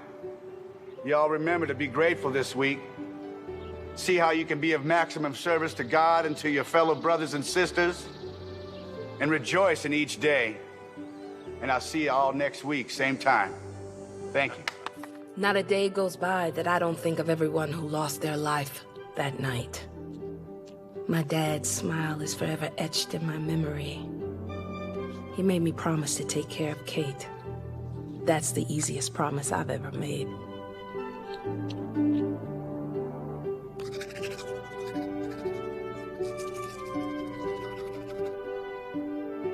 I have lost a lot of people dear to me. Some people wonder why we should live if we're destined to die. But the challenge is to live, so a part of us never dies.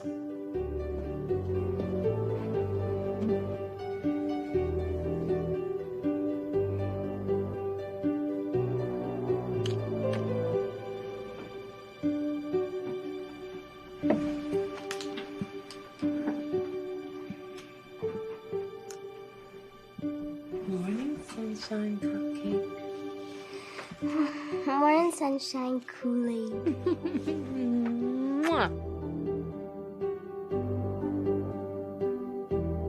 I'm healing physically, mentally, and spiritually.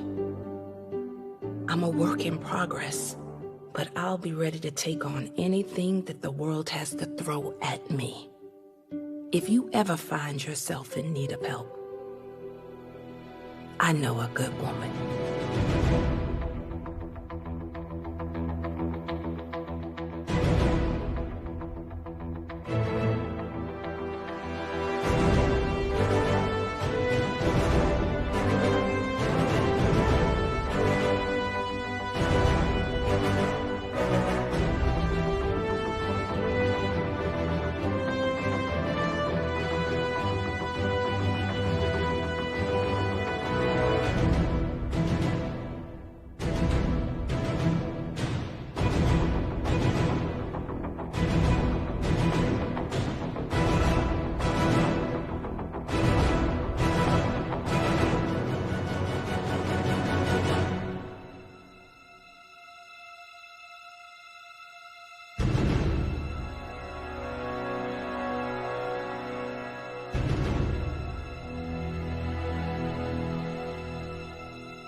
Hello, I'm Tim Reed.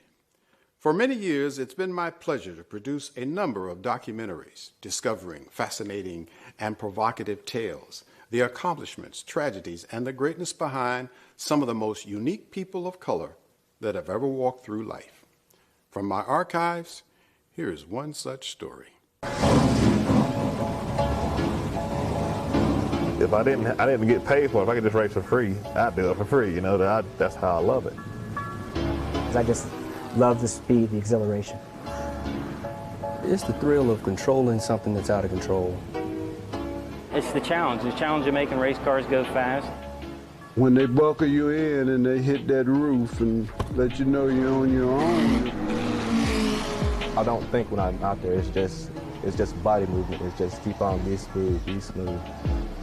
We can drive, just give us the opportunity.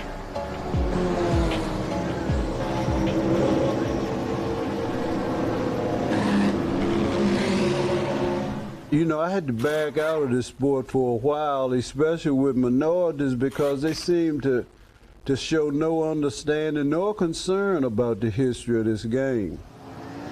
If you don't know where you came from, you don't know where you're going. In the mid-20s, the prohibition of alcohol in the United States helped a lucrative underworld of liquor smuggling flourish into a million-dollar racket. It was a period in American history that saw dealers of illegal alcohol become rich gangsters, and police-dodging delivery men transformed into an early brand of auto racer. If you look at the history of motorsports, the history of stock car racing, you'll find a little bit of a common denominator. And the common denominator was the fact that stock car racing was born out of moonshine. African Americans were not excluded from the smuggling of moonshine, as it was called then. Although we know about many of the racers that may have or have not run moonshine, there's very little history about African Americans that ran moonshine. Nor were they immune to the infectious desire to race cars, nursed in the incubator that was prohibition. I can't say this with any sort of validity or credibility, but I'm sure there were some grandmamas, some mamas that were saying to their sons and their grandsons, I don't want you out there racing those, driving those cars, moving that stuff around. We as a race, we drove cars, we had cars, etc. So there was somewhat of an innate interest in cars, and there was somewhat of an interest in racing them. The negative attitudes of this period saw Ku Klux Klan membership reach all-time highs. In this atmosphere, African Americans were kept from legally racing in sanctioned events governed by the American Automobile Association. Events such as the Indianapolis 500. The black folks wanted to participate, wanted to be a part of the sort of major social events of the day and major sporting events of the day. And since automobile racing was extremely important, they wanted to be a part of that as well. The drivers were more outspoken against them running, and I feel like that's why they had to form their own organization. Historically, the remedy for exclusion from activities limited to white American participation has been for African Americans to create their own versions of these segregated activities. In the sport of auto racing, a group of citizens in Indiana, known then as one of the epicenters of early pro racing, created a new setting for black drivers to race in. It was known as the Gold and Glory Sweepstakes. It was a racing circuit created in 1924 by a flamboyant promoter named William Rucker as part of his newly formed organization, the Colored Speedway Association. The Golden Glory Sweepstakes was the race that belonged to the colored people. It was ours. We owned it. It belonged to us. It was something we could take joy in. We didn't have to explain it away. It was ours. It wasn't done the way that the 500 was done, but we did it our way. And it was acceptable. It had the organizational structure, and there was competition, and there was truly glory attached to winning it. To me, I saw it as a necessity, kind of like your all-black ball teams. Like before Jackie Robinson was admitted until the Major League Baseball, they had no choice. But if it had not been for the all-black ball teams, there'd have been no Jackie Robinson. Most of the black drivers over the country would come when they had those races, and it was just fun. It was fun to be there and to see. We had a pretty good crowd because that was the first time anything like that had happened, and we couldn't ride with the white boys, you know. One of the circuit's standout performers was a wiry mechanic turned auto racer from Evansville, Indiana, Charlie Wiggins. Charlie was he was an adventurer. He was an athlete. They call him Wee Charlie. He was smart, and he wasn't afraid to do something that he wasn't supposed to do. Wiggins was an expert mechanic, considered one of Indianapolis's best. He owned his own garage on Indy's South Side and had a love for speed so deep that he built his own race car from the ground up and dubbed it the Wiggins Special. Year after year, Wiggins was denied the opportunity to enter his Wiggins Special in the rapidly growing but all-white Indy 500. But when William Rucker made Charlie a permanent fixture in the Gold and Glory sweepstakes, he was propelled into the spotlight as the circuit's premier driver, and the entire racing world took notice.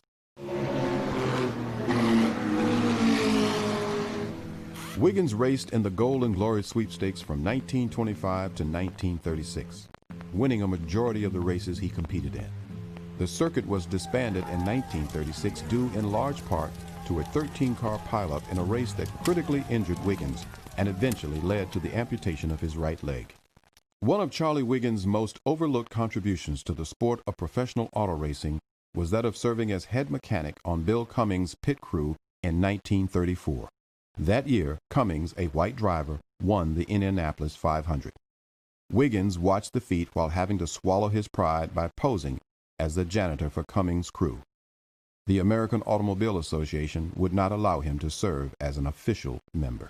The best thing that the colored people could do out at the 500 would be to do the picking up and cleaning up and maybe selling some pop and things like that, but not to be a participant. Charlie had it much worse than I did because the drivers that did not want them to race, they were more outspoken and more in numbers, so that made it hard. The fact that Charlie was able to overcome not only very obvious and clear racial prejudice, and to not only succeed in his business, to succeed as an independent business owner, to rise to the top of certainly the Black Racing League, and eventually to advise some of the top drivers in Indianapolis, meant that he had to be a man who was very strong internally and really a heck of a guy.